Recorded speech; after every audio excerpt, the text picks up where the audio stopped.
of nature, of the codes, the mathematical codes behind physical reality. So today we're going to be going deep into geometry and the true esoteric internal geometry, the geometry that no one really talks about, and how geometry relates to human consciousness. So essentially, what we must understand when it comes to geometry, the basics of geometry is everything is vibration. And this vibration is vibrating on a certain frequency. And this certain frequency creates a geometric shape, which is why in nature we see all of these different geometric shapes. All matter takes form in shapes. So if we put sand on a plate and we vibrate the plate on a specific frequency, we see that the sand goes into specific geometric shapes and patterns. So essentially, matter is energy condensed.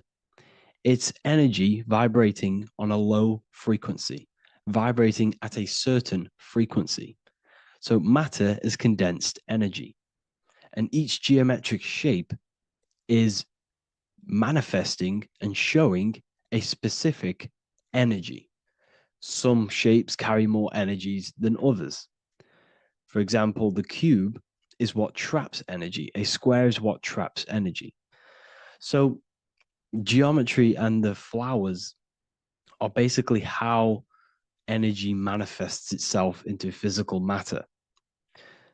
We are in a world made out of energy or light. Light is energy.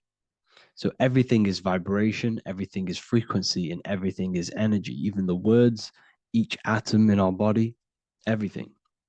So everything in nature has these mathematical energetic codes. So geometry is basically the study of nature and the shapes that are in nature and their energetic principles. Because like I said, matter is energy. So this is what we call cymatics, when we place water in a petri dish and we shine light on top and we vibrate the water. And we can capture, this creates certain patterns. Each frequency, like you see here, has its own pattern. So what we are seeing here in the physical plane is essentially energy condensed into physical reality. We see it in the turtle. We see it in every single form in nature. Now, external geometry and normal geometry, we normally get taught that this is God's way of creating physical reality, which is essentially true. However, it's far more deeper than that. Far, far, far more deeper. Okay, so what geometry truly is, it's not God's codes to reality. What we must understand is what the brain truly is. And what we must understand is that we are not in the world. We are not in the universe. The universe is us ourselves, and the world is produced by our brain itself. Okay? So the way you must understand how the brain works, so what you visually see, so geometry is to do with what we visually see. And what we visually see is heavily connected with our eyes, which are an extension of the brain. The eyes are the brain. And essentially how we see is energy enters the eyes, and each eye goes to the optic nerve. And this energy is transferred into electricity, which travels to the back of the brain, to the visual cortex of our brain. And this is where the image is produced, what we see. Therefore, the world outside of us is truly inside of us. It's a projection from within the brain. The brain is an energy condenser, a decelerator, an energy decelerator. Everything outside of us is basically formless energy. It is formless energy vibrating at a certain frequency. So what the brain is, it's sucking in this energy, this light, and turning that frequency, that code, that light code, into a physical reality. It's condensing the energy and turning it into a visual image inside of the brain. Therefore, everything outside of you is not what it looks like. Everything outside of you is basically energy, infinite energy. And our brain is condensing this into a physical reality and projecting it outwardly, which you experience your visual field. Okay? And the ancients knew this. So this is basically called the sigil of Lucifer. Lucifer is known as the light bringer. Lucifer in Latin means to bring the light. This is the sigil of Lucifer, which shows the visual field and the brain. We also see this in the Google Play symbol.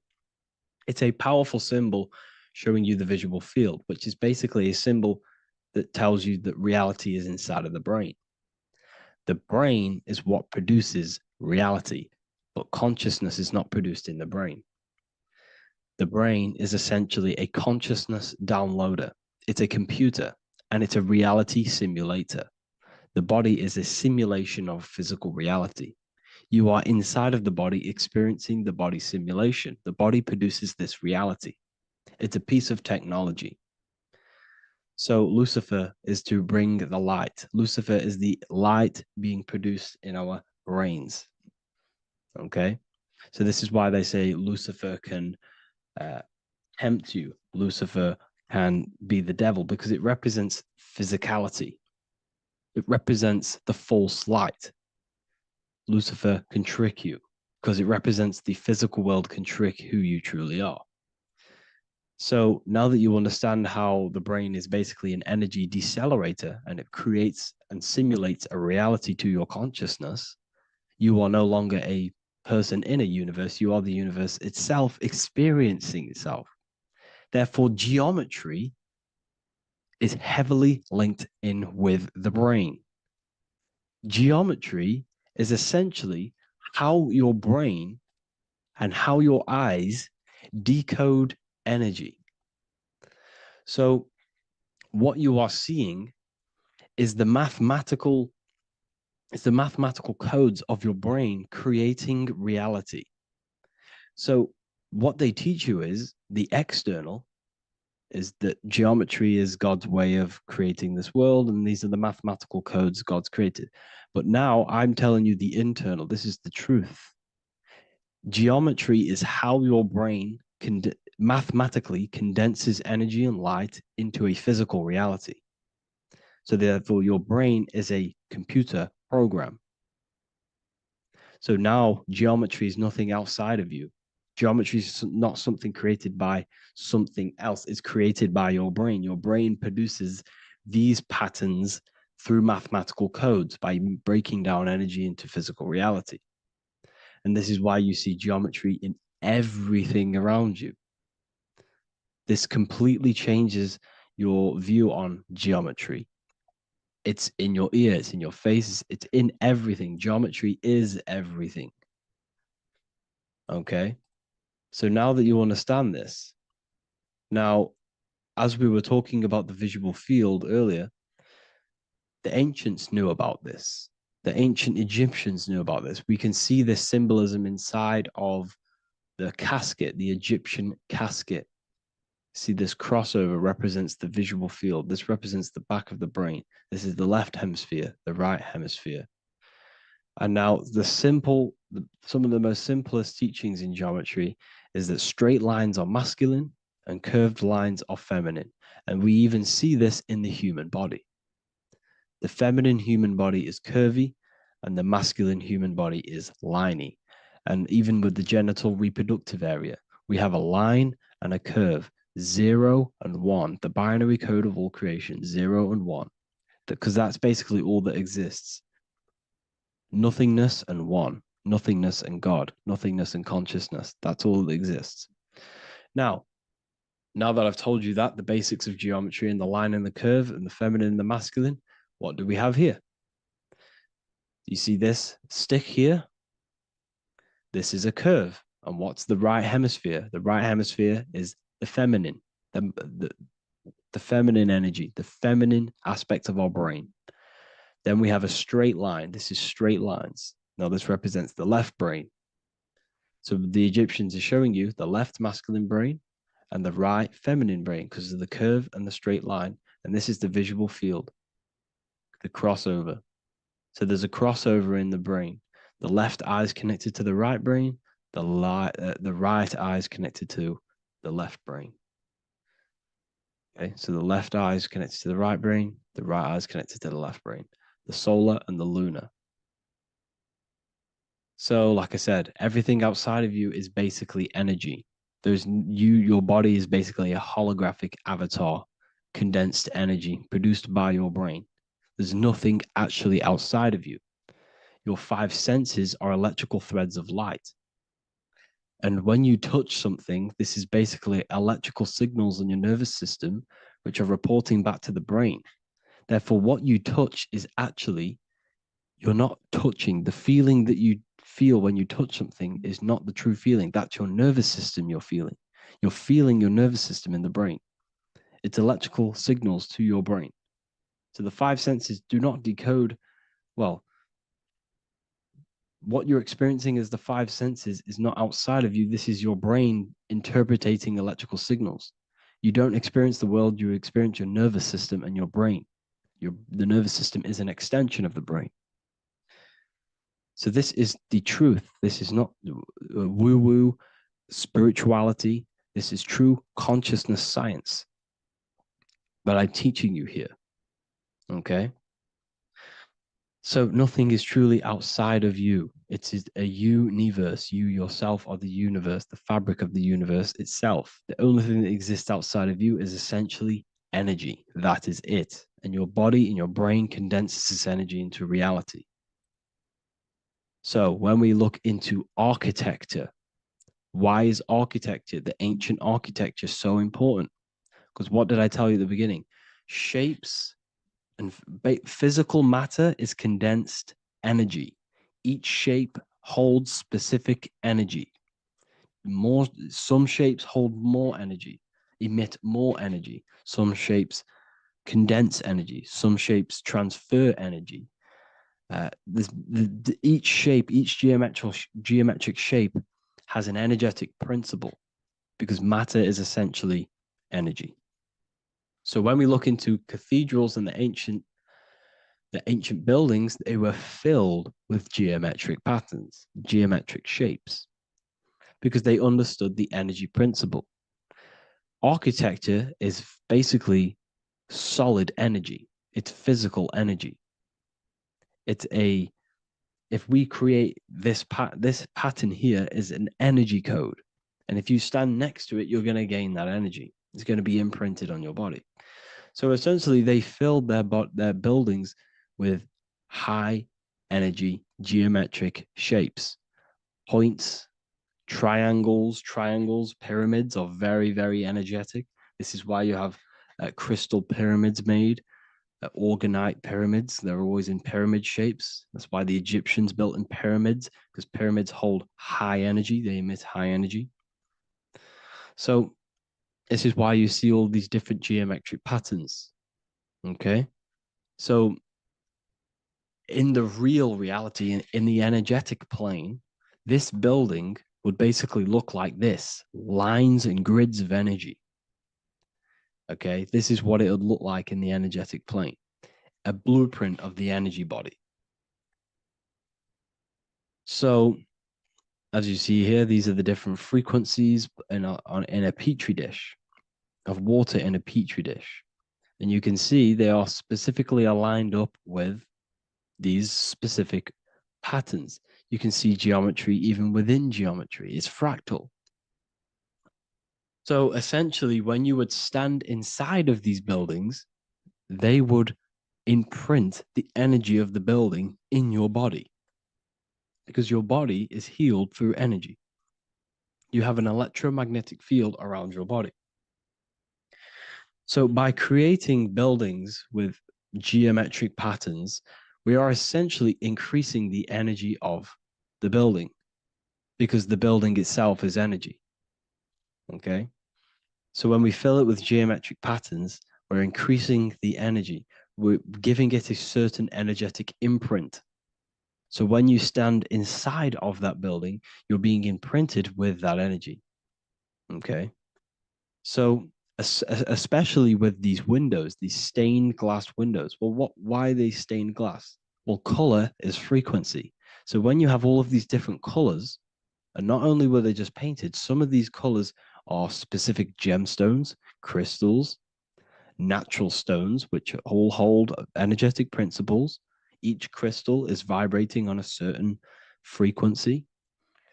Wood has its own frequency, metal has its own frequency.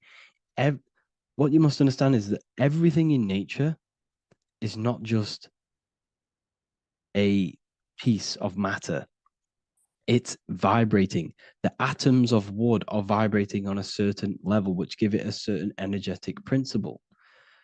Each crystal is vibrating, the atoms of the crystal are vibrating on a certain frequency, which give it a certain energetic principle, quality. So each thing, this is why the ancients were obsessed with natural stones, natural things, crystals, natural metals, and they wore different metals, different things like copper on their bodies because they understood the atoms of these natural things are vibrating, which give certain qualities to you if you wear them. So you're not wearing it, you're basically putting that frequency onto your body because they understood this is energy. If I put copper on my body, I'm not putting copper on the body, I'm putting the frequency and the energy of the atoms onto my skin. And that frequency of them atoms are going to vibrate my skin, that frequency, and heal my body. So this is why this is so important. So each building is an energetic code. Okay. So when you stand in these buildings, it can heal your body. This is why when people walk into these ancient churches, they feel like they've met God. They feel a certain way. They feel so amazing when they enter these churches. They feel holy, for example. It's not because God's there. It's not because these man in the sky dwells in these holy places. It's because the energy of these buildings affect our consciousness. They increase your energy. They raise your vibration. They heal your body. They heal your cells. They imprint the water in your body, especially with these stained glass windows. Like I went a bit on a tangent there, but these stained glass windows were encoded. Well, they use different gemstones, different lights, different colors. And when the sun would shine through this window, well, what's the sun? The sun is light. Light is energy. The sun's light would go through this filter of the window of the crystals and the different gemstones and the different colors, and the sun's light would be encoded, imprinted with these crystals, with these colors and these natural glasses, which have healing energetic principles.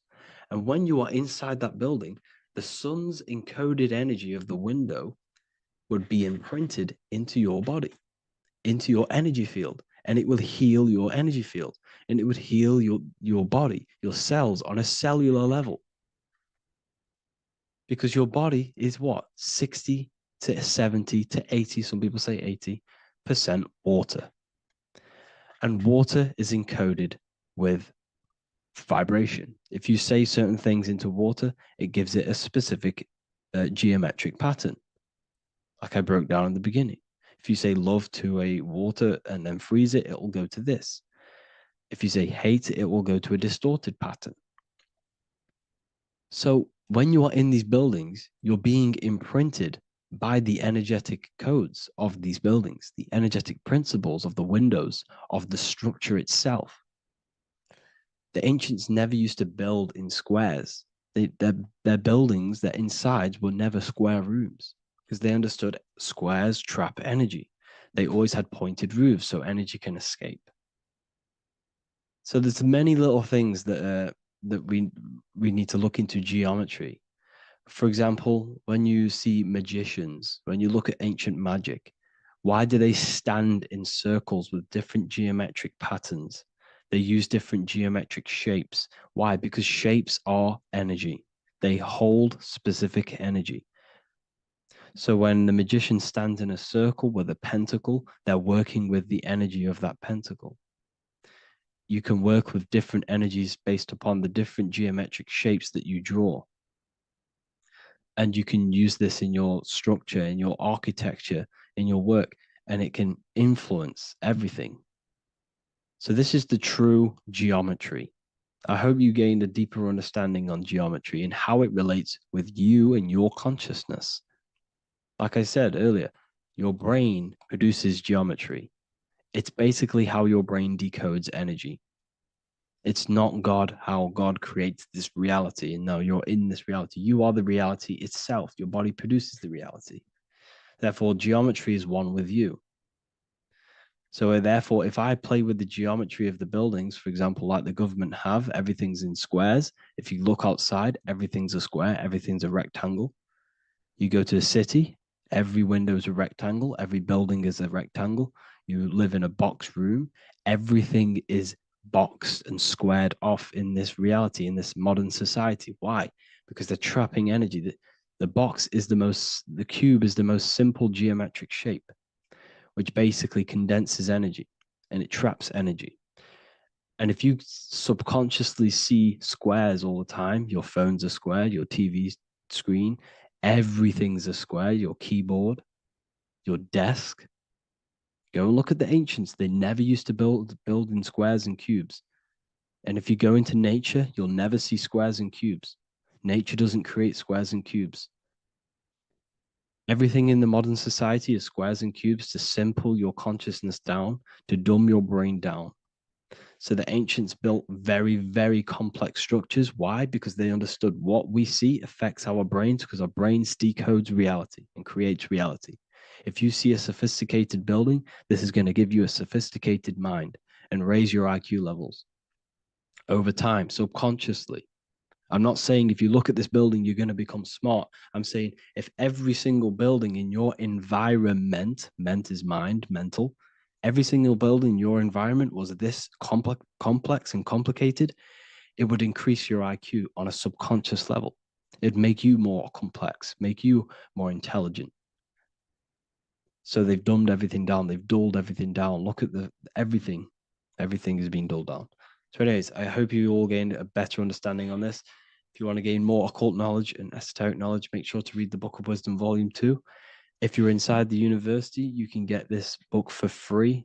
Go to the general chat area and follow the instructions, and you can order yours for free. Truly life-changing stuff. Because the issue is with the world is that no one really understands who they are, what they are, and why we are here. That is the issue for people's depression, for people's wrongdoings. They don't understand who they are, what their emotions are, what their mind is, what their body is, what reality is. This book gives you that. This book gives you the sense of understanding, the sense of well-being that will give you a better life because you understand life and what life is. And if you truly want to take your studies to the next level, we have the Ethereal University. This is the place for truth seekers where you can connect with like-minded people so you don't have to feel insane, because not many people think this way. I've been there when you wake up and not many people around you are thinking the same way, and you start to feel a bit insane and you can't really talk to people about these things. That's why I created this, so you can connect with people and learn at the same time and become the best version of yourself by understanding truth and knowledge. If you join, you'll gain access to free live calls every single week, every single Saturday morning. We do live calls. You can ask me questions and all sorts. So make sure to leave a like and a comment. And thank you all for tapping in.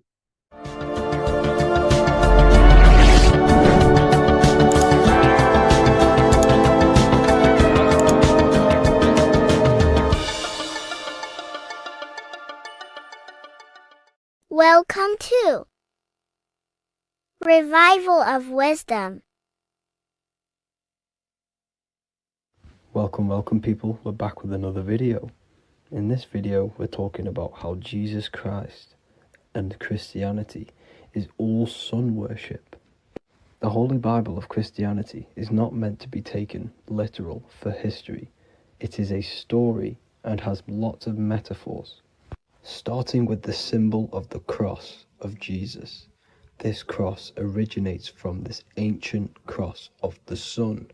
This symbol has been used for thousands of years, way before Jesus was a thing. In Europe, America, Asia, and all around the world. In fact, this symbol is still being used by Christians today, not knowing it represents the sun. This is a 4,500-year-old artifact, a golden plate with an equal-armed cross found in England. The gold to symbolize the sun, and the equal-armed cross for the 4 equal seasons of the year. So this is why in the Bible you have Matthew, Mark, Luke, and John, symbolizing the yearly cycle of the sun and the 4 equal seasons. Also in the Bible, Jesus is referred to as the light of the world. So yes, Jesus represents the sun. He is a metaphor for the sun. Hence why in all of these pictures and images and paintings of Jesus, there's always a sun behind his head, and some even with the sun cross behind his head. Jesus also has 12 disciples, which represent the 12 zodiac signs and the 12 months of the year. This is the Last Supper by Leonardo da Vinci. As you can see, the sun, being Jesus, is in the center, because the sun is in the center of the zodiac signs.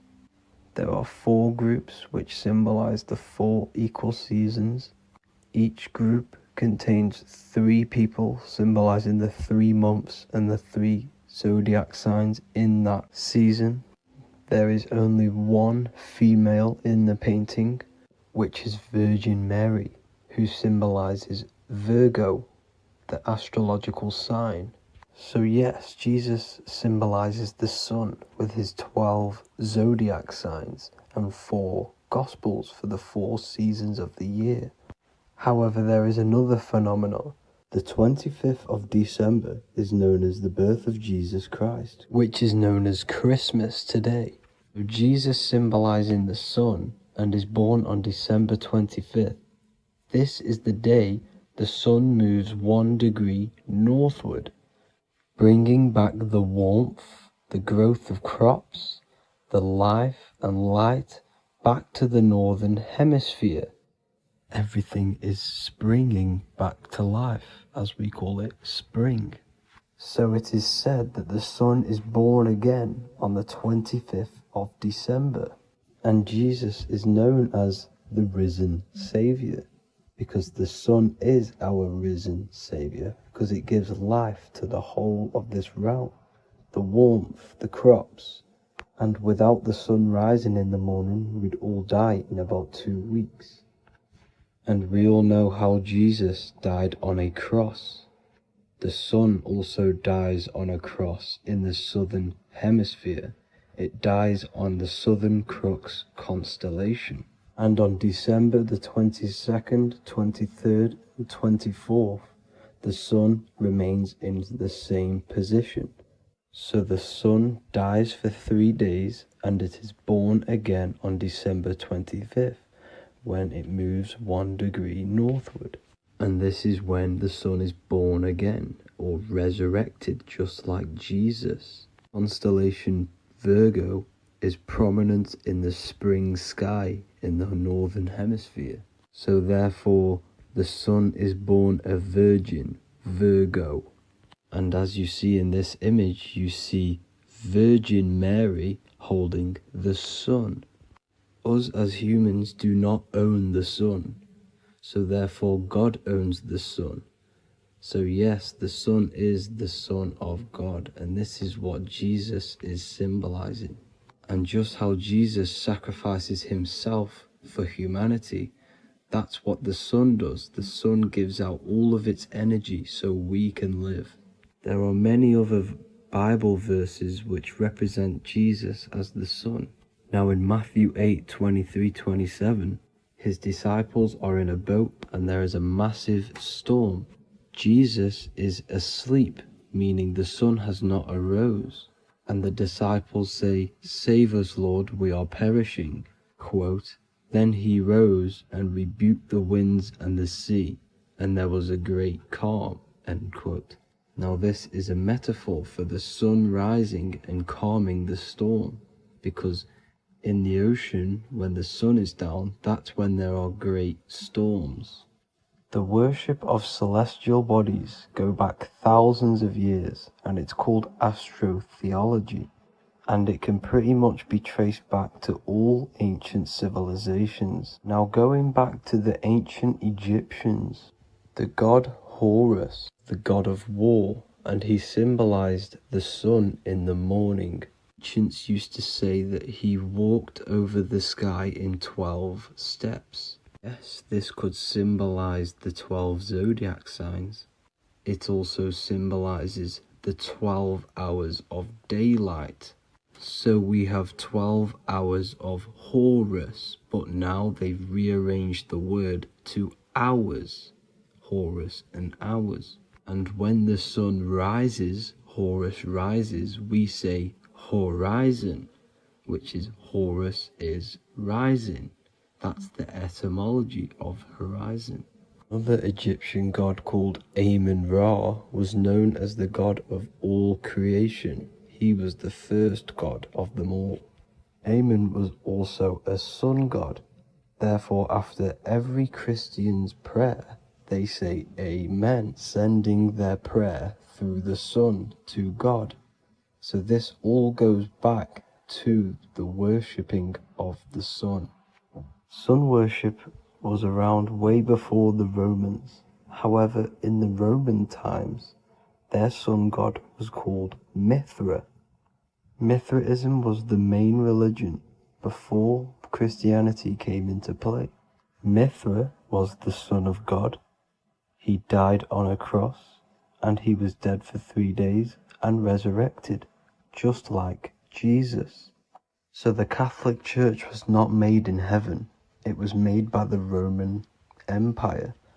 They mixed all the sun religions of Judaism, Mithraism, and other Arabic religions and combined it into one, so Caesar, the Roman emperor, could gain his own religion. So yes, Christianity was a political move to gain more control over the masses, because it was a worldwide government at this point in time.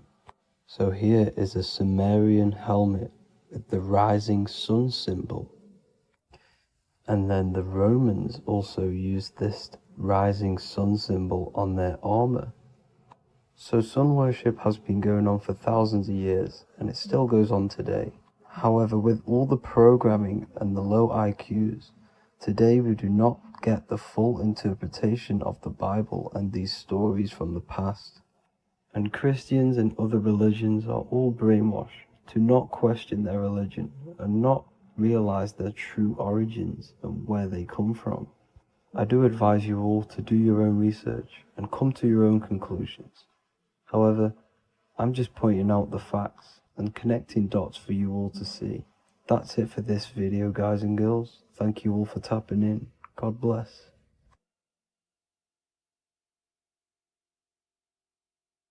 There is a secret meaning behind the number 666. 666 is 3 sixes. The number 3 in occult and esoteric numerology represents the 3 aspects of human consciousness.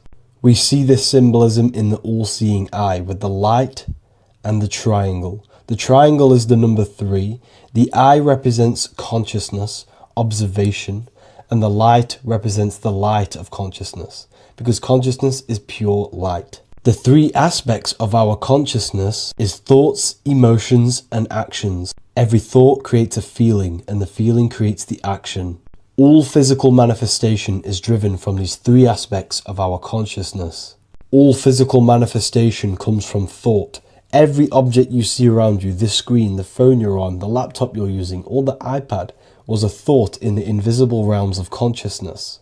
Then it was brought into physicality through feeling and action. This is because man is made in the image and likeness of God. We are all mini creators. We are all extensions of God's creative consciousness. Therefore, the number 666 represents 3 sixes. 3 is thoughts, emotions, actions. The number 6 represents the cube because cubes have 6 sides. This material world that we experience, everything has 6 sides. Everything's created by cubes. We can move forward, we can move backwards, we can move left, right, up and down. This is the cube that we are stuck in. Therefore, 666 represents our 3 aspects of our consciousness, thoughts, emotions, actions, all contributing towards our physical self, material world, material pleasures, completely cutting ourselves off from our spiritual, true, divine self, which means 666 is representing a state of consciousness. A state of consciousness where we only operate from a place of material needs and survival things.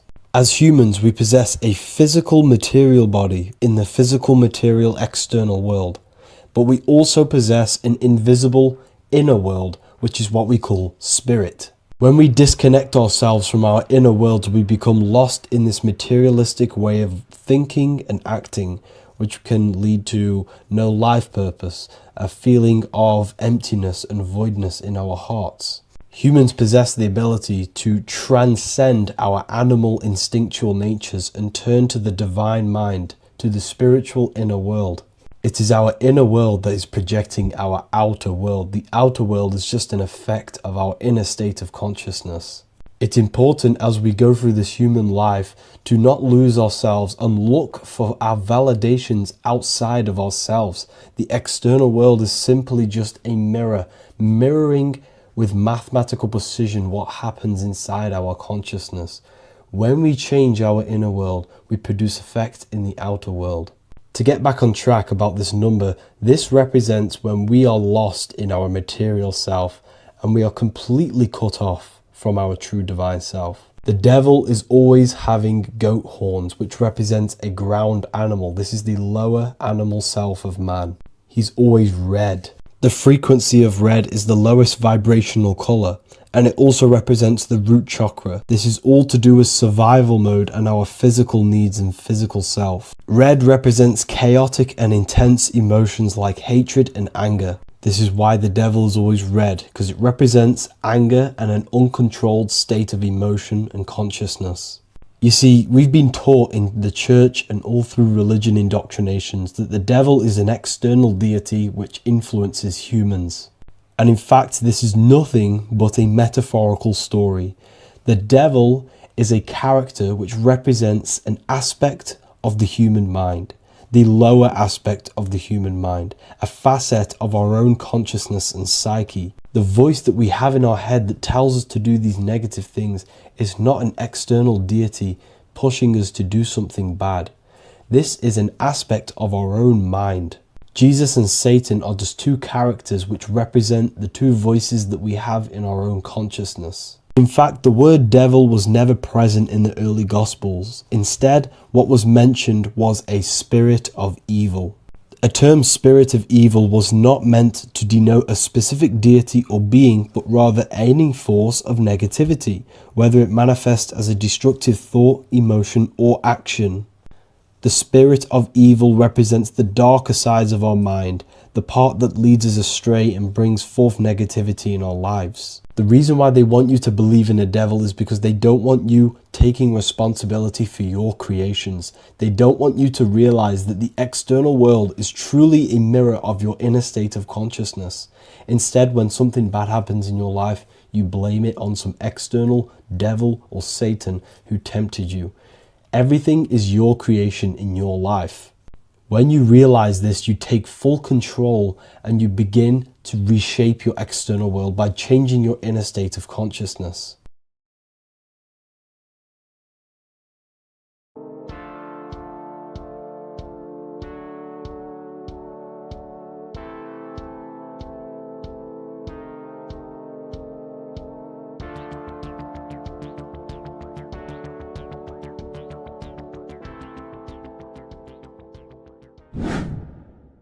Hello and welcome to another video, people.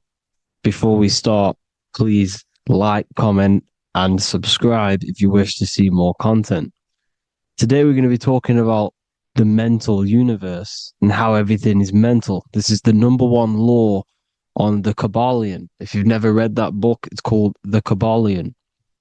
a very good book. It's the first law, because this is the most important thing you need to understand, is how everything exists within the mind. Behind every single one of these eyes is the same consciousness expressed in different bodies. The mind is what gives perception to what you're experiencing. Behind every single one of these eyes is the exact same consciousness, but the brain that they inhabit is giving them a different perception, a different being, a different body. Now, this is the difference between humans and animals.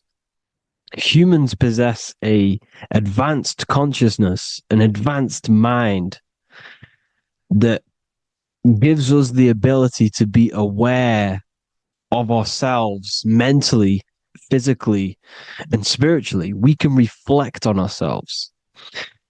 When a dog looks in the mirror or an animal looks in the mirror, it doesn't know what it's looking at. It doesn't realize it has a consciousness. It can't reflect on itself. It can't say, I want to improve in this area.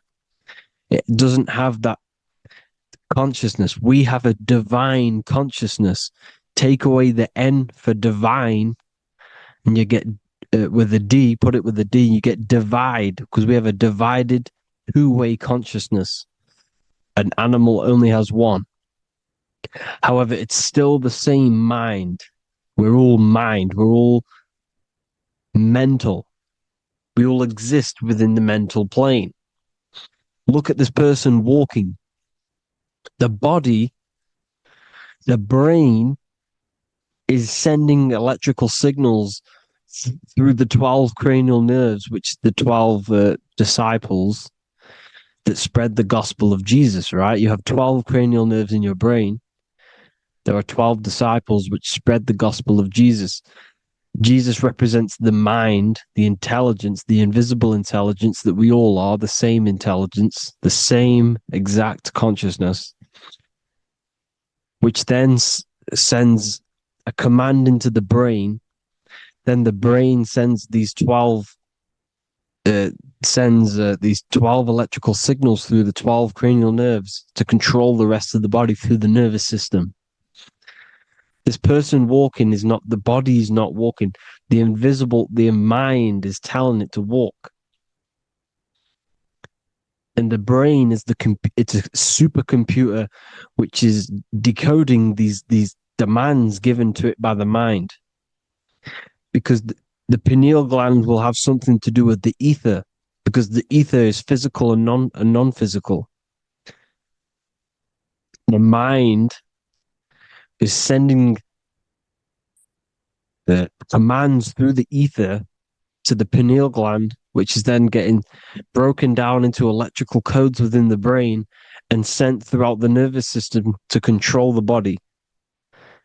And this is why in the Sims simulation, because the body's the simulation, it's a false reality. It's the fake reality. It's not the real you. You are formless. There is no form, but the third dimension is a dimension within your mind. Matter, mind, light is all a product of your mind. It's all in the mind. Now, this is why The Sims has this green little diamond on top of the head. Because this is you. This is your invisible intelligence controlling the character. Okay? It's controlling the character. And this character is in the world. Your consciousness isn't in the world. The world exists within you, but the body is a vehicle for that realm that you land in. When you have a dream, your mind transcends this body into another body, duplicates your body into another universe, unite. Unite is one. We're all one. It's all one universe, expressed in many different ways, infinitely. And the vehicle that you land in is the body to operate in that realm. This is the all-seeing eye, as you see here. The I, this is all the intelligence. This is the ball of consciousness, God, expressed in different bodies. We're all this same one in different bodies, as you can see here. And this intelligence is expressing infinitely throughout the universe, an infinite universe. There's no beginning, no end. There was no beginning of the universe. There is no end. It's infinite, always has and always will. But the mind is what gives you the ability to explore the universe, to make perception of it. We are God in disguise. We are God in disguise. We are God in flesh. But the body can become attached to the mind, can become attached to the body if the mind is not aware of itself. When the mind is that blinded by matter, and we lack knowledge and understanding of what we truly are, a formless, infinite being, a traveler. This is why Freemasons are called Freemasons. Mason means traveler. Free. You're a free traveler because your consciousness is a traveler of the universe. When we lack understanding, our mind bounds to the body because we don't separate the body with our different layers of consciousness. When we separate them and identify that we are mind, body, emotion, you then can apply this knowledge to when you want to astral travel and explore the different realms of your mind, because the mind is the universe. People, this is what we need to understand. The mind is the universe. I am you and you are me. This is the Egyptians showing you this. The Ankh is the symbol of life. This is the one ball of consciousness, mind, giving it the Ankh life to all the different life forms. The cows, the birds, the snakes, and the big Ankh given to the humans, because the humans are the most intelligent. We have the most advanced consciousness. We have the most advanced consciousness. This is why the one is giving a big Ankh to the humans here. Here you see again, this is not the sun. This is also showing Ankh giving out its life to all things infinitely. And this is the Most High. We are the Most High in disguise. When we strip off the body, we strip off the desires for the physical world, we strip off all of these fake identities that the mind gets attached to. That is God. The universe. You are the universe experiencing itself. I and I. The letter I and the number one is just one line. The letter I is the number one. Because your I am, when you refer to yourself as I, every single one of you who's watching this video refers to yourself as I, which is the one. We are all the one. We are all intelligence. We are all invisible. We are all the one. One is the only number. 1, 2, 3. Everything goes up in ones because there is only one. Doesn't matter how far you go down the line with numbers, all of their numbers are created by one because there is only one.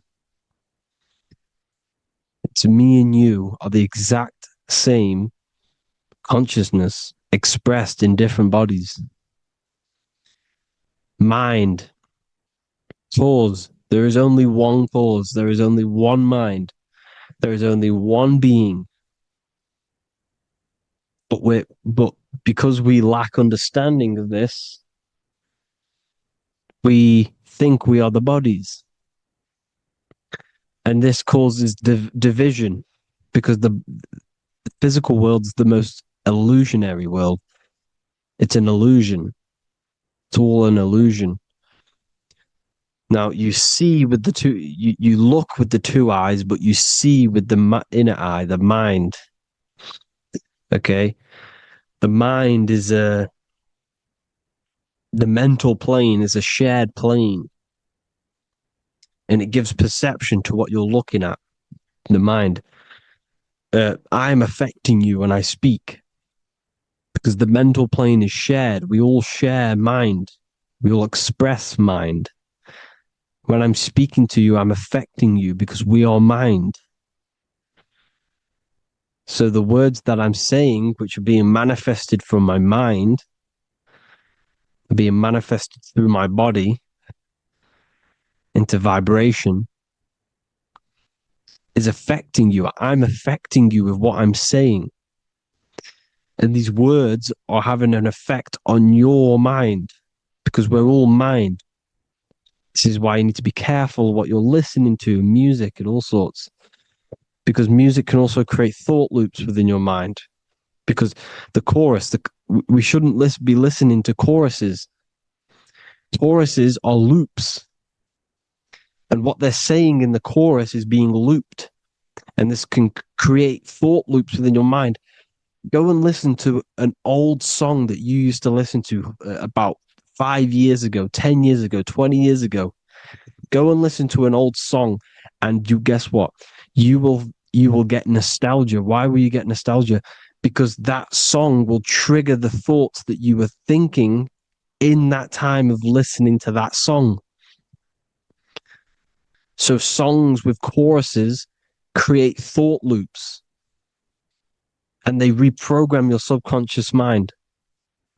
It's important why music is very powerful. Mind and mind, same word.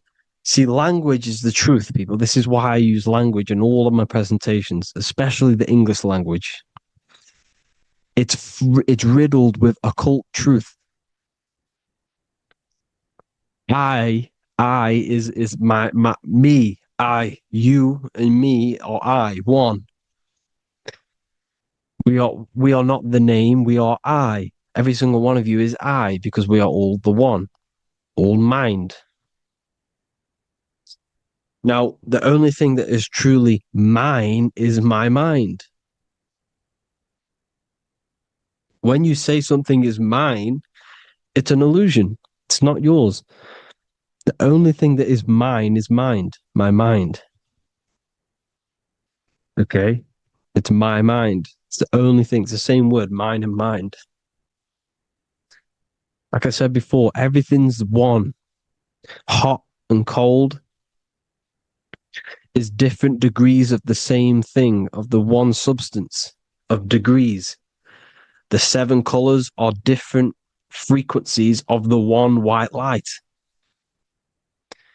Everything is one. There is only one. We are all one. Everything is one. Hot, cold, day, night. It's the same degree of one, which is mind. The mind's perception is what's giving it, labeling it hot or cold.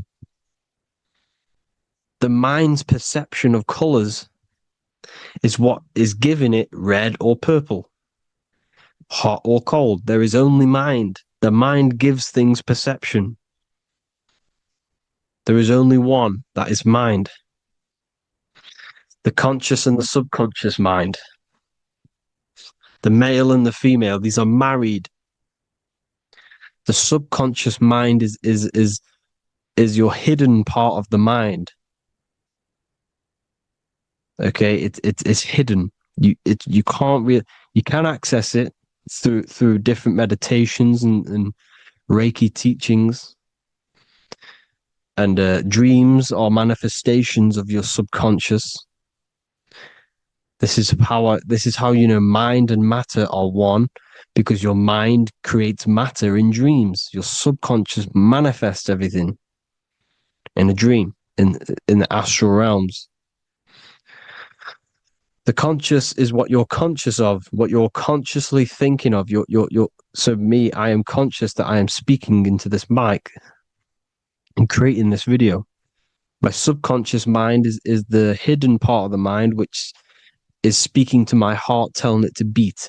It's telling my food to digest. It's regulating all my blood. It's doing everything in my body without me being conscious of it. Without me being conscious. The subconscious is the feminine. The conscious is the male. The Bible, of course. Proverbs 12:4. Helpful, not helpful, an excellent wife is the crown of her husband, but she who brings shame is like rottenness in his bones. In the same way, husbands should love their wives as their own bodies. He who loves his wife loves himself. You can take that physically, you can take that literally, or you can take it metaphysically.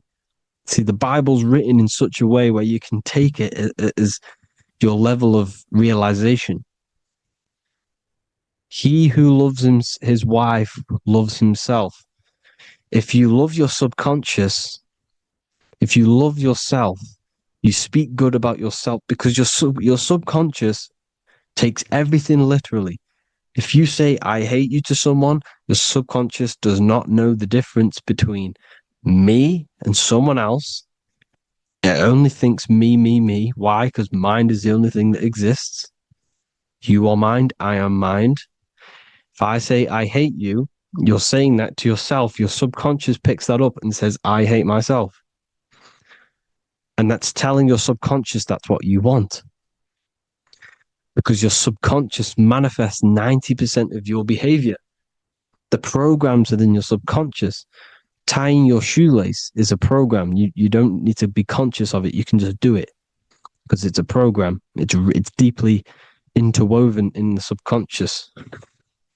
Driving your car, texting on your phone. You don't have to think about what letter. You just do it because you know where the letters are. It's a program. Therefore, if you look after your subconscious, they are a married couple. It's your wife. Your subconscious is your wife. And it manifests 90% of your daily basis thought patterns, actions, behaviors, emotions, all the things that you all the trauma that you've experienced is stored within your subconscious, which is affecting you. So let's say you were in a car crash 10 years ago and you had a really traumatic event, you really hurt yourself, and you had a very, very, very strong emotion that you felt of pain. That will still affect you today. And why? Because it will manifest into your behavior. How? Well, you'll be cautious of what cars to go in and who. You'll be cautious because of that event that's stored within your subconscious, because of that feeling you felt was so painful and so strong. It's still manifesting into your behavior today. For example, you won't go in certain cars, you won't go with certain drivers. The subconscious stores everything, all your memories, the programs, and everything. So if you trick your subconscious, that's how you manifest your life. If you trick the subconscious, you already have something. And therefore it will manifest into your life and into your behavior, thoughts, and actions. This is why the golden rule is to treat others like you want to be treated. Because I am you and you are me. We are all subconscious. We all have subconscious. Whatever I do to you, I do to me. Because my subconscious picks that up and thinks I'm speaking to me. Mind is very powerful. Whatever I do to you, I do to me. Treat others like you want to be treated. The golden rule. That is the only rule we need in this realm, in the universe. If everyone understood this rule and how the subconscious works and how karma works, we'd live in heaven on earth, the Garden of Eden, the golden age. As a man thinketh in his heart, so is he. Proverbs 23:7. Where your heart is, there will be your treasure. Your heart's the emotions. The storehouse of emotions is where you feel emotions. You have to let your emotions move through you, not become you. You can't let your emotions become you. Or accept, be like the sky and let them pass through you. Be like the clouds and the stars passing over. Let them pass through you. Do not let them become you. And this is how emotions can take over your mind. We are driven by, when a man is driven by emotions, he has no self to control. You must control the mind, because the mind can be corrupted. Because your thoughts are electrical in the brain. Your thoughts come from the mental plane. So how the mind works is that you place your attentions on something in the mind, and infinite information just flows in. Think about it. When you think of a certain topic, as soon as you think of that topic, information comes flying into your mind. Different ideas, ping, ping, ping. It's all connected. It's why we call it a mindset, because your mind sets itself to frequencies. And when we think of something, we tap into that frequency, and just the universe, the mind, the mental plane just flows in information based on that frequency and that thought. The universe is just information. All of the information out there, nothing is new. It's all there. You just have to tap into it. You can tap into these different thoughts, and it's all there. Everything already exists within the mental plane. You don't think anything, you receive thoughts. We all share the mental plane. We affect each other. I'm affecting you. Speaking, listening to me is affecting your mental plane, your mind.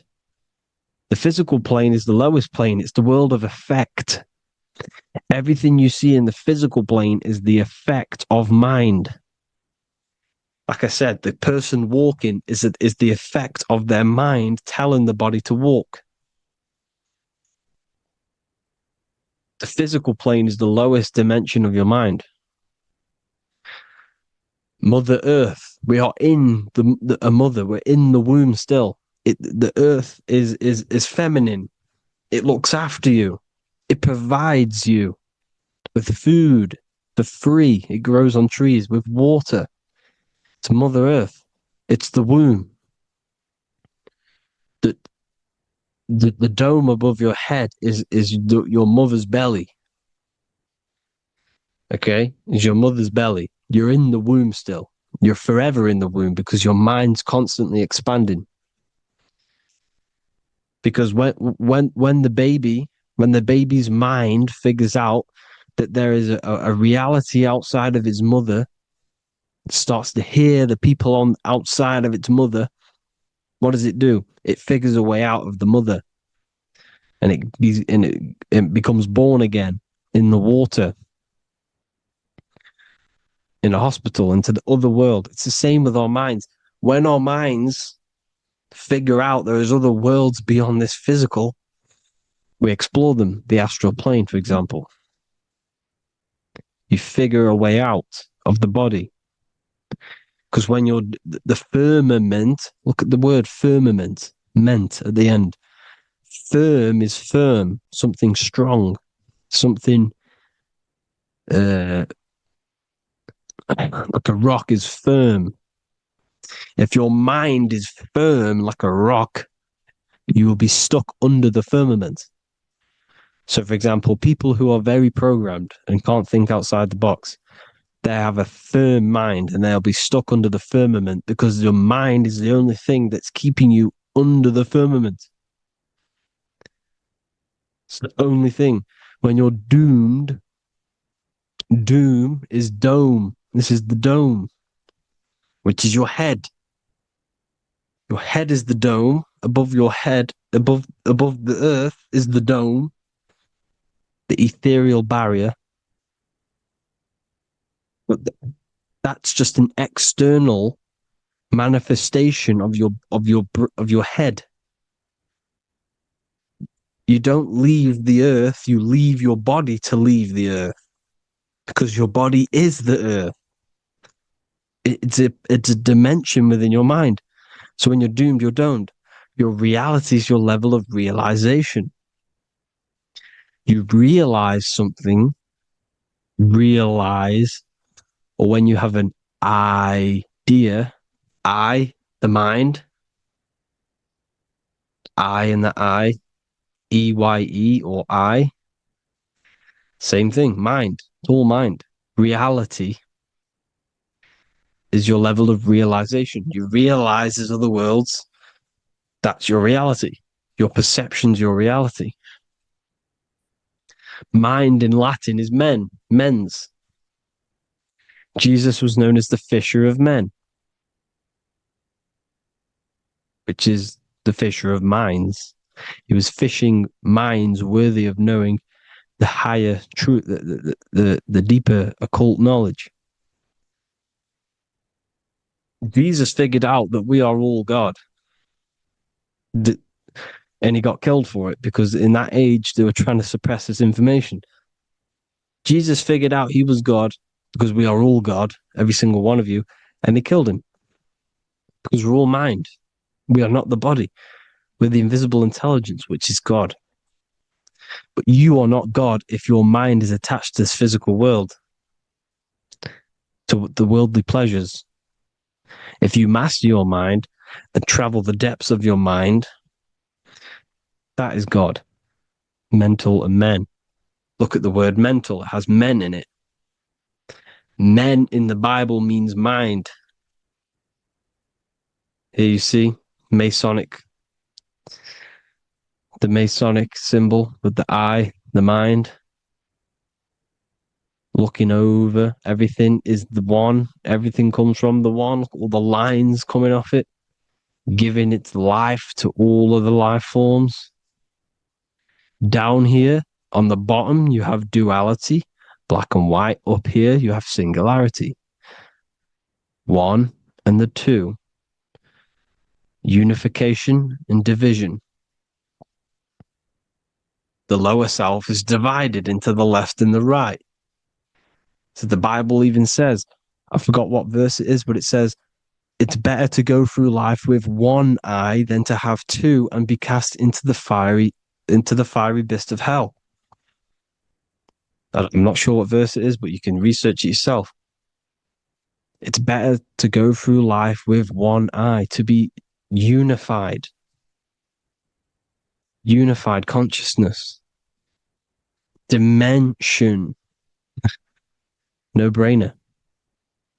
The language tells you the truth, people. Dimension. The dimensions are in your mind. Entertainment. Entertain the mind. Disappointment. It's all in the mind. Environment. The environment that you are in is a product of your mind. Within, rearrange spells high twin. Within is your mind, and your external world is mirrored from the decisions you make in your mind. Advertisement, commitment, it's all meant, it's all mind. Everything is mind. Everything. So, this is important. The collective thoughts and collective beliefs. The collective, because we all share the mental plane.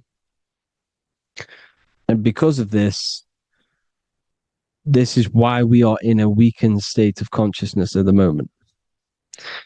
Because the collective thoughts and the collective minds overall are asleep.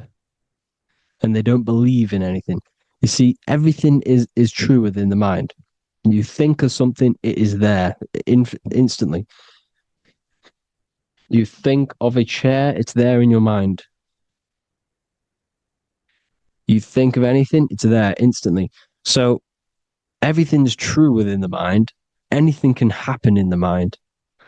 Anything can happen on the physical plane if the collective consciousness, the collective minds, believe it to be true. This is why back in the days, in the ancient days, you look at all the old world stuff, you see all this crazy technology, and it's because as a collective, as humanity back then, they believed that they had much more open minds. Therefore, the things manifested in the physical world were a lot more out of the box, so to say, compared to today. For example, magic is not as powerful today because the masses don't believe in it. It's still powerful, don't get me wrong. But if the masses believed, or if everyone knew magic could be real, because it is, anything's real in the mind, it would be a lot more powerful. You see? So and what they're trying to do is create a hive mind worldwide. They're trying to make one religion, an external God. What happens when you worship something external? You give energy to it, because where attention goes, energy flows. Where your mind gives attention to, energy goes there. And when we all believe in external gods and give our worship and our power to these external things, we all give energy to it, which will manifest as a demon in the astral planes. It's a hive mind. They're trying to make a hive mind to summon our energy. Trying to summon our energy. And it through mind, through collective thoughts, the hive mind. They want one religion, one government, one currency, one belief system. And that will create a hive mind, which will limit our consciousness, which will limit what we can do in the physical world. Because if everyone doesn't believe in certain things, it cannot happen, because it's all in mind. Mind is so powerful. I am you and you are me. I hope you all enjoyed this video, people. If you haven't already, join the Wisdom Academy. The Wisdom Academy, we have many occult lectures just like this one. Also, we have just launched Mindwave Hub.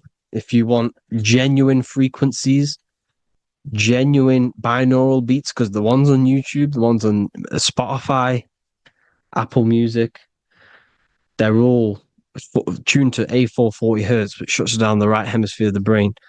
If you want to gain access to your true consciousness, your mind, you need to balance the two hemispheres and balance the chakras.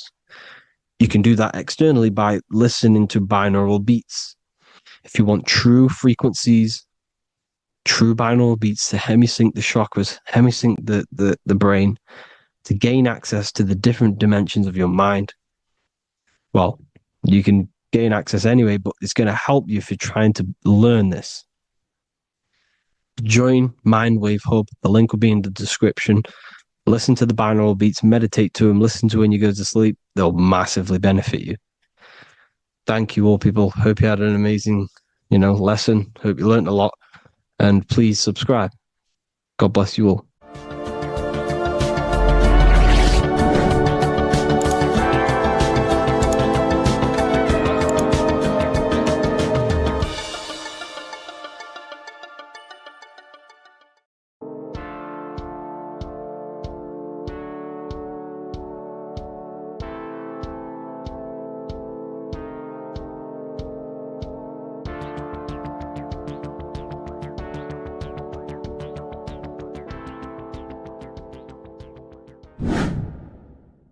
Welcome back, people, to another occult lecture by Revival of Wisdom. Today we're going to be talking about magic and how it's being used on us for the New World Order. Magic has the word mag within it, which is magnetism. Magnetism is the force. Magic is influencing forces, natural or supernatural forces, and using it for a certain agenda to gain something out of it. Now, magic is not what everyone's being thought. It's not some sort of fantasy thing. It's actually very common, and we all do it, whether you believe it or not. Magic is all to do with the mind. As I said, always say in my lectures, your mind is what creates matter. Your mind is what creates your external world. So it's all about manipulating and planting seeds within the mind, because your mind is a garden, and thoughts and words are seeds which are being planted in that garden. Your life, your physical life, the people you have in your life, your friends, your car you own, the job you have, is all a reflection of the thoughts that you've been thinking in the past. You are where you are in life because of the thoughts that you've been thinking. Therefore, your life is a direct reflection and manifestation of your mind, the Garden of Eden. Okay? The mind is what they are targeting. What you see, say, and hear has a direct effect on your mind. Me talking to you is influencing you. The words I'm saying is planting seeds within your mind. Now it's up to you to consciously act on these thoughts or these words, or to maintain these words. As above, so below. As within, so without. What's inside of me is outside of me. What comes into the storehouse comes out of the storehouse. You have the left, you have the right, you have the up, and you have the down. As above, so below. Whatever is in your mind will be expressed in some sort of way, consciously or subconsciously, spiritually or physically. The mind is what manifests everything. And this is what we need to understand. We need to understand is that the mind is not physical. All things spiritual manifest physical. All things seen come from the unseen. The words you're thinking, that everything you have is coming from the unseen. The actions that you do come from the unseen mind. Another expression for as above, so below is you are the universe itself. You are a universe, a mini universe. But just because you are mini does not mean you are the whole thing. If I take a little piece of infinite, let's say there's an infinite light source. Let's say I take a little chunk of that infinite light source. That little chunk I took is still infinite because it's been taken from infinite. You are the universe. Your awareness, your mind is the universe. It's information. You are the universe experiencing itself. This is why we say we are all God. As above, so below. What is in me is outside of me. The sun, the physical manifestation of the sun, is your soul. The 12 constellations are manifested in the physical body. The 5 elements are manifested in the physical body. They're manifested in the 5 fingers you have. As above, so below. This is manifested, well, this is a symbolized in Freemasonry and secret societies as the 2 pillars. The mirroring reflection, the reflection of reality, the mirror, as above, so below. What happens in the mind, what happens in the astral, happens in the physical. This is Aleister Crowley. This is all symbolism. This is the 2 pillars with the all-seeing eye and the triangle at the top. Aleister Crowley was a master magician, very powerful dark magician, black magician. There's 2 types of magic. You have white and black, just like the checkered board. the Masonic checkerboard. You have white and black. You have good and evil. White magic is influencing natural forces to gain something that will help the collective consciousness, help the collective, help the earth, help other people. Black magic is something you manipulate something so you can get something personal out of it. Doesn't matter if it's good or bad. It's still considered as black magic because you're being selfish. Everything you do should be contributing towards the collective consciousness and helping others. And this is why the ancients lived in a system where everything was in unity. We understood that I am you and you are me. What I do to you happens to me because I am you and you are me. We are the same mind substance on the inside. We're all the same mind substance being expressed in different bodies. So what I do to your mind will have a ripple effect on my mind because all of our minds are connected within the mental plane. So this is why they know all this knowledge. They know all this knowledge. So yeah, this is the mirroring effect of reality, the two pillars, or symbolizes the number 11. The number 11. We'll go deeper into that. The technology we're using is magic. It's a form of magic. Television is tell a vision. They're telling a vision into your subconscious mind, into your memory. And when you turn on the television, you get a program because they're telling a vision to create a program within your subconscious mind. You see, the conscious mind is only 10% of your mind, which is to do with your, what you're aware of, your five senses. What are you consciously aware of? Well, I'm aware I'm here, I'm talking. I'm aware of what I'm wearing, the five senses, what I can hear, taste, smell, hear. What I'm wearing, I'm aware of what I think of. But the subconscious mind is the 90% of your mind. It's the hidden part of the mind, which is telling your heart to beat, telling your body to breathe. It's storing all of your emotions. It's storing everything you see, storing all the belief systems that you have. It has everything. It stores all of the habits you have, the values. It stores everyone's name that you know. All the words that I'm speaking right now is all coming out of the subconscious. Everything is subconscious. And it literally manipulates 90% of your daily basis behavior. Most people don't know this. What you did yesterday is what you will do today because of these beliefs and mental programs within the subconscious, stored within the subconscious. So the subconscious is what they're aiming at. They're trying to create programs within the subconscious because the subconscious manifests 90% of your thought patterns, 90% of your actions and words. They know all this stuff. So the subconscious mind is the most powerful part of the mind. Another way the subconscious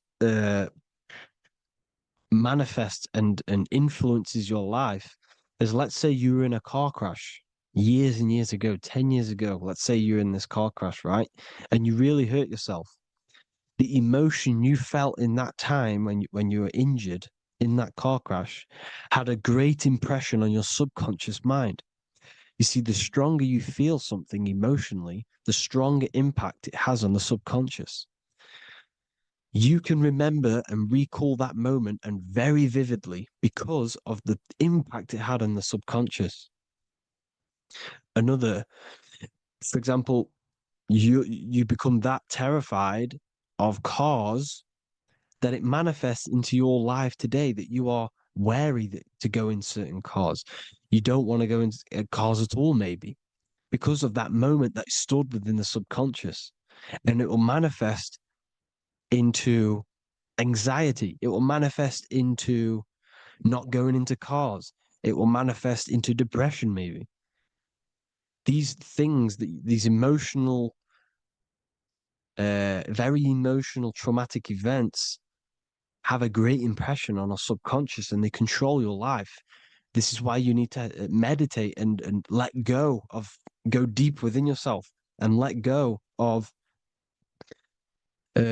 these internal deep emotions that you may have repressed and keep pressing down and ignoring. But you need to address it and let go of these subconscious impressions you have, which are controlling your life, like anxiety, depression. All of these things are stemming from things that are stored within your subconscious years and years ago, more than likely. Broadcasting. They're casting spells to a broad audience, to news, north, east, west, and south. They're casting spells. No, if you watch the news, everything's red. Breaking news in red writing or the red background, everything's red. Why? Because red's the root chakra, which is all to do with survival.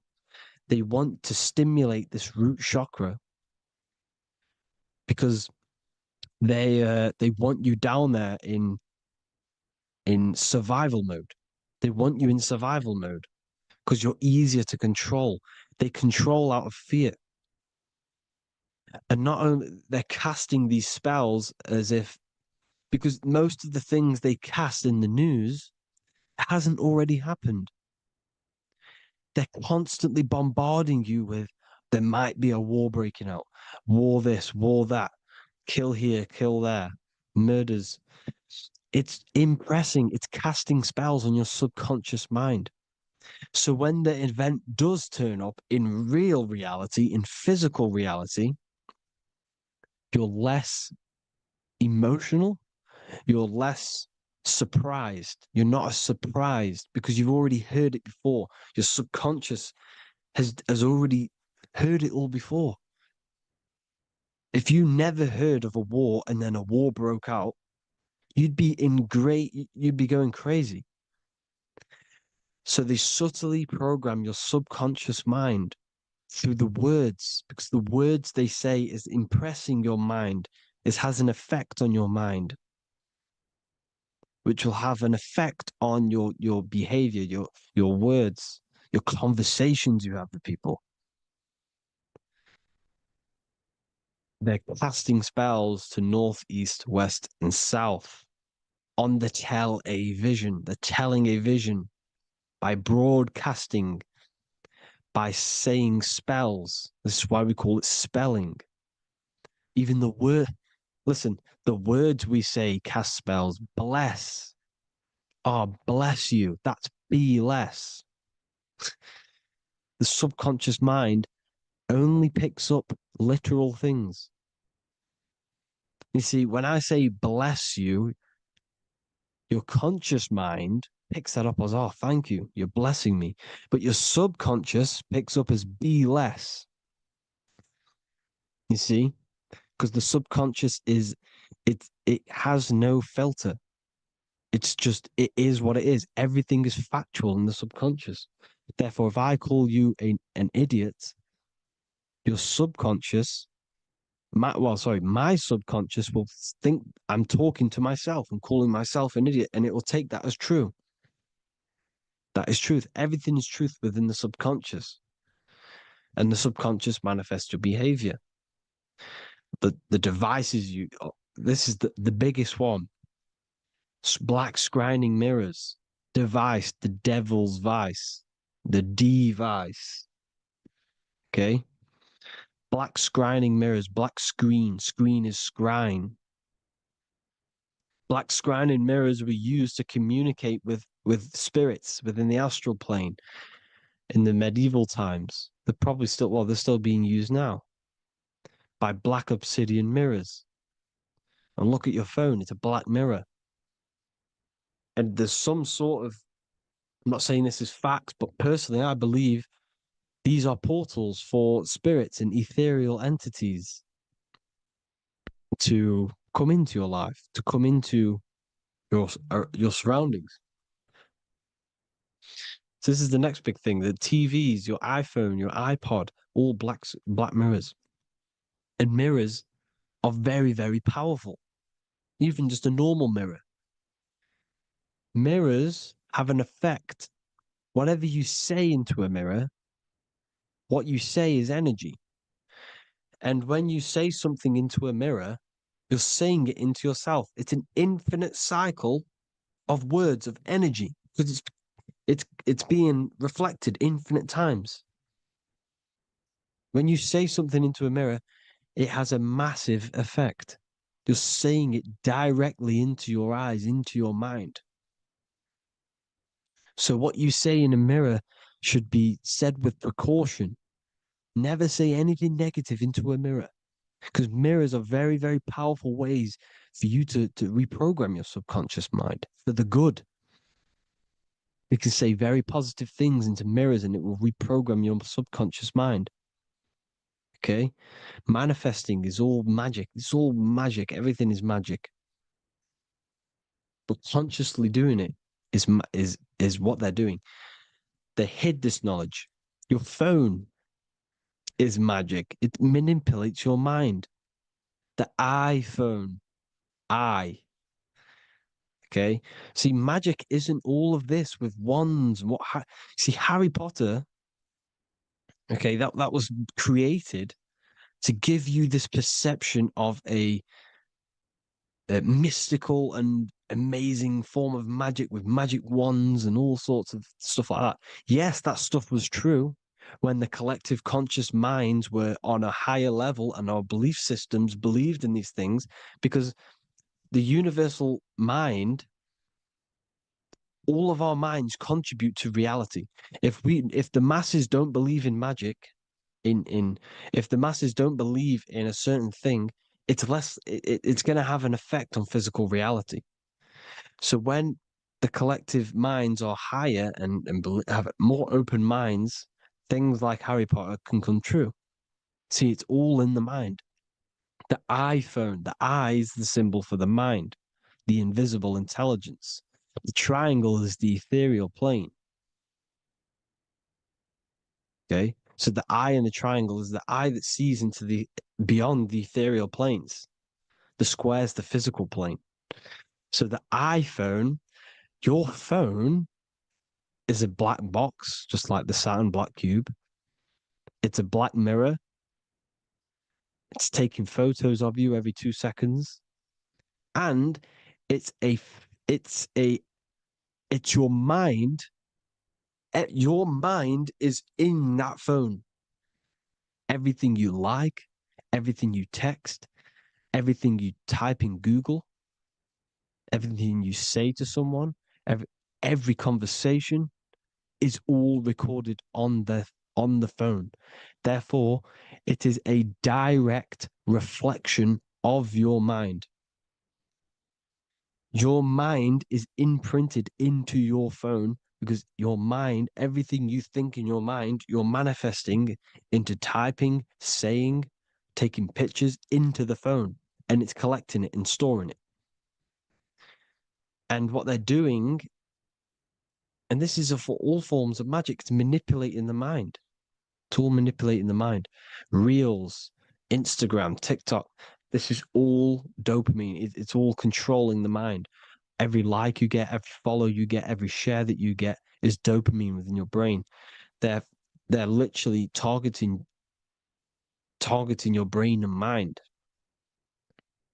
It's all manipulating, because what they're pushing through the phones, through the media, through the news, through the televisions is visions and programs. You are the one manifesting the New World Order. They're not manifesting the New World Order. They're giving you the information so you can manifest the New World Order. Everything they say is contributing to your mind. For example, digital money and all the information they put out for you to see is contributing to your enslavement. Your mind is manifesting the New World Order. They know this. They don't manifest it. There's billions of us. We could easily run over them physically. But on a mental level, these people have the knowledge and they hide it from us and they let us manifest reality because we are the collective. They give us the information which manifests their agenda. It's all magic through the phones, the media, the television.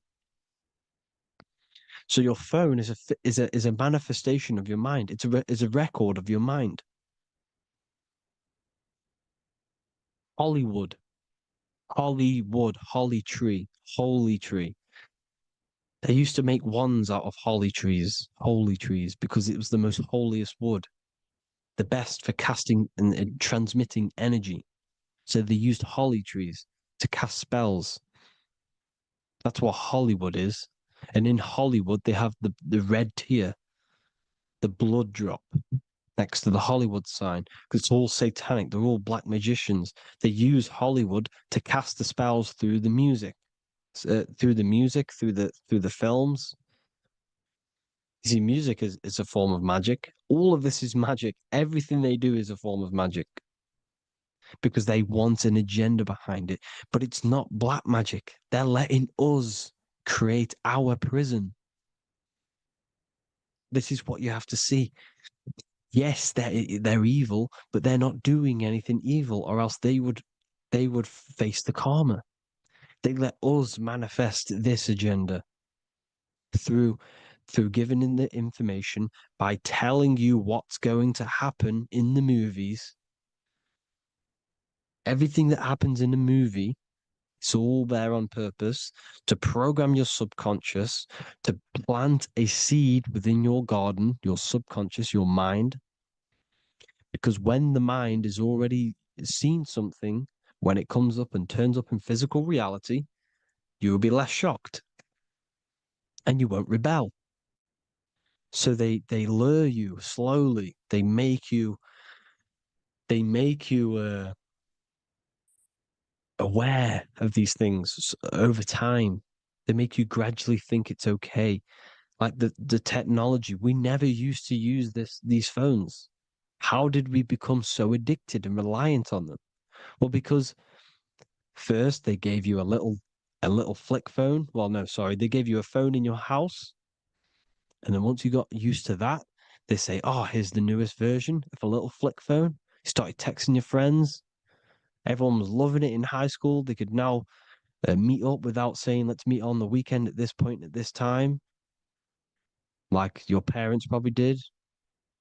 Or maybe some of you watching this, you probably had to tell your friend to meet on the weekend at a certain time because you had no way of communicating. So everyone got these phones and got addicted to them. Then they slowly got addicted to the new iPod with the touch screen. Now they invented touchscreen. Then everyone got addicted to touchscreens. Then because all of this is producing dopamine in the brain, which creates you to become mentally addicted to things and physically addicted, chemically addicted. Because dopamine's a chemical. Your subconscious becomes a program within your subconscious, and your body becomes chemically addicted to these phones. And these phones are the enslavement of humanity, technology. Without this, we wouldn't be in this mess without technology. Because they're creating a hive mind. We're creating a hive mind. So back on track anyways, uh they program you. Look at the films, 9/11, 9/11, all produced by Hollywood. Here's the 11, like I said at the beginning, the two pillars which reflect reality. What happens in the mind happens in the physical. What happens in the astral happens in the physical. Okay, what happens in the physical happens in the mind. It's the two pillars, the mirrors. 9/11. 9 plus 1 plus 1 is 11. Flight 11 was hijacked. New York is the 11th state. New York adds up to 111. This is not a coincidence. It's all a form of magic. It's a ritual, energy harvesting ritual, because your mind produces energy. Your mental attention produces energy. And they're feeding off this energy in the astral plane, these demons. Music is the most powerful. Personally, I think the music is one of the most powerful forms of magic they're using. Okay. Music is hypnosis. It puts your brain in a hypnotic state. It influences your electromagnetic field through vibrational energy. It reprograms your subconscious mind. Why do you think you remember the lyrics? You see, your subconscious stores all of the memories. Remember, the subconscious manifests 90% of your behavior. So therefore, the music you're listening to is manifesting your behavior. You wondered why some people wonder why they have drug addictions and they can't get out of violence and they can't get out of all this negative mind space. It's because the music they're listening to is creating a negative mind space. The words you listen to have plant seeds within your mind. So the reason you remember the lyrics is because that song created a program within your subconscious. Yes, that is what happens. You can use magic to reprogram your mind, but you can use music to reprogram your mind because it's all forms of magic. It's using natural mental energy forces to manipulate the physical reality. You manipulate your mind, you manipulate reality, physical reality. Okay. So the music, another very, very big one.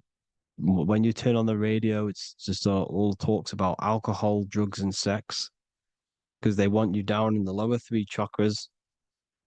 They want your mind attached to matter when it's mind over matter.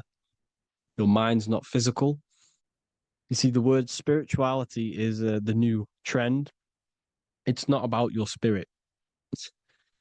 It's not about your spirit. It's about your mind. It's not about, you know, uh, spirituality and looking after your spirit. And they've got you focused on your spirit. Why? Because they hide your mind from you. You see, a lot of people think their mind is their brain, but the mind is everything. There is no physical reality without mind. You can have a brain. Imagine if you had no mind but a brain. It wouldn't work. The mind is everything. The mind controls your avatar. It begins in the mind before it happens in the brain. Then the brain manifests through the body. The brain's just an electrical computer. So that they've got people scared. Or do I have a soul or not? And all this stuff. Listen, if you have a mind, you have a soul, because you are not the mind. This is why everything is sort of an illusion, because beyond the mind is your soul. But what is the soul without a mind? You can't have a soul without the mind. But if the mind didn't exist, the soul doesn't exist. You are the person listening to your mind. I shouldn't say person because you're not the body. You're the entity behind the mind. But if you didn't have that mind, you couldn't understand what you even were. You would just be an observer who couldn't think. So yes, we all have a soul. If you have a mind, you have a soul. Everything is mind. Everything has mind. Mind creates everything. God is mind. And then manipulating your mind through TV, your phone, uh, every little thing. The school, it's all about the mind, people. Control your mind, you control your reality. Just the last thing, here you go. Aleister Crowley, the dark magician, Kanye West doing the exact same thing because they're implementing magic in the music. Here's the Beatles with Aleister Crowley in the background. Bet you never noticed that. Aleister Crowley was influencing music and placing magic within the music to influence the subconscious. This is what Baal worship was. This is why they kill children. They sacrifice these children. Why? Well, because in order to ascend, in order to raise your consciousness internally, godly, by being good, God, or being in order to be good and raise your consciousness and to get something in the physical world, you have to sacrifice yourself. And what do I mean by that? In order to raise your consciousness and ascend, you have to sacrifice the lower nature of yourself. You know, you got to abstain from having sex to retain your sexual energy, to transmute it, or staying away from some poisonous foods like meat. So, staying away from blood. We shouldn't be consuming other animals' blood. We should be keeping our blood pure. We are humans. We shouldn't consume chicken blood, chicken germs. We are the most divine creatures on this creation. We are the most intellectual creatures in this creation. Therefore, we should keep our temples pure. We are not animals. If you want to associate yourself with an animal and go out in the wild, go and find a wild boar and go and try rip its guts out with your bare teeth, because you can't do it. You're not a cat. You're not a carnivore. Okay? So in order to ascend, you have to kill and sacrifice your lower part of yourself to ascend up to your spirit self, your mind self, the highest version. And the elites don't want to do this. So they sacrifice other things like babies to kill them, to exchange their life over to the astral plane, so these demigods in the astral plane can give them something in return in physical.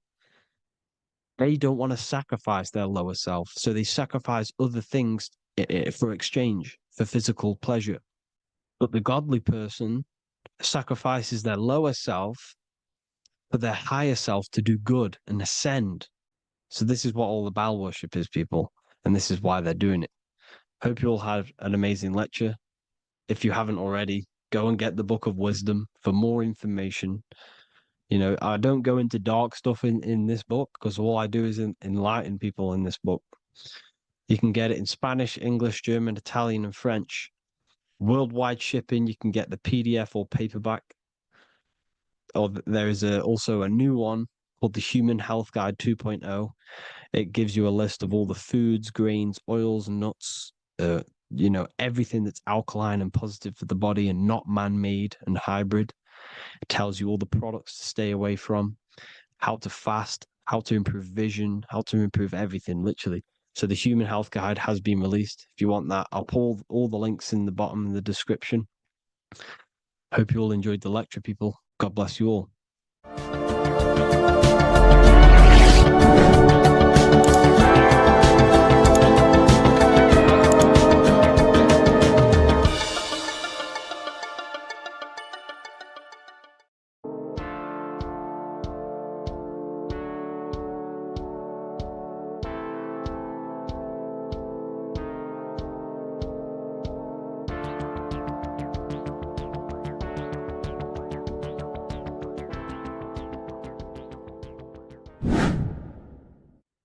How are we all doing, people? It's Revival of Wisdom from the Wisdom Academy.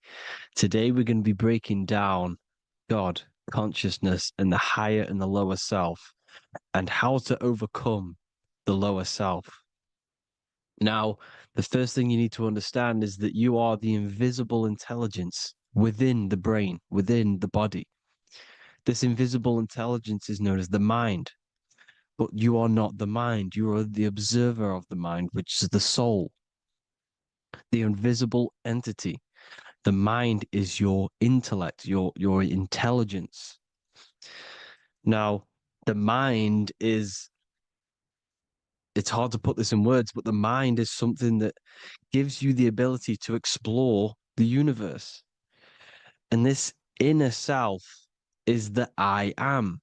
It's the quiet, the inner self, the voice you see in you hear in your head. This is why within spells high twin, inside, internal. The I is also the number one, which is one line. Because the one the one and only, is the inner self, which is the I am. This is why you say, my name is Harry. You are not Harry, you are the I, the inner self, the intelligence. Okay, this is why Jesus in French is I am.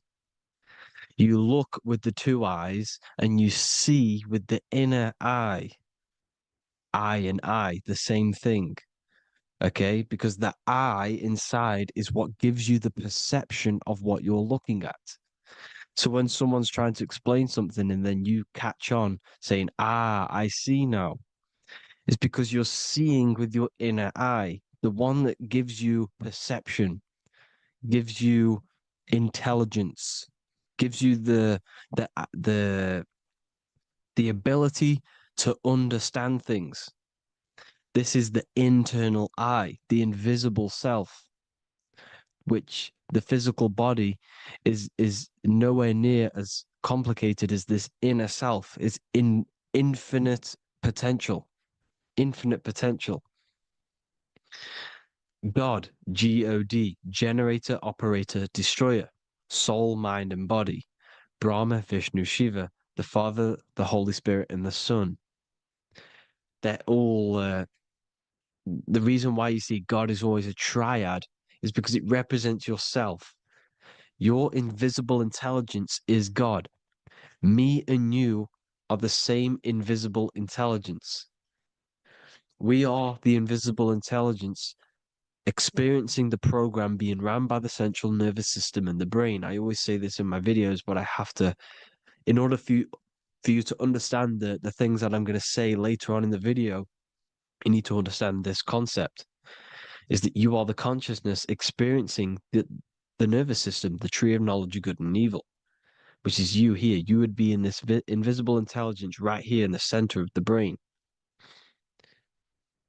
Now, this is why the ancient Christians show God is in the brain. This is the brain stem. This is the brain. This is also the brain stem and the brain. The brain stem and the brain. It's all depictions of the brain because the brain's the computer, the electromagnetic computer, which decodes the demands created by the invisible intelligence, the I, the inner self, you, your true self. The person moving, if you observe what someone moving, this is going to sound, but if you observe someone walking, it's not the body. The body is moving, but the thing telling it to move is the invisible intelligence. Before you kick a football, a decision is made within your invisible intelligence, your mind. And this consciousness, this invisible intelligence, is either stuck between the lower self and the higher self. Okay? When the invisible intelligence, meaning the true self, identifies itself with the physical body, it will trap its mind within physicality. This consciousness that we have is either operating in the lower self or the higher self. It's either feeding the material body or it's feeding the spirit. Okay?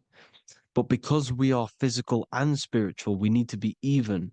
We don't want to be meditating all day long because we do have a physical body as well whilst we are here. We are playing a game in physical matter. Okay? Now, the reason that you incarnated here is to learn a lesson because the mind can manifest anything it wants within the astral planes, within the world of imagination. It can manifest anything it likes, but it incarnates into matter, into this game, so we can understand labor, because anything in matter, you have to labor to manifest. But in the astral, you can manifest at the click of a finger. You come here to learn the knowledge of good and evil.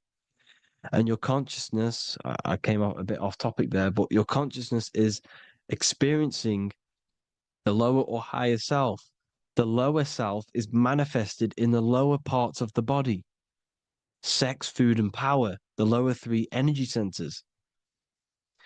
These centers are like mini brains. You are literally thinking with these centers. And when your mind is stuck within these lower centers, you'll think. Have you ever heard the term of thinking with your penis or thinking with your, you know what, as a man? Even females maybe, but mainly this is a boy saying you're thinking with your penis. This is a truth. It's truth in plain sight. You think with these energy centers. When you're living off the lower three centers, all you care about is sex, food, and power. Eating, sleeping, and greed. Power's kind of like greed.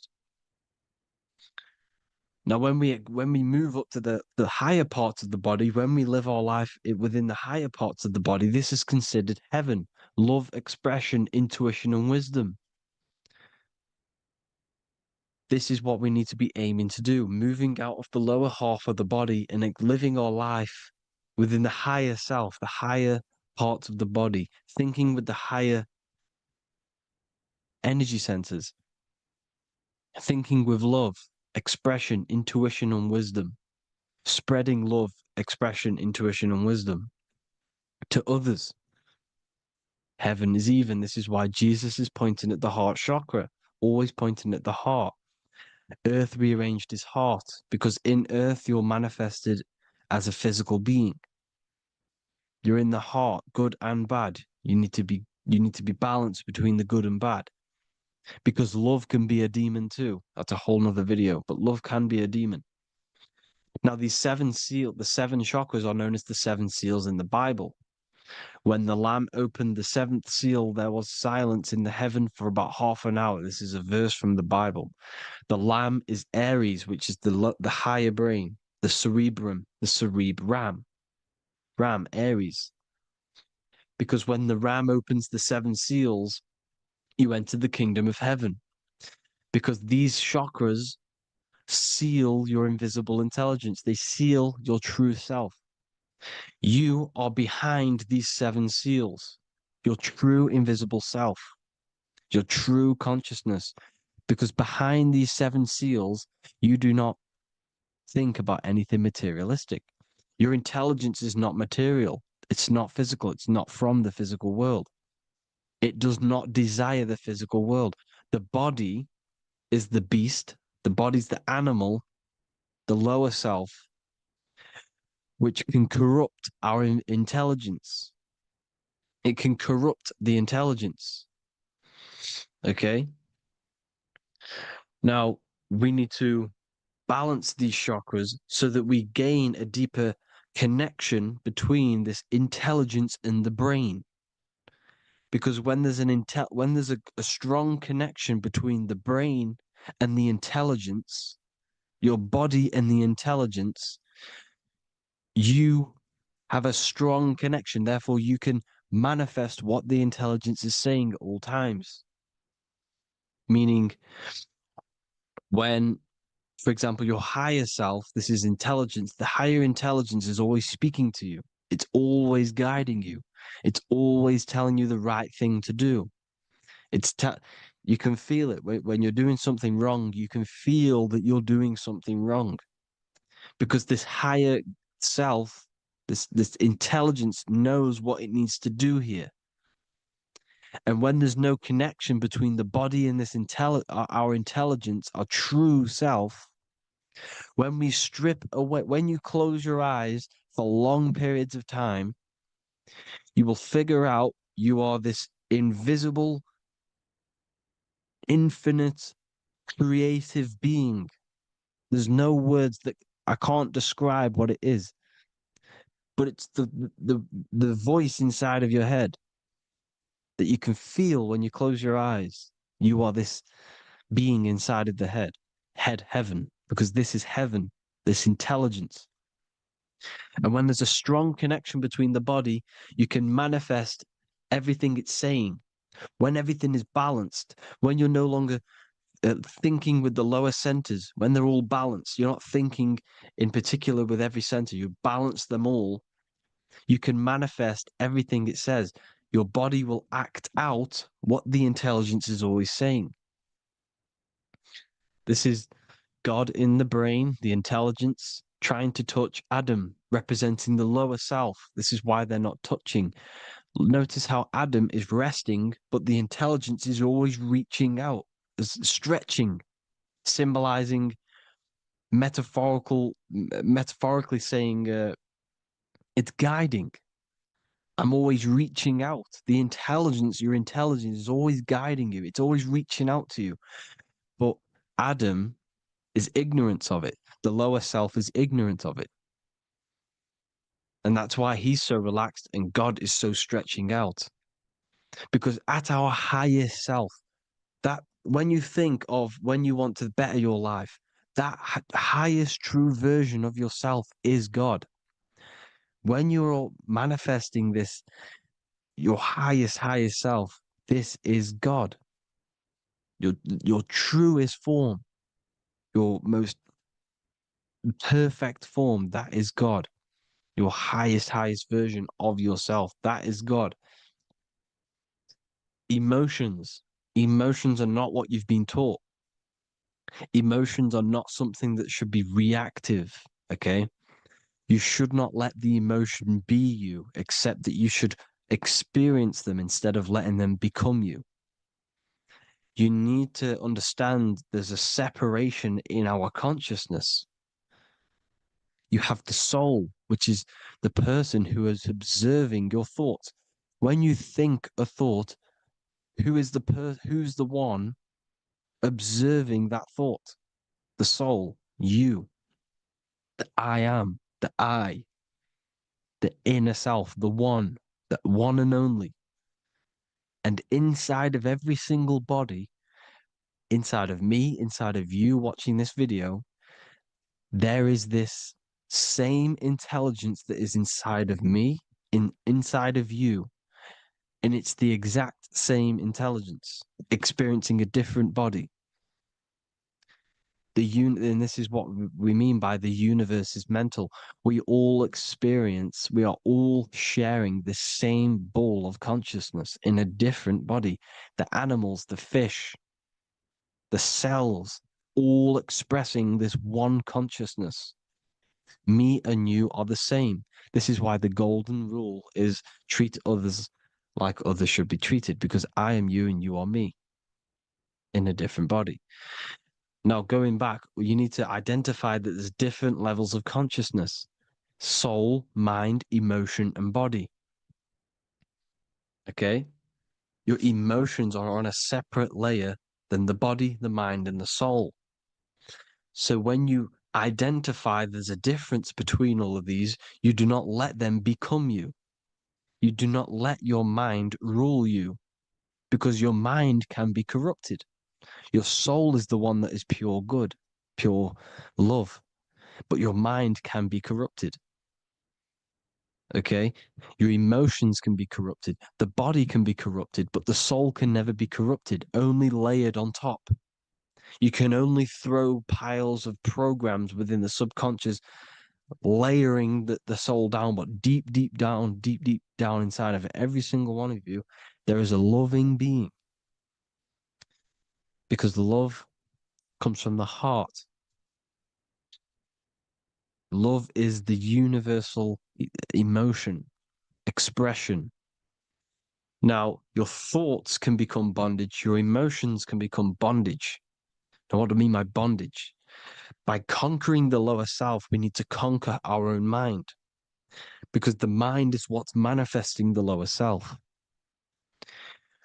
When you're thinking with the lower half of the body, when you're becoming your emotions, you need to experience the emotion, not become the emotion. Do not let the emotion become you. Do not let your thoughts become you, because your thoughts are tools that you can manifest. Your thoughts are the idea.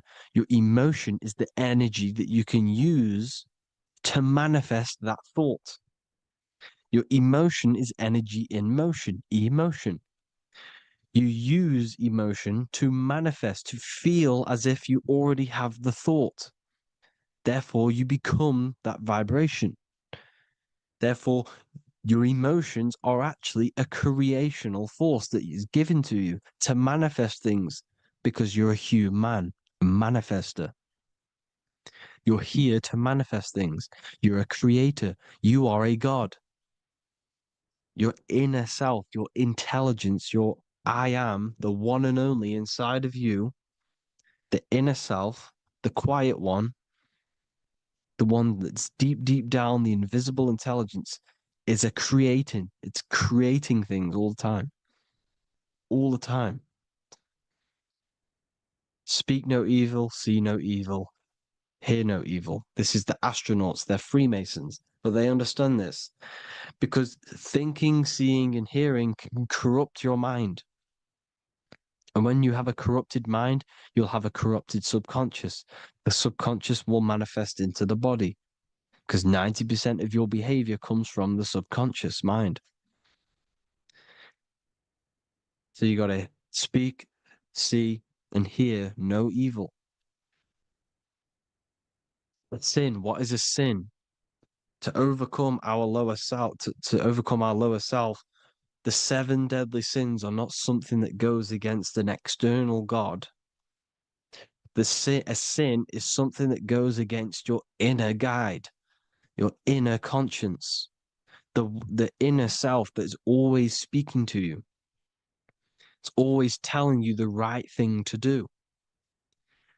A sin is something that goes against this inner guide.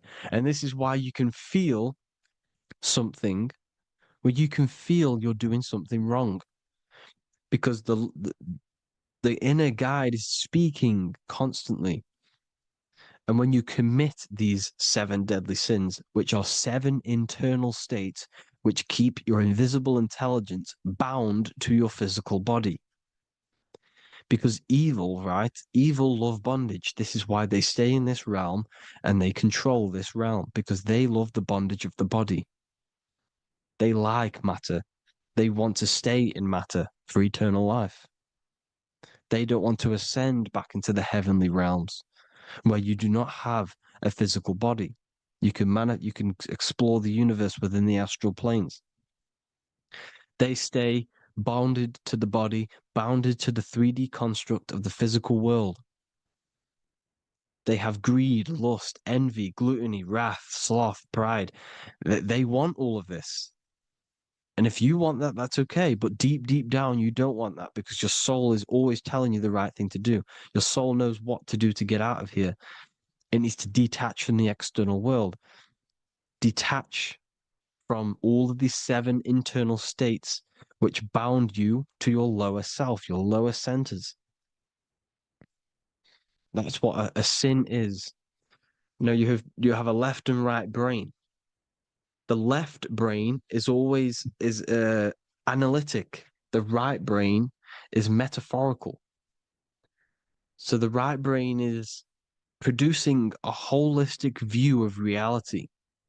Now, what do I mean? And not view, perception. When you see, because your eyes are parts of the brain, so when you look at something and you look, that image is produced in the back of the brain in the visual cortex. And then the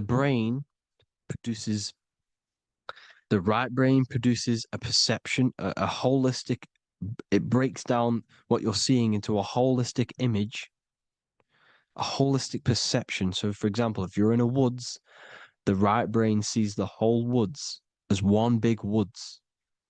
The left brain is breaking that perception down into individual trees, branches, and leaves.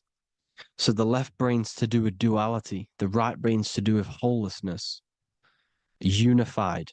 The left brain's dualistic, analytic. This is necessary so that we can pick things up and manipulate them and break things down. We need the left brain. We need the right brain. I'm not saying any of them's bad, but the left brain, sinister in Latin, means left.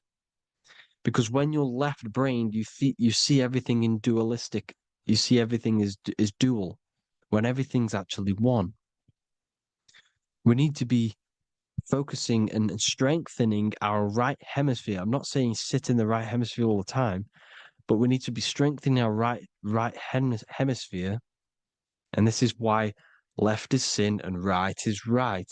Because when you focus on the right hemisphere, you see the holistic perception of creation.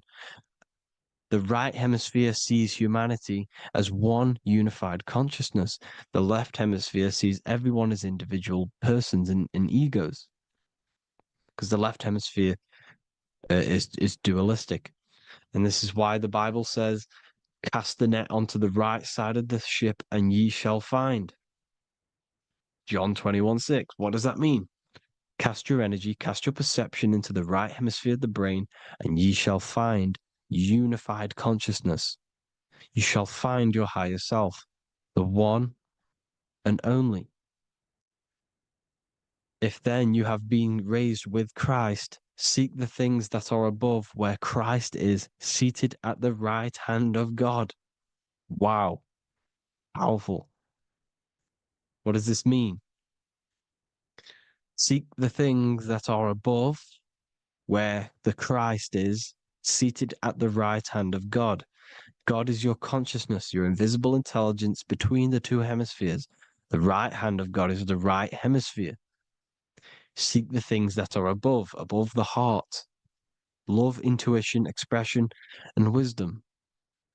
Seek the things that are above the heart, the higher self, the higher part of the body.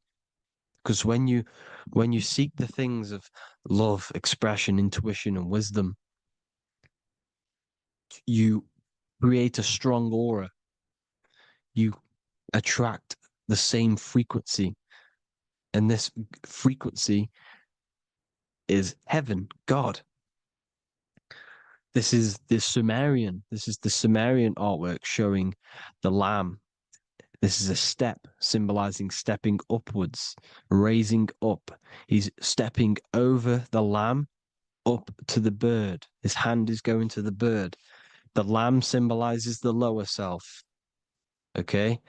The bird with the wings is in the sky. It represents the higher self. This is why angels always have wings, because it represents the higher self in the sky. The lamb is a ground animal, symbolizing the lower self. He's stepping over the lamb to the bird, his higher self, his invisible intelligence. Horus and Set, Jesus and Satan. Look, Horus has an evil brother, Set, just like Jesus and Satan. Horus is a bird, higher self. Set is a ground animal, lower self, which is the devil and the angel on your shoulder. You see? The right and the left hemisphere, the two wings. So the devil and angels always speaking to you. The higher and the lower self. It's the battle between the higher and the lower self, between the invisible intelligence and the physical body, because the body's the one that wants the sugar, it wants the pleasure, it wants the sex, it wants the porn, it wants all of the materialistic things, it wants the 7 deadly things. Okay, it wants this. There's a battle between the higher and the lower self, your intelligence and the body. This is why you need to become balanced, so that there's a deep connection between the body and the invisible intelligence that I am. You need to master your mind with discipline, and you gain a connection between the brain, the body and the intelligence. Resurrection, transmuting sexual energy. Okay, this is important. Res is resh, which is Hebrew. The early Hebrew resh symbol is the head. This is the head. Resh, erection. Erection is a sexual stimulation. Resurrection is rise erection. You got to raise your sexual energy up the base from the spine to the head. This is the Christ, the Christos. Because there's a psychophysical psychophysical oil produced in the brain every month. Go and watch my other video on raising the chrism. Okay? And every month there's this fluid produced in the brain, which takes 2 trips, because one's produced by the pituitary, one's produced by the pineal, magnetic female, magnetic and electric charge. And it takes 2 trips. down the spine to the solar plexus, the bread of life in the Bible, or Bethlehem in the Bible, because the River Jordan's your spine. Goes down to Bethlehem. It gets born in Bethlehem, just like Jesus. Because when this oil travels to the solar plexus, it creates the seed, the seed of life, and it feeds the body, all the central nervous system, all the cells. It regulates the blood, does all sorts of good things for the body, this oil. Now, when you save your sexual energy and you raise your resurrection, you awake the Christ, you raise it from the solar plexus or the sacrum bone up to the brain, you activate 100% of the brain, and this is the true resurrection of Christ. Instead of wasting the energy and giving away your sexual fluids, because behind the fluids is the energy. So when you release that fluid, the energy is out there. You've released the energy. Your sexual energy is the most potent emotional force a human could possibly feel. Same with any animal or anything. The sexual urge, the sexual emotion is the most powerful, potent emotion that you can feel. It takes over the whole body. When you feel sexually aroused, it takes over everything because it's so potent. And when you fight the serpent, when you fight the sexual energy, which is shown here in the Egyptians, the cat cutting off the head of the serpent, or Hercules fighting the serpent, or in the Greek mythology fighting the seven-headed dragon, the seven chakras. The serpent is your sexual energy because it symbolizes your kundalini. When you fight it and you transmute this energy, instead of releasing it, instead of acting sexually on it, you can transmute the energy, transfer it from the solar plexus up to the brain. You can also do this with other tasks. Instead of releasing it, instead of raising it from the solar plexus to the brain, you can use it for other things. So, for example, you want to think critically. You can use it for critical thinking. You can use it for going to do exercise. You can transmute sexual energy into anything. But you can do this. You can raise the sexual energy, and you can use this energy to push the cerebrospinal fluid from the solar plexus up through the spine, up the 33 vertebrae to the brain, and it'll activate 100% of the brain. And this is the resurrection of Christ. Jesus was never dead. Jesus was never rose from the dead. It symbolizes the Christ, Jesus Christ. Christ is Christos, which means oil in Greek. The resurrection of the Christ, the Christos, the oil. And when it activates 100% of the brain when it's raised, and it can regulate all the systems, it can regulate all the blood, it can regenerate the body. And this is the true Antichrist. They don't want us doing this process. The Antichrist is not against Jesus, it's against the fluid in our body that makes us live hundreds and hundreds of years and makes us live as gods. This is the true resurrection. And when you fight the serpent, you fight your sexual urges, your sexual emotion, the most strong emotion that you could ever feel. You can do this process. And this is the true secret of transmuting sexual energy. Because when you transmute the sexual energy, you can become a god. And this is why Hercules is fighting the serpent. Notice how the serpent is low. He's reaching down to it. It represents the lower self. Because the lower self wants the lust. It desires sex. The body desires sex. There's a fight between the higher and the lower self. But when there's balance, there's even. Heaven is even. When there's evenness between these, this is the kingdom of heaven. This is when heaven is on earth. So at our highest levels of ourselves, the highest level of our intelligence, this is God. God is something that we manifest. We need to achieve Christ consciousness by battling the body. There is no battle outside of the physical body. It's an internal battle. Jesus and Satan have been externalized. Nothing exists outside of you, because I explained in the beginning how you are the consciousness experiencing the central nervous system. Therefore, there is nothing outside of you. It's all internal. Jesus and Satan have been externalized. Why? Because it's business. The church is a business. It's all a business. They've created these figures to be historical when they're not historical. The Bible's not historical. It's all externalized. It's called exoteric, when the truth is esoteric, internal teachings. So, anyways, people, balance the chakras, balance the two hemispheres of the brain, balance the conscious and the subconscious. Balance is perfect, the yin and yang. You are spiritual and physical. You live in day and night. You need to be balanced. Oneness. Seek oneness. And this is the true kingdom of heaven. And when we all realize that we are all the same intelligence, the same consciousness expressed in different bodies, when we all realize this, we all realize we're all one. Doesn't matter what race you are.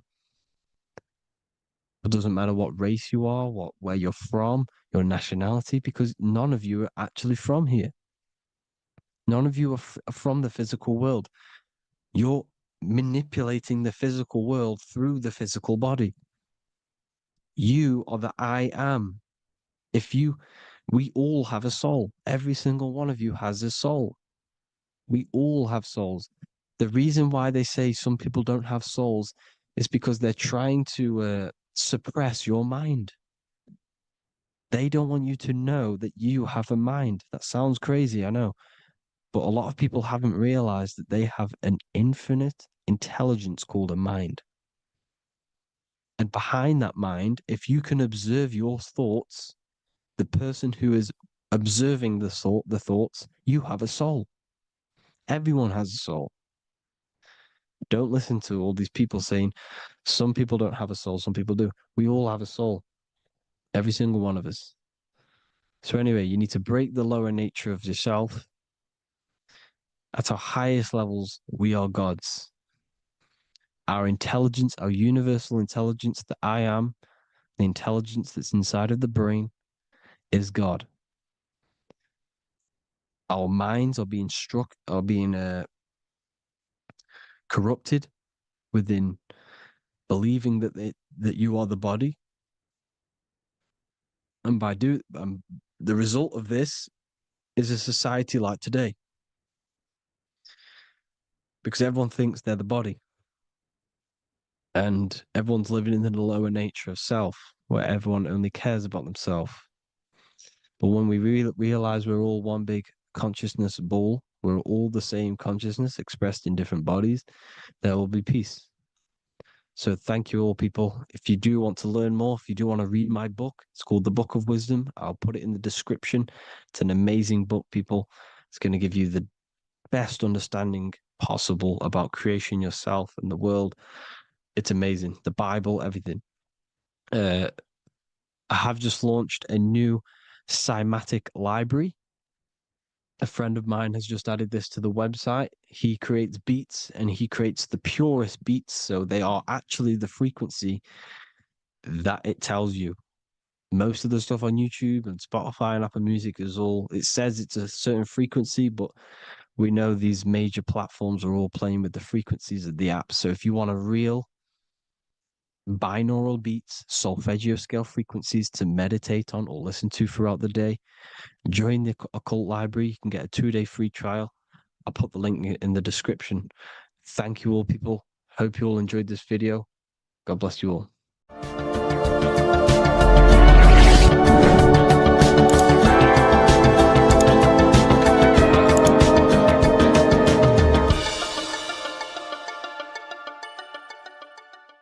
Welcome to Revival of Wisdom.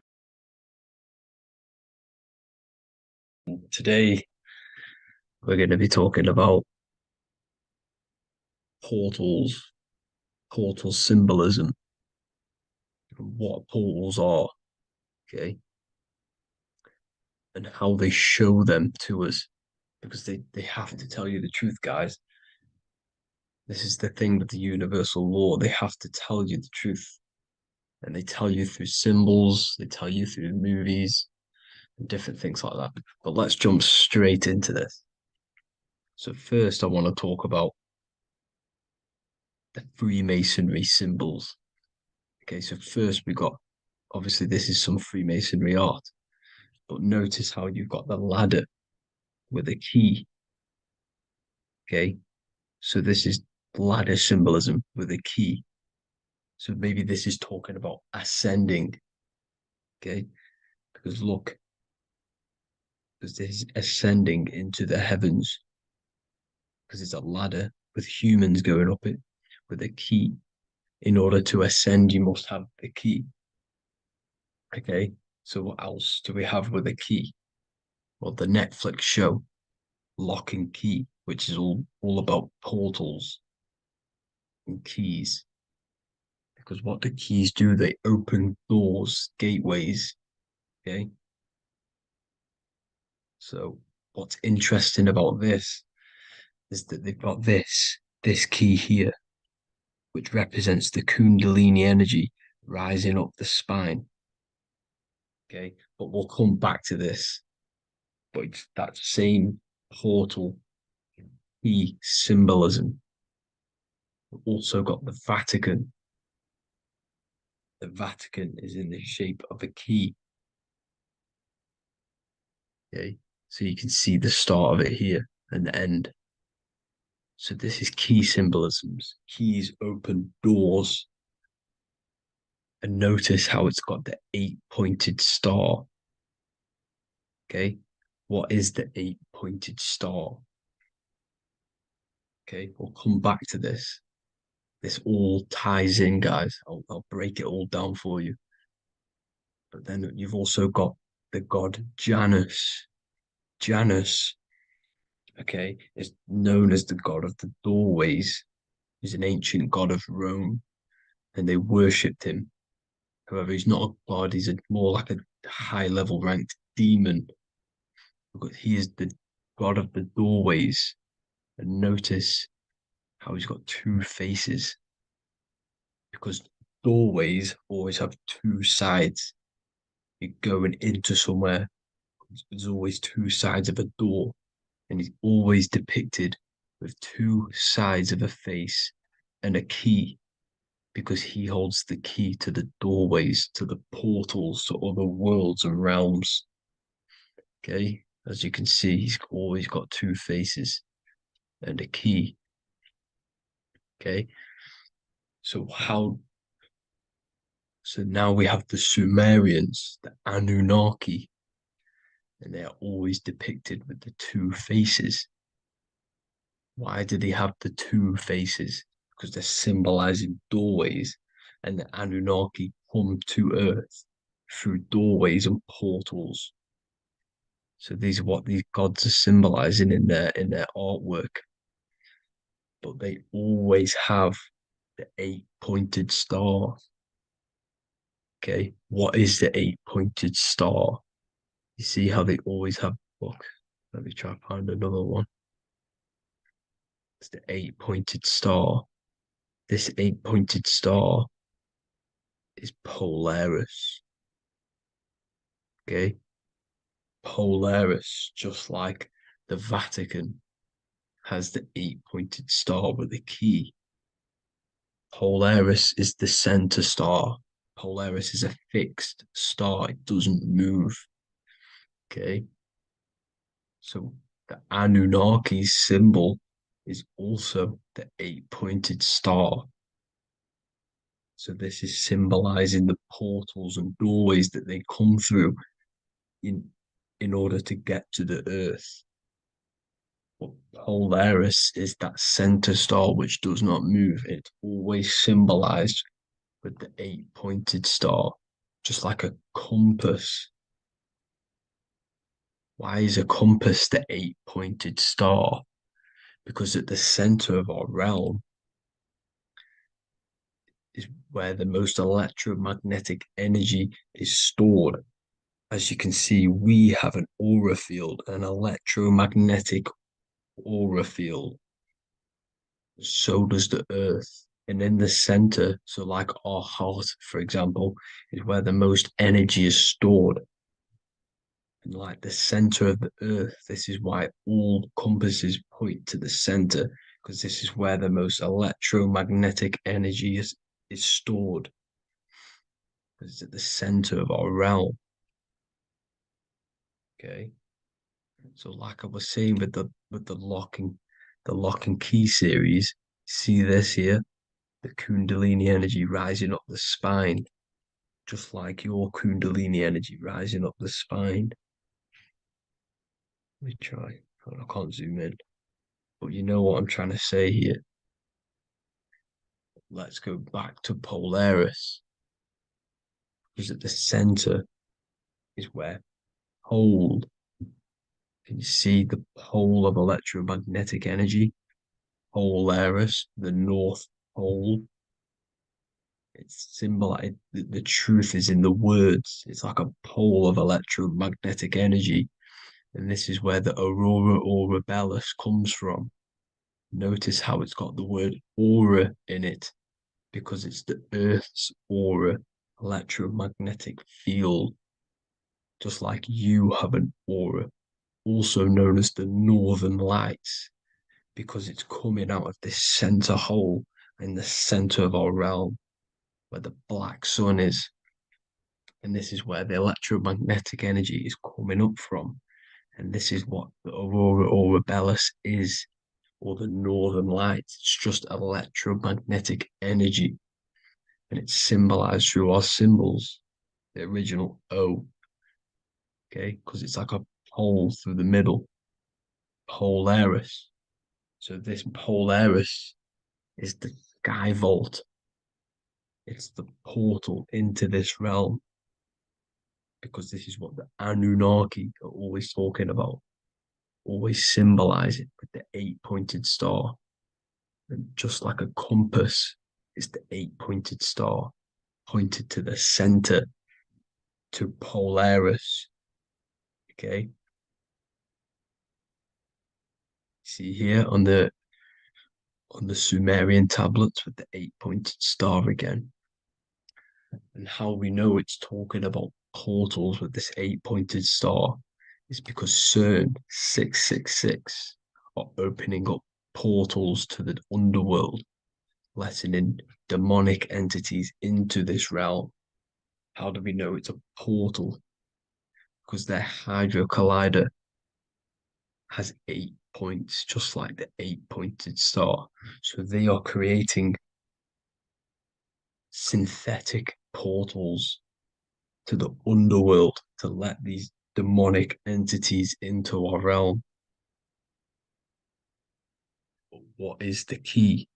Because if we're talking about ascending through Polaris, notice how here on the masonry art, this luminary here, so this is the sun, that's the moon.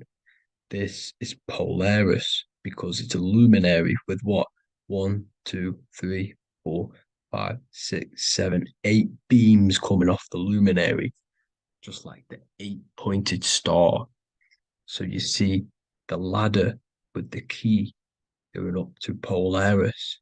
It's symbolizing ascending out of Earth. So what is this key that they're keeping from us? Because it's a human holding a key going up the ladder to Polaris. Well, chakras. We have 7 chakras. Okay, so this is what they are telling us in the lock and key symbolism. The Kundalini energy rising up the spine. Okay, just like they have 33 vertebrae on the back of your spine. Okay, this represents the Kundalini energy going up your 33 vertebrae, just like in masonry has 33rd degrees. Okay, so what is the key? Your chakras. Your chakras have to be unlocked. Okay, you have to unlock your chakras, and you can't unlock this one without going through this one. You have to go through them all. It's like a ladder, just like Jacob's ladder. You can't go from the bottom to the top. You have to unlock each one. Okay, just like you have 7 chakras, you have 7 layers of your aura. Okay, you have to unlock your chakras to the highest point in order to reach Christ consciousness. And this is the key that they're talking about. They're symbolizing the organic portal within each and every one of us to ascend out of this realm. Okay, so this is the key that they're talking about, and they're holding back this knowledge to keep us trapped in this 3D realm.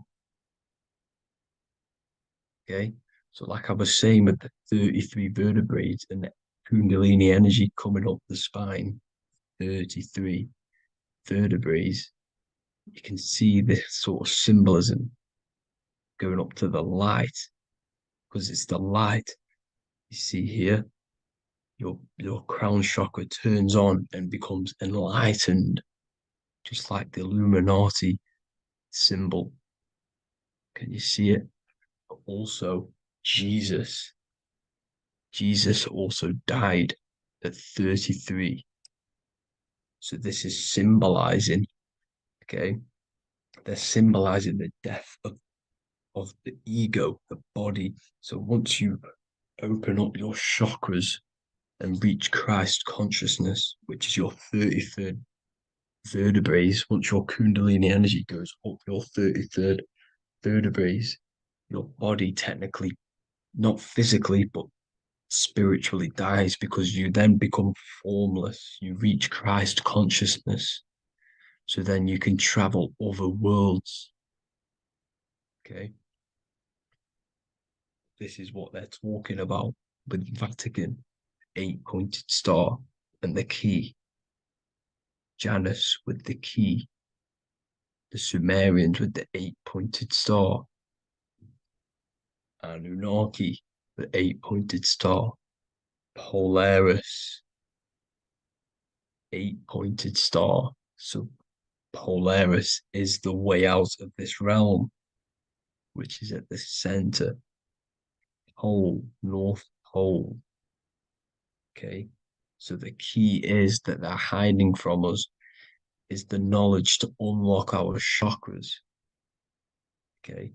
And without this knowledge that they keep from us, is trapping our souls in this reality to keep reincarnating. Okay. Well, thank you all for tuning in. I'm going to leave you all there. Make sure to leave a like and a comment in the comment section. Let me know some topics to talk about so I can break it down for you. God bless you all. Hello, and welcome back to The Real University. Today we're going to be talking about hidden spells within the language, English language. This is why we call it spelling. A lot of people are already aware of this. However, I'm going to go over some words that have double meaning, meanings to them, behind them, which trick your subconscious mind.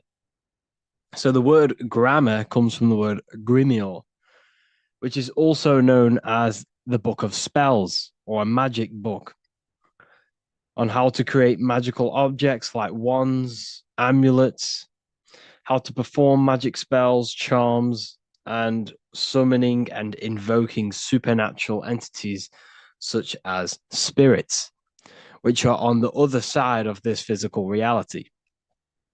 So what you must understand is what you say in this physical world is also happening in the astral world as well. So your words are spells. They cast spells into the spirit plane. They cast spells into your mind. They cast vibrational frequency into your cells in the water. Water holds a lot of energy. So we're going to be going all over this. The subconscious mind takes everything as truth. Everything you say is truth to your subconscious. And you should know this by watching the Manifestation Mastery 2.0 course.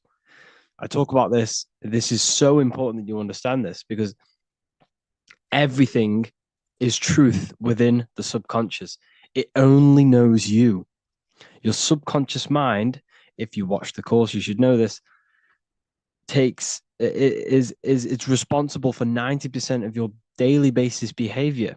The thoughts that you are thinking on a daily basis, the things that you do, the things that you say, 90% of what you do and say and think you did yesterday, because of the subconscious mind holds all of your programs. What you say is molding your mind. What you state is truth in your mind. It does not know the difference between a joke or it takes everything literal. It is literal.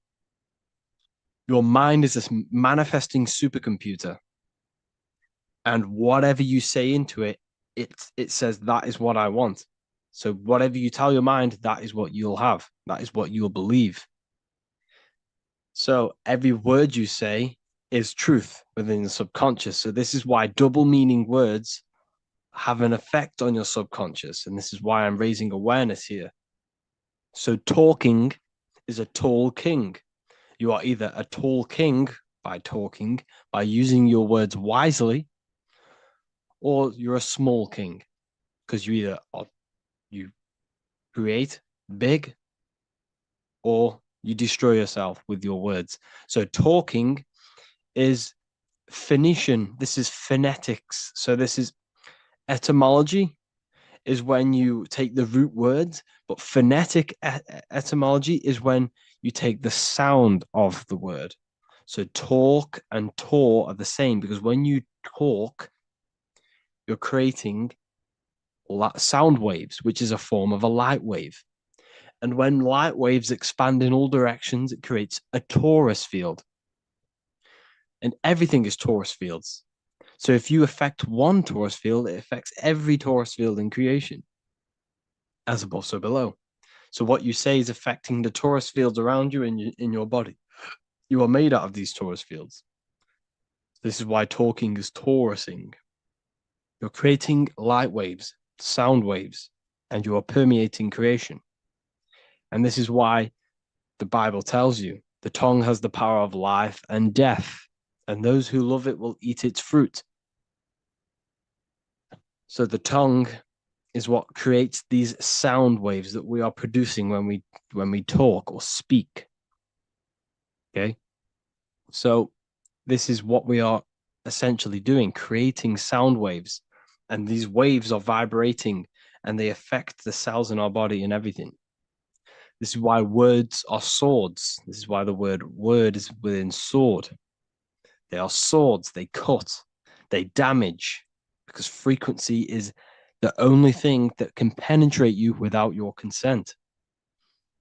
In the very beginning, the Bible, John 1:1, it says, in the beginning was the Word, and the Word was with God. This is obviously a metaphor. There was no spoken word out of a spoken mouth. It's basically saying God created the world with the use of cymatic frequencies, sound waves. Everything is sound waves, and this is observable. Geometry is the geometric shapes you see in the nature, like petals, how they're all perfect stars or five-pointed stars, or the Fibonacci sequence. This is all an effect of vibrational frequencies. It's all cymatics. Everything is created out of sound. Sound is the creation of the universe. So this is how powerful words are. It's a cymatic frequency. Hello. Hell. When you say hello, you're subconsciously implanting hell into your mind and the people around you's mind. This is why it's casting a spell. Even though you may pick up on it, but your subconscious picks up hell. That is what you're picking up. And that word holds a frequency. The word hell, when you hear the word or see the word, activates thoughts within your subconscious. It activates, it stimulates it. What is everything that resembles hell in your mind? But that goes on within the subconscious without you realizing. Bless, when I bless you, I'm actually saying be less. So you're not blessing someone. You're saying be less. Appreciate. Appreciate. Weekend is when you're weakened. You see, they've casted spells on our cycle of life. The weekend is when you're weekend. You are weakened from the weekdays, when the working days are the weekdays, and the weekend is when you're weakened and you rest. Because in the days, you are in physical or emotional shock, unable to think or react properly. This is the days you're in. You're in a daze in the weekdays. See? Parents are a pair who rents. Because you don't, well, in this, we do own our children, but in the system, we technically don't. You're a pair who rents. Slaughter. They want you to think that slaughter is laughter. You see how it's implanting messages in your subconscious to make these things okay? They want you to think slaughtering is okay. So they put the word laughter in slaughter. I'm telling you, people, the people who made this language are satanic. They are witch. These people are wizards. We're getting ran by wizards, dark occultists, and wizards. That is who we're getting run by. And they've been running for thousands of years, and they know exactly what they're doing. They've covered all aspects. They've covered the language, the frequencies, the music, the food, the water. They control everything in every aspect of your life. They have some part in it. And it's all occult knowledge through magic. It's all magic. It's all a form of magic. Awake. Awake is an event where the family and friends of a deceased gather before the funeral. That's awake. Why are we talking? Why is the word funeral? Why is death associated with being awake? See how they are planting subconscious messages in you. They want you to feel death. They want you to be the low vibration. And it's the same with mourning. Mourning is an expression of sorrow for someone's death. They're always associating death because these people they're running a death cult. It's a death cult. It's a satanic cult. A job is Hebrew for prosecution. Soldier is a soul dyer. If you go into the army, you're a soul dyer that they just use your soul to die. And then you just wasted your time in physical incarnation. Because you never die. You will never, ever die.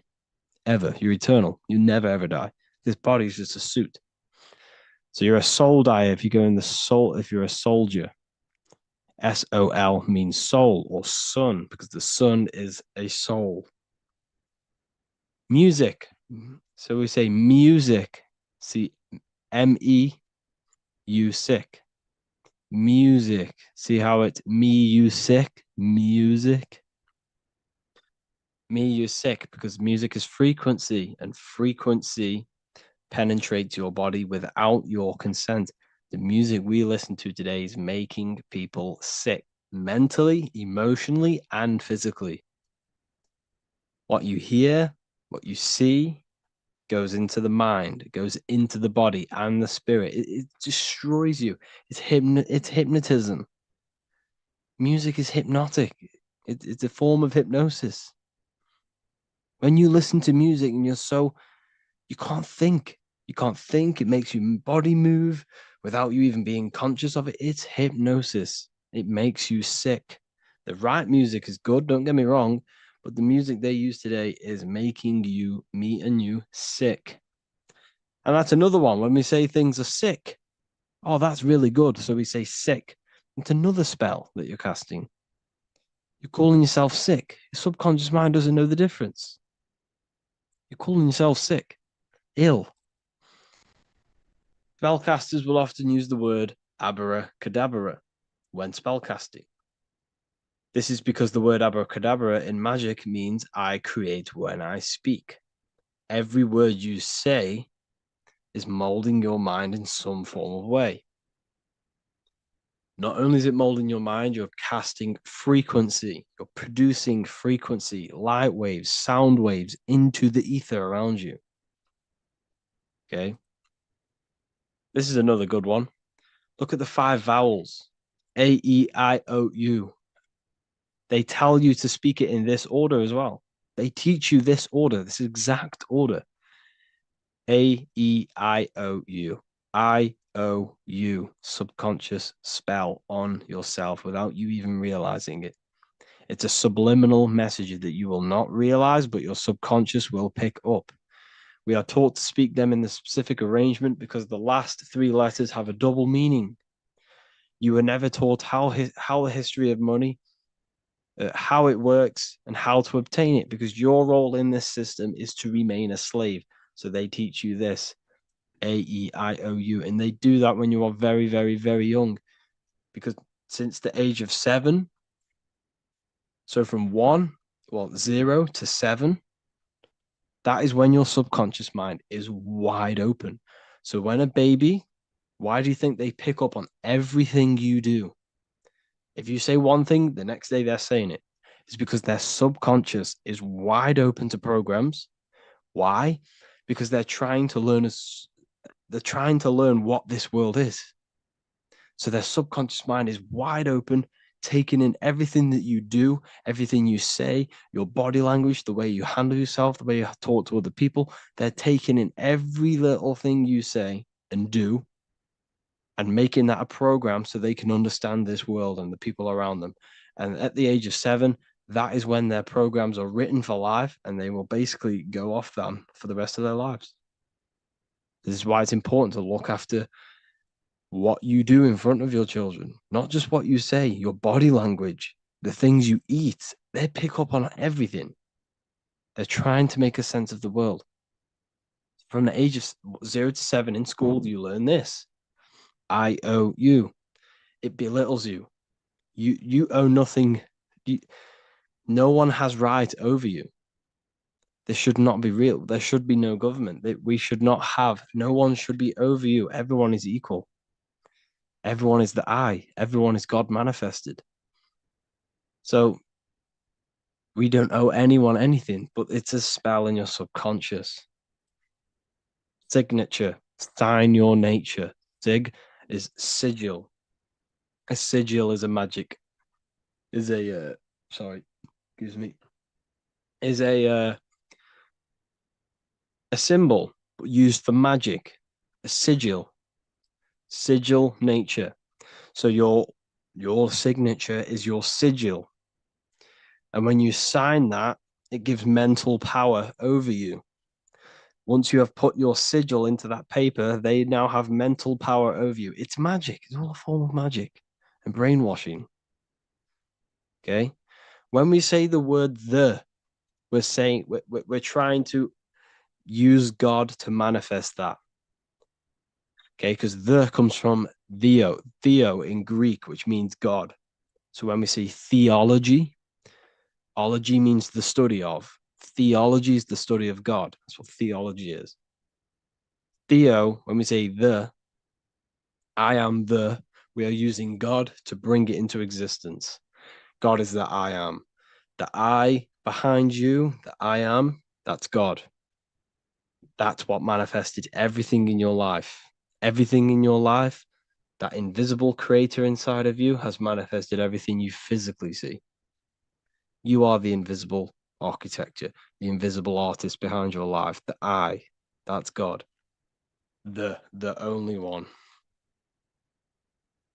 So when we use the word I am, this is how to bring the power to yourself.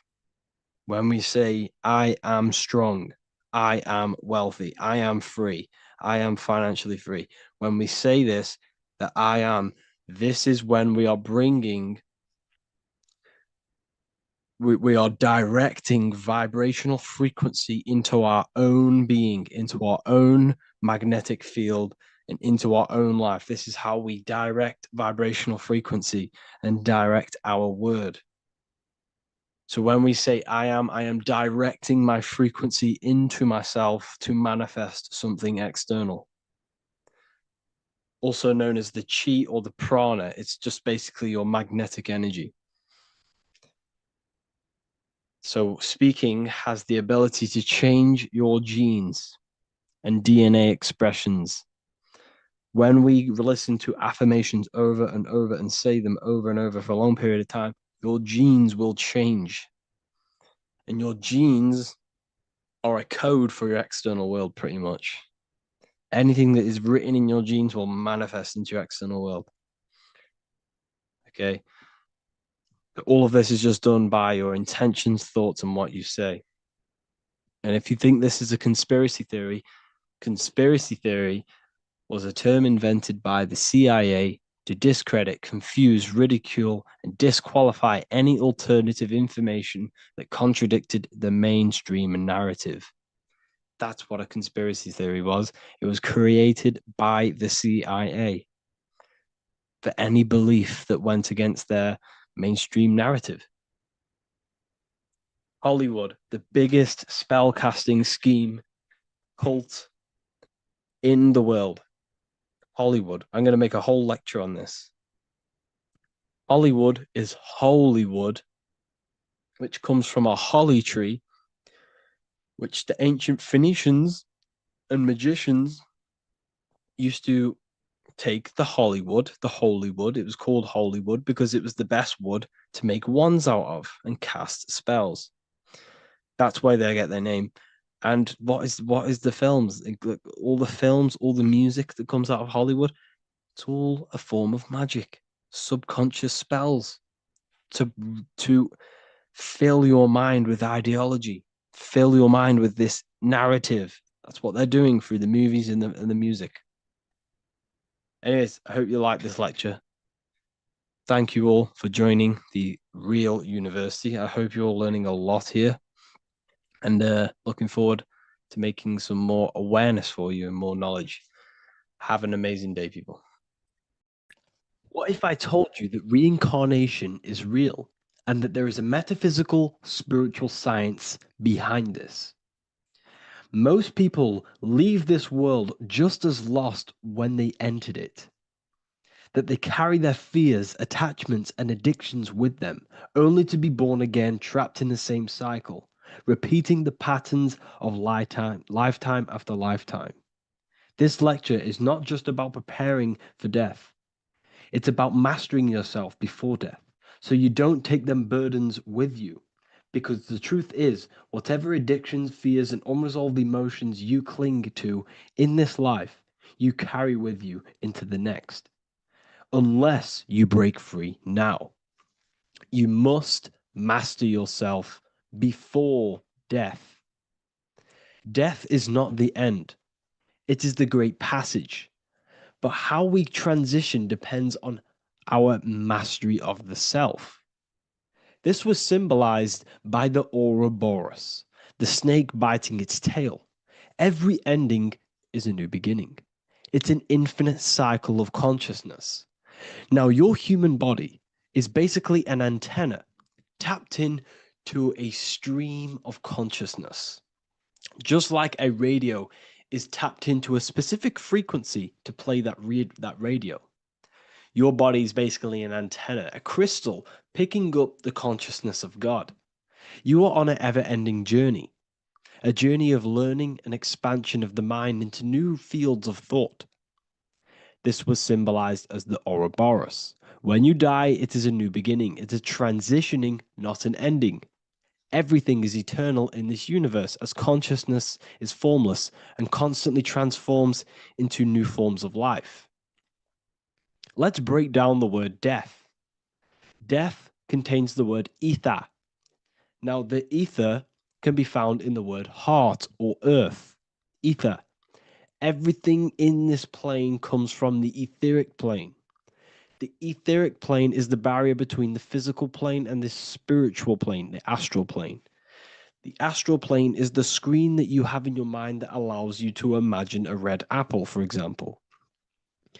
This is the imaginative plane where thought forms start to take form. Everything begins as a thought, then the thought form becomes an imagination, then energy, then physical. Everything in the physical plane is a shadow of thought, all objects manifested as thought. You came from the astral, you came from the stars. This is why we say reach for the stars, or this is why you say you are a star. Cis star, miss star, fraud star, stir is star. And when you become famous, you become a superstar and you gain a star on the Hollywood floor. You are a star. The ether. The ether is the infinite energy source which all things come out of and return back to. This is the cycle of life and death, summer and winter, day and night, sleep and awake. The ether is the infinite energy source which all things come from and will return back to. Okay, sorry about that little error. The ether is the boundless source of energy from which all things emerge, to which all things return to. We can see this in the cycle of the sun. The sun does this wave of creation. It rises and it falls. We have the day and the night. The daytime represents our conscious mind when we are alert.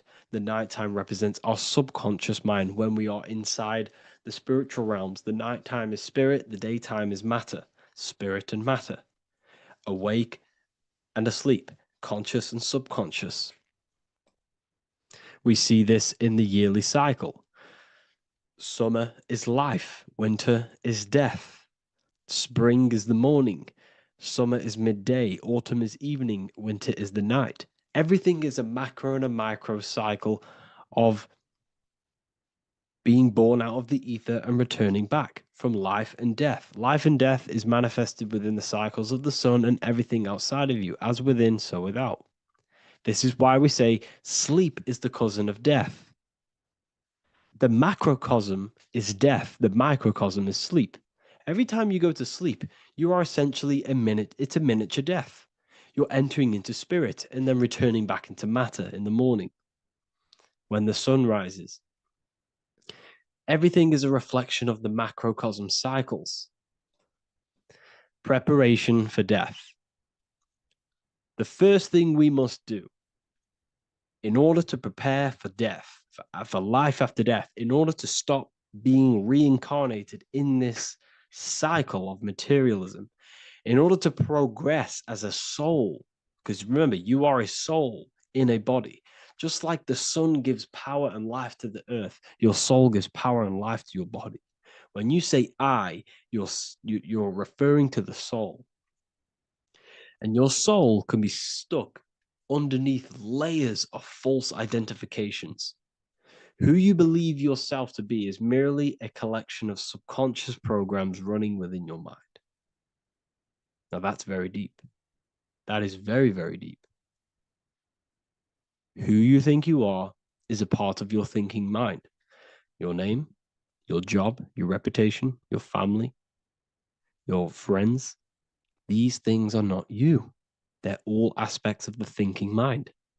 What happens if you meditate and you turn off the mind? Then all these things do not exist. You're left with the pure soul, the pure awareness, the pure observation. If you turn off the thinking mind, you're no longer your body, you're no longer your reputation, you're no longer your friends, you're no longer your job and your labels. You are the soul. That's the true you, the observation of the mind, not the thinking mind. The ego is the echo. It's an echo of your true self. The ego is your mind's perception of itself shaped by experiences, trauma, emotions, and beliefs. It is merely an echo of your true soul self. The ego is not you. Your mind is not you. You are the soul. And this is the true self that we must express within our life and we must connect with before we die. Because when we die under the echo, under these false layers of the emotions, the traumas, the experiences, the addictions, the emotional attachments, When we die underneath all of this, when we don't know our true self, the soul is still hidden. The true you is hidden underneath these layers of false identification. We must remove these layers of false identifications. We must remove them. We must destroy the echo. Remember, the ego, you never had an ego when you were a child. When you were a child, you were pure. You didn't, you didn't show off things. When you were a child, you were pure. You expressed yourself freely with you didn't hide anything. You didn't hide any aspect of yourself. You didn't suppress any aspect of yourself to fit in as a child, as a baby. Because the ego was not here when you came here. The ego grows with experience. The ego is a false perception of yourself while being incarnated in this material world. It's your mind's perception of itself and it's created through your experience.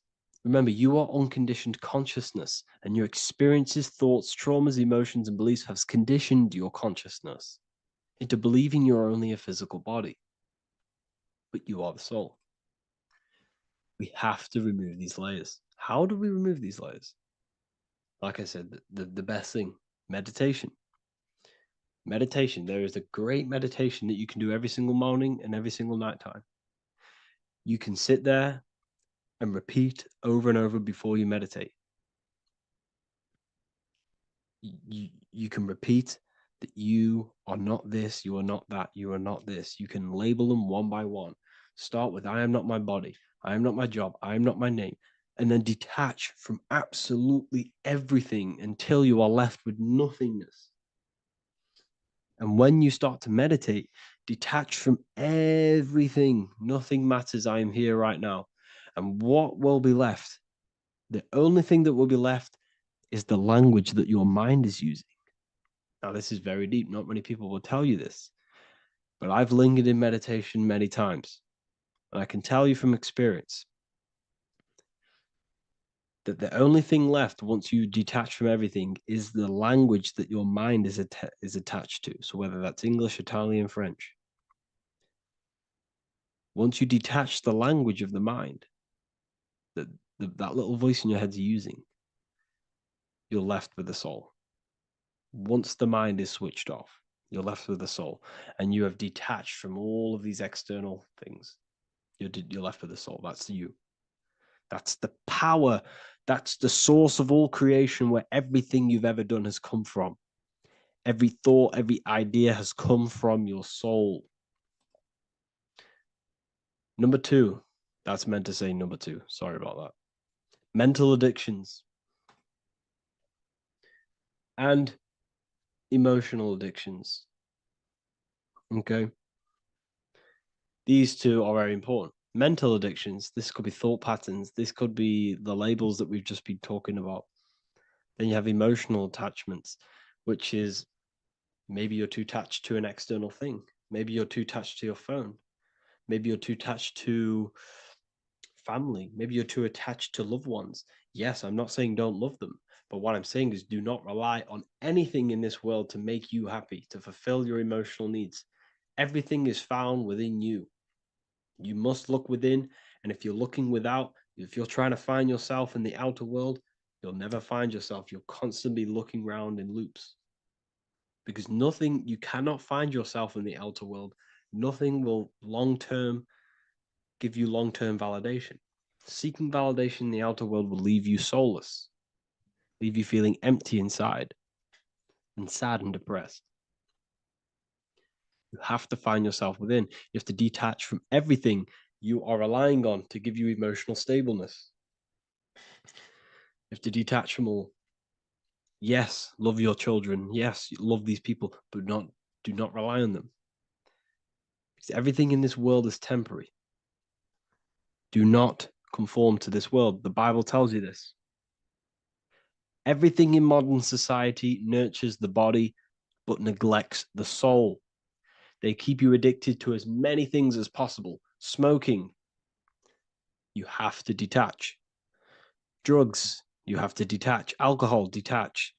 You cannot rely on anything. This is why this path is very, very difficult to walk, but I'm showing you the way. These are the things you must do before death. You have to detach from absolutely everything.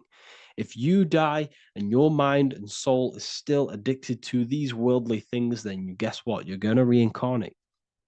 You're going to reincarnate because your mind is still thinking about these material earthly things. And if you are operating in that vibration, you're going to project that vibration and come back here. You have to detach. You have to master the soul and master the mind. Like I said, the matrix is designed to keep you addicted to as many things as possible. Your phone, food, smoking, drugs, alcohol, clubbing, all of these things. Everything in society is made to trap your soul and reincarnate in this world. That's why it's very, very, very difficult to walk this path. Very difficult. Matrix, matter tricks. John 2:15 to 17. Do not love this world, nor the things it offers you. For when you love the world, you will lose God. Do not love this world, nor the things it offers you. Do not conform to the pattern of this world, but be transformed by the renewing of your mind. Great quote.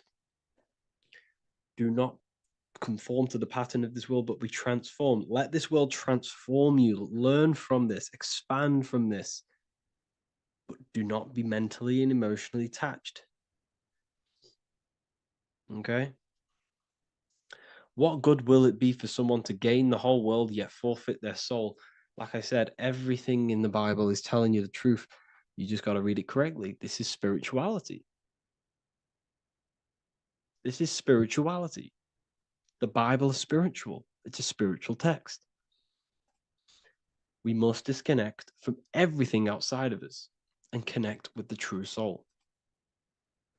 Here we have the Egyptians showing you the soul leaving the body. Here we have the soul here. Here we have the Masons showing you the soul coming out. The soul is real. You are the soul. And when you leave this physical plane, you will go into the astral plane. That's where you came from. You came from the astral. You came from the stars. You incarnated into this physical body. Your consciousness fell into this material form to experience limitation, to experience a 3D world. So in order to ascend properly before we die, we have to let go of all the attachments. Every addiction you have, write them down. And one by one, tackle them. Before you die, you have to, or else you will reincarnate. This is the teachings of Egyptians. This is the teachings of Masonry. All of these addictions contribute towards life after death. Everything must be controlled. And we must be attached to the soul. I'm not saying I'm perfect. I'm not saying I'm perfect, people. We're all not perfect. We're all under psychological operation by the government. We're all in a very difficult situation with this awakening. I'm simply pointing out what I know from my journey and what I've been learning through occultism and research and reading lots of books and many different things. I'm on this journey just as you are. Maybe I'm further. Maybe you're ahead of me. We don't know. But this is what I'm sharing with the world. This is what I'm sharing with my research. And this is what makes sense. It's common sense. Look at everything around you. Everything's made to feed the body, not the soul. So, my beautiful watchers and fans and supporters, I appreciate every single one of you, and I hope this video has supported your journey. If you're feeling lost in life, if you're searching for deeper answers, whether you're seeking clarity, looking to expand your studies, or ready for personalized mentoring, this is your chance to connect with me live and receive insights tailored just for you. Start your path to self-mastery and enlightenment inside the world's best esoteric school. Your journey starts now. Tap the link in the description if you want to join Ethereal University, or feel free to check out my books. I thank you all. and I really appreciate for 100,000 subscribers on YouTube. I love every single one of you. Make sure to drop a like, a comment, and subscribe to the channel if you're new. Let me know some ideas for, lectures, anything that you want to know. I can make lectures on them. Just drop it in the comments. I appreciate every single one of you. Take care.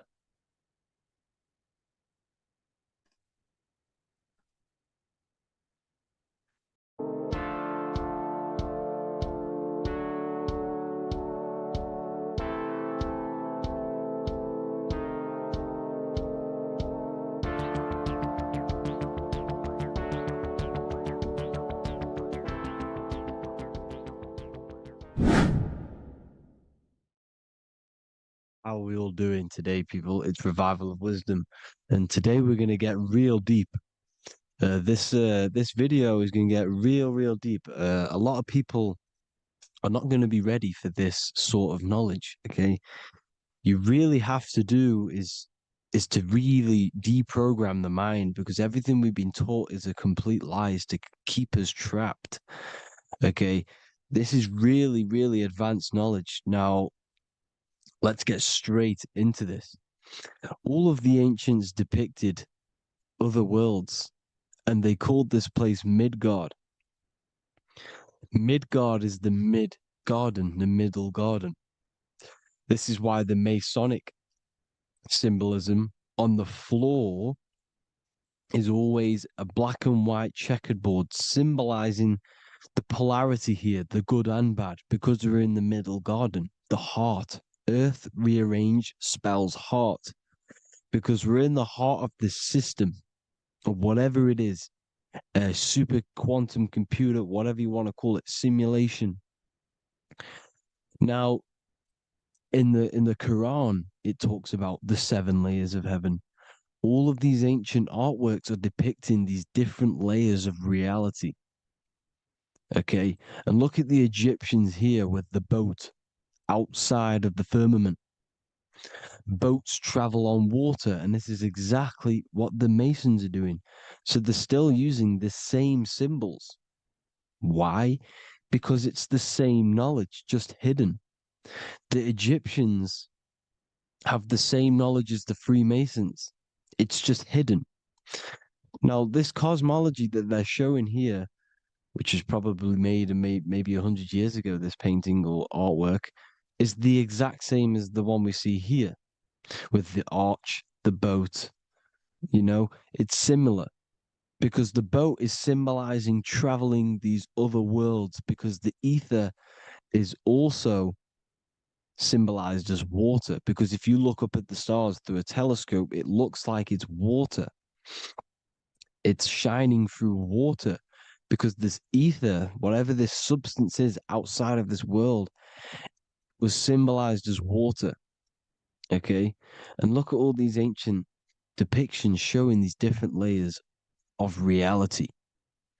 Now, we are being trapped within this 3D dimensional world, which is the cube, the Saturn cube, because there are 6 sides to everything in this world: front, back, left, right, up and down. 6, which is the cube, because we're in the Saturn's world. Okay, now, always been depicted as a tree of life, the tree of the universe has always been depicted as this tree. Because let's get a bit deeper. Now, the cosmology of this reality is the sun, the moon, and Polaris, always in the Masonic art. The sun, the moon, and Polaris, the all-seeing eye.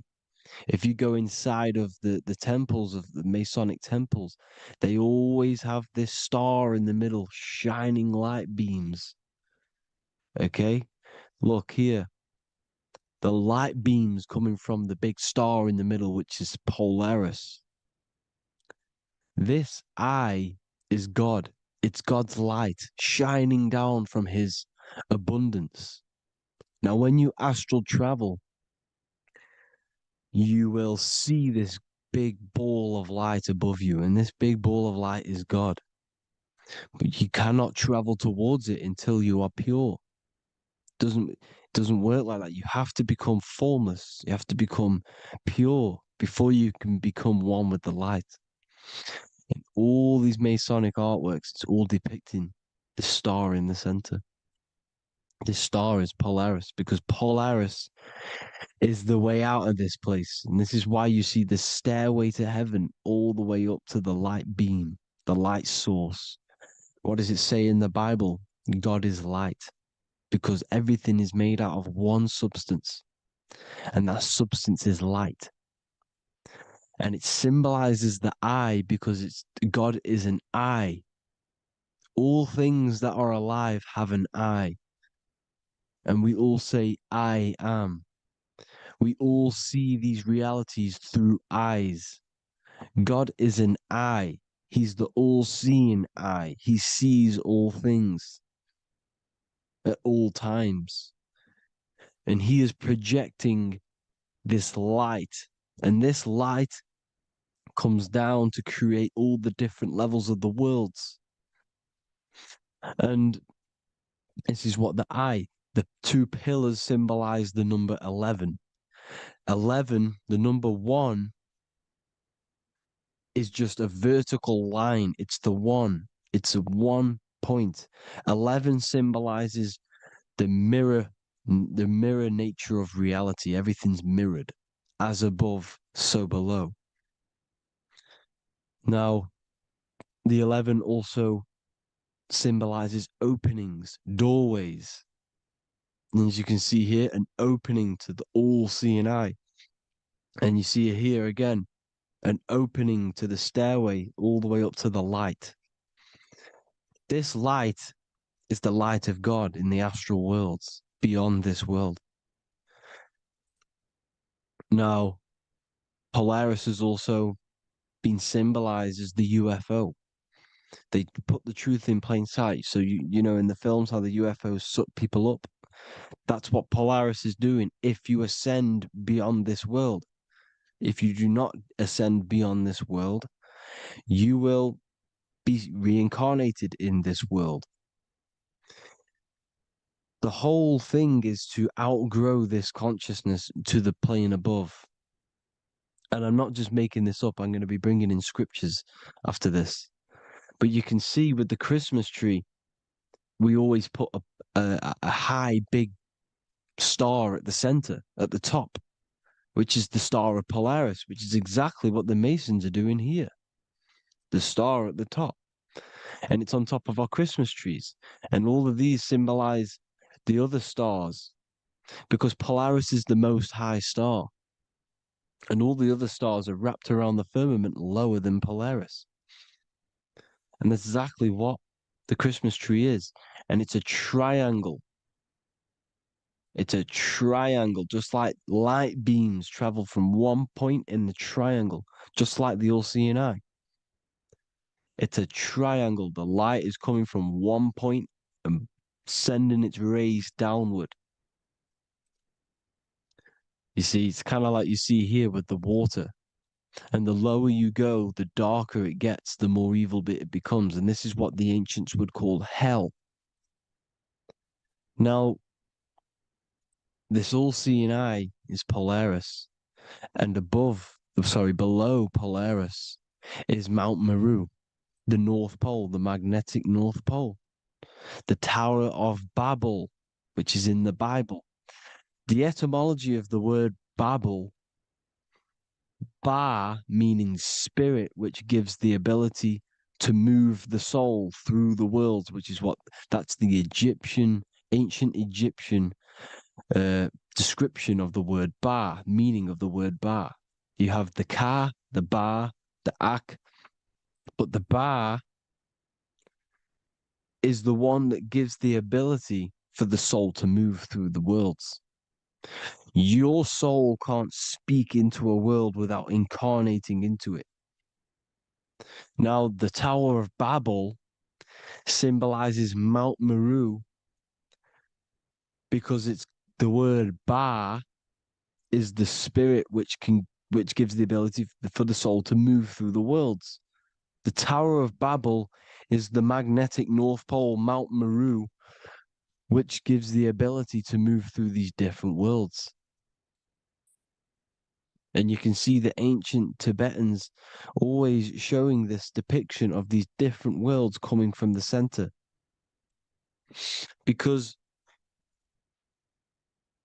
we have to ascend our consciousness. It's not about how good you are to reach heaven. It's about how you expand your consciousness, you expand your mind. So they teach now that you have to be good in order to reach to heaven. It's about expanding the mind, expanding your consciousness to these different planes, these different realms. So that's what it's about. And Jesus was known as the fisher of man. Now, Jesus is a massive part of this. He was known as the fisher of man because he was fishing. He could have been fishing. He could have been one of these deities that had come down from these different higher realities and pull people up. So they would so they called Jesus the fisher of man. And he says unto them, follow me and I will make you fishers of men. So these deities that we see in the past, like Buddha, Krishna, Hermes, Thoth, Jesus, could all be these entities who were coming down to pick up the minds that were worthy enough to see the higher planes of reality. And this is why they called him the fisher of man. Now, when Jesus walks on water, there is a parable with Paul. And he says, but Jesus immediately said unto them, take courage, it is I, don't be afraid. He's talking about astral travel here. He's talking about leaving the body. Because when you leave the body in astral travel to see these alternative realities, you can't be afraid because fear is a bondage, which is what the Emerald Tablets talks about. Lord, if it's you, Peter replied, tell me to come to you on the water. The water. Come, he said. And Peter got down from the boat, walked on the water, and came towards Jesus. But when he saw the wind, he was afraid and began to sink. When you become afraid in astral travel, you sink back into your body. Lord, save me. So this is talking about Jesus pulling people up into different realities. And you can see the fish is the symbol of Jesus. Is another symbol of Jesus, a fish. Because fish symbolize deep occult knowledge. Because fish travel the depths of the ocean. And they symbolize us because we are fish underneath the ethers. And Jesus was pulling people up.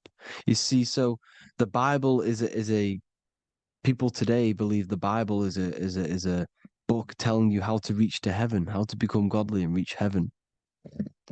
But you've got to become the Jesus Christ to see these alternative realities. Now look at the Emerald Tablets is a massive part, and it speaks so much about these different realities. Look what it says here. This is in Emerald Tablet 3. Then in my heart grew a great longing to conquer the pathway that led to the stars, which is exactly what the Masons depict in all of their art. Look, the ladder to the stars. And then he goes on to say, years after years, I sought after wisdom, seeking new knowledge, following the way, until at last my soul, in great travail, broke from its bondage and bounded away, broke from the bondage of the body. Free was I from the bondage of earth men. Free from the body, I flashed through the night. The stars. The stars are a massive part in the astral world. Each star is a different reality. And the true astrology is the star that you came from. You came through a star to reach this, to reach here. There is a reason why you are here. There's a reason why You have the personality traits because your soul came from a specific star. This is why we call them stargates, because they are gates in and out of this reality. And Polaris is the way out to the higher worlds. Now look, far into space, my soul traveled freely into the infinite circles of light. Beyond knowledge were some planets and great gigantic beyond dreams of men. Then he goes to say, lift up your flame from out of the darkness, fly from the night and ye shall be free. Lift up your flame. Your flame is your soul, because it has to be lifted up out of the darkness. This is the darkness, this world, this body is the darkness.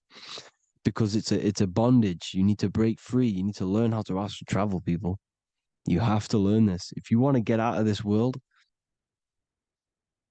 you have to learn how to astral travel and see the other realities.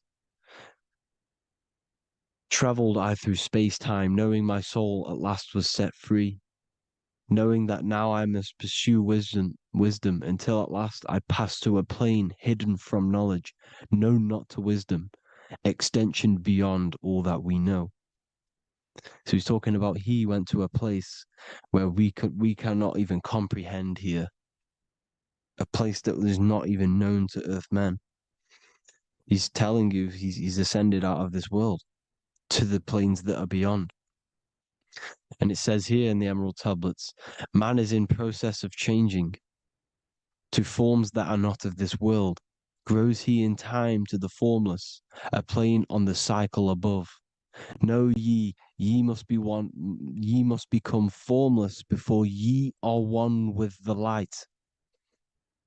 The light, the same light that I was talking about, the Masonic light, with the triangle, God, the one source.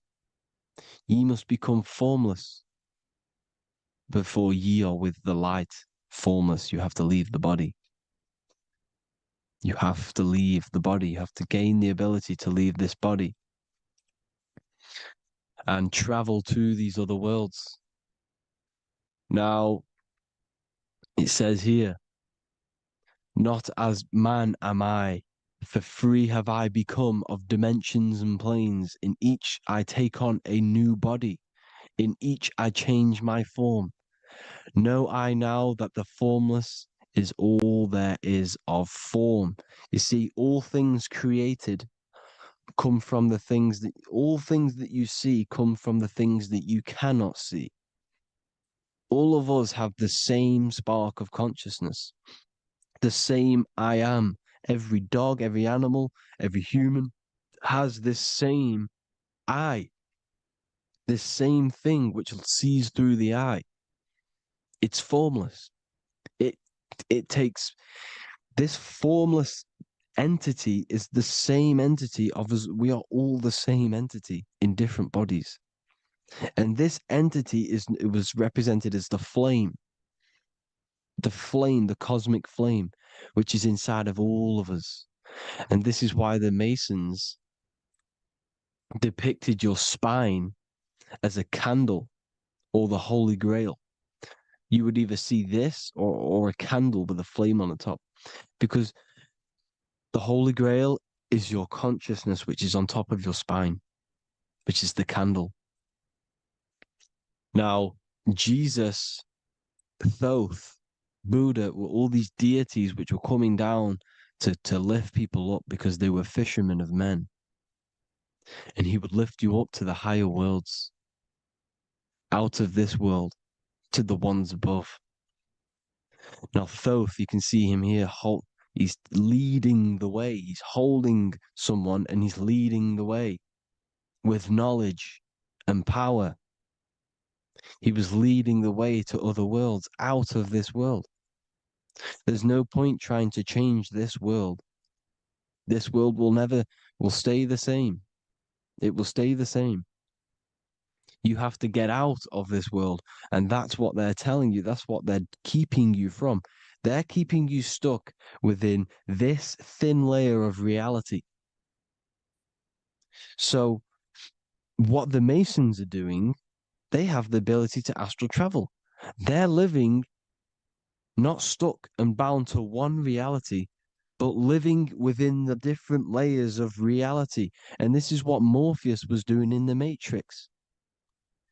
Morpheus was going into the Matrix to go and get Neo, which is exactly what Jesus was doing, pulling up people out of this world to the ones higher. And that's exactly what Morpheus is doing in the Matrix. If you haven't watched the Matrix, go and watch it. It will blow your mind. Everything I'm saying in this video, you will see it. Except that you don't need to use a machine to enter the Matrix. You just use your body. Well, you use your consciousness to leave this body. You see, Neo was also uploading himself into the simulation to pull people out of the simulation. And this is exactly what all of these gods were doing. The Fisher of Man. Look, he was pulling people up out of this reality with the knowledge. Now, Jesus was always depicted with the mushrooms. Look at all this mushroom art.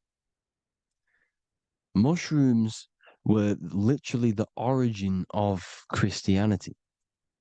You can see it everywhere. There's mushrooms in all of the ancient art. Every single one of these paintings you see here, there's mushrooms on them.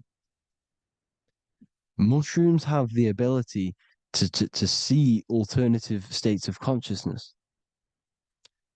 Now, if you go and do them and you go to sleep, if you pop mushrooms, you go to sleep and you will wake up in another reality. You will wake up in another reality. Don't try it if you don't want to do it. But if you've got the heart to do it, do it. Eat them and go to sleep. You'll wake up in another reality. And Jesus was handing out mushrooms to the bright minds, to the minds that he wanted to fish out and pull up to the higher realities. He was giving them mushrooms to see themselves in an alternative state, in an alternative reality. This is why there was so much mushroom art, and it's not just ancient Christians; it's Sumerians, it's the Mayans, the Celtics, the Egyptians,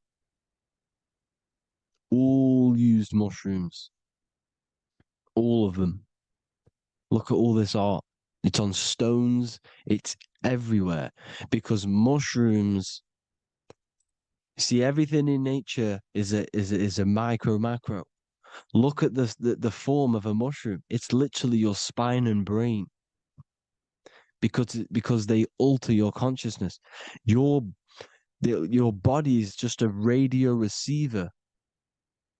Everything that you're experiencing is a program being ran by the central nervous system, and your consciousness is experiencing this program, these electrical impulses of the nervous system, because it's all feeding back to one point, which is the pineal gland. And this is the candle with the light on it. Type in Masonic candle and you'll see it. It's your spine with your spark of consciousness on top of the spine. And it's a mushroom because this sends you to alternative states of consciousness, alternative realities. Now, they were all doing this, the Egyptians, the Mayans. Now, there's more symbolism which goes into this. Look at the Christmas trees we use. The Christmas tree with the presents underneath them. Magic mushrooms grow under trees. And these are the presents under the trees that we symbolize today with Christmas. Santa's red and yellow for the red and yellow mushrooms. The same mushrooms Mario has to collect. And when he gets enough mushrooms, he levels up. And then what does he do when he go past the world? When you win that world in Mario, you go to another reality. You go inside of another world. It's truth in plain sight. And it's using mushrooms. It's using mushrooms. Everything, all of the all of the characters in Mario, well, a lot of them are mushrooms. Look at this one. The presents, black, yellow, and red and white. Red and white mushrooms. And the bow on the top is the mushroom head. That's a bit of a reach, but you know, the symbolism never lies, is what you need to understand. And it's as above, so below. Now look at the Sumerians. The Sumerians were also multi-dimensional beings. Okay, look at how they have the double faces. They had 1 foot in this reality and 1 foot in another reality. And look at this one, a double-headed god inside of like a portal. You see? Because and look at these with the wings, the astral travel. Birds, ancient birds symbolize the soul. Because the soul is a bird, it flies to different worlds, it flies around the cosmos. And mushrooms gave you the ability to see these alternative states of consciousness, these alternate realities, because you exist in infinite realities. You exist in infinite realities. Now look at the 33rd degree Ordo Ab Chao badge. You get this badge when you become a 33rd degree Freemason, and it's a double-headed eagle. A double-headed eagle.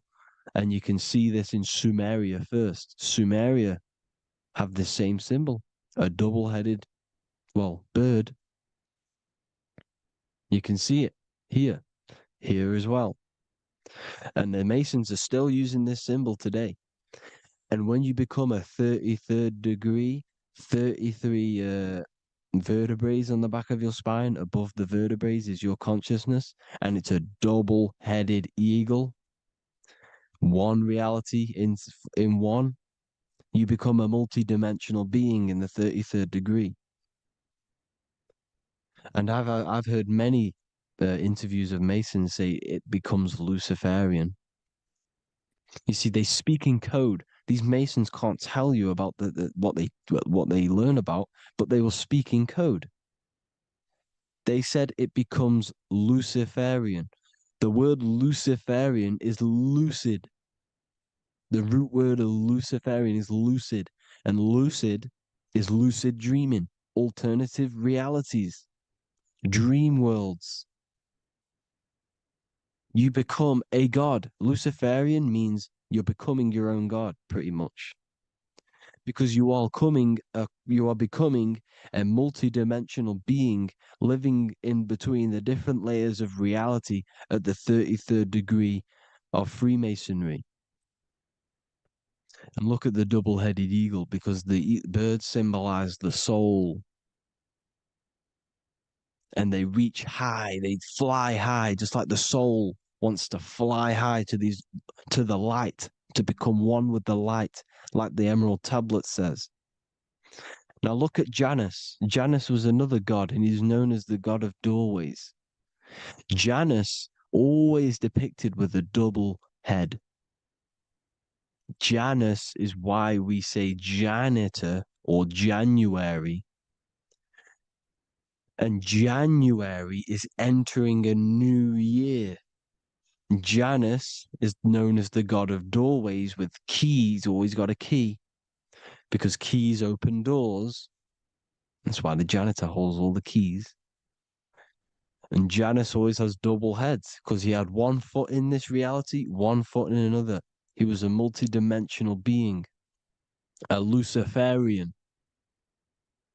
living between the different layers of reality, instead of being stuck in one like we are. Well, a lot of people.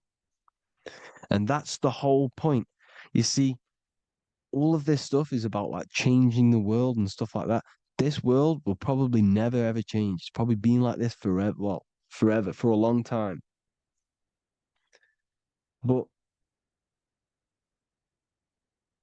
it's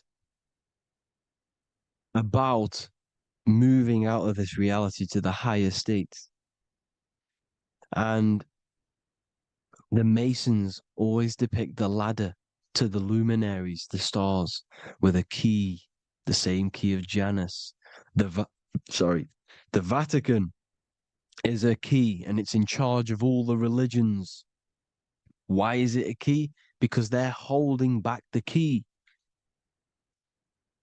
They're keeping you stuck within this reality, keeping you stuck as identifying yourself with the body, identifying yourself with this world. You are not in the world is within you. This is a program being ran by your central nervous system, and your consciousness is experiencing this reality. Now, this is going to be a mind-blowing video for some people. You have to have an open mind. You have to let go of all the programs. I'm repeating what the ancients are talking about and the ancient symbolism. Look at Janus with the double-headed god. He was just another god coming down, giving keys to people who had the worthy mind to be pulled up out of this reality, to be pulled up to heaven, just like Jesus was teaching how to reach heaven. But really, it's an encoded scripture. But anyways, hope you all gained some insight on this video. Have an amazing day. Please like, share, comment. All the links are in the bio for the PDF, for the Manifestation Mastery course, and all the other amazing stuff. And if you want to support the channel, I'd greatly appreciate if you became a Patreon member. Hope you'll have an amazing day, people. God bless.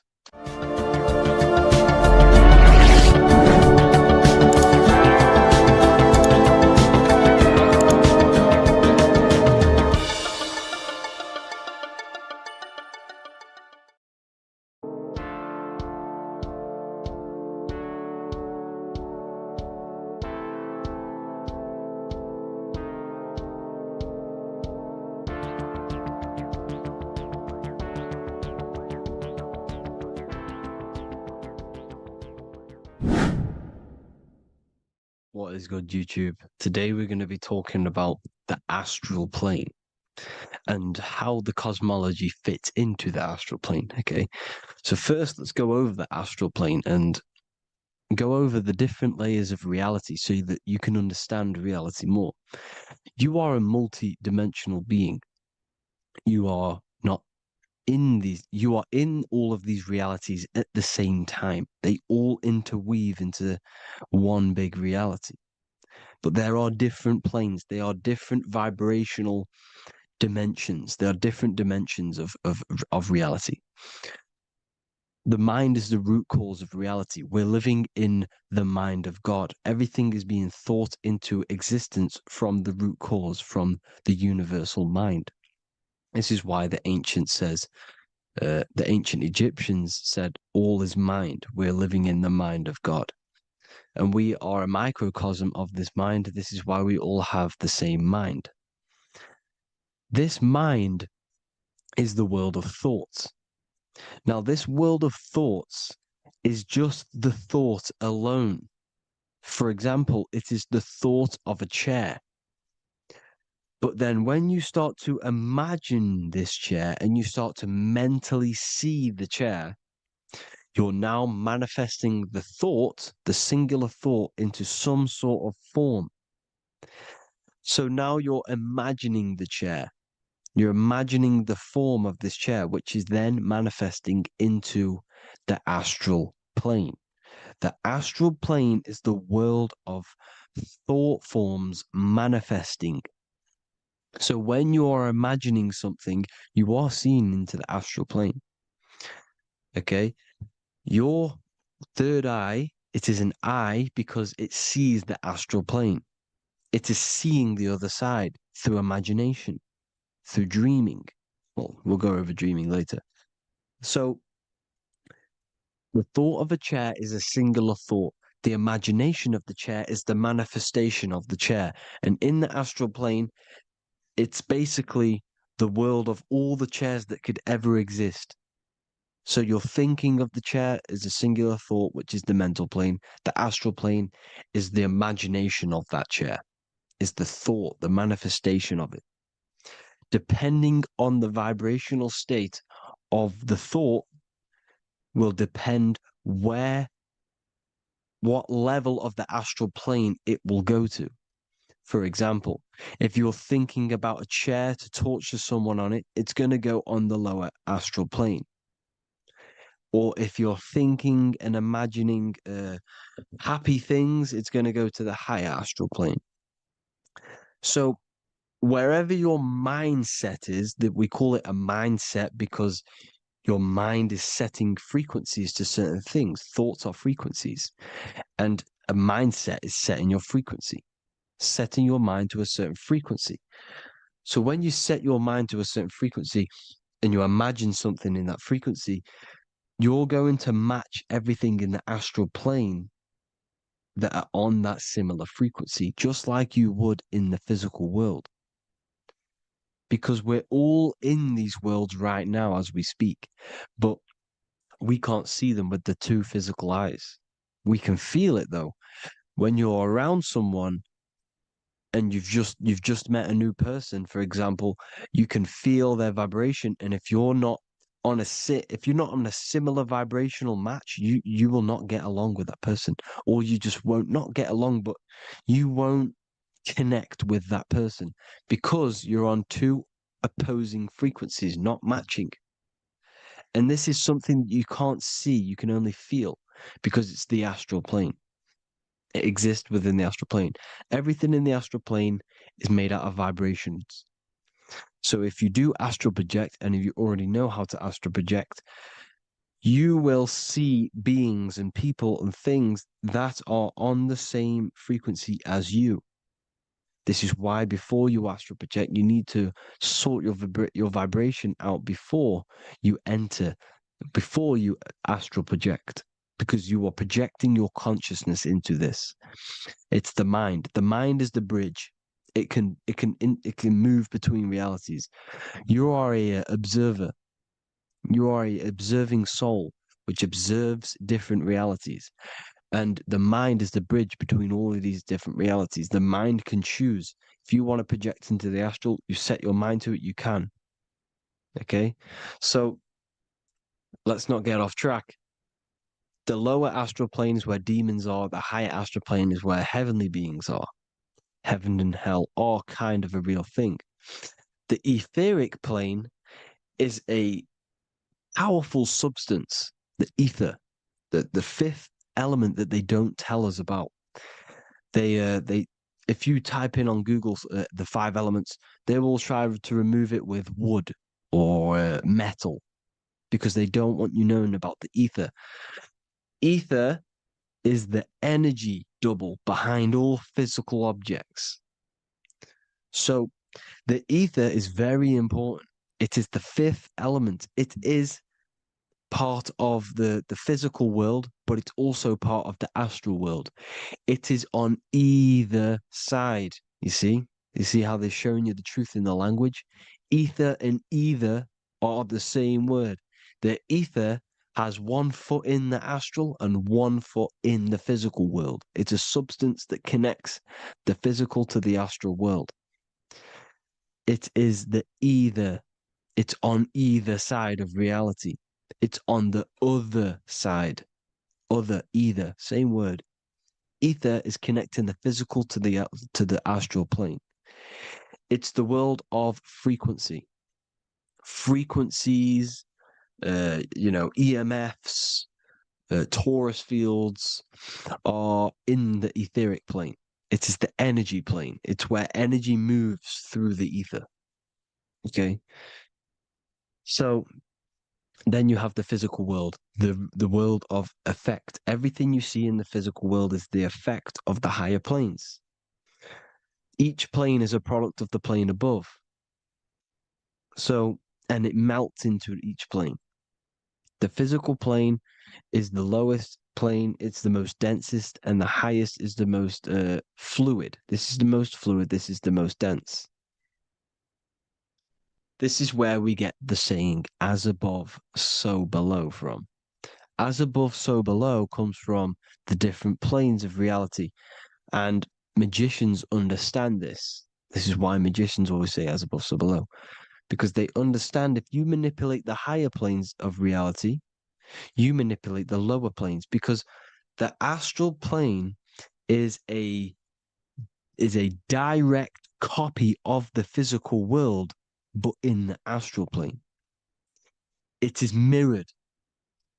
The physical world is mirrored in the astral plane. They are both the same world, but just different vibrational states of the world. Kind of. It's hard to put this in words, people. So just try and understand. The astral plane is the double. It is whatever happens in the astral plane happens in the physical plane. This is why magic works. This is why demons work. This is why spirit communication works. Because if you manipulate the higher planes, you manipulate the lower planes. As above in the astral, so below. Leonardo da Vinci showing you to look up, pointing up. You got to look up. He's telling you to change the mind, you change the physical world. You change your emotions, you're on the astral plane, you change the physical world. You change your reality by changing the higher planes. This is the Masonic 11, the two pillars. This is the 11, also symbolizing the two hemispheres of the brain here. But the 11 symbolizes the two mirrors. 11, 11, 9, 11. 9, 11 adds to 11. 9 plus 1 plus 1 equals 11. The Twin Towers were an 11. Flight 11 was hijacked because it's a mass ritual within the astral plane. Now, we're going to go deep into that later, and I'll show you these rituals they do in order to manipulate the astral plane. So, this is what the 11 is. It's the mirroring of reality. If you contact spirits and conjure spirits, you can either summon or attract demons and spirits. Summoning is creating a spirit. You create demons. Okay? Like I said here, the mind is the root cause of reality. If you think of if you think of a traumatic event that happened in your life over and over and over and over again for years and years and years, where attention goes, energy flows. The mind is the director of energy. If you are directing energy into the specific emotion, the specific thing that is torturing you in your mind, that will manifest as some sort of being in the astral plane, which is called an elemental. And this elemental being that you have created through your thought forms and emotions will latch onto you and feed off this energy. So it's important that you get your mind right, okay? It's important that you sort that you file the mind and you discipline the mind. Make sure it's only entertaining positive things, because you are quite literally creating your own demons. The word demon has the word mon in it. And if you've watched my videos to know, mon means moon. The moon is your mind, the sun is your soul, the earth is your physical body. Demon is mon means mind, moon is mind. You create demons with your mind. Summoning. Now, this is where the rituals come in. 9/11 was a ritual because everyone was thinking about this big fearing, the death of 9/11. Everyone was thinking about it. And all of their minds thinking about this horrific thing will manifest and summon a negative energy spirit elemental within the astral plane. That's how all of this works. This is why it was a mass ritual. Okay, Chris Brown, new album name 11/11, release date on the 11/11. This will be my 11th album and contain 11 songs. All of these people know the occult. This is Hermes Trismegistus with the star of Saturn, the six-pointed star, as above, so below. The mirroring of reality, physical and astral, the two Masonic pillars. So as above, so below. What's above us? The stars. The stars are connected to the astral plane. This is why we call them stargates. When we dream, we are experiencing these different realities. And what are stars? They tell in the Bible, it says Genesis 1:14. And God said, "Let there be lights in the firmament of the heaven to divide the day from the night, and let them be for signs." Signs translates to things to come. Why things to come? The stars tell the future. Why? And why do we say as above, so below? As above us is the astral plane and the etheric plane. As above, so below. Whatever happens in the stars happens on Earth. The stars are connected to the astral plane. Above us is the astral plane. We are a star in a physical body. This is why we say Mr., sister, stir equals star. The E and the A are interchangeable. We are stars, and the stars are the start of our incarnation. We start in the stars, same root word, and we descend through the seven energies, which are our seven chakras. Then we enter the heart of the soul system. The heart rearranged spells earth. And this is the true cosmology. Here's the Masonic cosmology. This is Masonic now. Here's the firmament. Let there be a firmament in the midst of the waters to divide the waters from above, from the waters that below. Genesis 1:6. The firmament, firmament comes from the word firma, Latin, I'm pretty sure, which means firm. When something is firm, meaning it's stable, it does not move, it is firm. The firmament is firm. So, is the firmament Genesis 1:6. What does it say? Genesis 1:3, sorry. Let there be light. This is before the sun and the moon was created. Let there be light. Before the sun and the moon was created, light was appeared. So what's that tell you? This is a holographic projection from some sort of light being, some sort of projector. And that projector is the all-seeing eye you see in the Masonic cosmology. This is the all-seeing eye projecting the light beams. Let there be light. Everything is made out of light. The universe is created out of light waves. The torus field is one unit of light. The light projecting this reality is Polaris. Okay, the famous all-seeing eye. Now, what else? Then we have after let there be light in Genesis 1:16, and God made the two great lights. This is the sun and the moon, electric, magnetic, male and female. Then we have the Masonic checkerboard, the black and white symbolizing dualities within the dualistic reality we're in, spirit and matter, light and matter, rest and motion, positive and negative, good and evil. Everything's dualistic here. Okay? And it's a dance. The universe is a dance between flickering of white and black light, which is the torus field. We're not going to go over that, but this is all connected to the astral plane. This is the true cosmology. The astral plane cannot work on a spinning monkey ball in the middle of space. Does not work. Cannot work. It's impossible. Okay? Impossible. So, even in the Quran, it says, Allah has made the earth for you as a carpet, flat. Quran 15:19. And the earth we have spread out like a carpet, set there on mountains, firm and immovable. It is immovable. In the Quran, it also says 65:12, it is Allah who has created the seven heavens of the earth. The seven heavens meaning the seven layers of heaven, the seven planets. And Psalms 104:5, he set the earth on its foundations and it can never be moved. Never.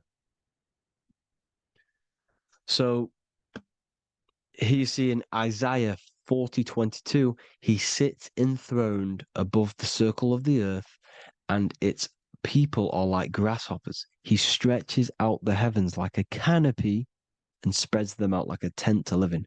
We live in a tent. This is the tent. The projection of light.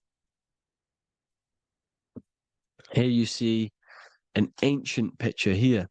Here you see the ethereal barrier, meaning the firmament, the etheric barrier, and here you see his head popping out. Why is his head popping out? Because your head is heaven, your heel is hell. Your head has access to the astral plane. This is why your head is heaven.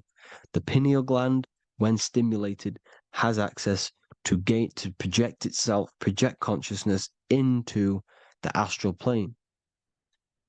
Here you see another ancient picture here with the Masonic Royal Arch, with the zodiac here, the zodiac on the top, arching, because there's a firmament above us. Here's God in the brain. Consciousness is God. Here you see the Masonic Royal Arch, symbolizing the firmament. George Washington above the Masonic Royal Arch. These are the stars. This is Polaris projecting reality. Here's ancient churches with the dome. Polaris projecting reality with Jesus. Disney World is under the dome. The seven layers of heaven, ancient paintings, all depict if you go and look at the ancient paintings, they'll all depict the firmament, the arch above us. This is where we get interesting.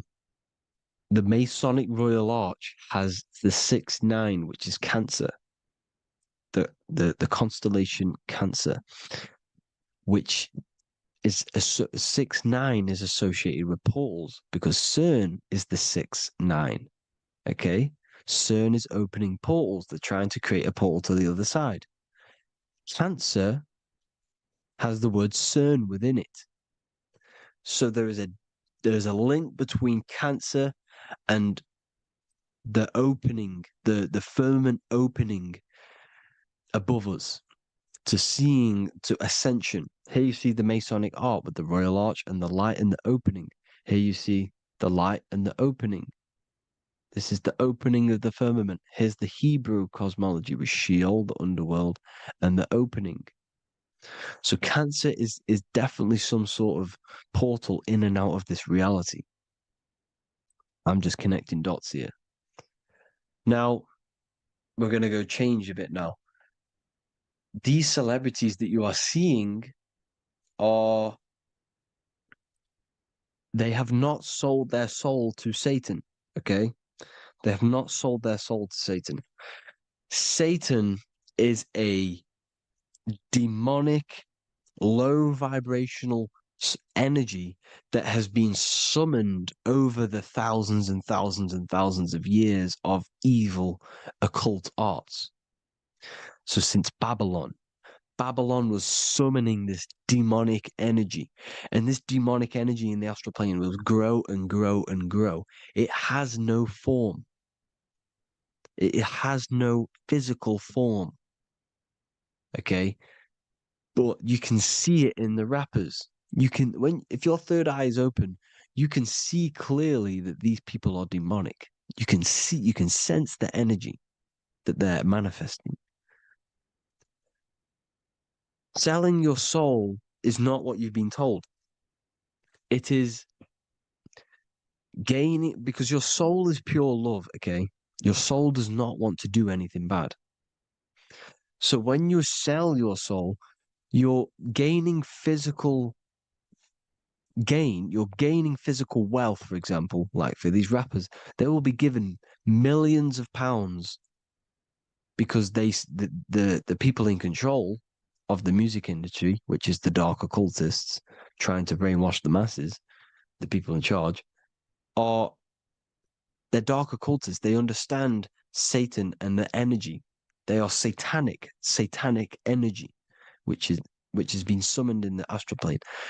They see that they have influence over the masses, so they will go to them and say, "I will give you this amount of money forever if you manifest this satanic, demonic energy through the music and through social media to blind the masses, to brainwash the masses into this demonic energy." Because when you listen to music is frequency. Whatever you listen to, you become that frequency. So if you're listening to these people, they're throwing energy, this demonic, satanic energy that they sold out to. Soul, same word.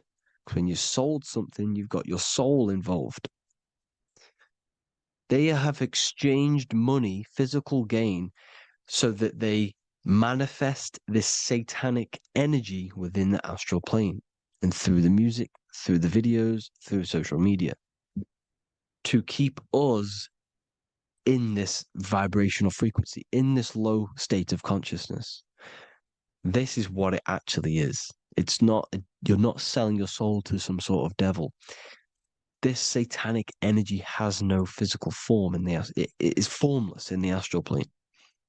It's a summoned energy.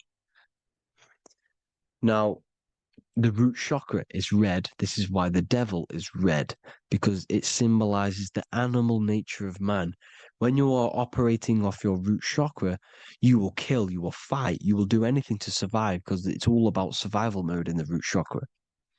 They want you keeping in that fighting mode, that surviving mode, so that you are manifesting this low vibrational frequency, this satanic energy, this demonic red energy. This is why the devil is red.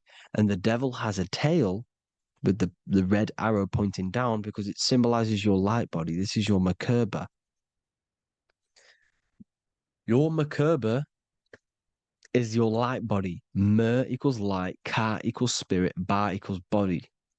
Merkaba, this is the devil's tail pointing down, the descension, your heel, up to your heel, hell. Ascension to heaven, head.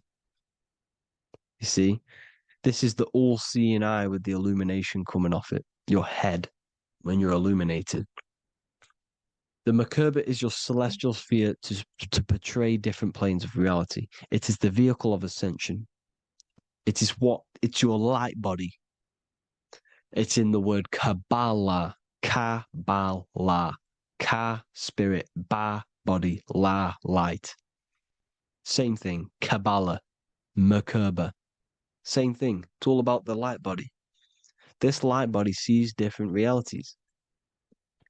So when you see the goat in the music industry, it's this satanic summoned energy that's been summoning for thousands of years within the astral plane. When it becomes to the physical plane, it will manifest through different things. A goat, an owl, Satan, Moloch, Baal, same deity, same demonic energy that's been summoning in the astral plane. And this is why the Baphomet has a goat head. Drake's new album is the goat. The Polo G, the Masonic G, with the goat. And here's Rylo Rodriguez in the mirror with the goat in the mirror and him in his physical body. It symbolizes, the mirror symbolizes the astral plane, because he's manifesting the goat, the demonic energy. He's sold out to the demonic energy, and in the physical plane, he's his physical body. The mirroring, the Masonic 11, the mirroring of reality, the astral and the physical. And what do you call them when they're an amazing rapper, the best rapper? You call them the goat, because you're the goat because you're manifesting the goat energy, this satanic, demonic energy within the astral plane. So Baal, Moloch, all the same thing. Because in the astral plane, if you want to gain spirits to come to you and communicate you in the physical world, if you want to communicate with spirits, you have to gain their attention. You can either gain their attention or come together and agree to create some sort of being, which is Satan. Okay. You can, like I said earlier, you can create these beings, you can summon them or attract them.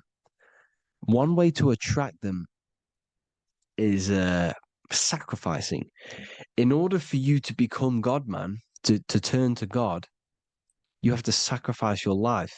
You have to sacrifice, not drinking, not doing things, not doing anything demonic, not doing anything bad, not eating meat. You have to sacrifice yourself to become the light.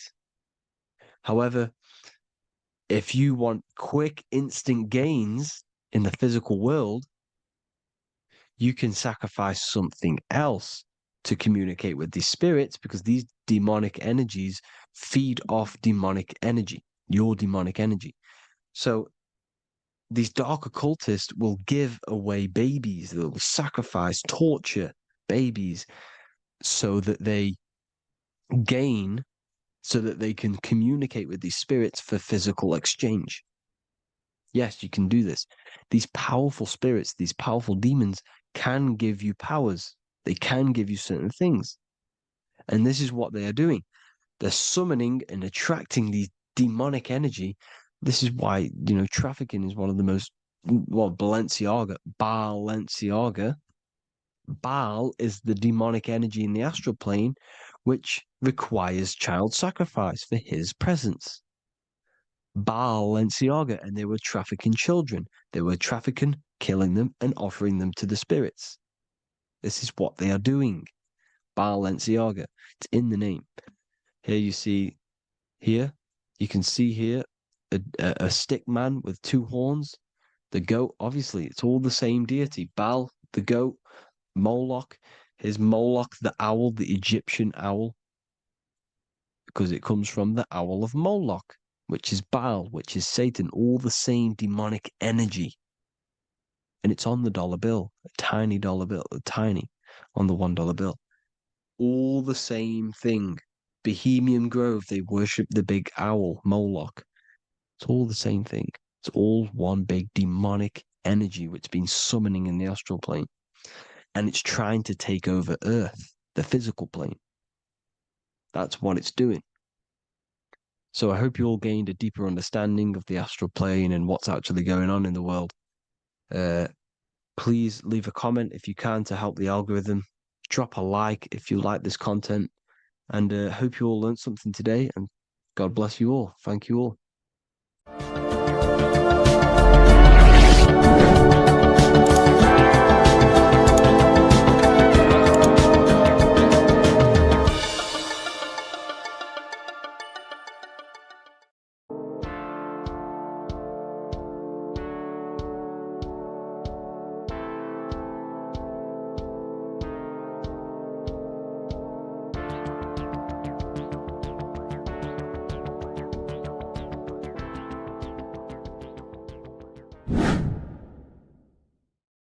People, how are you all doing? It's Revival of Wisdom, and today we're going to be talking about your birth certificates and how we are slaves to a system and how they have trapped us into this system.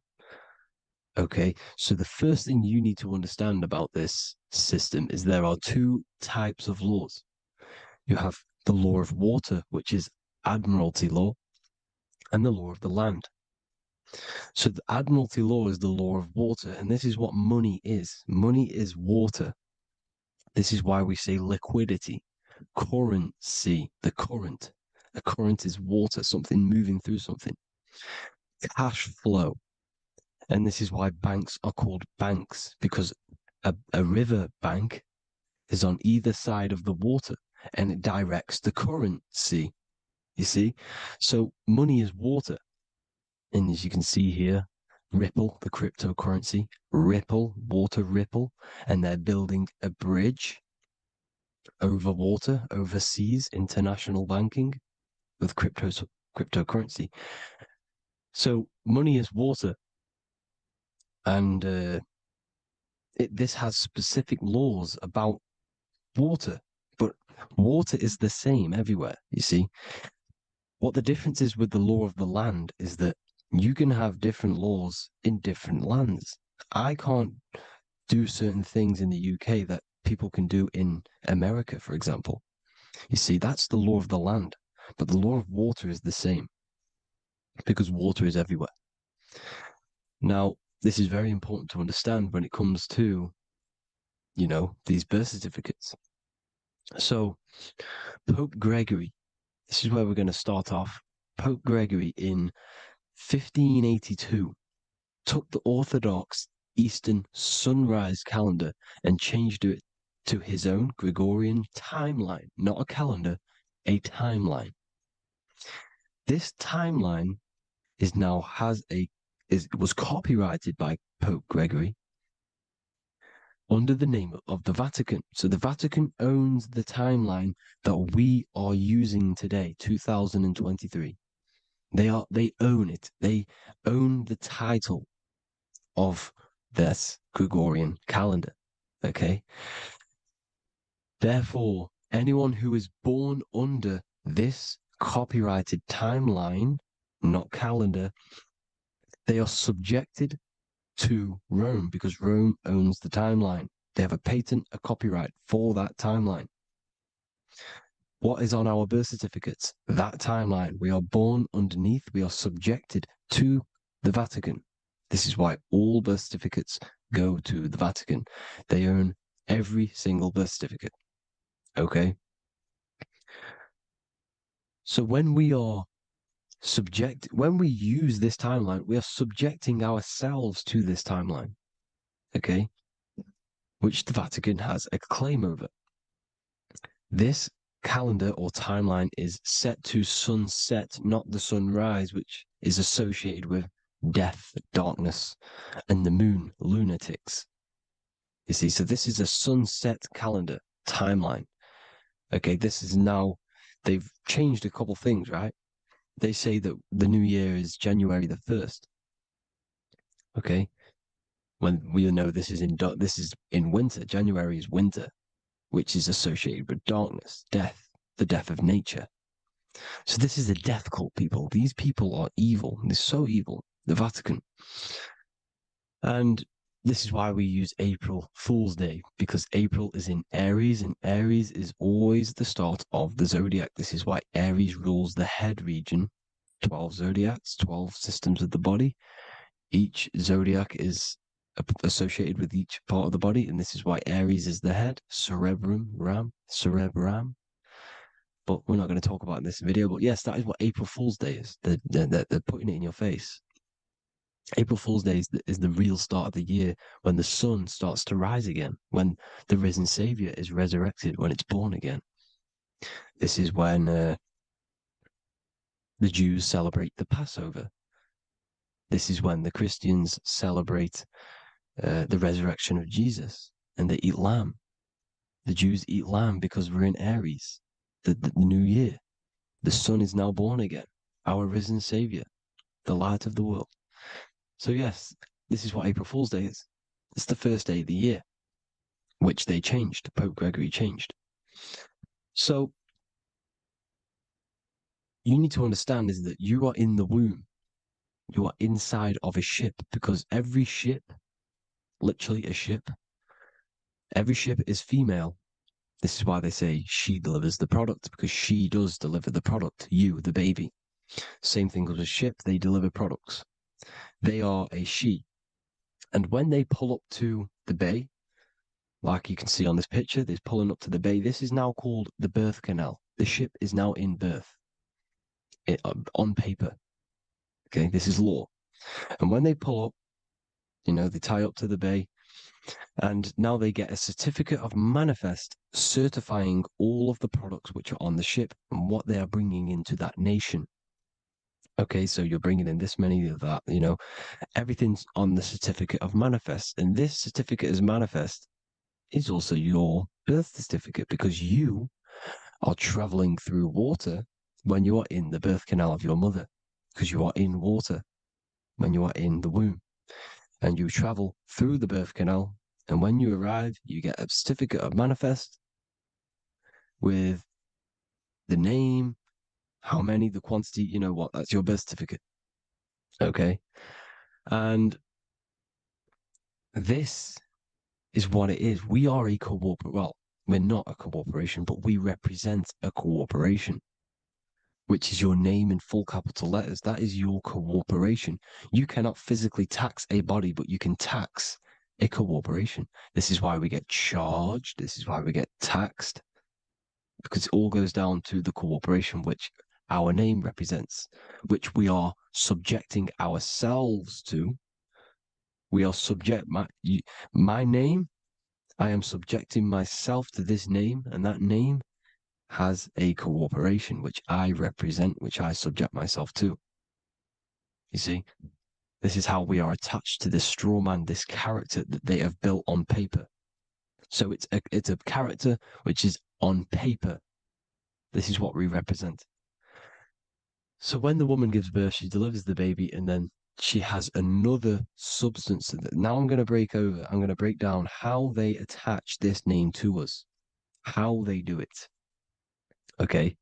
Our mother is carrying us the product in the womb, the water. And it goes, for example, it goes from the United Kingdom into a state-owned, corporate, federal-owned hospital, which is government-owned. She does not declare the package when she enters the building. Aha, so keep that in mind.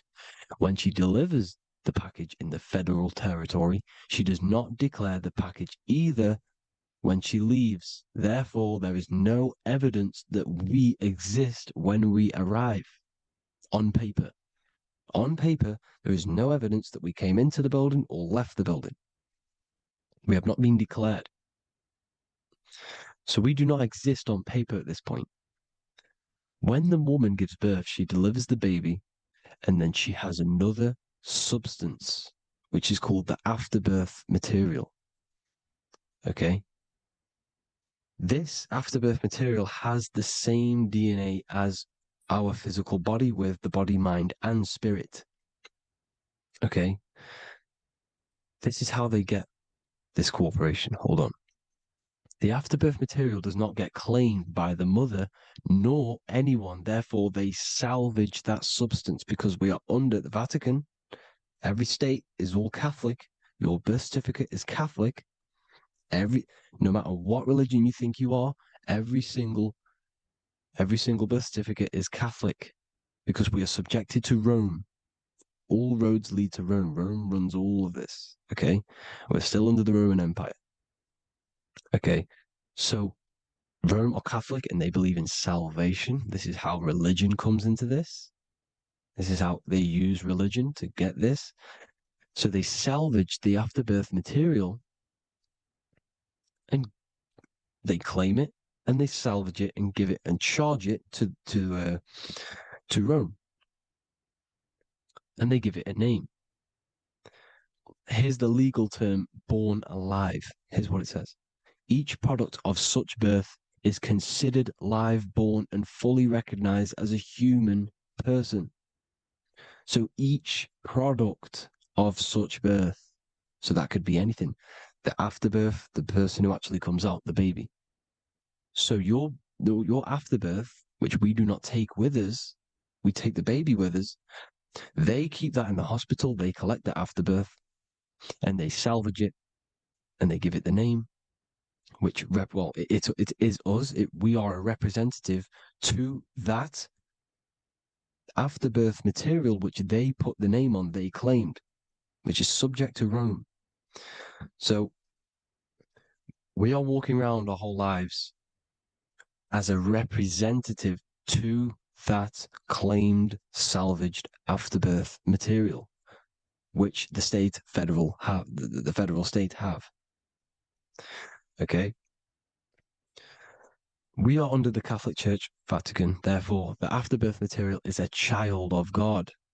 See, on paper, therefore, they believe in salvation and salvage the afterbirth material. This material has no mother or father. The state pick it up. It becomes a war to the courts and gets charged to the state. So we are a representative to that character they salvaged because it is the exact same DNA as you. Subject is the name or the title, and the matter is the physical aspect left behind in the hospital, which represents us. You see? So now we're moving on to Unum Sanctum. Unum Sanctum was in 1302, a very, very important year. Very important year. Unum Sanctum says this is basically how they claim everyone in the world. So the Vatican had all this power, all this gold, all these people under them. They need to get a claim for them so then they can rule over them and make them slaves. So what they did, they created Unum Sanctum. Pope Boniface VIII did this. And it says, the spiritual man judges of all things and he himself is judged by no man. The spiritual man, keep that in mind, unless he invent like Manichaeus, two beginnings, which is false, and judged by heretical, since according to the testimony of Moses, it is not in the beginnings, but in the beginning that God created heaven and earth. Furthermore, we declare, we proclaim, we define that it is absolutely necessary for salvation that every human creature to be subjected to the Roman pontiff. So they are claiming us in unum sanctum, and it's in the vaults in the Vatican. They will put a spell on it because they are sorcerers, they are magicians. They put a spell on it, they lock it up, and whatever goes on that piece of paper goes. And this unum sanctum is claiming all of us. So what does it say in the beginning? The spiritual man judges of all things, and he himself is judged by no man. The spiritual man, the man with the body, mind, and soul, the first baby that comes out the birth canal. That's you, your body, you, body, mind, and soul. You have the Christ, which is I am, which is grace. Grace means here now, in the present. You have the Christ, which means I am. Therefore, you have a soul. If you can say I am, you have the Christ. You have a soul. But a creature can be anything with no soul. You see, so no man can judge the man with the soul. However, as it says in the second part, we proclaim, we define that it's absolutely necessary for salvation that every human creature to be subject to the Roman pontiff. So they are subjecting the afterbirth, not the man with the body, mind, and soul, but the afterbirth to the Roman pontiff, to the Roman Catholic Church.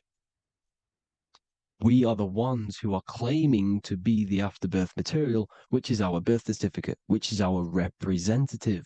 We represent that because it is our DNA. This is how we are stuck. We are stuck because we represent this DNA, which is on paper, recorded. You see? So we, being untaught, uneducated in these subjects, we are subjecting ourselves to this system, to this slavery, because we just want to live. We just want to live happily, just peaceful. Think about it. Where's all this coming from? Where's all this war, all this killing, deaths coming from? We just want to live. It's coming from the Catholic Church, these evil death cult, which has subjected us, which has used us as slaves, and we are still slaves, and it's just going to get worse and worse and worse. So this is how we have subjected ourselves to be the slaves to this system. It's a lot to take in, and there's a lot more deeper stuff which goes into this. I'm just going over the surface. I'm going quite deep, but there is little details that I still need to learn myself.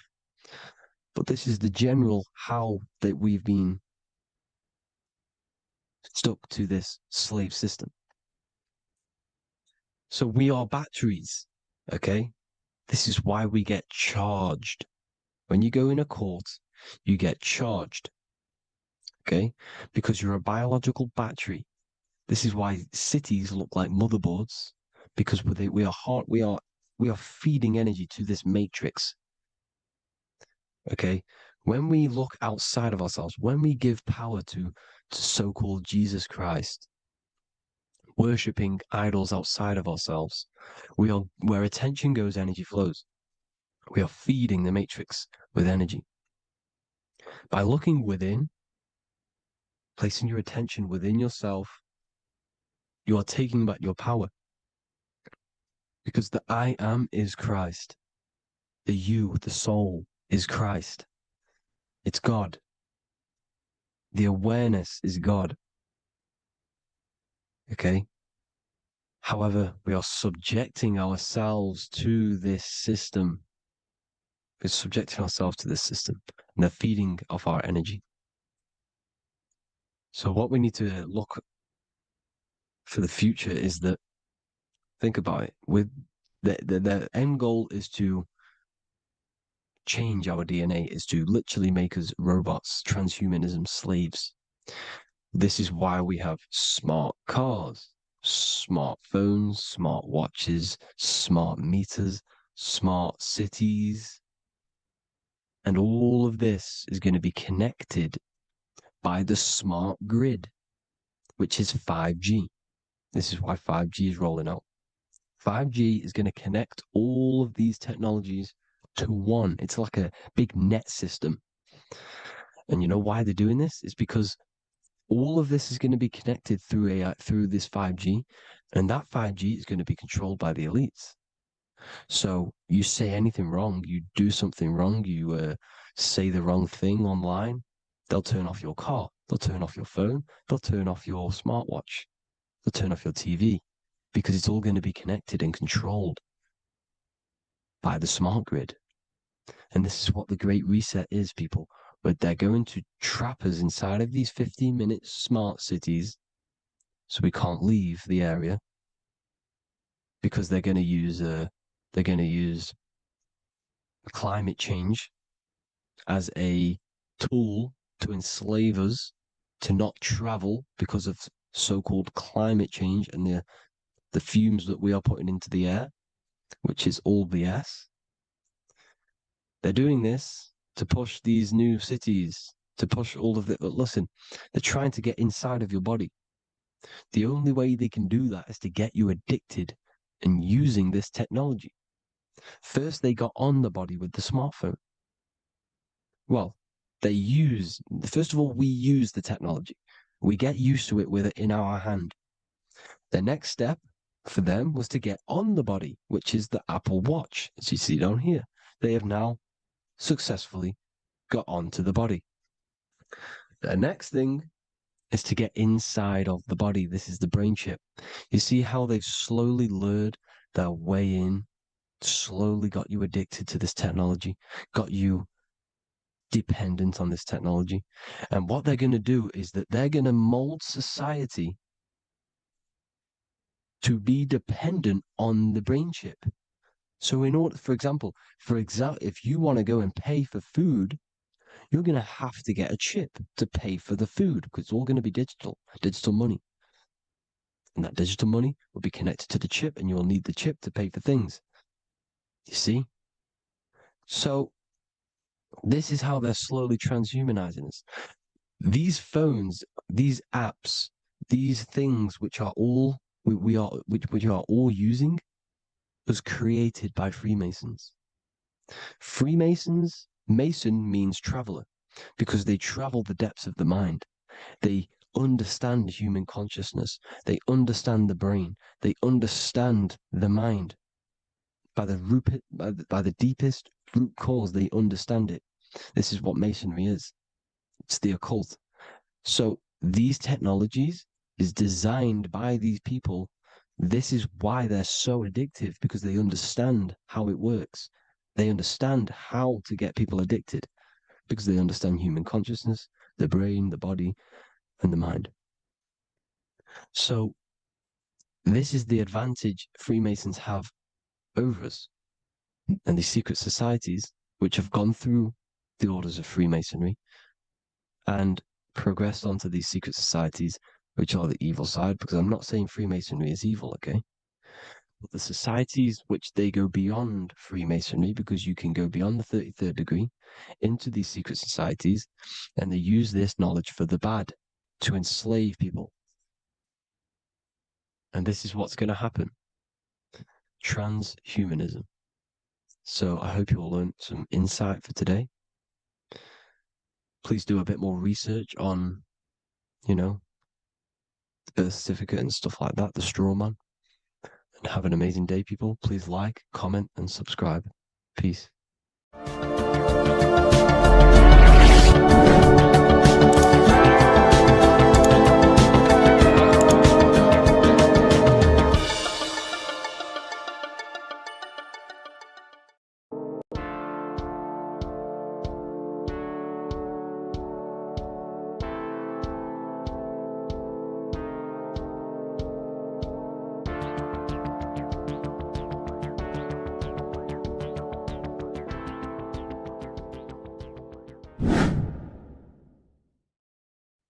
What is up, people? How are we all doing? Today, we're talking about the flat earth cosmology. So let's jump straight into this.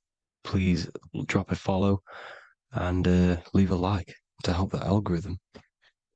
So we live in a torus field. Everything's made out of torus fields. And every torus field has motion. It's what it is. It's the motion of energy. And every torus field has a center, which is the black hole. It's a womb of creation. It's counter space.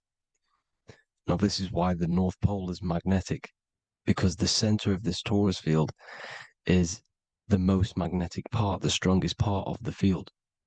So this is why all compasses will point you to the center. And the Earth's magnetic field is spread across the whole of the Earth. And it's spinning, as you can see here, it's like a tornado at the center.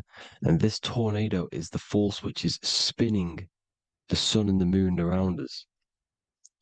You got the sun, the moon, Polaris, just like in the Masonic cosmos here. The sun, the moon, Polaris, the all-seeing eye. Now we'll get into Polaris a bit later, but the sun is the magnetic force. Sorry, is the electric force, because every field is electromagnetic. Now, the sun is electric. It's positively charged. It's gonna give you energy. It's feeding energy.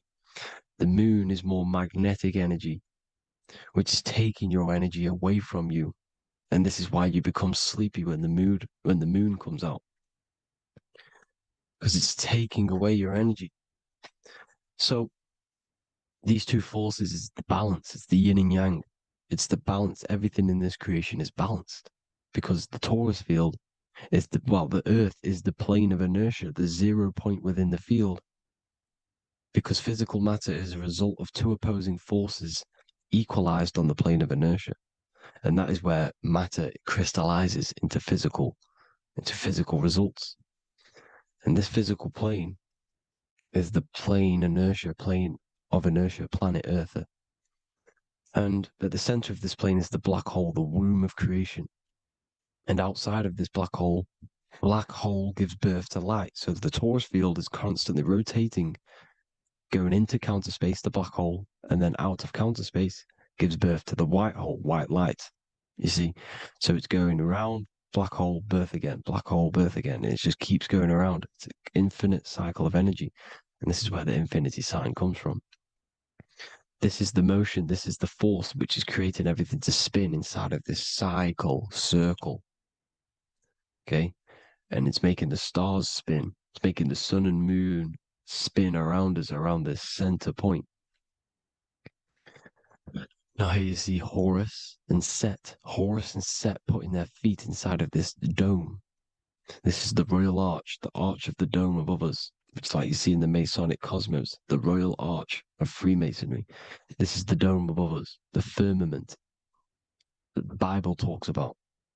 You see, they're putting their feet in because Set symbolizes the moon and Horus is the sun. Horizon, Horus. Horus is rising, the sun. So they're both putting their feet around this center magnetic pole, which is the pole, North Pole. And above the North Pole, you have Polaris, the pole of electromagnetic energy. You see? And this is how we get the sun and the seasons. Because the sun, for us, when it becomes summer, it's on the Tropic of Cancer. Then it spirals outwards, going out and out and out, then goes to the Tropic of Capricorn.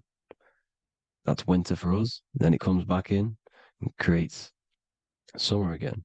So it's constantly spiraling around this center magnetic North Pole. You see? So this roof above our heads is the firmament. And this is what they've taken off of us. They haven't physically taken it, but mentally they have taken this away from you. It's a female energy. And this is what the Egyptians called Nut, the sky god Nut. And this is the womb. We are inside God's creation, God's womb. And the woman's womb, when she has a baby, is a microcosm of this, because everything inside of this creation is macro. It's a reflection of the bigger things, as above, so below. So the dome above our heads is the dome we are in when we are a baby. And you can see the sacred geometry of it is the exact same. It's the dome. And when we are inside of the womb, the woman, the sacred maker, which is the M, the Masonic M, this is the G male symbol. The Masonic M is maker, mason, matter, male. She delivers the male, you see. She delivers the male because it's the maker, the female, the magnetic. The woman is magnetic in nature, the male is electric in nature. So when we are in this womb, the female, we are being fed by the center umbilical cord, by the center of the mother's stomach. We're connected to the center of the woman's stomach, just like we are when we are in the earth. The center is where the aurora borealis is being emitted from, the electromagnetic aurora borealis, the northern lights. This is our spiritual umbilical cord connecting us to counter space, connecting us to the realms beyond this world. Because at the center of every torus field is counter space. And at the center of the earth is our spiritual umbilical cord. And this is the earth's belly button, as you see. As above, so below. We had a physical umbilical cord. We have a spiritual umbilical cord. And this gets cut when we die, when we're cut away from the physical reality. You see, here's the ancient Egyptian tablet showing this female. You can see the hair, it's a female above us because the female energy is nurturing, helping, looking after. And that's exactly what the dome is. It's protecting us. It's the Ark of the Covenant, the Ark covering us, you see? And this is what they've taken away from us. By you believing in space, it completely destroys the idea of this being a sacred creation. They've taken the roof off your head, whether if you believe in space, you believe that there's chaos, there's planets, there's asteroids that could kill us at any moment. But this isn't true. They've made you fear your own creation that you're inside of.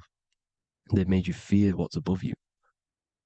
You see, and it's to hide the power of astrology, the power of the lights in the firmament, which are constantly flowing through the ether.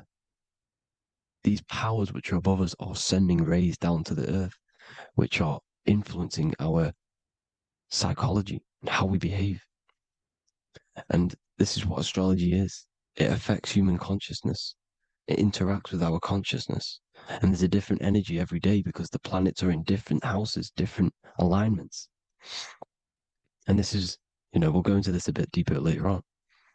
So the world tree, this magnetic north pole, the pole of electromagnetic energy, was symbolized as a tree, the great tree at the center of the earth. You see? And this tree is symbolized everywhere. You can see here how the center person, this Egyptian person, is holding up the sky. This is the North Pole, the hyperboloid, at the center of every torus field. And this tree was in the Mayan cosmology. This is an ancient depiction. This is the torus field. There's the plane of inertia. Here's the center tree. Here's the tree in the center, the magnetic North Pole, the woman holding the stars. Here's the Hindu with the two birds symbolizing the sun and the moon revolving around this center tree. The Mayan tree, his Horus and Set around the North Pole. They all knew this flat earth cosmology. They knew these secrets. It's so sacred you understand the creation that you're inside of. Because if you don't, you'll be led astray. You don't know where you are. You're lost. You see?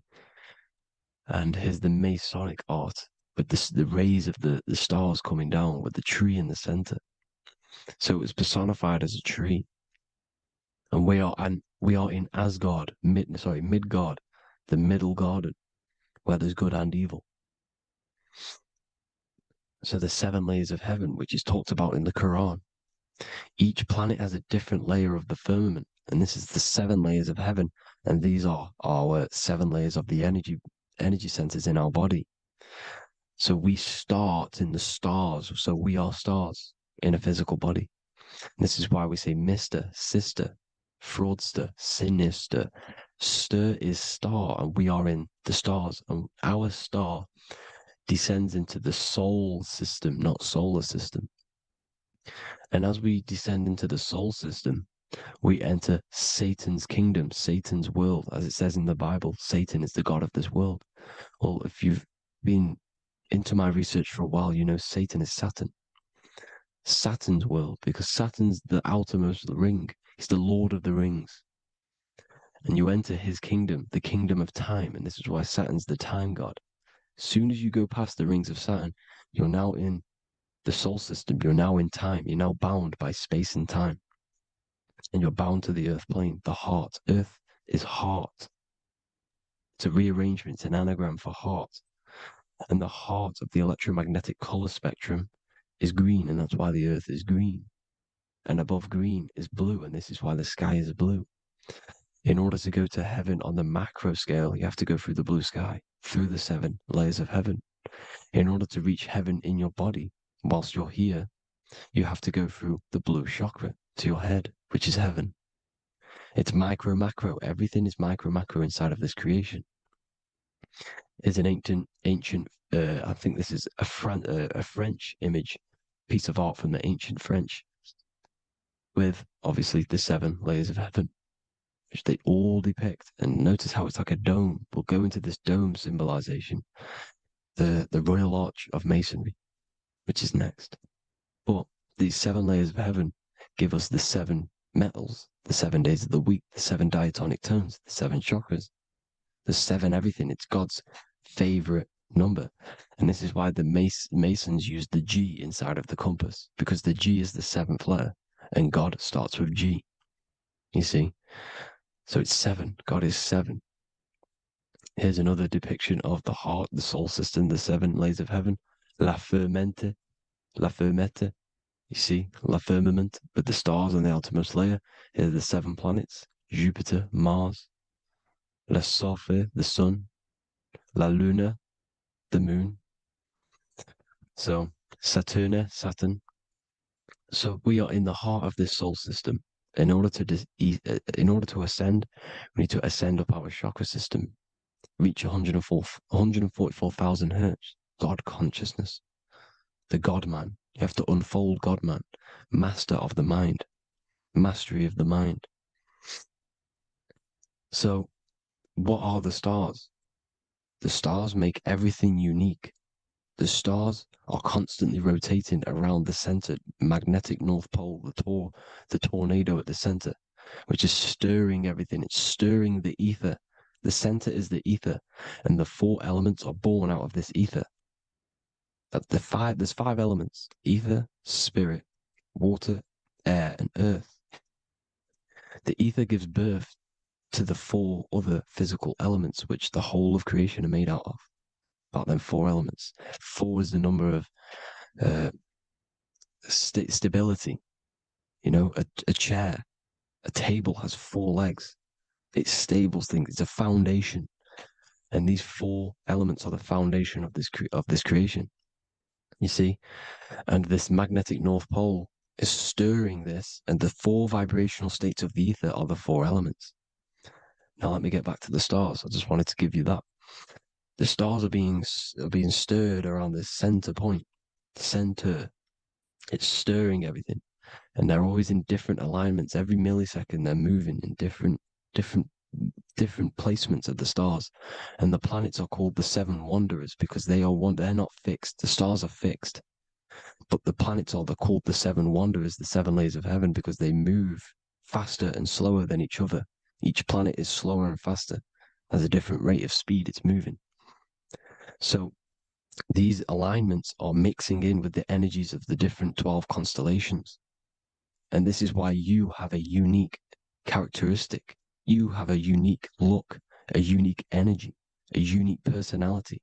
This is because when you were born and you took your first breath, that energy which was in the ether, because the ether is all around you, and energy travels through the ether. The energy that the stars were casting down and the energy that the planets was mixing in with the 12 constellations was in the ether. So when you came out of the womb and your first breath, because breath is spirit, okay? So that first breath you took, that is the energy that is imprinted within your DNA, your soul.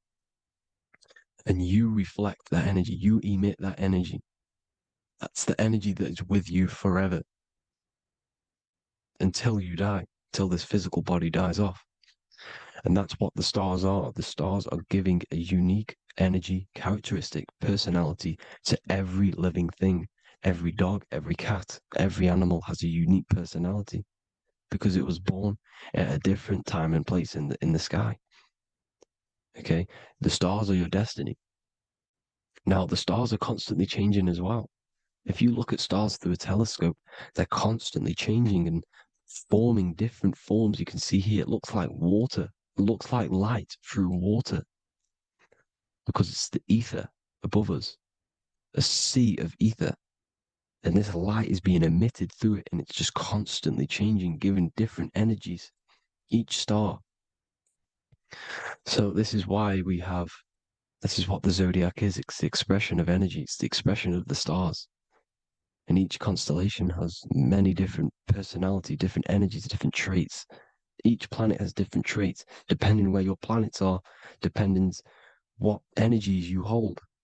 No same person, no two person have the same energy. There's no one. It could be similar, but no one's the exact same. It's because of the stars. The stars are never in the exact same split place. The planets are always in different houses. So here's some Royal Arch symbolism. Here's the Royal Arch of Masonry, as it says here. The sun and the moon, the constellations. Here's Cancer, the 7 planets, the 7 stars. Here's the Royal Arch. This is the firmament. Here's the duality.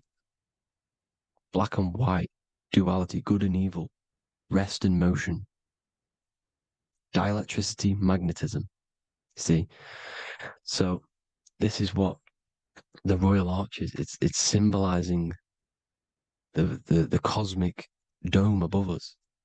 The womb we're in. We're inside God's womb. And here's George Washington, the Freemason, inside of the Royal Arch. You see? With the G, the Masonic G, God, 7.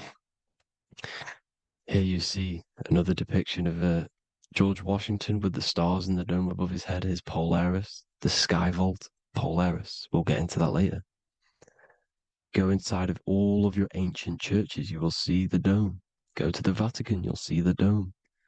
All of your ancient churches have this dome because it's the dome above your head. The ancients knew this. This was known. We did not live in space. It was known back then. They all knew. This is Crown Court, which is one of the most important courts in the UK. You can see it's clearly so much Masonic symbolism. You've got the 4 pillars of Masonry. The Royal Arch is like an arrow pointing upwards to Polaris. Is the Disney World is under a dome. In his Polaris, the sky vault. You see? And also 666 in the symbol. Here's more 7 layers of heaven. Here's an ancient depiction of the firmament. Here's the astral plane outside of the firmament. The Royal Arch. You see, it's everywhere. Here's Polaris, the 8-pointed star. Polaris is in between the sun and the moon. It's at the center of the Taurus field. And Polaris corresponds with the pineal gland as well because it's the all-seeing eye. See? So, here's Polaris, the 8-pointed star, which is at the very top. It's the very center. It's on top of the North Pole. And it's an 8-pointed star that's always symbolized as an 8-pointed star. Here you see the Vatican. The Vatican is a giant key with an 8-pointed star. See, it's a key. Here's the dome. Here's the Space Delta, the USA Space Delta logos. Here you see the Egyptian god looking from the center of the North Pole, looking upward to an 8-pointed star, Polaris. An arrow pointing up to Polaris. Here's another. The bear holding a key with an arrow up to Polaris, 7. Holds the key to Polaris. Here's an eagle holding a key above the North Pole to Polaris. Polaris, and here's another one. There's another bird, like a dragon, holding a key to Polaris. Because Polaris is definitely something to do with leaving this creation. Okay, maybe I can't say for sure, but maybe it's to do with ascension, and this is why the Vatican hold the key to the 8-pointed star. And this is why the space, well, we all know space is a lie, but they're showing Polaris and its sacred symbology. Maybe it's to do with something leaving this creation, going to another. Here's some North Pole symbolism. As above, so below. You see the four seasons of the Big Dipper constellation going around Polaris. This is Polaris, this is the Big Dipper constellation, and this is the swastika. This image gives us the swastika, because all the symbols we use are created in nature. They're created somehow in nature. This is how we get them. As above, so below. This is the map of the North Pole with the four rivers looking like the Big Dipper constellation. It's the Masonic, here's the ancient cosmology with the four, you see the four islands, Mayan cosmology, four islands. This is the alchemical symbol for Earth, four sections. The windows, because the center at the North Pole is a window to another dimension. The four lucky four-leaf clover, which is supposed to be lucky. It's just, it's truth in plain sight. And here's Hitler looking at two flat Earth maps. So this swastika has been used for thousands of years, thousands and thousands of years. And it's symbolic for the most sacred land on this plane, the North Pole. Shambhala. Do some research on Shambhala, people. It's a it's a Hindu mythology about the sacred lands at the center of the earth. And it's known to be full of enlightened beings. And it's all symbolized at the center. You can see their paintings of Shambhala. It's all at the center, the North Pole. And it's known to be the most godly place ever, because it takes you to a portal to the higher places. And maybe this is something to do with Polaris, connecting you to this sacred land at the very center. But anyways, people, thank you all for tapping in. Hope you all learned something. Have an amazing day. Please follow, subscribe, like, all the links in the description for the courses, the PDF.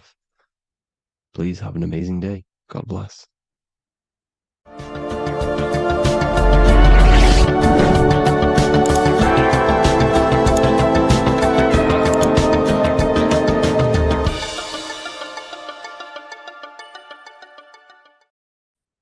You are not breathing correctly. 98% of people only use a third of their lungs capacity, which is shallow breathing, which ages you, lowers your brain capacity, and also lowers your state of consciousness. So it's essential that you breathe consciously on a day-to-day basis, because this is what truly elevates your consciousness. I am going to give you the key for you to raise your consciousness just through breathing alone. Such a simple thing, but yet the most effective way for raising your state of consciousness and becoming more spiritually and mentally advanced. So tune in for this video, and I'm going to show you exactly how to do it and the symbolism behind breathing. Air is more than just air. It carries electromagnetic energy. So now I'm going to give you the science behind this spiritual truth. This invisible force is what sustains all physical life, providing the life force energy essential for existence. Electromagnetism. Everything is fed off electromagnetism. Your body is an electromagnetic battery. Now, we can prove that air carries electromagnetism just by doing a simple test, a simple scientific experiment, by getting liquid oxygen and pouring it between a north and south magnetic pole, two polar opposite magnets. We see that the liquid does not fall straight through it. It is sucked, it is magnetically attracted to these two opposing forces, opposing magnets. This is proof that air, liquid oxygen carries electromagnetism. When you are breathing electromagnetism, the essential life force behind all living beings. This is known as energy or prana, chi, ether, or spirit. This is all the same thing. Air is not just empty space, it is energy, it is prana, it is life force, it is spirit, it is ether, chi, prana. You are an electromagnetic being. Your consciousness is in direct correlation with your electromagnetic aura or biofield around your body. Your state of consciousness is mirrored within this field around your body. Now, your breath, when you breathe in, you're breathing electromagnetism or life force. Breath is the vital link between the physical and the spiritual, bridging the body with the soul. Through breath, we connect with both tangible world and deeper, the unseen realms of energy and consciousness. Breathing deeply and properly elevates our consciousness, enhancing the brain's functions, heightening the sensitivity of our five senses. It also brings a profound calmness to the mind, creating a state of clarity and inner peace. Like I said earlier, breathing properly is the fastest way to elevate your consciousness. It is the fastest way because breathing, when you stop breathing, what happens? You lose physical consciousness.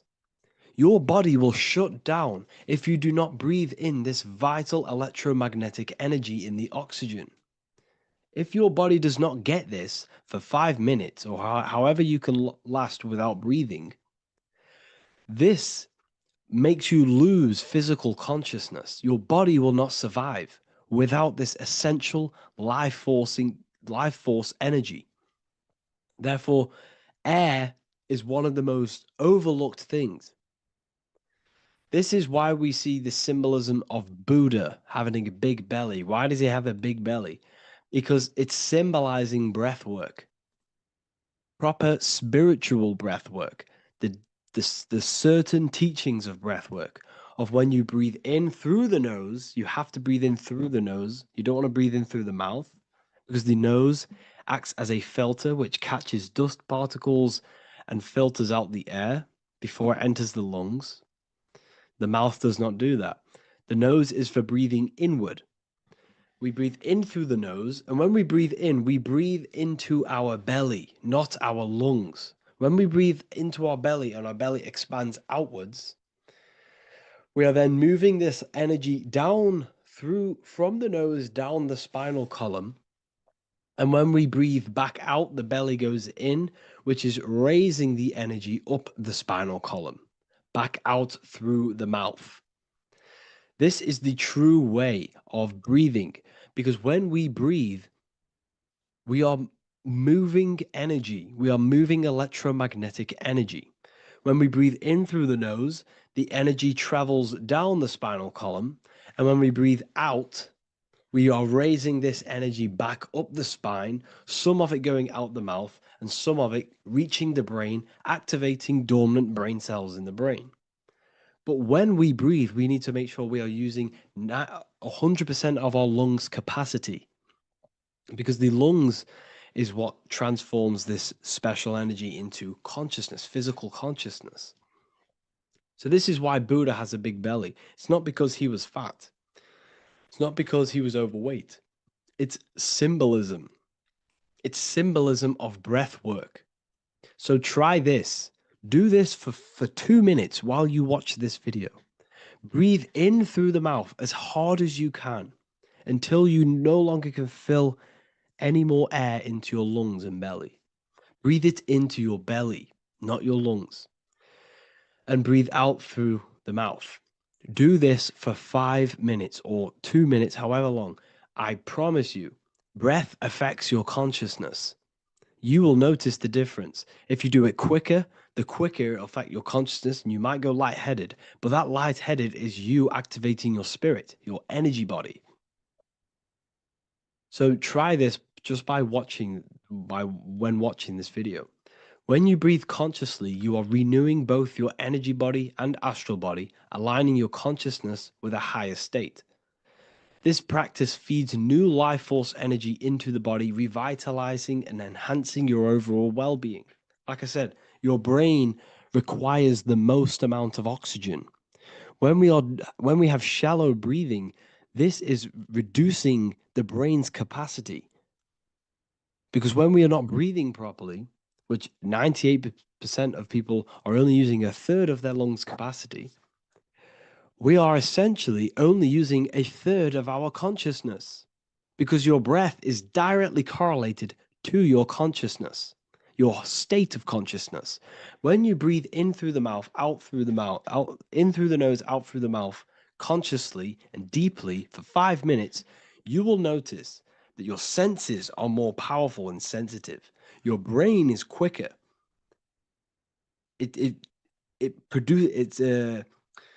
What's the word? It processes information quicker.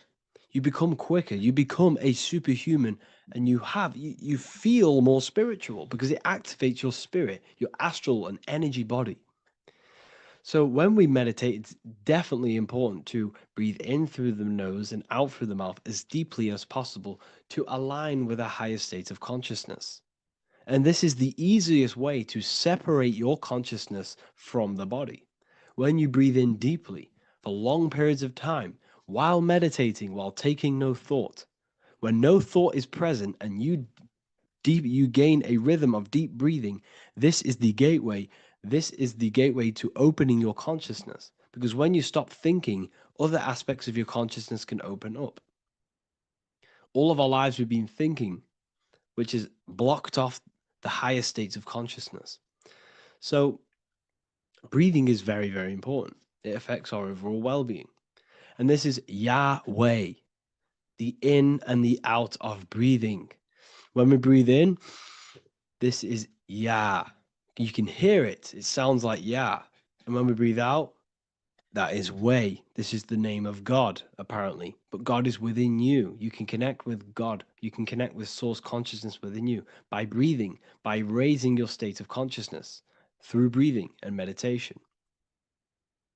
This is why the Bible tells you the Spirit of God has made me, and the breath of the Almighty gives me life.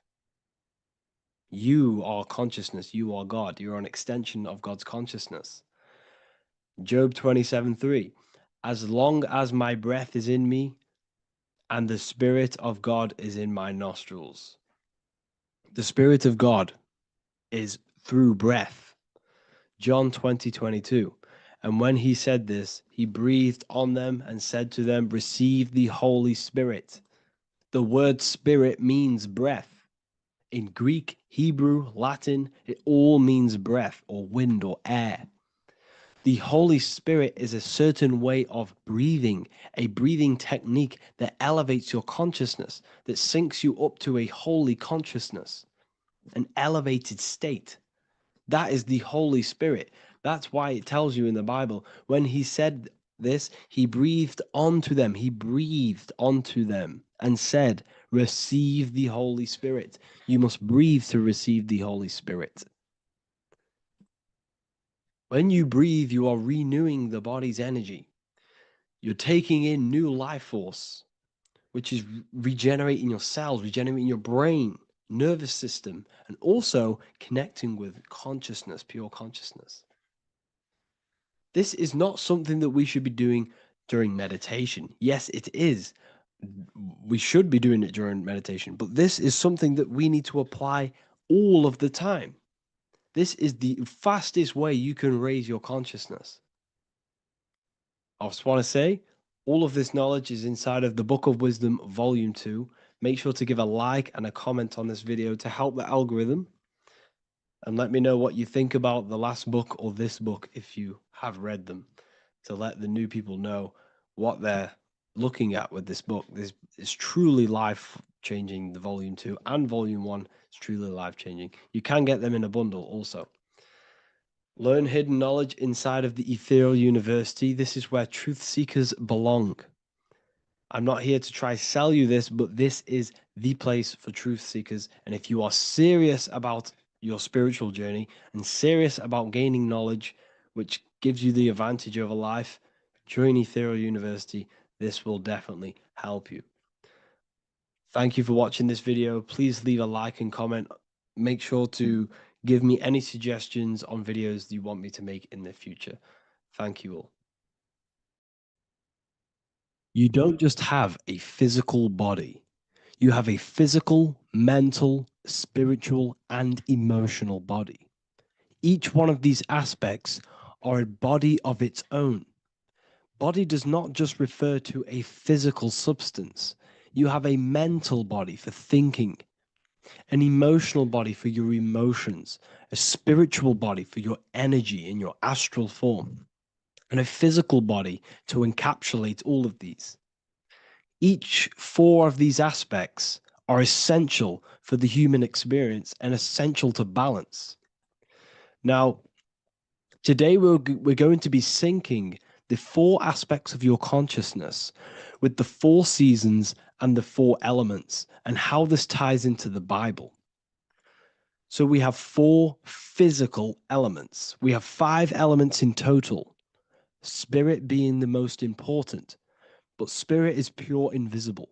We have 4 physical elements. We have air, fire, earth, water. Air and earth, earth and water are feminine. Air and fire are masculine. Air and fire are active. Water and earth are passive. The air corresponds with the mental body of consciousness. This is where your intellect, this is where your communication, this is where your thoughts, intuition all comes from. This is the mental body of consciousness that allows you to think, allows you to process, figure things out, and have intellect and gain knowledge. This is your intellectual aspect of your consciousness, located in the head region. We have a fire nature, a spiritual nature. This is our astral body.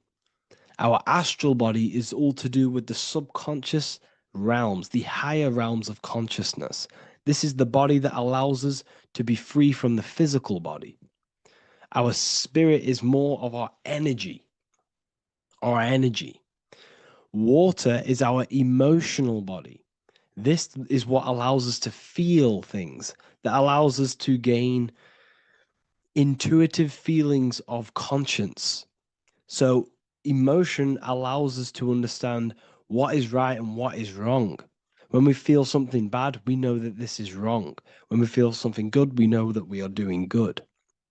Emotions are a creational force that allows us to feel certain things to bring them into existence. Our emotional body is a creational force and should not be reactive, and they should be controlled. Most actions are stemmed from emotions. Actions bring thought into physical existence. Emotions are the driving power. They are what drives your actions. The thought, then the emotion, then the action. Earth is your physical body. This is your physical state that allows you to take mind and emotion into action, into fruition, into physical matter. This is what your physical body allows your consciousness, your soul, to interact with the physical world and bring things into physical existence. The physical body, the physical world, is an outcome and an effect of the thinking mind.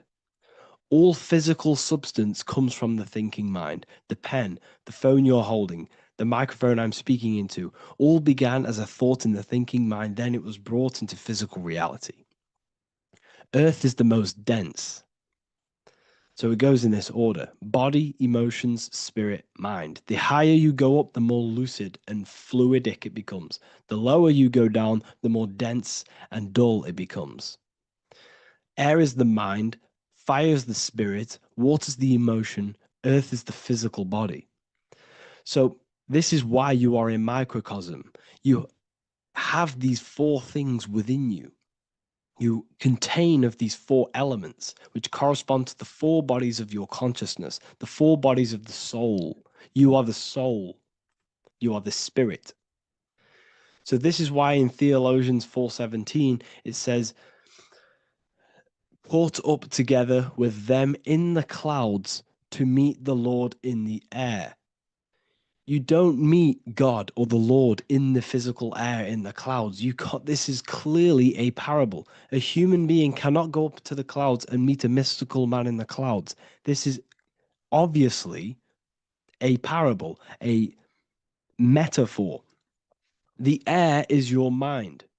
You must raise your consciousness beyond the body, beyond the emotions, beyond the spirit, and enter in the mind during meditation, turning the mind inward to connect with the Lord. The Lord is the highest aspect of your consciousness, the one that exists beyond the physical body, beyond your emotions, beyond the thought.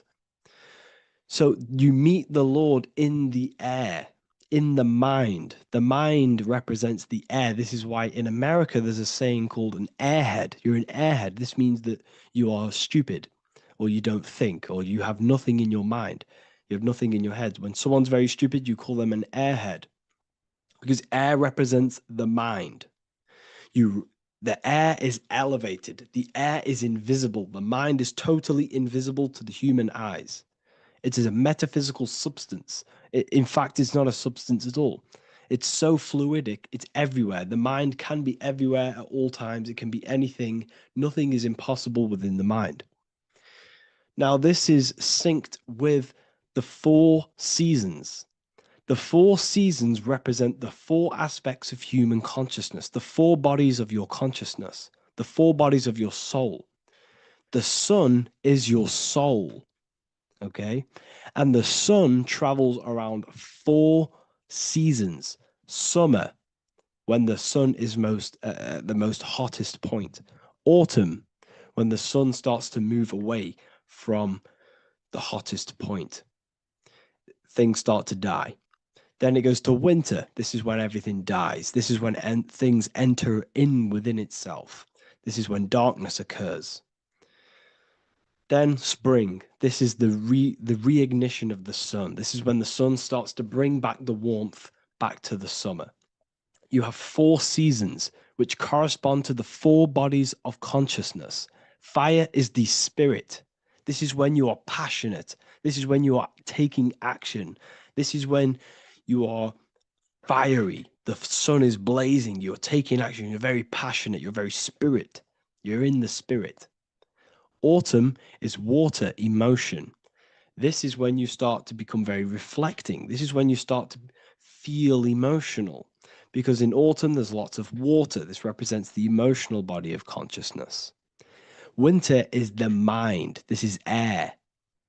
Winter, what happens in winter? Everything enters within itself. The leaves die, the trees die, everything dies and goes within.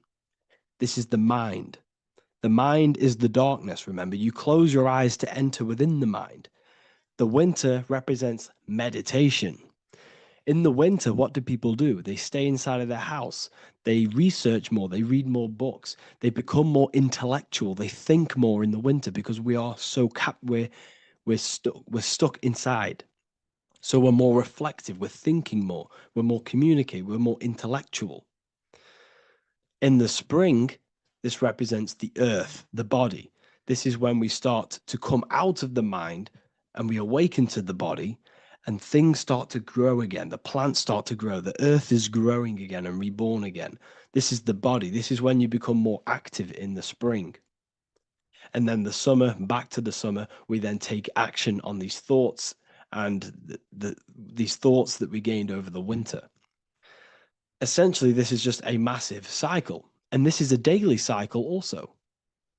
The nighttime is the winter. The morning is the spring. The midday is the summer. And the evening time is the autumn. This is a microcosm. We have 4 bodies of consciousness. You are the sun, you are the soul, and the soul has 4 bodies: summer, autumn, winter, spring. Emotion, air, body, spirit. Sorry, emotion, mind, body, spirit. So you are the soul. You are the pure essence of consciousness. The sun is your soul in the heart. And the seasons are inside of you because you are a microcosm. Okay? You are a microcosm. The word sun is son. The Latin word for sun is sol, which is soul or solo, because the sun is solo. It's on its own. You are the soul, and the soul has the 4 different bodies of consciousness. So before we move on any further, if I've blown your mind, please, if you can, leave a like, a comment, a share, and a subscribe. Let me know what videos you want me to make in the future. Please drop a like. It definitely will help me. You are a microcosm of the macrocosm. Man is a miniature universe that goes through its own cycles. The seasons of the summer, winter, spring, and autumn do not occur merely outside of him, but within him as well. The summer is within you. You feel different in the summer. You feel different in the winter.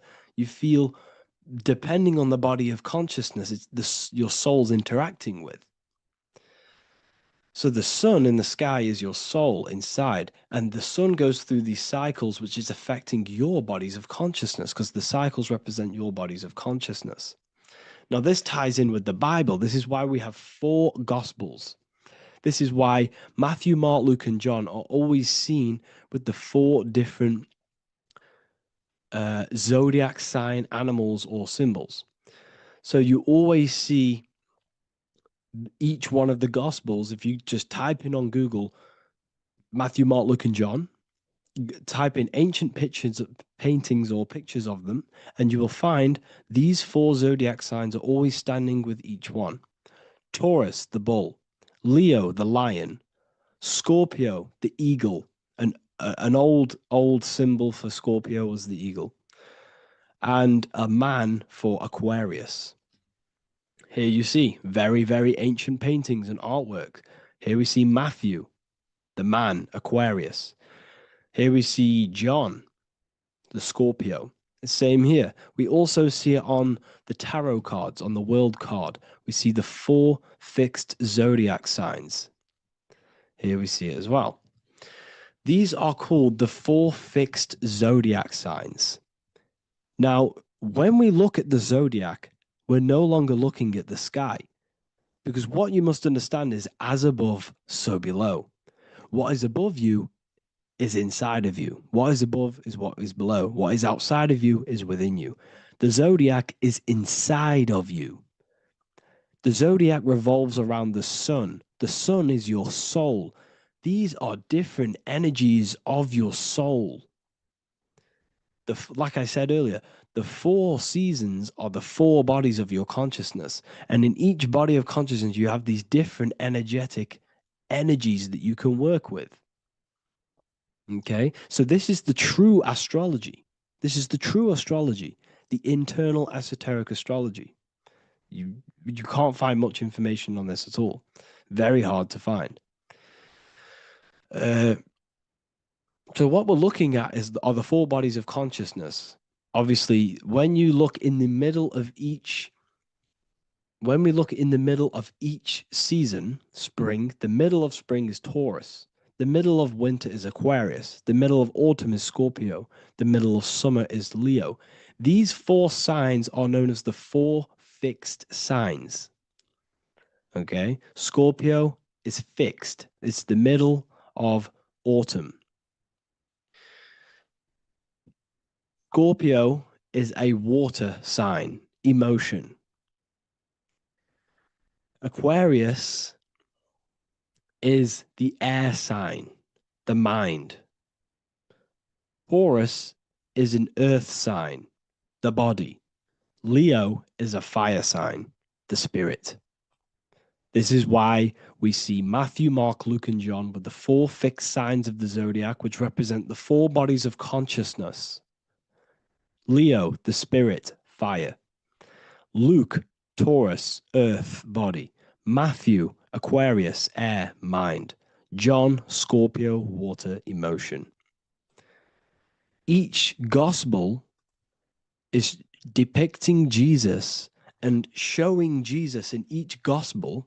Each one of these gospels is showing and depicting Jesus according to the different body of consciousness. In John, this is when Jesus starts to turn water into wine.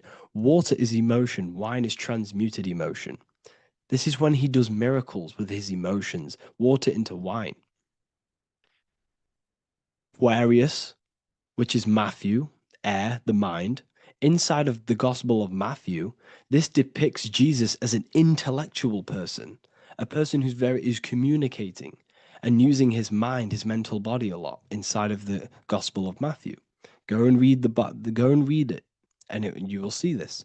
Luke, Taurus, earth, the body. Luke shows and depicts Jesus according to the body of consciousness, the physical body. He shows Jesus as a human, being a human being, helping people physically and helping people's physical needs, like giving away food and doing all sorts of good things for other people. Leo, Mark, inside of the Gospel of Mark, this shows Jesus as a spiritual teacher, a passionate person who is taking action. Each gospel is showing Jesus according to the different body of consciousness. And Jesus represents you, the Son. That's why it's called the Son of God, the light of the world. Jesus represents your soul, and your soul has these four gospels, the four bodies of consciousness, the four fixed signs, the four elements, and the four seasons. These things all correspond to your consciousness. So this is Leonardo da Vinci showing you the exact same thing. Jesus is the I am, the Son, the soul, in the middle, on his own. Luke, spring, earth, body. There are three people in each group. There are four groups, and there are three people in each group. 1, 2, 3. 1, 2, 3, 1, 2, 3, 1, 2, 3. Fall, winter, summer, spring. These are according to the four bodies of consciousness. Here we see Aries, which rules the head region. He's on the head of the table. Gemini, he's holding up the two hands because Gemini rules the two hands, the two arms. Gemini is the two twins, which is the two arms and two hands, and the two lungs. Here we see the beginning of summer, which is Cancer. You see the big knife here. Cancer, him here, this gray-haired guy, holding a knife for the crab. Cancer, they pinch. You have a knife, symbolizing the crab. Leo, the middle of summer, showing dominance. The sun is very dominant. He's got his elbow on the table, showing dominance. Virgo has no Adam's apple. Cancer here is pointing at this woman's neck, saying there's no Adam's apple. This is Virgo, the virgin, the only woman. Jesus, the sun. This is Libra, the balancing. He's holding his arms out, balanced, showing the balancing of the sun. Because when the sun enters Libra, the sun is balanced between winter and summer. So it's balanced. This is all astrology, but this is internal. Okay. This is Ezekiel's vision. Ezekiel had a vision in the Bible, and he saw the face of a man, the face of a lion, the face of an ox, and the face of an eagle. The eagle, Scorpio, the ox is Taurus, the lion is Leo, and the man is Aquarius. He saw the throne of God, and he saw the different bodies of consciousness. This is all symbolic for the different bodies of your soul. So when we look at the zodiac, we are actually looking at a map and the energies of our soul, and the energies of our bodies, and the energies of our consciousness. This is what we are looking at. Each zodiac is an aspect of our consciousness and an energy that we can work with and that we must purify. Balance and purification is essential. Imagine playing a brand new video game. Let's say a brand new video game came out and you had to play it. What happens when you play that game? You don't know the controls. You cause chaos in that game. You can't really run properly. You can't do anything properly. You're getting destroyed by other people who are playing that game. It's the same with your physical body. When you are born, you must learn how to play the game. You must learn how to balance the mind, learn how to balance the spirit, the emotions, and the physical body. We must balance and purify each body of our consciousness. We must look after our physical body with our physical health by eating physical, electrical food like fruits and veg. We must look after our minds by being conscious of what enters our eyes, enters our ears, enters everything. Whatever enters our five senses is affecting our mind, our mental health, our environment, mental. We need to look after our thoughts, control our thoughts by purifying our thoughts, only positive thoughts. Then we must purify our emotions, feeling only gratitude and love and not feeling these negative, dull emotions. Then we must look after our spiritual body through meditation and looking after our spirit. But remember, when we look after our mind, it all begins in the mind. Each body of consciousness is interlocked with the other. If you have a negative, if you have an unhealthy body, you have an unhealthy mind, spirit, and emotions. If you have an unhealthy mind, you have an unhealthy body, spirit, and emotions. If you have an unhealthy emotions, you have an unhealthy spirit, mind, and physical body. They're all interlocked. You must balance each one of them. Look after your physical body, look after your thoughts, look after your emotions, look after your spirit. But remember, the mind is the most powerful one. It's mind over matter. Once we look after the mind, because once we start to control our minds and control every thought we think, this will then turn into discipline in our physical body. Because once we learn how to discipline the mind, we learn how to discipline what we eat, we learn how to discipline what we feel, we learn how to discipline our spirit. This is all interlocked, but work on the mind first. Work on the mind first. All of this knowledge is inside of the brand new Book of Wisdom, Volume 2. This is a revolution of human consciousness. If you've read it, please leave a review down below. If you've read Volume 1, leave a review down below. This is the next revolution. I don't see this information anywhere. This is the next revolution of human consciousness. And of course, if you are serious about this and you truly want to gain enlightenment and join an amazing community where you can connect with me on live calls, lectures, the Manifestation Mastery course, you can gain access to my library with over 45 PDFs plus my books. And if you do join the university, you can order a volume 2 free of charge. All you have to do is to pay for shipping. If you truly take your knowledge serious and you want to take advantage of life, join the university. This is where truth seekers belong. Just want to say thank you all. Please leave a comment. Please leave a like. It's going to help me a lot spread this knowledge to the world. And yeah, share this with a friend and subscribe. Thank you all. What if I told you that you are under a spell and this spell is controlling you in every aspect of your life and you don't even realize it? Spells are not what you've been taught. They're not fantasy magic wands that are casted over you. No, no, no. Spells are much, much deeper. A spell is a belief system that is installed into your subconscious mind, which holds power over you. Okay? If I install a belief into your mind and that belief holds power over you and controls you, that is you under my spell. A spell is a belief that someone has installed into you. Okay? You have a subconscious mind. The subconscious holds power over 90% of your daily basis behavior, thought patterns, and overall emotional state. Because the subconscious is the back end of our mind, the mind that we don't really have access to. It's the shadow self where all of our programs, all of our memories, all of our traumas, all of our everything that we've ever experienced is recorded and kept in this vast database called the subconscious. Now, the subconscious is the 90% of our mind. We are only aware of 10% of our mind, which is the conscious mind, which is what you're using now, what you're consciously aware of. But there is a subconscious mind that holds power over your conscious decisions, and you don't even realize it. For example, as a child, you had a very, very traumatic event happen. Let's say as a child, you were not loved enough by your parents. And this feeling of you not being enough for your parents and feeling alone as a child implanted this seed. And this seed was planted by your emotions, a strong emotion. And over time, as you grew older into an adult, this seed grew and grew and grew.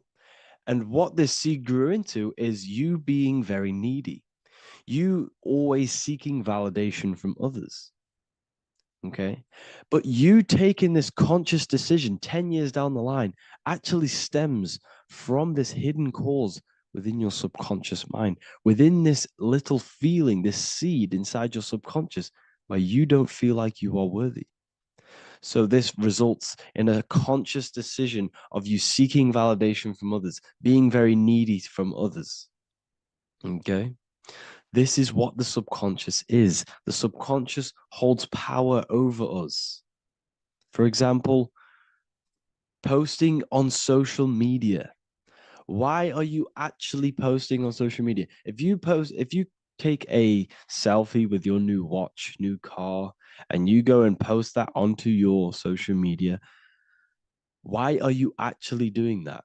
On the deepest root cause, it's not because you just want to post a picture. No, it's much deeper. It comes from a subconscious belief or a subconscious emotion of you seeking external validation, whether you believe that or not.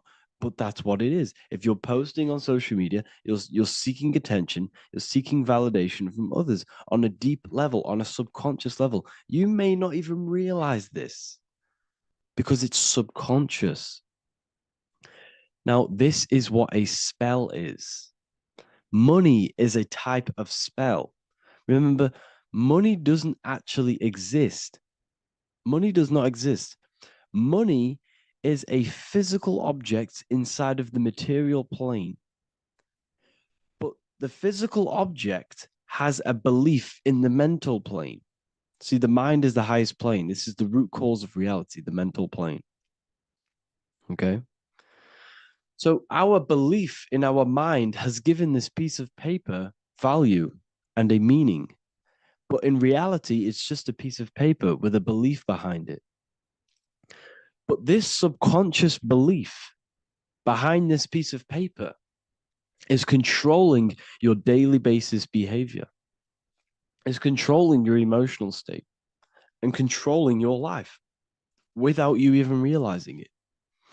Without you even realizing that it's all an illusion. Money does not exist. It's the belief that gives the piece of paper a power. And the way we break the spell is by realizing that the money doesn't actually exist. The whole world is under the spell of money and it's controlling all of us. But the spell is the belief. Once we all wake up and realize money has no value, it doesn't actually exist, it's only a belief. There is no actual money. That's how we break the spell.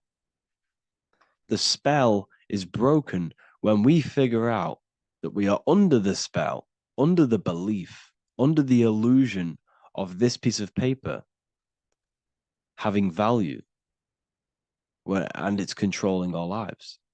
That's why the word money has mon within it. Mon is moon, and the moon represents our hidden aspect of our mind, our subconscious, and the sun represents our conscious mind. So you have two versions of yourself. You have the self that you show to everyone, the conscious mind, and you have a shadow self called the subconscious, which is the hidden aspect of you. For example, do you really love your partner who you're with, or are you just with them for, is there a subconscious fear of being alone? Do you really want to be with this person, or is it stemming from, are you staying with them because it's stemming from this fear of being alone, of being lonely? Or are you just with them because you have a subconscious sexual addiction? And all of your conscious decisions are actually coming from this little seed of wanting sex or not being alone. You have two versions of yourself, the conscious mind and the subconscious, the shadow self and the self that you show to everyone else. Okay? And the subconscious is what's holding power over you. When you drive your car, You don't consciously have to think about changing gear. You've done it that many times. It's on autopilot. That's the subconscious doing it. You can be walking down the street. Your conscious mind can be thinking about what you're going to cook for tea later, but your subconscious mind is controlling your body and walking your body. You don't have to think about moving the body. You just do it because you've done it that many times. It's a program. It's a belief in the subconscious that's giving this movement power. You see, the subconscious holds a lot of power over you. Our beliefs hold power over our daily basis behaviors and actions. Okay, like I said, posting on social media, this is seeking external validation. There's a subconscious stem, there's a subconscious urge bringing this desire into conscious reality. So we must break the spell of our emotions controlling us, our traumas from a child controlling us. For example, another example of this, let's say you were in a car crash years ago, and this car crash led you to having a very traumatic event, very traumatic emotion you felt in that car crash. You felt a lot of pain. That was impressed into your subconscious. And even to this day, you're probably scared of going into trains, going onto cars, going inside of vehicles. And you might not even be aware that it's actually stemming from this event that happened 10 years ago. That's the spell. That's the spell that's holding power over you. And you don't even realize it. You realize the spell when you realize you're being controlled by this old belief, this old trauma. That's what a spell is. A spell is not something I cast over you with a wand like Harry Potter. Spell's much deeper. It's the hidden aspects of our mind that hold power over us, that control us. Okay? So how do we get rid of the spell? How do we break the spell? By installing new belief systems, by installing new programs into our subconscious. The subconscious is impressed by repetition and emotion. Everything you do on repeat, for example, tying your shoelaces, you can be looking up into the sky, closing your eyes, thinking about what you're going to create for tea while doing your shoelaces. You've done it that many times, you don't have to think about it. That's the subconscious taking over. Okay. That's the repetition aspect of the subconscious. For example, you could probably run down your stairs. You know exactly how to run down the stairs. If I tried to run down your stairs, every staircase is different. I'd probably fall over. But you've done it that many times, you know exactly how to do it. It's what we call ritual. When you have an evening ritual, when you tidy the house, you do your skincare routine, you wash your teeth, that's a ritual. This is what the ancients called ritual. When we do rituals, we're trying to implant something into our subconscious to either remove an old program, an old seed that is controlling us, for a new one that's going to grow into new light, into a new reality. So you can implant messages, implant new programs into our subconscious, which will then grow into a new reality. Okay?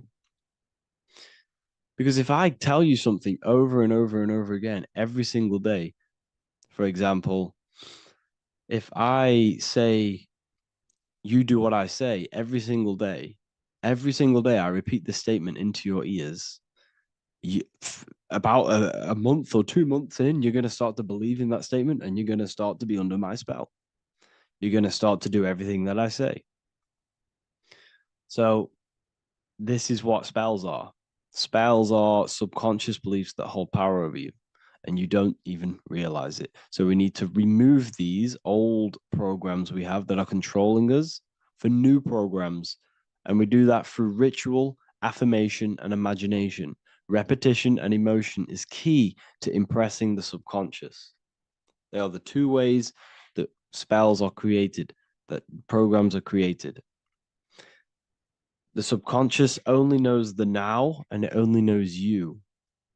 So every word you say is a spell. So when you call someone else a name, you're calling yourself a name, because your subconscious takes everything you say as truth, because it only knows you. It doesn't know anyone else. So every night we can do affirmation. We affirm the reality we want. This is what we call a ritual. We sit down or we stand up, whatever it is. You affirm the reality you are, I am statements. And then you imagine that reality. And you do this over and over again, every day, twice a day, 3 times a day, however many times. And this will cause repetition. This will install a new belief system into your subconscious, which will then start to show in your external reality. It will start to put you under a spell of the new program. For example, if I install into my subconscious that I believe that I am rich, every single night I affirmate that I am rich, I am wealthy, I am free. And then I do a ritual. I start to imagine this reality every single night. I do these two things on repetition, and I start to feel the reality and imagine the reality. Over time, I'm going to start to believe that I am rich, that I am free, and I am wealthy without having the physical reality. And what this will do is that it'll implant a message deep within your subconscious mind. It will plant the seed of this belief. And this belief over time will grow into 90% of my thoughts, 90% of my actions, 90% of my words. My words, my thinking will change due to this new belief. I may not even realize it, but I'm looking for more opportunities to make money. I'm speaking to more people because of this belief that I've installed. This belief has triggered new ways of thinking. My mind, my conscious mind, is now only operating to fulfill this belief.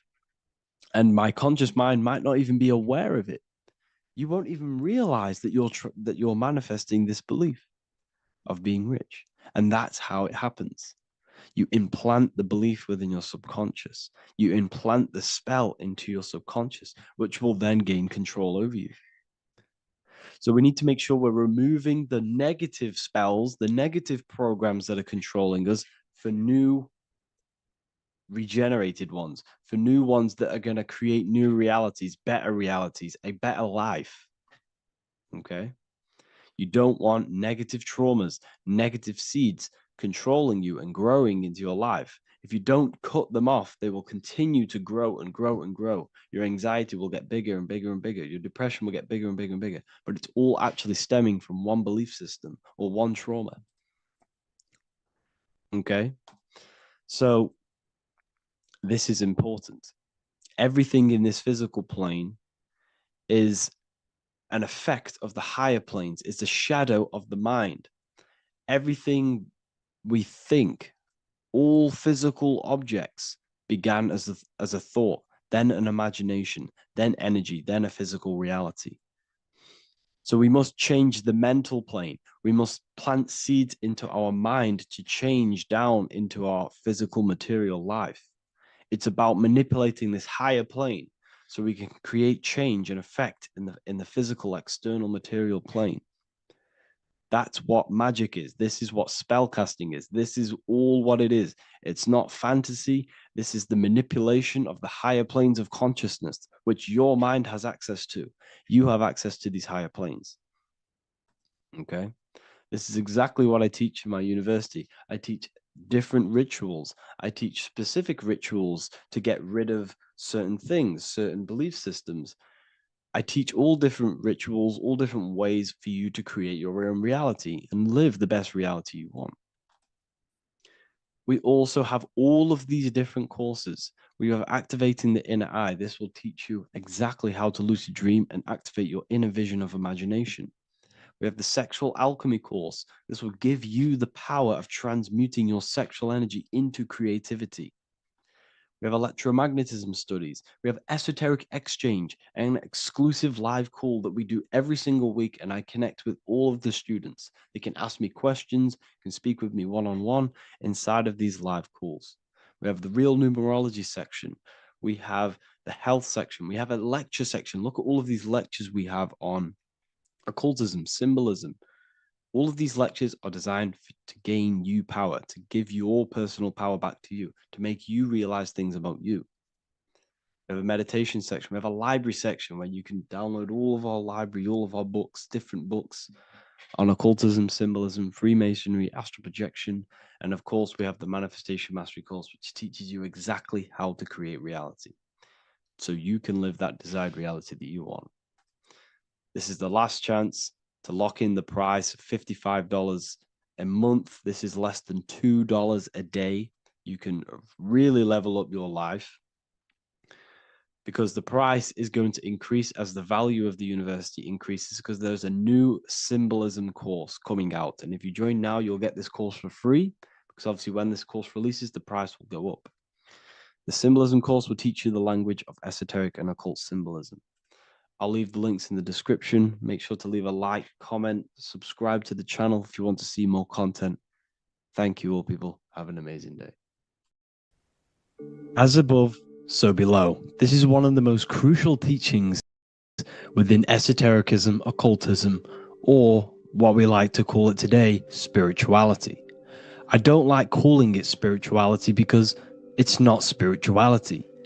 I teach human consciousness. I teach the science of you and your consciousness alone and your being. And in order to fully understand you and this world around you, you must understand this number one principle of as above, so below. There is many misconceptions of this, and there is many simple teachings of this, but I'm going to break it down today from the most simplest to the most complex, and you will see the connections between all things. This is the most important lesson you could ever learn, and I'm going to teach it you today. So what you must understand is, with the term as above, so below, it applies with everything you see in this world and about yourself. We have something called the macro, which means the bigger scale. On the bigger scale, we have the whole earth. If we look down from the sky on top of rivers, this is what we see. We see this tree pattern. Then on a smaller scale, we see trees have the same pattern. Then we look even closer. We're going smaller and smaller into the leaves of the tree. We see the same pattern. Then we go even more micro into the human brain and look at the human brain cells, and we see the same pattern. This is proof this is a fractal universe, and everything is in the micro is reflected in the macro. As above, so below. As within, so without. On the macro is a reflection of the micro.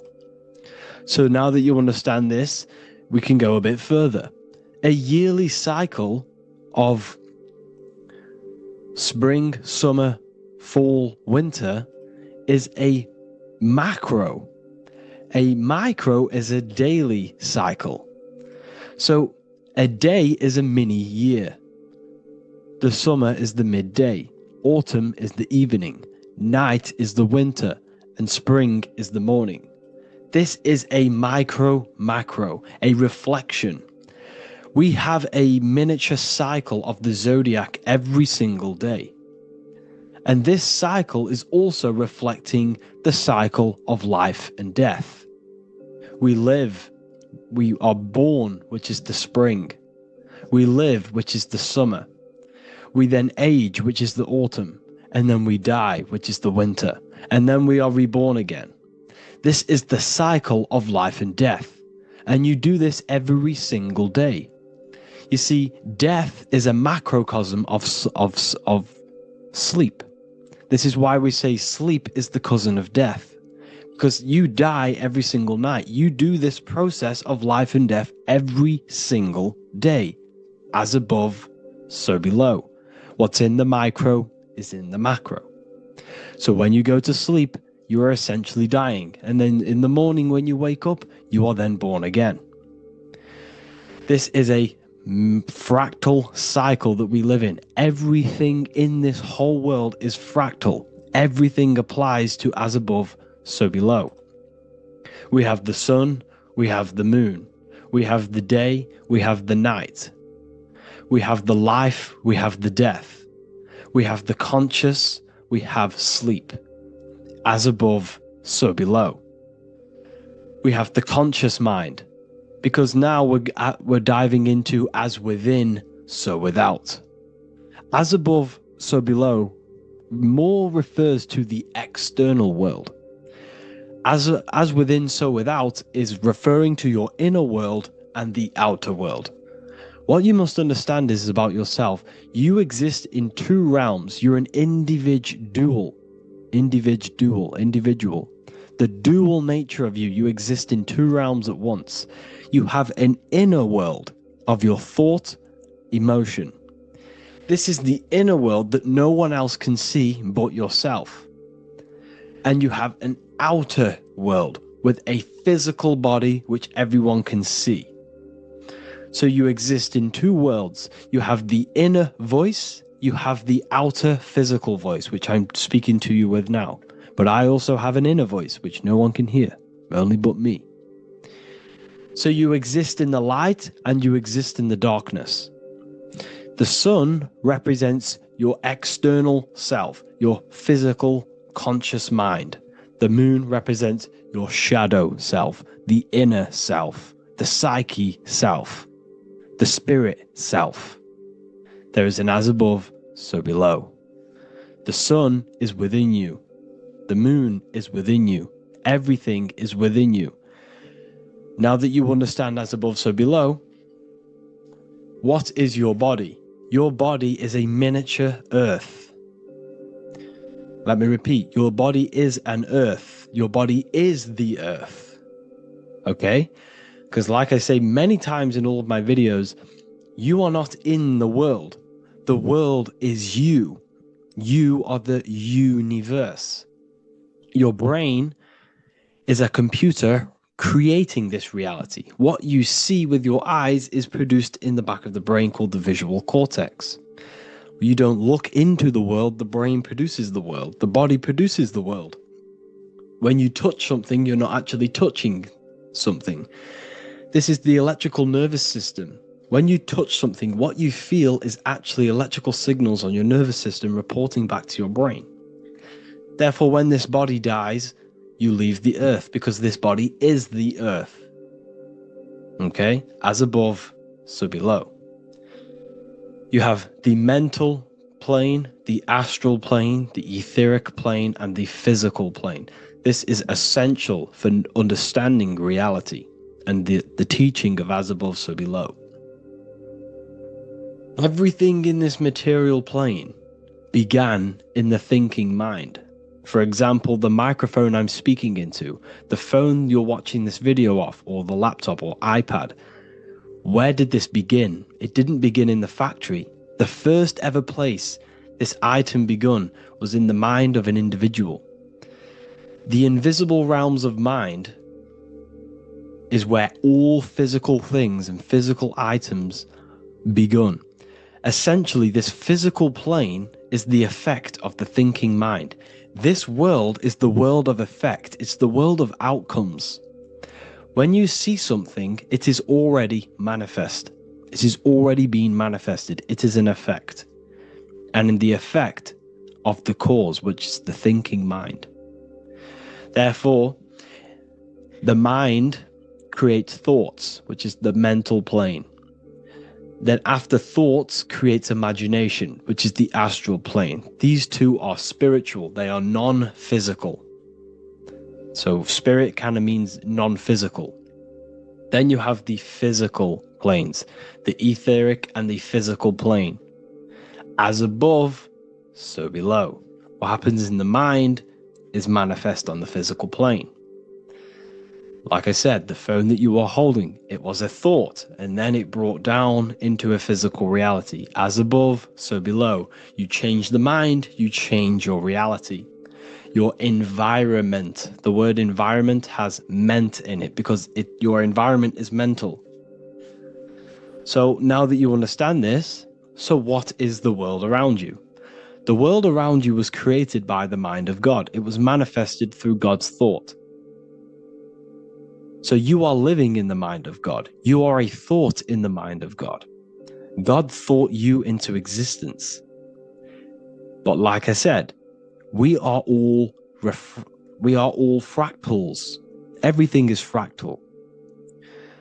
If God exists, this means that you are God, as above, so below. God created you through the thinking mind, and he gave you a thinking mind. So God created the macrocosm. God created the macro, the whole world. He designed the whole world, the sun, the stars, the moving. He designed this. But then he gave you the thinking mind to design your own life and create your own life in his world. You are a microcosm of God's macrocosm. Just like God thought you into existence and the whole world into existence, you are a microcosm thinking your world, your reality into existence. You see this now? Everything is a reflection. Everything is a mirror. Everything is fractal. So in order for you to change your reality, you must change these higher planes. Your thought and imagination are the two key aspects of creating physical reality. Every object you see around you was begun in these higher planes of the non-physical, and they were brought out of spirit into physical matter through the thinking mind and physical action. So now we're going to get a bit deeper. The brain is not the mind. Now that you understand, we have spirit and matter, as above, so below. You have a non-physical side of reality and a physical side of reality. The mind is the spiritual brain. The brain is a physical manifestation, a physical effect of the mind. The mind uses the brain to operate in the physical world, and it's the same with the heart. The soul manifests itself physically through the heart. The heart is a physical manifestation of the soul, of the emotion, thought and emotion, the mind and the soul, the brain and the heart, heaven and earth. So you have the inner world and the outer world, the spiritual, non-physical, and the physical. So we are all on this process of awakening, an expansion of our minds into new fields of thought, into new fields of awakening ourselves. Because essentially we are born into this world, but you are born many, many times. You can be born physically and you can be born spiritually. Like I said, everything is fractal. So just like when the baby finds out that there is a world outside of its mother, what does the baby do? The baby seeks a way out of its mother, and then the baby is now born into a new world, a world outside of its mother's womb.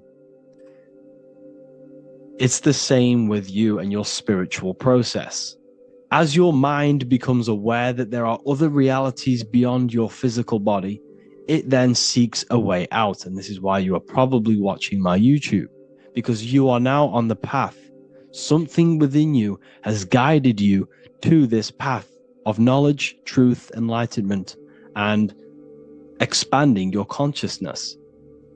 And it is your soul who brought you here. Your soul speaks through emotion, a guidance. Emotion is the language of the soul. When you feel very bad, this is your soul telling you you're not in the right place. You're doing the wrong things. Because the soul is always unfolding its purpose, which is expansion and learning. That is it. The mastery of the self and the learning of the mind is the only thing that counts in the end after this life. So you are on a journey of expansion, of learning, creating, and spiritual rebirth. As above, so below. What does this body tell you? When I see someone overweight, I don't see the overweight. I don't see the body. I see the mind. I see an undisciplined mind. I see a mind that lacks self-control. I see a mind that seeks external validation. That's what I see when I see an overweight person. I don't see his body. I see the result of his mind. Because what does the Bible tell you? You shall know them by their fruits. It's the same saying as above, so below. You shall know them by their fruit. The fruit is their manifestation. Your body is a direct correlation and manifestation of your mind. Your inner world projects your outer world. As within, so without. As above, so below. Now, what do you see when you see this man's body? I see discipline. I see strength, mental strength, not physical strength. I see mental resilience of pain. Because all of this man's mental energy has been manifested physically within his muscle. This body is a direct manifestation of this man's mind's pain and suffering. And it shows discipline. This is why people instantly respect you if you are in shape. You walk into a room and you are in shape, people will instantly give you respect because they know that you are mentally disciplined. The body is a reflection of your inner world, and it's the same with your friends, your family, your connections with people. If you think about yourself very negatively all the time, and you don't have a good connection with yourself, you don't have a connection with your true self, this will manifest into every single relationship you have in your life. If you don't have a good relationship with your inner self, you don't have a good relationship with the people and the friends around you. Because as within, so without. If you think negative about yourself, you will only pick up the negative in other people. If I think very highly of myself and I think very happy and good things about myself, I will then see the good things in other people. Because it's as above, so below. As the inner world is, so is the outer world. It's the same with your life circumstances. Your life is a direct correlation of every thought you thought in the past. If you possess millions of pounds, millions of dollars, this is because you have thought this into physical reality. You live the life you are deserved. You live the life that you manifest through your thought. If you live a very poor life, this is a reflection of your mind. This is a reflection of what you have thought into physical existence. Because like I said, everything begins in the mind. As above, so below. And this is even present within the body. So where is the head? The head is at the very top of the body. And where does all manifestation begin? In the mind. That's where the mind is, in the head. And then the thoughts we think travel down the body into the heart, which is the emotion. Every thought we think is in the emotion. Every thought we think creates an emotion. This emotion then drives the action. Where does the action come from? The feet, because the feet move our body. We move with our feet to take action. Our hands. You see, so the body is even a micro reflection. I can't even say it.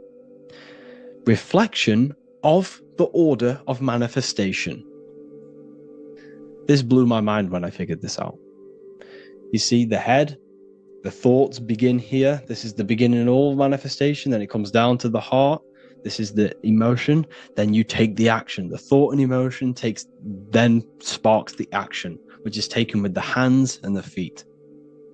And where's the lowest point on the body? The feet, and that's touching the physical earth. So the head is where the thought is, the non-physical, and the lowest point on the body, which is touching the physical earth. So the head represents spirit, the feet represent matter, spirit and matter. Your room, if I walk into your room and I see a messy room, I don't see the room. I see a messy mind. The room is a reflection of the mind. If you have a messy room, this is your mind. It's an externalization of your unsorted mind, undisciplined mind. So like I said, we are all God, and we must find the God self within us. And I teach all of this inside the Book of Wisdom, Volume 2. This is not just a book, this is a revolution. This is the beginning of a new age with this book. If you have read it, I congratulate you. You should feel very proud of yourself if you have an open mind. You should feel proud of yourself for watching these videos, because not many people have an open mind. Remember this, people. You are special if you're watching these videos. You have the mind. You have the ability to see through the illusion. And I take my hat off to you. You want to take this to the next step? Read the book. Or if you want to take it to the serious levels, join the university. The university, you gain access to every piece of my material that I've ever done, all of my books, all of my lectures that are hidden from YouTube, that are hidden from everywhere else, the lectures that give you real power. And if you feel alone on this journey, we have a conscious community where you can connect with like-minded individuals, because I've been there. I've been there when you feel lonely, because you feel like no one else is thinking the way you are feeling. You can't talk to people about these things because people just think you're crazy. That's why I put together this, so we can connect, so we can unite, so you can connect with people, so you don't feel crazy about thinking about this stuff, learning about this stuff. And if you truly want to level up your life, people, and take your studies serious, this is for you. We do live calls, we do lectures. There's a whole library filled with books you can read. It's the perfect place for the truth seeker. I thank you all for joining. Please leave a like, a comment, a subscribe. Let me know any future videos you want me to make in the comments. Thank you all. Have an amazing day.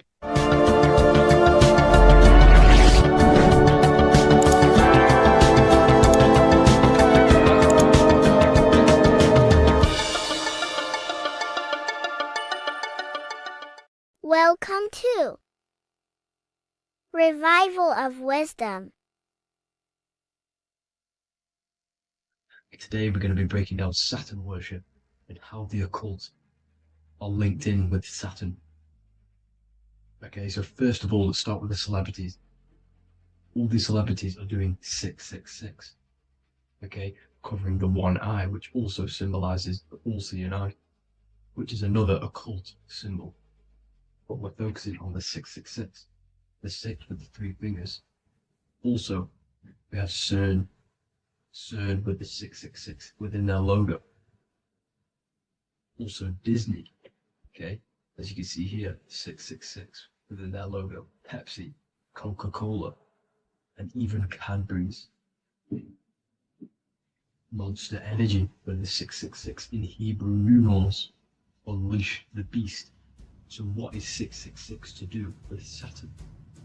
Because on Saturn, on their north pole of Saturn, there is a 6-sided hexagon, okay?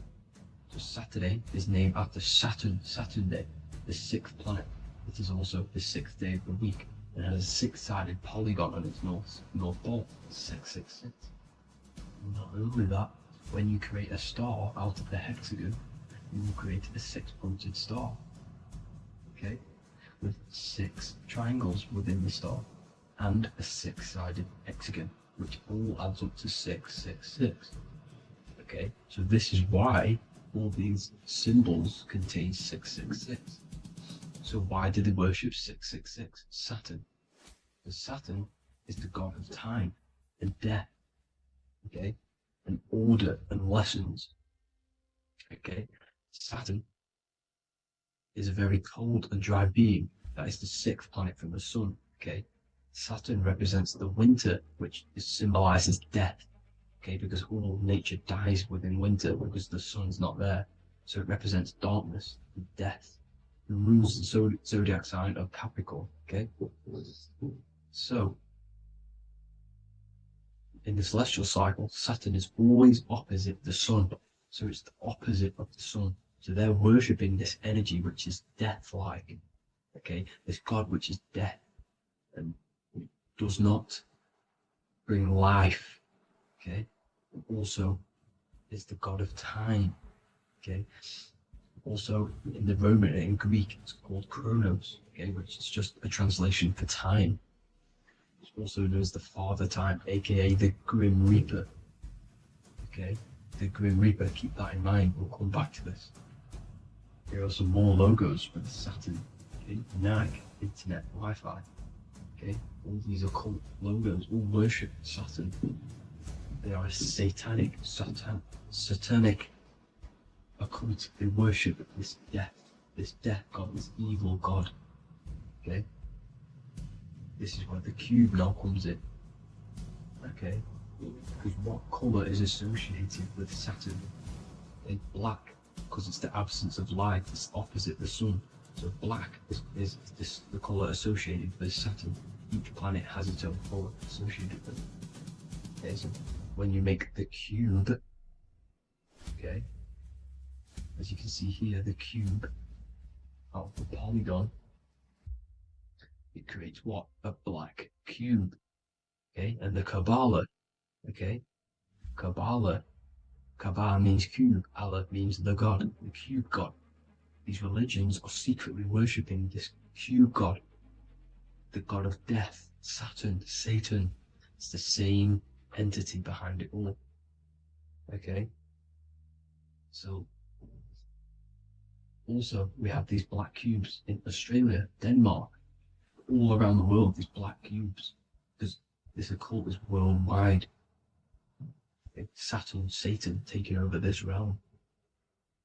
Okay, also with this black cube, they walk around it like the rings of Saturn. Around the black cube of Saturn with the rings, they walk around in circles. What are circles? Cycles. What is a cycle? Time. The time god. This is why it has a ring around it, because it represents time, cycles. Okay, and this is another depiction. Saturn, always depicted with this Reaper staff.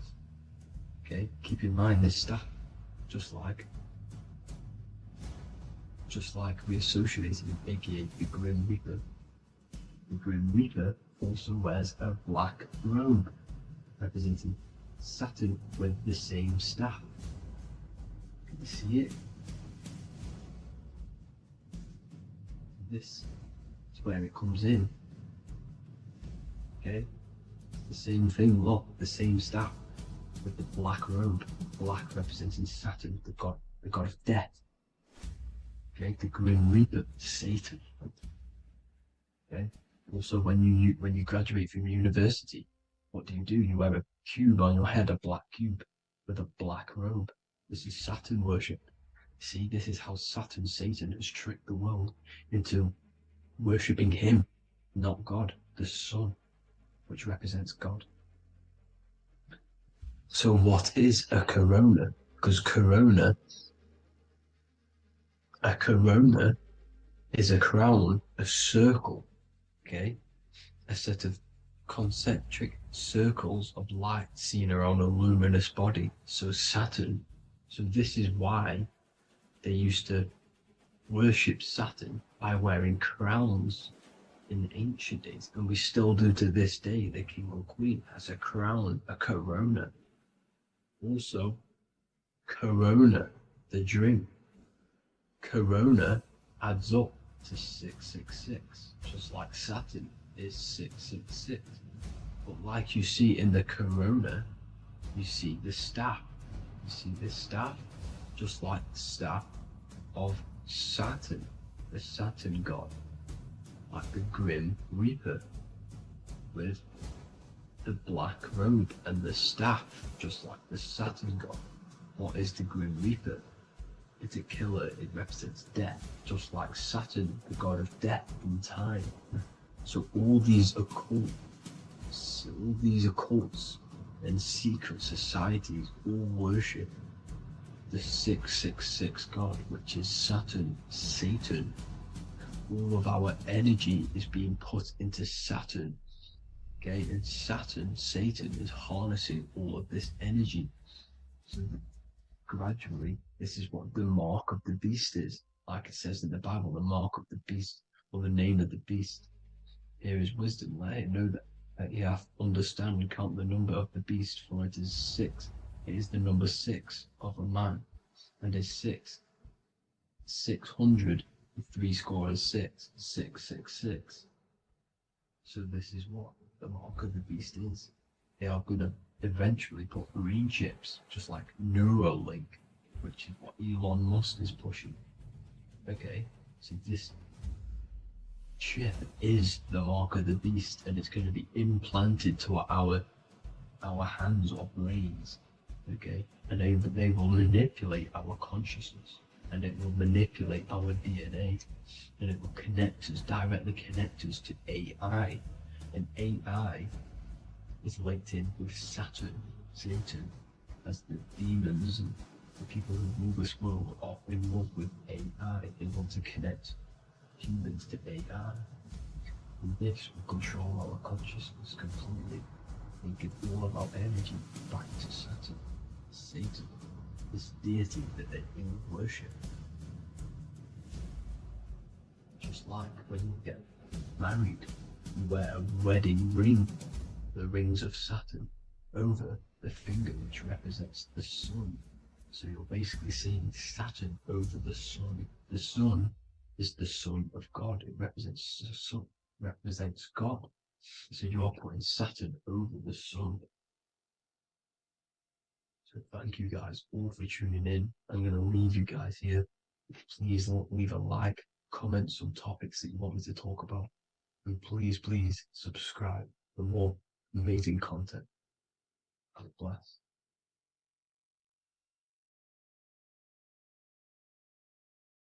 Welcome to Revival of Wisdom. Welcome people, we're back with another video. Please make sure to hit that like button, subscribe, and turn on notifications to never miss a video. The Earth is a giant torus field consisting of a positive and a negative pole. The Sun being the cathode with a positive charge and the Moon being the anode with a negative charge. This is why the Sun rules over the day, giving you lots of energy, and the Moon taking your energy from you, making you go to sleep. Now, the plane that we live on is called the plane of inertia, and at the center of this plane of inertia is the North Pole. This is where the two electromagnetical energies meet. Now, this is where the most electromagnetic energy is stored. This is why all compasses will point north, because it's the most magnetic place in this reality. So the sun and the moon is spinning around this center point, which is stirring the ether of this reality and making everything move in circles, meaning this is a cycle. Everything's recycling itself. It's an organic simulation. The ancients also knew about this sacred land at the center of this reality, known as the North Pole.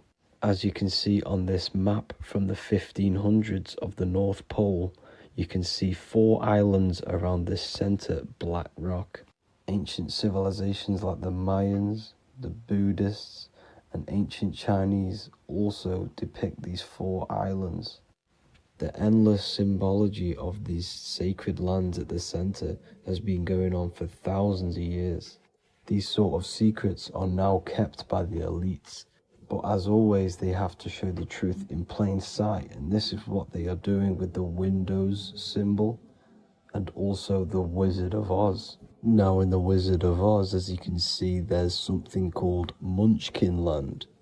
Munchkins are these unusually short people.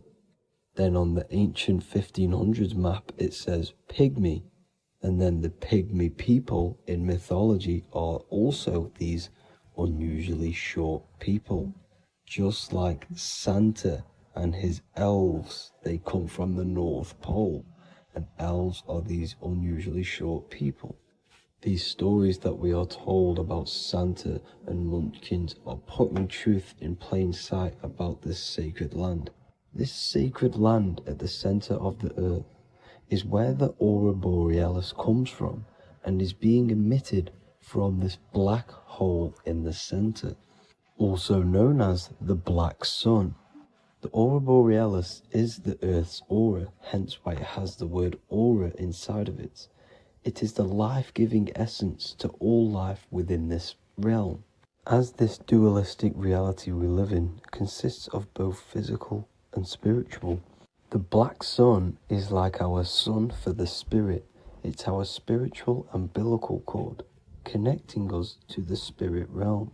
And the rising sun is the opposite. It's our sun for our physical 666 carbon suits, known as our human body, our physical aspect. As it states in the 40,000-year-old emerald tablets, deep in Earth's heart lies the flower, the source of the spirit. The flower of life is as thine own place of spirit, and streams through the earth as thine flows through thy form, giving off life to the earth and its children. So the North Pole is the core of this spiritual reality, and the closer you get to it, the more spiritual and lucid it becomes. So the elites have covered this up in order for us to forget the true nature of this reality. And they did this cover up by introducing the globe model. Nicholas Copernicus was around in the 1400s and he introduced the globe model. As you can see, he is a Freemason. He depicts himself with a globe and a Masonic compass in all of his paintings and portraits. Galileo was also a Freemason, as you could see in all of his portraits with a globe and a Masonic compass. He was also a massive part of introducing the globe model after Nicholas Copernicus. So yes, the globe model was a spiritual and political move to gain more control over the masses. After the globe model was then introduced, they introduced the theory of evolution by another Freemason, Charles Darwin. See how these two theories go hand in hand? They both degrade humanity and they make you confused of where we actually came from. By hiding the true form of this divine creation and hiding the true power of each and every one of us, they maintain control over the masses. Now this is order out of chaos, known to be the 33rd degree slogan of Freemasonry. Now this is the Masonic cosmology, and as you can see you have the checkered board for the duality, the 5-pointed star for the 5 elements, the 4 corners for the 4 pillars, the all-seeing eye, which is Polaris, the sun, the moon, and the 7 stars.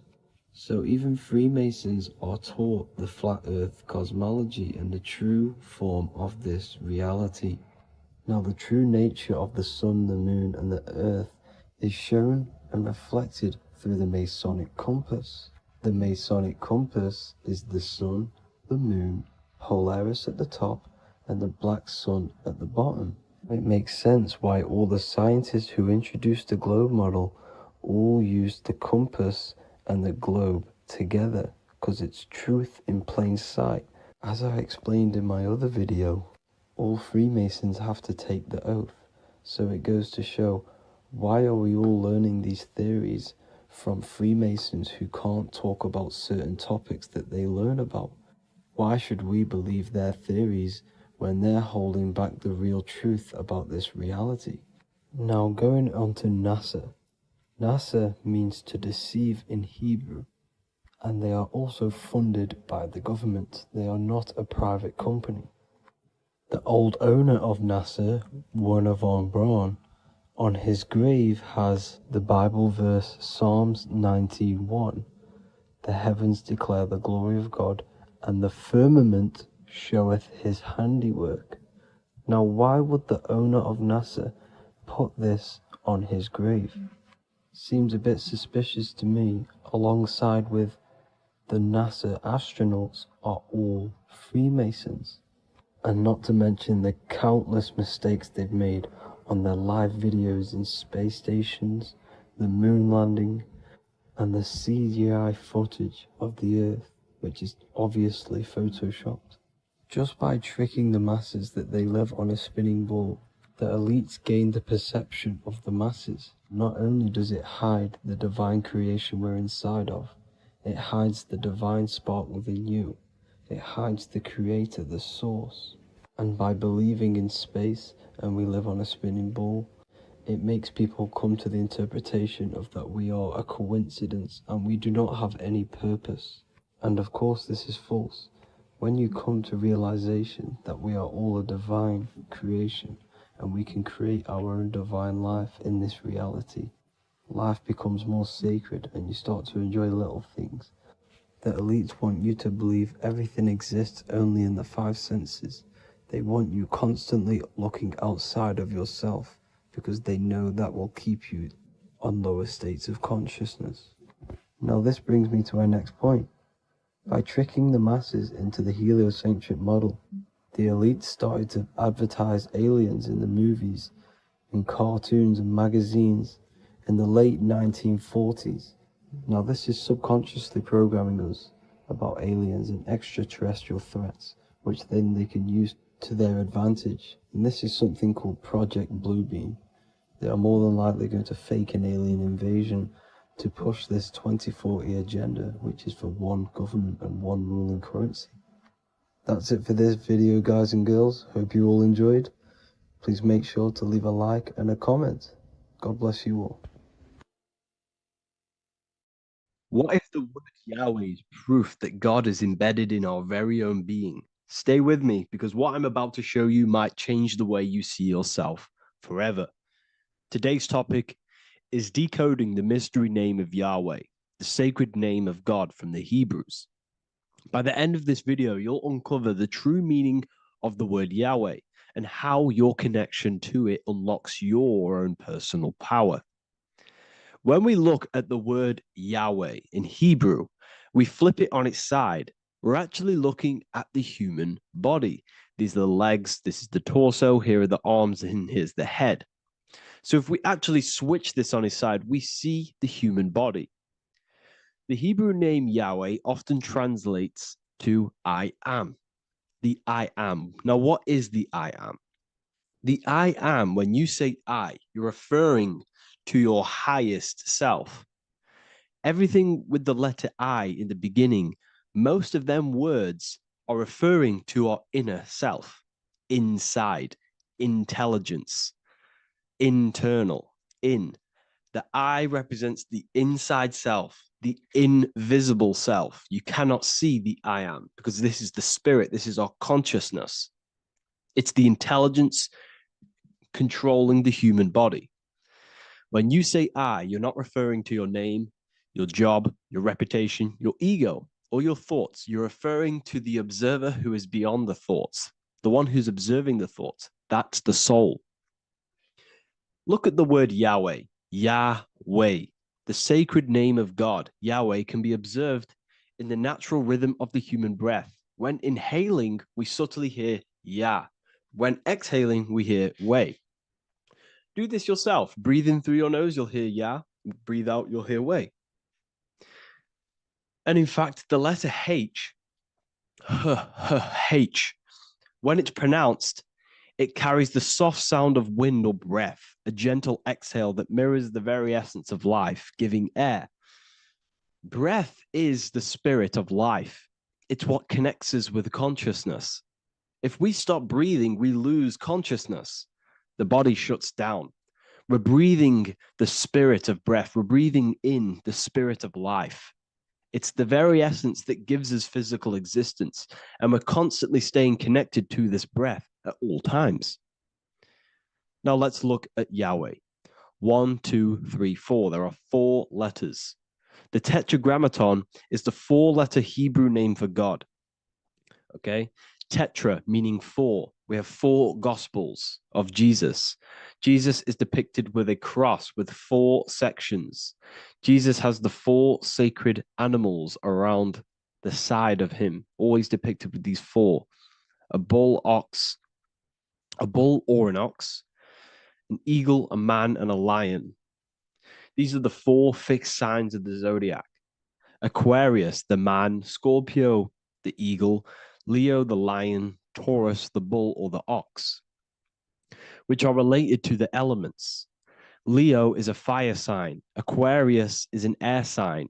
Taurus is an earth sign. Scorpio is a water sign. These are the 4 elements. And the 4 elements correspond to the 4 bodies of consciousness, as we see here. This is fire. This is air. This is water. This is earth. So we are made out of the 4 elements, which represent the 4 bodies of consciousness: mind, emotion, spirit, and body. The soul is incarnated into 4 sections. Hence why Jesus has 4 gospels. Hence why Yahweh is a four-named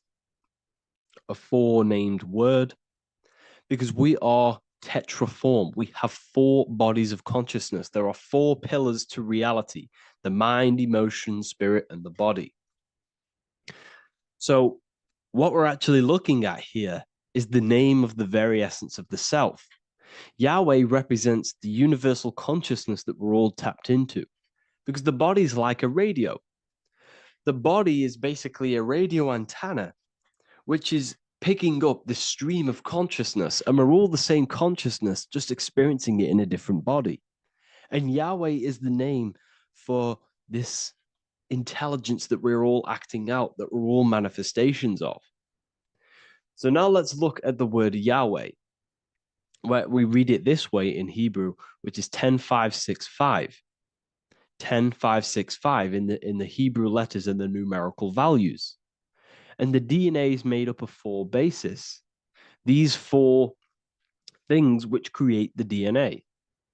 This basis is the genetic code for all living things. Each DNA strand is held together by sulfur bridges that appear in a repeating pattern of 10565.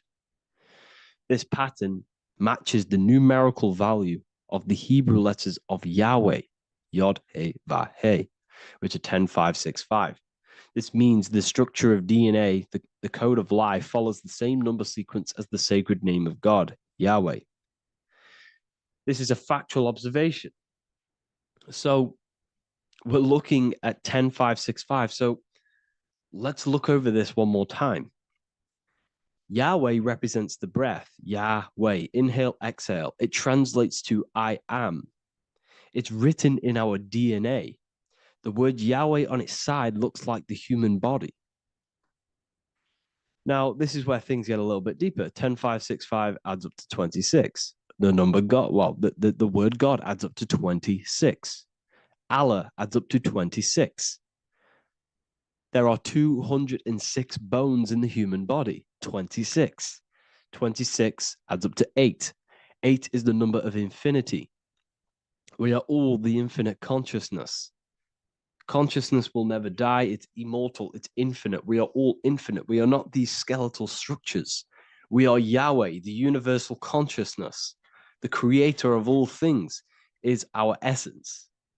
We're all God with individual identities, but the highest versions of ourselves is God. The ego is our own personal experience of God. Does this make sense? So in conclusion, Yahweh is not the name of a separate God from us, but rather the reflection of the divine consciousness manifesting through the human form. The human body is like a receiver acting as an antenna that tunes into the infinite intelligence and life force we call consciousness or God. This means that rather than being external, the divine presence is within us, expressed through our very existence. It's very interesting when we look into this, and what religion has done has flipped all of this knowledge. All of this sacred knowledge has been externalized. They've externalized God so that we worship God and we view God as something separate from the human experience. They do this so that we don't find the God within us, so that we don't find that we have the power of creation. The mind is the creative force of God. The body is the will to act out that thought. They don't want us to figure out that we are creators and we're all creating our own earthly experience. We're all projecting this reality. And they don't want us connecting with the divine intelligence within us because they want to be the creators. They want to keep this knowledge. They don't want the masses to wake up to this powerful knowledge. So what they've done is that they've taken the scriptures, they've externalized it so that we start worshiping and giving away our power to these external things. And when God is external, we start to fear God because we start to think that God has power over us. He can send us to hell or heaven. So this is what's going on. They've been externalizing this for thousands of years to keep us in a suppressed state. Okay. Humans are very advanced because we possess self-awareness. We possess the ability to move our awareness and our thoughts outside of the instinctual nature. For example, a cat or a dog. These things can only live in their instinct. They live based on instinct. They smell, they eat. That's pretty much all they do. But humans, we have the ability to rise above that nature and turn to our infinite selves, our higher selves. We can move beyond our instinctual nature and create very advanced things. That's why humans are made in the image of Yahweh. We are literally God in human form. So this is what we all need to realize. And I hope this video has helped. Please leave a like, a comment on inside of the description. I'll have some links to my books and my university. The people who have read them have just absolutely changed their lives. You could probably see that in the comment sections if someone leaves a review of the book. We also have Trustpilot. But yeah, I thank you all. And I'll see you in the next one.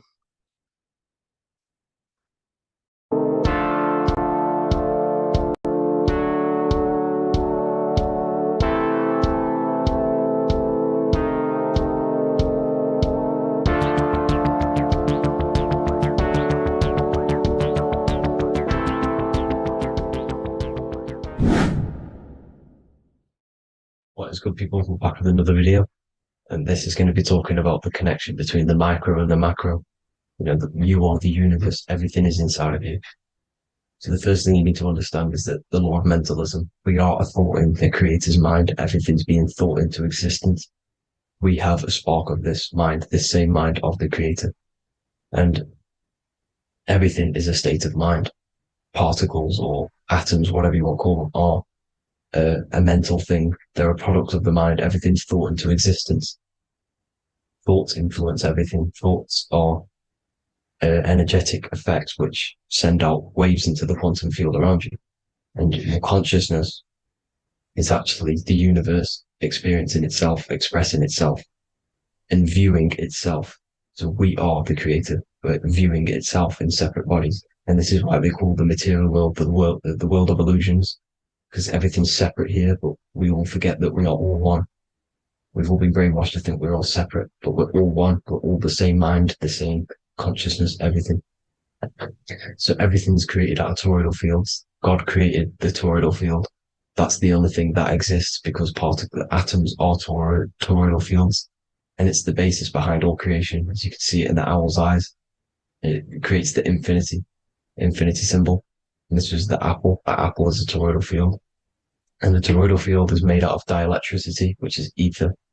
Ether is black light, and this is counter space. This is another realm. This is what creates God to be omnipresent, to be everywhere at one place at all times. He is everywhere because ether is everywhere. Ether is infinite potential. It connects everything together, and that's what energy moves through. It moves through the ether, and that's black light.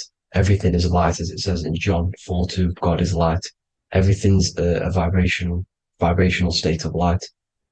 So the torus field is made out of dielectricity, ether, black light, magnetism, which is white light, which is the center of the toroidal field. And magnetism radiates, it has no vibration. And then when white light splits, it turns into electricity, which is physical material, and that has a vibration. This is the Holy Trinity, the sun, the moon, and Saturn. Saturn, the god of materialism. If you've watched my videos on Saturn, you know that Saturn is crystallizing everything into physical matter. And that's why his old name was El, The ancients called them L, and this is why we get L electricity. This is where L electricity comes from, because L electricity is only a product of the physical world, which is redshift, blueshift, Adam and Eve. And this is what creates the redshift, blueshift is what is a product of magnetism. When magnetism, white light splits, and this gives us vibration. And this what creates the toroidal field, which is the basis of all physical creation.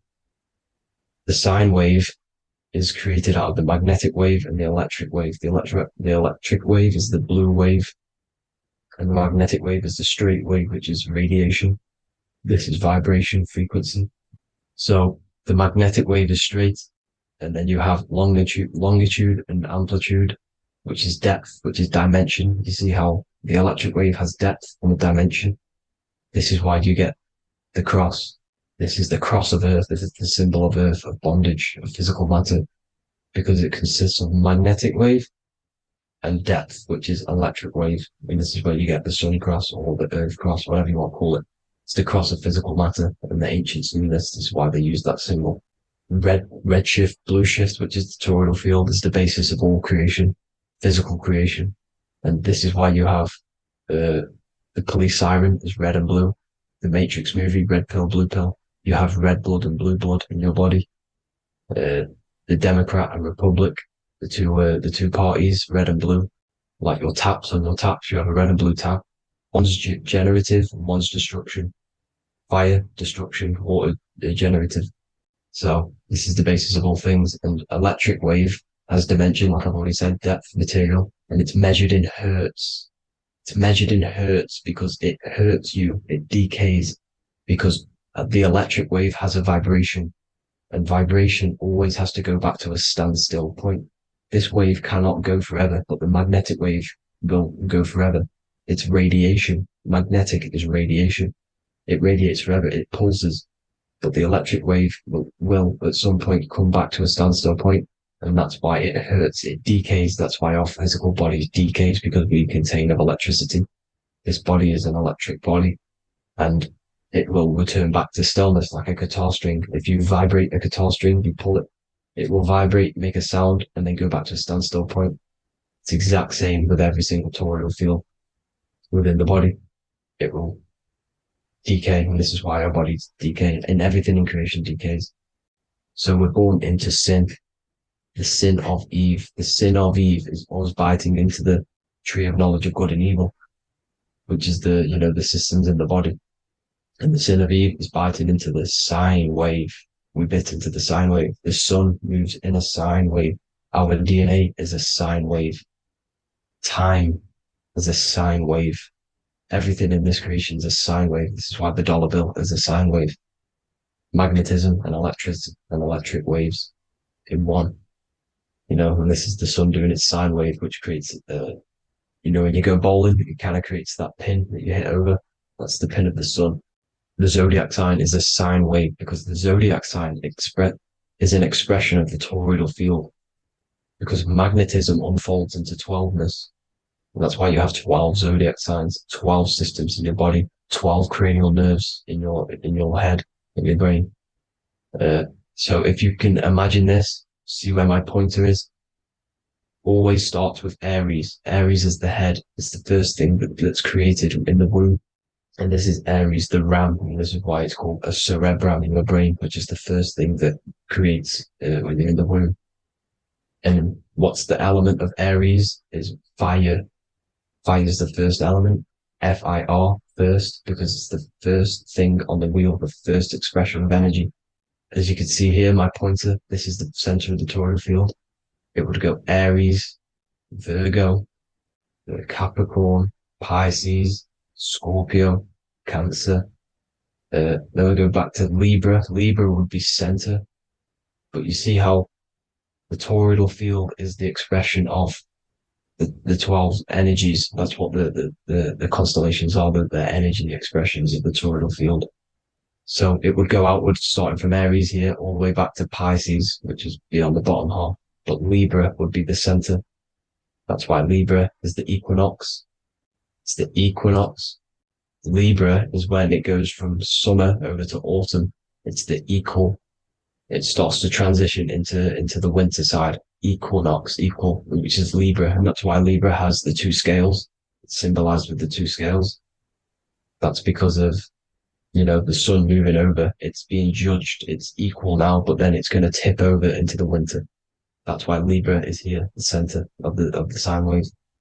And like I said before, magnetic energy unfolds into 12ness. Magnesium is number 12 on the periodic table. It's the sacred number. And this is why the scientists are trying to, NASA is trying to bring in another constellation to destroy the holy science of astrology. So Aries rules the head, which is Mars. Taurus rules the neck, the lower head. Gemini, the two twins, which is your lungs, your two twins, your arms, two twins. Cancer, the breasts, or the chest area. Leo, the heart, which is the sun, which is fire, the center of the toroidal field.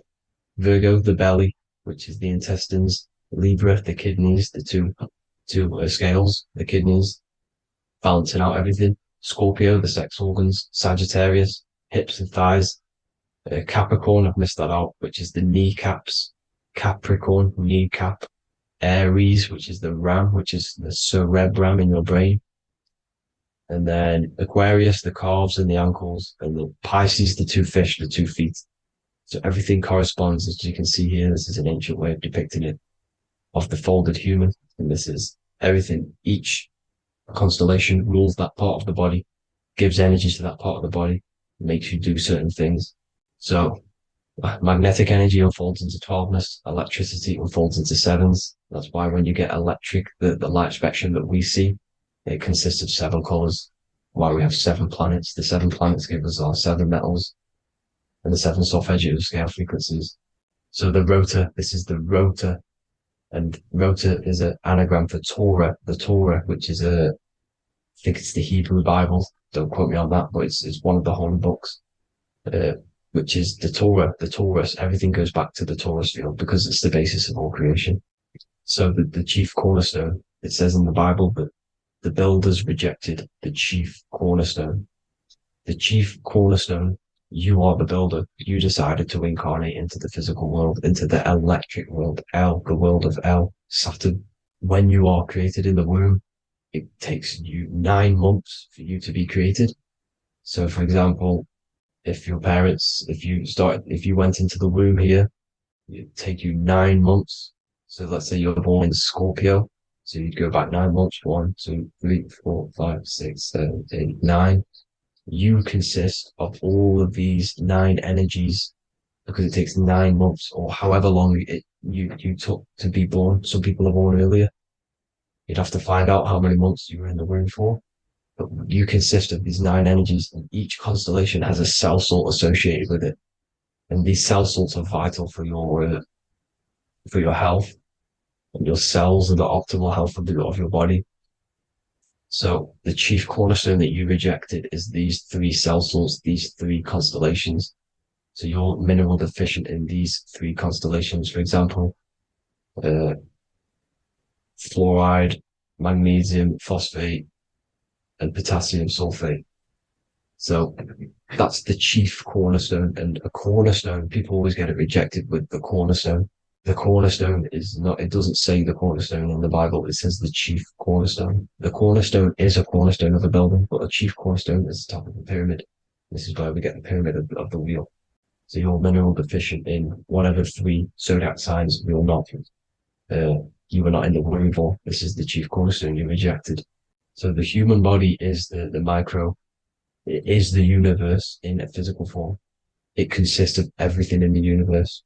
Just like your consciousness is the universe watching itself, experiencing itself. Your body is the whole universe. 12 systems in the body, 12 zodiac signs, 7 chakras are the 7 planets. The Holy Trinity of you is your Temple of Solomon, the soul and the mind, the sun and the moon.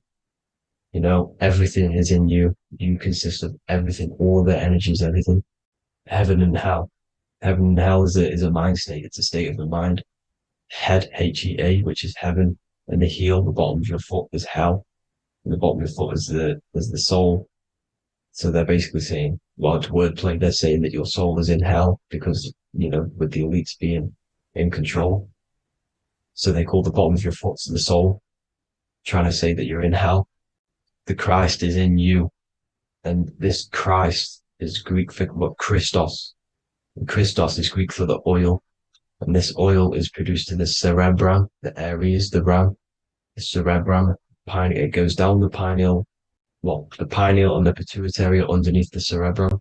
Goes down the pingala and the ida. The pingala being the positive charge connected to the pineal gland, pin, and the ida connected to the pituitary.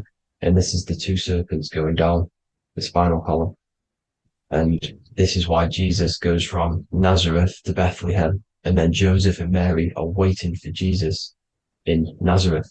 Joseph and Mary are the pineal and the pituitary gland waiting for Jesus to come back up the River Jordan, or spinal column. So this is the oil. This is the story of Santa as well. Santa comes from the North Pole. Why? Because the North Pole of the Earth is the center of the toroidal field, and the North Pole of you is your spinal column, which is the North Pole of the toroidal field.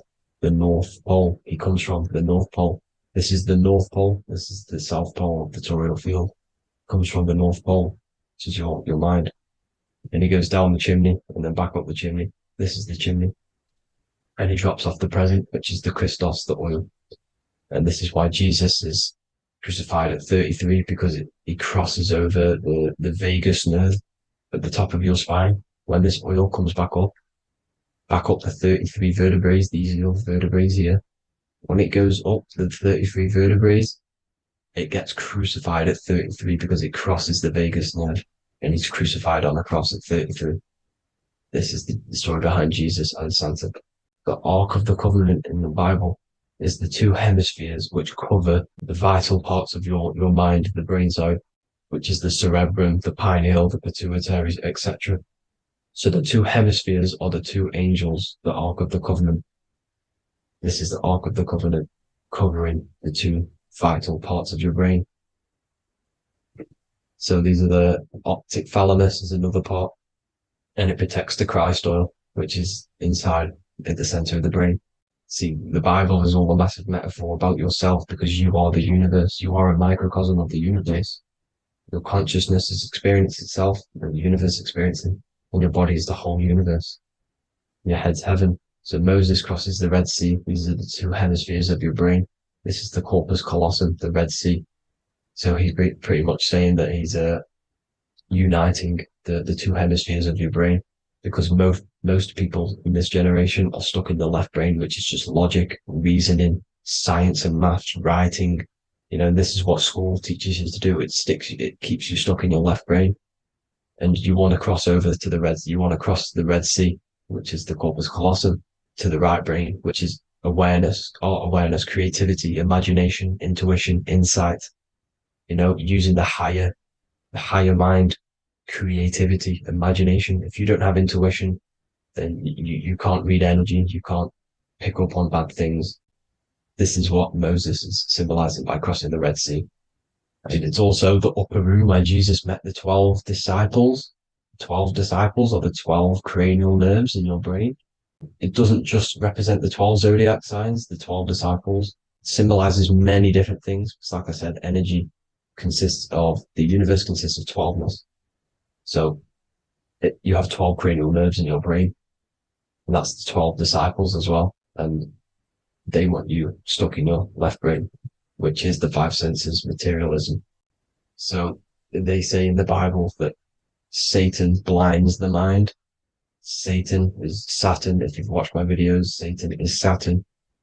And you consist of the Holy Trinity, which is the sun, moon, and earth. The soul, moon, the soul being your sun, the solar, the moon being your mind, the earth, your physical body. And Satan blinds the mind. Why? Because we enter a soul system. This is a soul system, not a solar system. And Saturn is the Lord of the Rings, which is the outer ring. When your soul enters the soul system, your soul starts to materialize. It hits Saturn. Why? Because Saturn starts to materialize you. You take on the 7 virtues, which are the 7 planets, which are your 7 chakras. And to get out of this soul system, you must get out of your lower nature, your animal nature, which is lust, desire, greed. The number of the beast 666, which is Saturn, Satan. So you enter the soul system, you take on the 7 energies, which you turn into physical matter. And this is your descension from heaven to, well, to say hell. And then you must raise back up from matter to spirit. They say Satan blinds the mind. Why? Because your mind gets materialized. Your soul and mind get materialized. And when you get materialized, it's an intense experience. You lose the divinity within you. You forget the divinity. So Satan, which is the first planet, the first energy you take on, the material body, he blinds the mind. He makes you forget everything, your divinity. Then you must remember, ascend up Jacob's ladder, the 33 vertebrae, to heaven. And this is a microcosm of the macro, because you will ascend back up to heaven if you do this, when you leave your physical body, when your body decays. So when it talks about in the Bible, completely destroy them, the Hittites, the Amorites, the Canaanites, all the ites, this is what God says to the Israelites. It says completely destroy them. It's basically symbolizing saying destroy your lower nature. The Canaanites, cannibals. We're under a Canaanite system now, which is cannibalism. And this is flesh eating, lust, greed, all the demonic stuff, all the lower vibrational stuff, the lower nature, eating, sex, and survival, the lower three chakras. You must get out of these lower three chakras and return back to spirit, which is heaven, which is spirit, love, being holy, being truthful, being passionate. Going back to Satan blinding the mind, all of the planets are made out of these three symbols. Satan blinds the mind, and that's why Satan's symbol, this is the symbol for Saturn, Satan, the symbol of Saturn is the cross, which is physical matter, the earth, over the moon is your mind. So the Saturn symbol saying matter over mind, he blinds the mind, Satan blinds the mind once you enter the soul system. And you must remember, in the Bible, it talks about the Genesis, which is Eve, the sin of Eve, which is biting of the tree of knowledge. The serpent, which wraps around the tree. It says the serpent placed himself on the tree. Well, the serpent is the spinal column. It's the serpent telling you eat from the tree of knowledge of good and evil, which is your nervous system.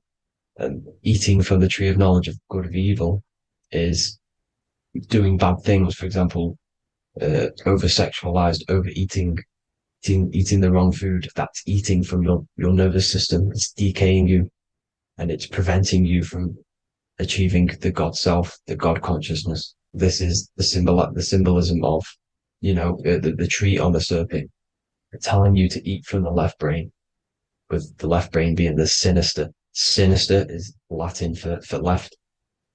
That's sin. Sin is left. And left is lefty Lucy, Lucifer, right, righteousness, right, God, godly. The tree of knowledge of good and evil, which is your nervous system, because it determines good or bad. That's the only thing you experience in this world is your nervous system. And then the tree of life is the cardiovascular system, and the Garden of Eden is your body. So that's it for this video, people. Hope you've got a greater understanding of how you are the universe and everything is inside of you. Just keep in mind you are the universe experience in itself, and your body is a reflection of everything. The 12 constellations, the 7 planets, everything's inside of you. This world is an expression from the inside outwards. You can't affect the outside world to manipulate reality. Everything's inside of you. I hope you got a greater understanding of this. God bless.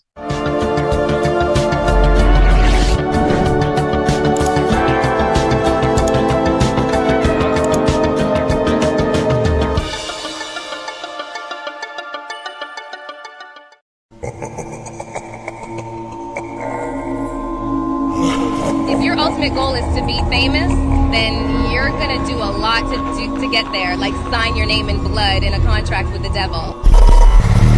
That's how I got introduced to the music industry. I swear I wanted to be like the Amy Grant of music. Yeah. But it didn't work out, and so I sold my soul to the devil. Well, needless to say, sold my soul. Alright, y'all. I'm finna sell my soul. I'ma hit y'all when I'm through. I'm gonna be rich as hell, alright? My soul, little bro, man. You trying to sell your soul, man. Look.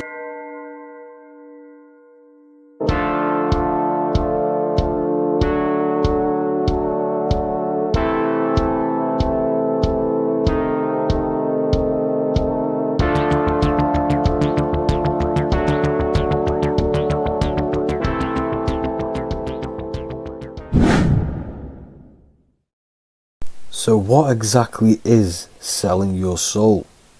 In order to understand this to its full potential, you have to understand the spirit world and the occult world which our eyes cannot visibly see.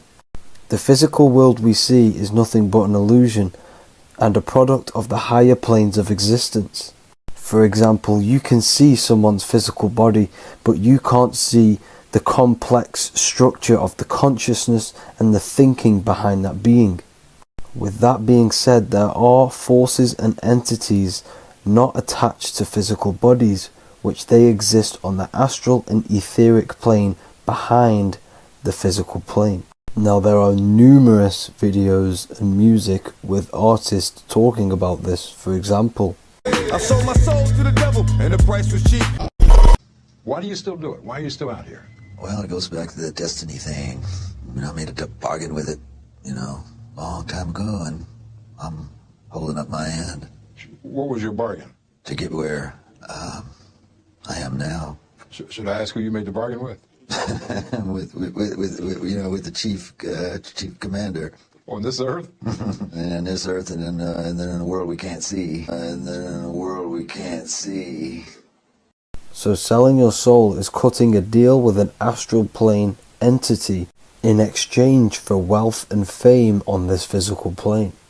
This is classed as black magic because you are bending reality against your intuition.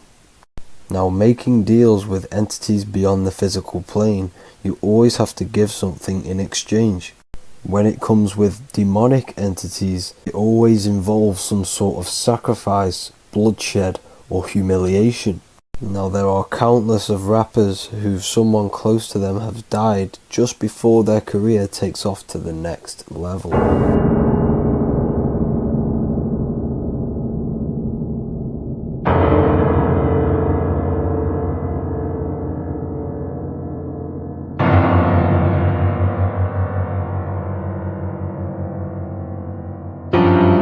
My mama was sacrificed. Me too. You understand? Yeah. Appreciate Michael Jordan, what about him? His daddy, right? Bill Cosby, his son, right? Dr. Dre, his son. Out in Hollywood, a lot of people come up missing. So these rappers and celebrities do have to do sacrifice rituals in order to take their career to the next level. Top flight, I've been going up, it's a ritual. So the occult side of this reality is heavily connected with the music industry and the elites. This is why they are all connected to Freemasonry.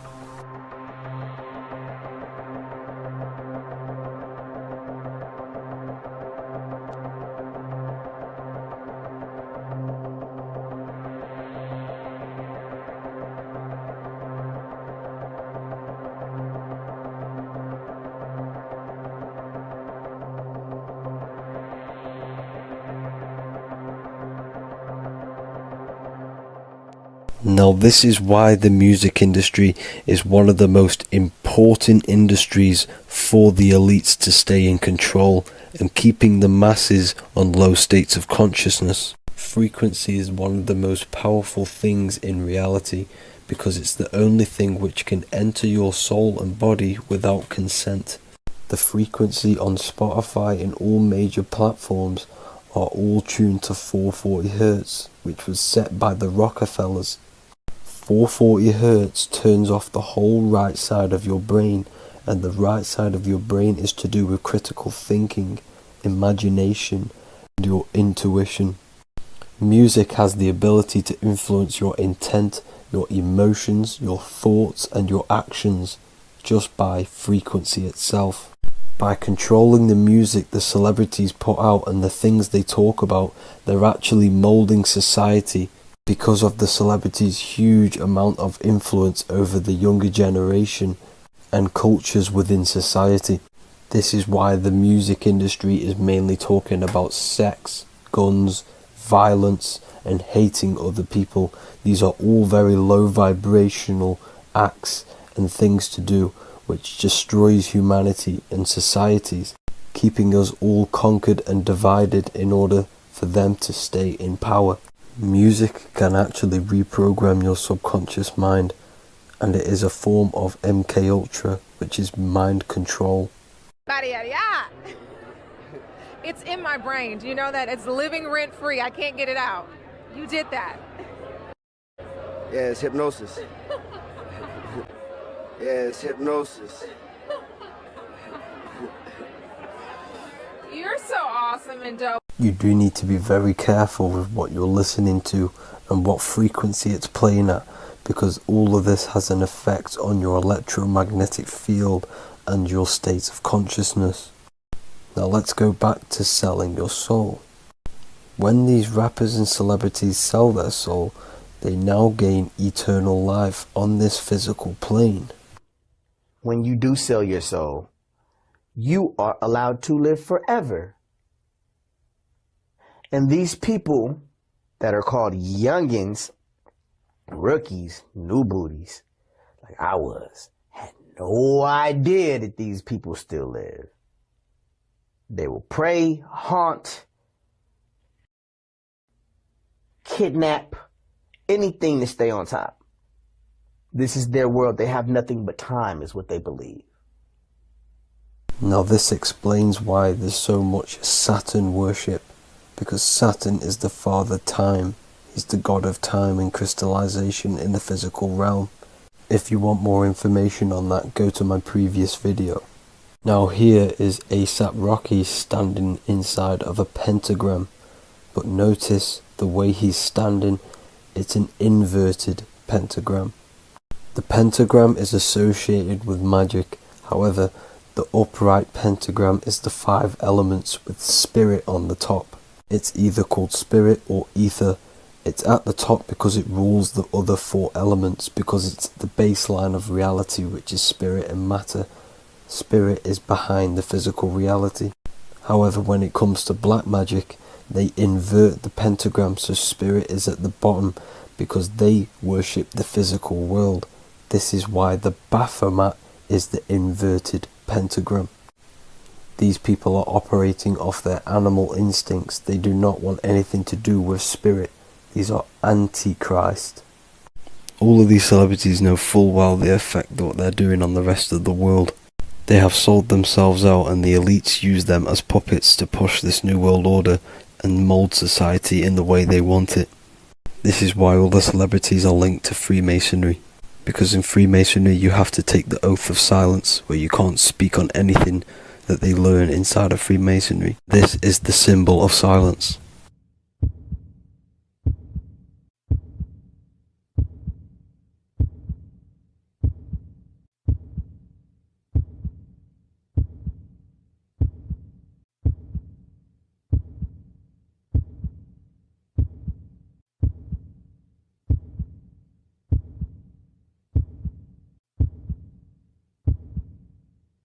The elites need them under this oath, so they do not talk about certain topics and certain things to the public, because of the amount of influence they have on society.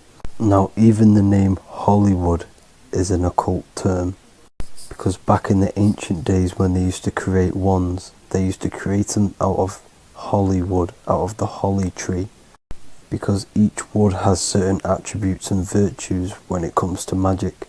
And the holly tree was known as the holy wood, and they used to create the wands out of it to cast spells.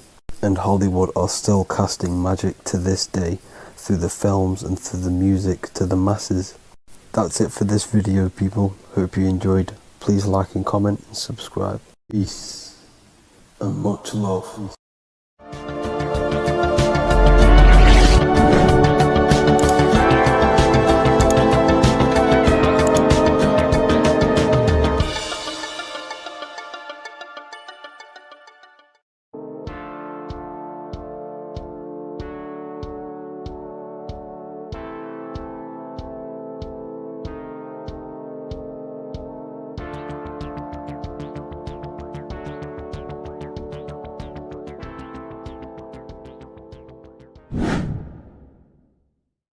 What is good, people? It's Revival of Wisdom. Today we're going to be talking about Saturn. I've done this video in the past. However, this video is going to contain a lot more in-depth explanation of Saturn.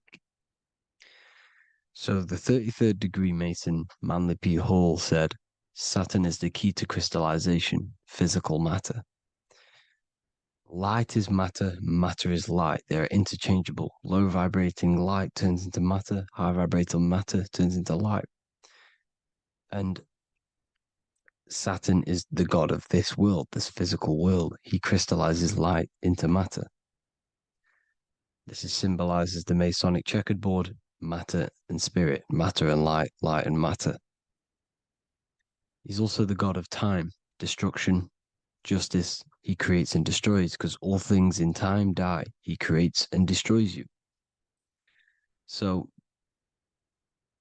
because we live in this physical world, which is the electric world, this is why we say electricity, because it comes from the root word of El, Saturn. They used to call Saturn El, E-L. This is why we used to say Elohim is God. The real God of this world is Saturn, but it's being hid. This is being hid. Jesus is Saturn. All of this is Saturn. It's all Saturn worship. It's the real God of this world, So, physical matter is a result of two opposing forces equalized on the plane of inertia, because everything is created out of electromagnetic toroidal fields. And these two poles equalize on the plane of inertia, which gives you planet Earth, plane of inertia. The plane of inertia is what Saturn is. It's the ring around the center of the plane of inertia. Thank you to Walter Russell saying, physical matter is a result of two opposing forces on the plane of inertia.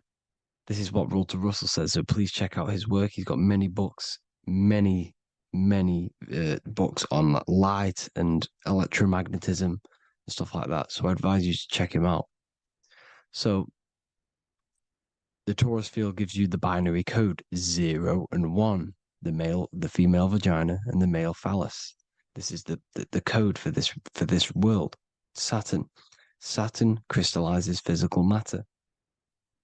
Now Saturn is the most outermost layer of the 7 layers of heaven, where it says in the Quran, it says,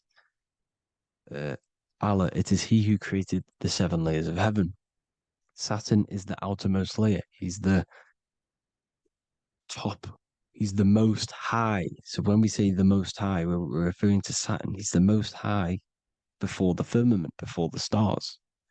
So Saturn is the god of this world. He's the Lord of the Rings. He wears the crown. The crown is the rings. Crown, Chronos. So the planets are luminaries. They are lights. They are beings. They are energy, conscious energy.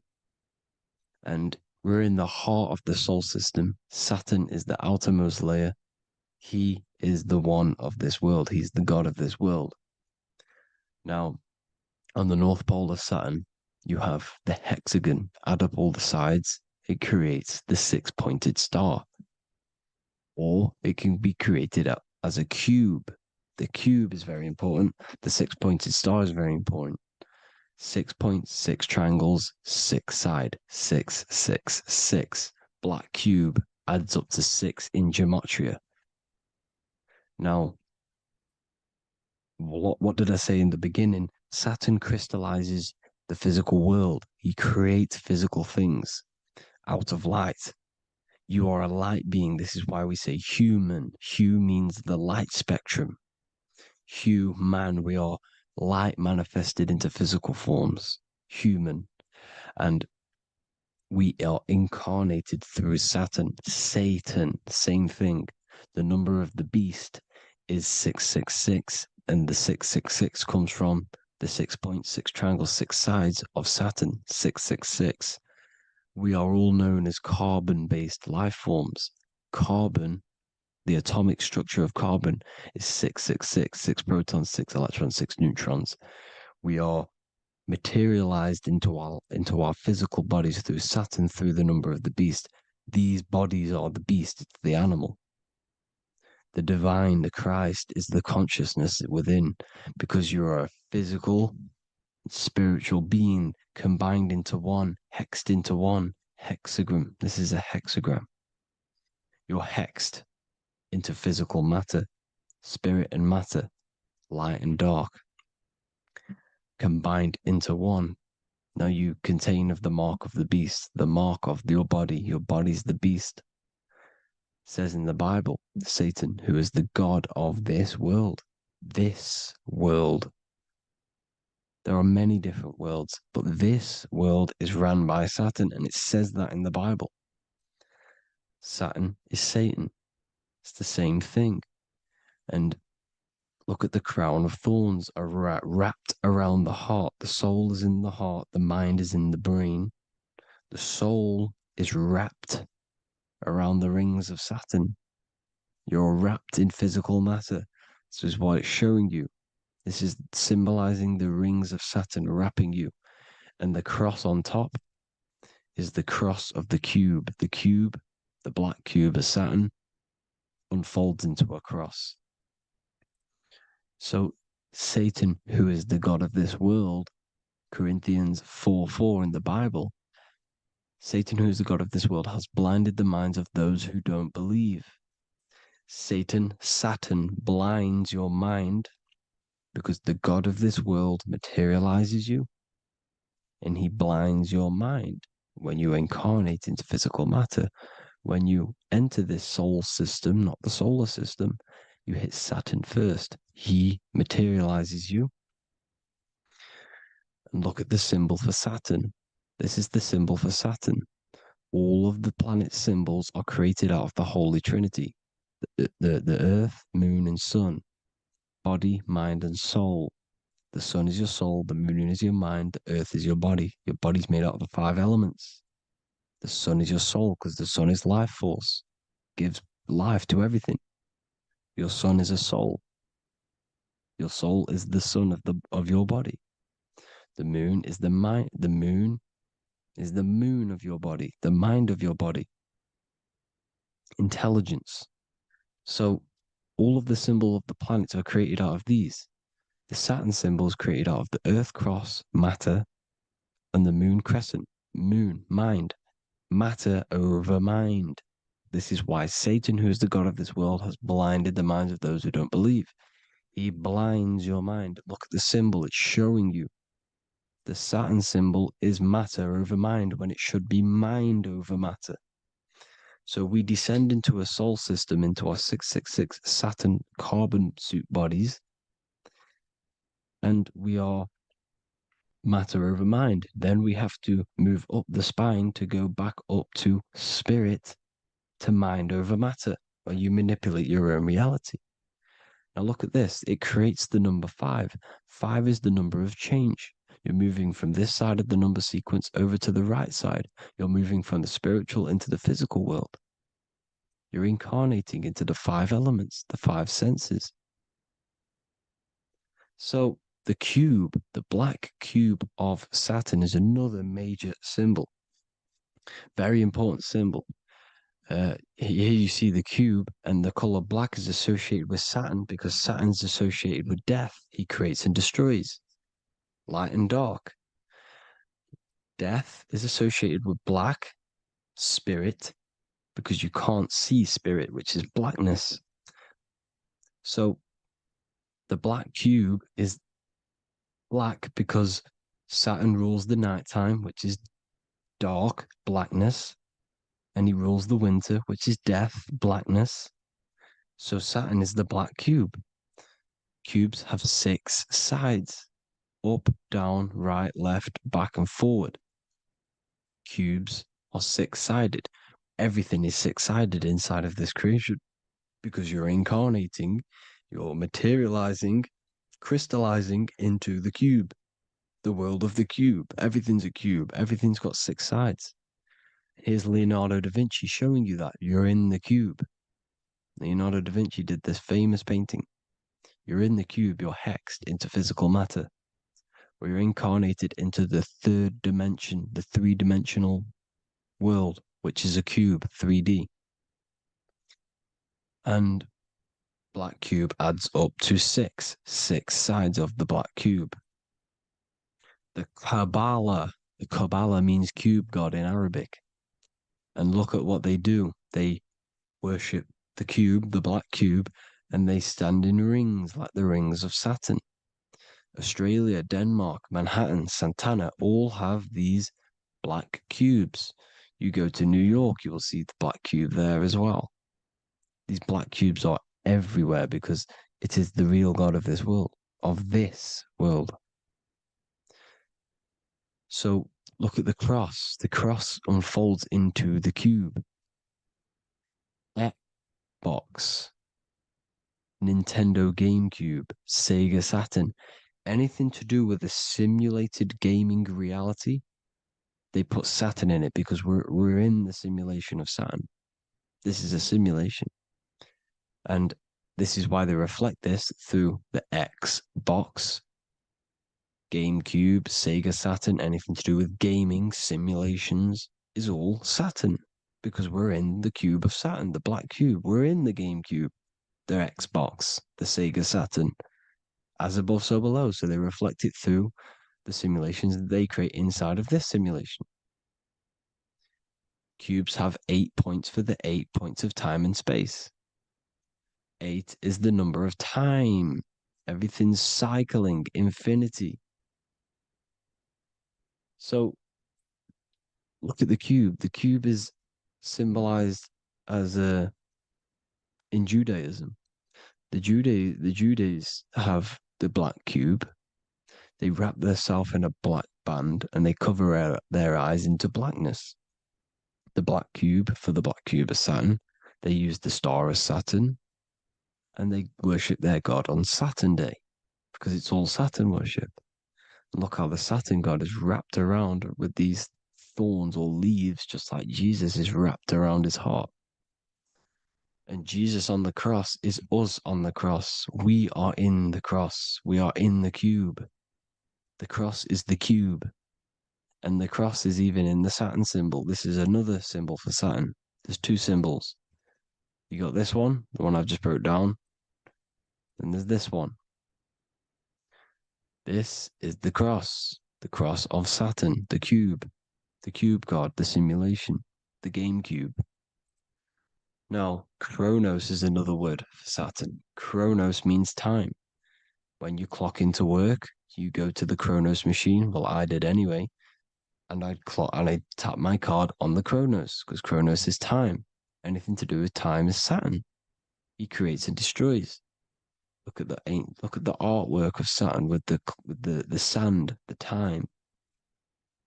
Look at this, how he's cutting off the baby's wings. He's crystallizing the spirit into matter. He's cutting off your wings. Satan, in the Bible, he falls from heaven into earth and he loses his wings. He becomes a serpent. You see, it's all symbolic for us. We are the fallen angels, fallen angles of light. We're fallen angles of light. We are light beings. Now we're fallen into physical matter. Saturn's chopped off our wings. He's chopped off our spirit wings because when you astral project, you can fly. You will fly around. He's got the Reaper staff here, always depicted with the Reaper staff. Now look at the clock.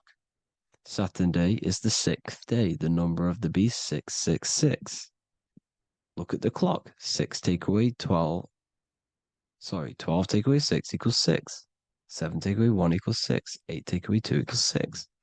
60 seconds in a minute, 60 minutes in an hour, 24 hours in a day, 2 plus 4 equals 6. That's 666. Everything's 666 because it's time. Saturn all goes to Saturn. He's the god of time. We're in time now. We're in time. We're in the time, which is God, the god of this world, the god of time. Now look at this. The Reaper is also depicted as the Reaper with the staff, the black cloak, black symbolizing death, spirit. Judges wear black because Saturn is the law. He's the god of this world. He's the law. This is why they wear black cloaks. When you graduate from university, you wear a black cloak and a black cube on your head. You've been hexed. Funerals, you wear black because it's all to do with Saturn, Father Time, Father Crystallization. Now, Saturn, here's another one of him cutting off the wings of a child. Because he cuts off the wings. He creates and destroys your body. We're in the electrical world. Everything that is electrical vibrates. All vibrations have to come back to a standstill point, which is death. This is why your body dies. Your atoms stop vibrating. Corona. Look at the crown.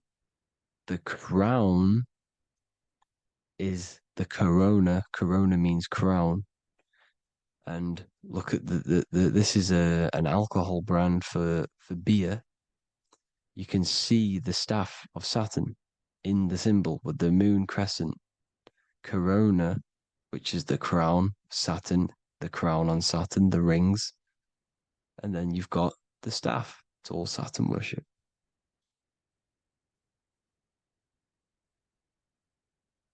Is the black cubes of 9/11. 2 black cubes. This was a ritual for Saturn. It's all ritualistic. And look at the Star of David, the Star of Saturn. It's not the Star of David. Creates IXXI, the sigil of Saturn. IXXI means 9/11 in Roman numerals. 9/11.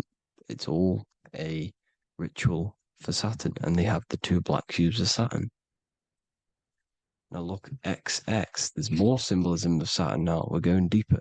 XX is more symbolism for Saturn. The sigil of Saturn is XX, as above, so below. Same with the Star of David. You split it in the middle, as above, so below, as above, so below. XX, this is a Knights Templar Cross of Lorraine. XX, Knights Templar, high order of Masonry. They all worship Saturn. Well, Saturn's the real god of this world. X Eon with the XX, XXL magazines, which is all to do with famous rappers and stuff like that. When you die, you put XX on the eyes because it's Saturn. He's the Reaper. Is Jesus with the XX crown with the thorns around his heart, around his soul, with the cube on the top, the cross cube. Le Lucifer with the XX Cross of Lorraine. Jay-Z with his alcohol brand, XX Cross of Lorraine. The X Factor with the rings of Saturn. All Saturn worship. The seal of Melchizedek is also Saturn. This is the cube. This symbolizes the cube with the 8 points for the 8 points of space and time. And this is the cube. It's another ancient symbol for Saturn. Here you see the star of Saturn with the Melchizedek symbol around it, which is all to do with Saturn. Here you see an altar, the Holy Grail, the Melchizedek symbol on it, and they're worshipping it. This is why we wear rings, wedding rings for the rings of Saturn. It all goes back to Saturn. Earrings. The 8-pointed star of the ancient Sumerians is all Saturn. It's all Saturn. So the ancients, the symbols of Saturn goes on forever. It's in all of the major corporations. You can see it everywhere, the rings of Saturn. Toyota is an obvious one. Internet, Nike, Target, Sega, Saturn. It's all Saturn worship. All Saturn worship. Because he is the real god of this world. Here's Kanye West's album with a Saturn here. Here's Michael Jackson's album saying escape. There's the X again. The X, escape. You have to escape this reality. Maybe that's what he's pointing at. Here you see it on the dollar bill. The star of Saturn. Here you see it again on the dollar bill. So that is it for today's people. I hope you all gained some insight on Saturn. Please like, comment, and share if you can. Subscribe if you like the channel. Please have an amazing day. God bless.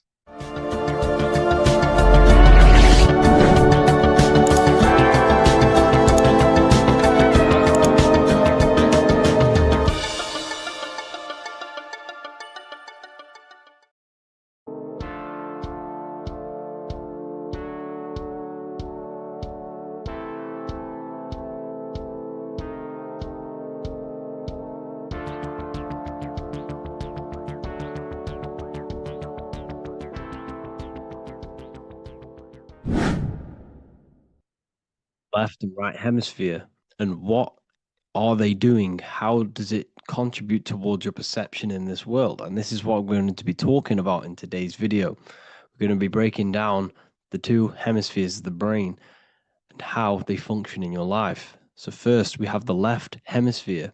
This is the logical hemisphere. This is the analytical, divided, scientific, or verbal hemisphere. The right hemisphere is creative, wholeness, artistic, symbolic, and metaphorical. The right hemisphere does with non-verbal things. It produces a holistic perception. It is more to do with creativity. Because what you must understand is that we are not in the external world. The world is produced by our brain. We see with our brain. Our eyes are a part of the brain. What we touch is the brain's interpretation of electrical signals on the nervous system. What we smell is the brain's interpretation of smell through the nose. What you taste is your brain's interpretation of chemical reactions on your taste buds. So what you are experiencing is the brain. The brain is a computer creating a simulation. And you have two hemispheres which breaks down this reality. So essentially, the brain is the perception creator. It creates perception. So if the brain is creating this, who is the one experiencing the brain? Well, that is you, the consciousness, the mind, the all-seeing eye. You are the all-seeing eye experiencing the brain, the observer behind the brain, behind reality, behind the emotions. So if you're walking through a woods, this left brain sees individual trees. The right brain sees the whole woods. It sees the biome. It sees the bigger picture. So when you are walking through this woods, the right brain picks up a holistic perception of reality. It creates the woods as one unified woods. The left brain's job is to break this down and analyze it so that we can see individual things. And this is also necessary for humans to have the ability to break things down and manipulate things in this world. So without this left hemisphere, we could not manipulate things and break things down. So this right hemisphere is important because it sees the whole woods. It sees humanity as one unified consciousness.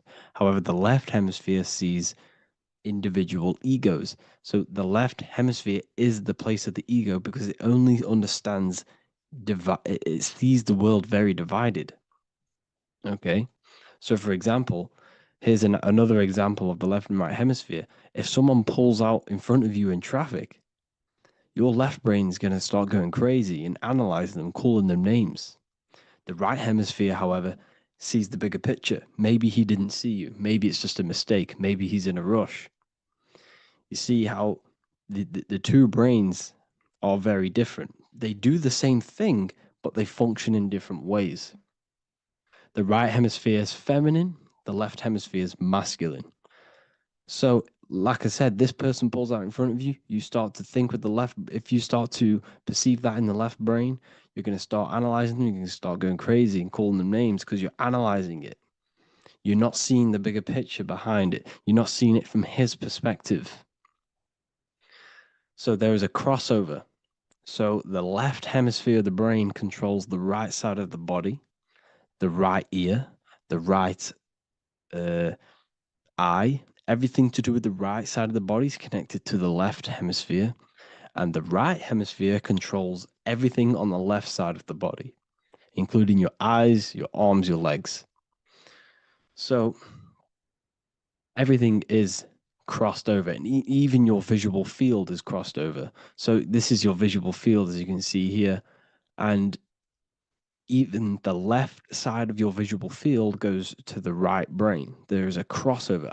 No one really knows. There's not really a reason for this. However, this is how the human body is designed. As we all know, the human body is the most advanced piece of technology on the face of the earth. They cannot replicate the human body. And they tell you it has no creator. This is crazy. People are that brainwashed, they can't even understand that their body is the most advanced piece of technology. Your body is so advanced, the computers that you use are mimicked of the body. Everything they create is mimicking nature, but they don't show you how intelligent nature is because they don't want you to understand you're in an intelligent design.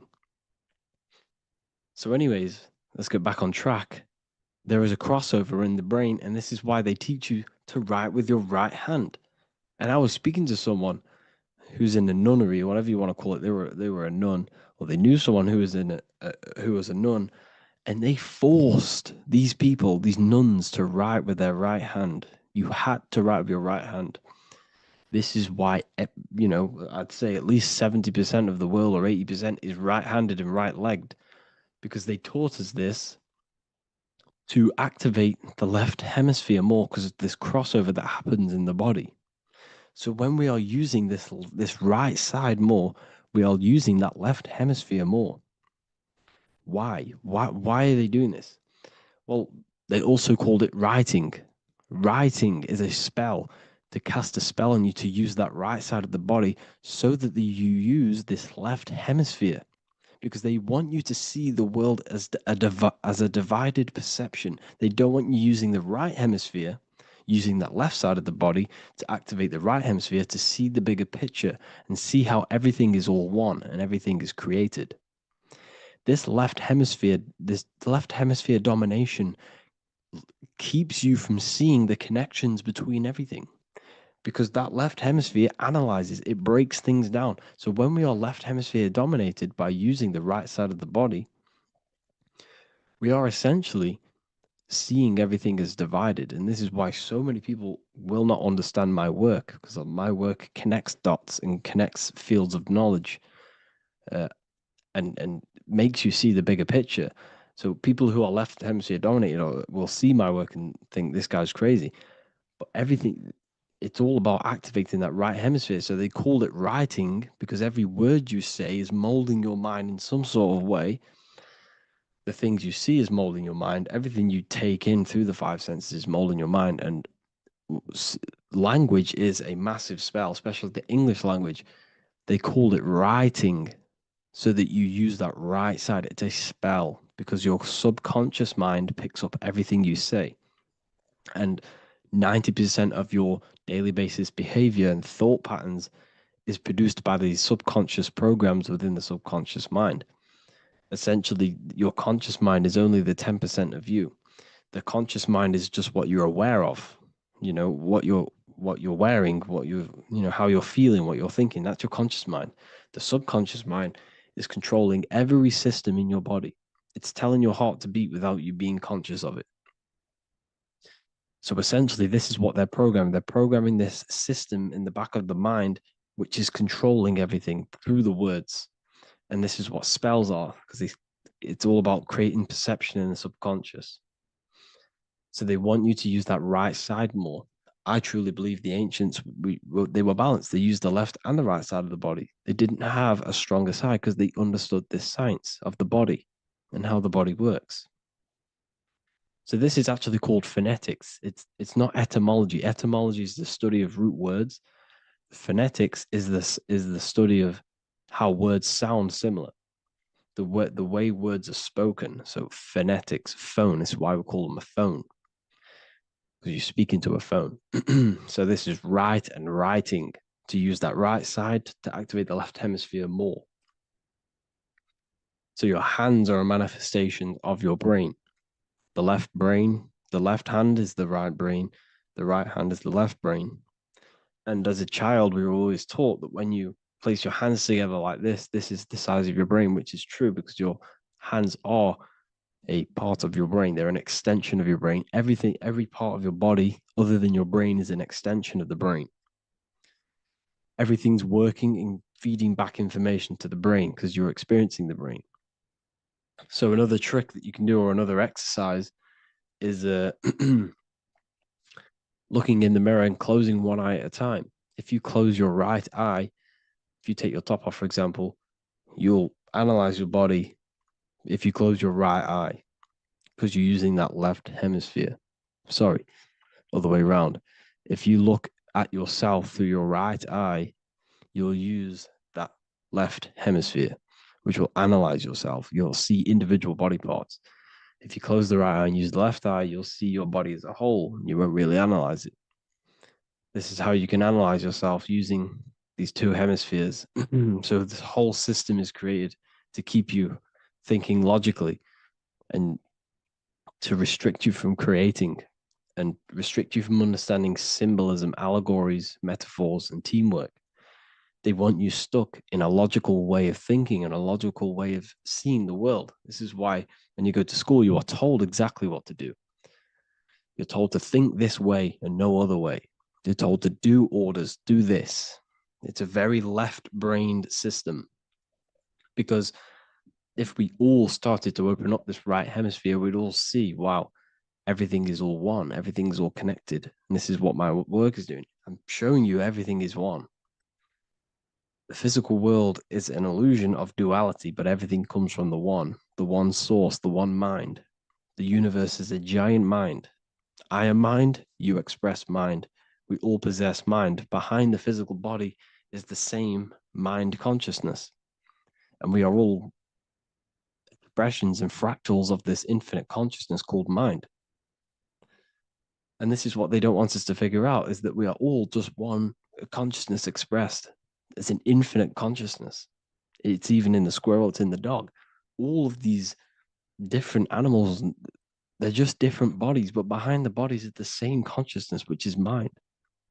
That's what the pineal gland is. The pineal gland is not the mind, and it's not the third eye. The third eye is your mind.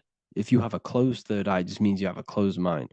If you have an open third eye, it just means your mind has expanded from beyond physical things through astral projection and mystical experiences. This is how you gain an open third eye. It's just an open mind. A mind that has astral traveled, has explored the realities within the mind. So everything they do is to keep us in a divided state. Divide and conquer, right? That's their motto.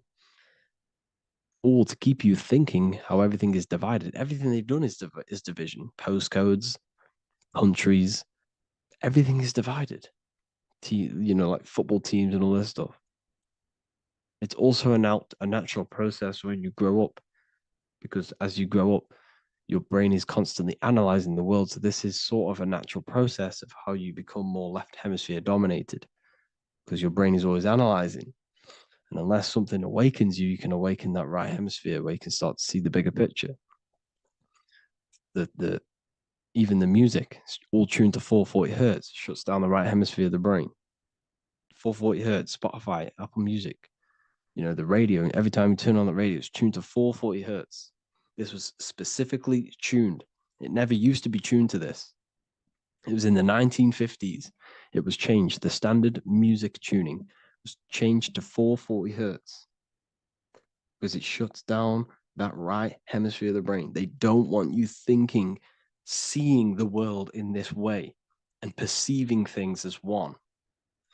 And I'm going to show you. It tells you this in the Bible. Cast the net onto the right-hand side of the boat and you will find the fish. What was Jesus saying? You see, people read the Bible and they don't understand it. If the Bible is not talking about you, then it has no meaning. The Bible, everything you read in the Bible is about you and how it can better your life.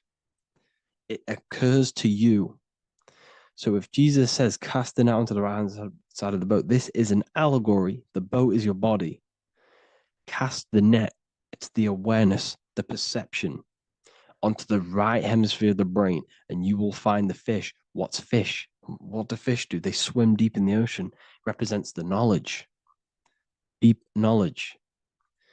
Cast the net onto the right-hand side of the boat and you will find fish. You will find the wisdom. You will gain understanding when you cast that your awareness into that right hemisphere. You will see that I am you and you are me. We are all one consciousness. You will see everything. You'll see that the trees are the same patterns as the nerves in your body. You'll see everything is connected. Everything is a fractal of the one infinite consciousness. And how many fish did they catch? 153. That adds up to 9. This is now numerology. The Bible's filled with numerology. Adds up to 9. What's 9? Human consciousness. It represents consciousness. You're in the womb for 9 months. Feminine. It's all about consciousness. And in Revelation 14, and I looked and behold, the Lamb standing on Mount Zion. That's the spines, the mountain. With him, 144,000. 144 adds up to 9. It represents consciousness on top of the spine. You see? And he had his name the name of his Father written on the forehead. What's the Father? The higher mind, the higher consciousness within you. Where is that? In the forehead, the pineal gland. The pineal gland is the radio receiver for the higher consciousness. Because every body part of the body has consciousness. Your heart has consciousness. Your gut has consciousness. You are thinking with these different consciousnesses. You think with the gut. You think with your penis. You are thinking with all these consciousness. And it's about raising your consciousness to the higher consciousness, which is the Father, the mind in the head. Don't think with the lower parts of the body because that is your animal nature. Think with the higher parts of the body. It's all representing consciousness. How to activate the right hemisphere of the brain? Well, it's all to do with non-verbal things. So music will activate the right hemisphere. Make sure it's tuned to the right frequency though, 432 hertz, 528 hertz. Any frequency that adds up to 3, 6, or 9 is good for you. Meditation, turning off the thoughts, and you raise yourself to the higher brain. Symbolism. Symbolism is all right hemisphered. Reading between lines, metaphors, determining the Bible, it's all right hemisphered. Seeing the bigger picture, it's reading between the lines. So tithing in the Bible. These people in the churches are giving 10% of their money to the church. It's nothing but a scam. What these people have done is they have externalized the Bible. They have taken the Bible and literalized it so that they can make a business out of it. So what they're doing is 1/10 of the produce of what it says in the Bible, 1/10 of the produce of the land, whether grain or fruit, is the Lord's and is holy. So what's that saying? The 10th of it's basically saying give the 10% to the Lord, to God. What does that mean? Well, what's the land and the fruit? This represents physical things, the physical things that you have. The 10th of the physical things that you have. What's that? That's your ego. All the physical things that you have is all to do with your ego. That's the lower self. The ego, what is the ego? It's the mind's perception of the physical self. You had no ego when you were a child. Okay, when you were a child, you had no ego. As you grew older, you created the ego. The ego is the full self. It's the echo. Ego, echo. It's the echo of the full self. So it's saying, give the ego over.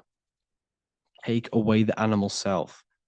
In that left hemisphere, that's all to do with the left hemisphere. That left hemisphere sees the ego. It sees individuality. It's divided. So it's saying, give that 10%. Give that 10% of you over to the right hemisphere. The 90%. The 90% of you is in that right hemisphere. The higher self. Now, I'm not saying the left hemisphere is bad. Okay, I'm not saying that at all. But it sees things divided. It's like I said, the left, the hands are manifestations of the brain. So when these Christians are praying, they're putting their hands together. What are they doing? They're syncing the brain hemispheres. What you're doing, because everything's an extension of your brain. So if you put your hands together, you're putting the two hemispheres together. And what's happening when you place the hands together? All the electricity in the body is now running in a circuit. So once you connect these two hands, The electrical energy is now running in a circuit, and energy can move around the body quicker and more efficiently. So when you pray, when these people are praying, they don't realize that they're engaging in ancient forms of meditation, of balancing the two hemispheres. So now we're talking about balancing the hemispheres, not the right hemisphere. This is what Israel is. Look at the symbol for Israel, the up triangle and the downward triangle. What's that? The up triangle represents male. The downward triangle represents female. Okay? This is talking about the brains. Israel is Ra. Isis, which is female, the Egyptian god. Ra, El. El means God. Electricity. That's the force of the physical world. It's the force that runs this world, electricity. It's the force of God. El, consciousness. It means God. Is Ra, El. Isis, Ra, and El. It's the two hemispheres of the brain, the holy land of Israel. It's the holy land, it's the brain. Once these two hemispheres are synced, this is how you unlock your consciousness. This is the easiest way of astral projecting. Hemisphering, I forgot the word for it. Hemisphere syncretization, something like that. It's about syncing the hemispheres. This is how you unlock your consciousness. Once the brain is running as one electrical system, this is how you balance the two masculine and male opposing energies. Once these opposing energies are no longer in war with each other, the brain, they come together to work as one. You unlock your consciousness. You are born again. What happens when a male and female have sex? It creates a new child.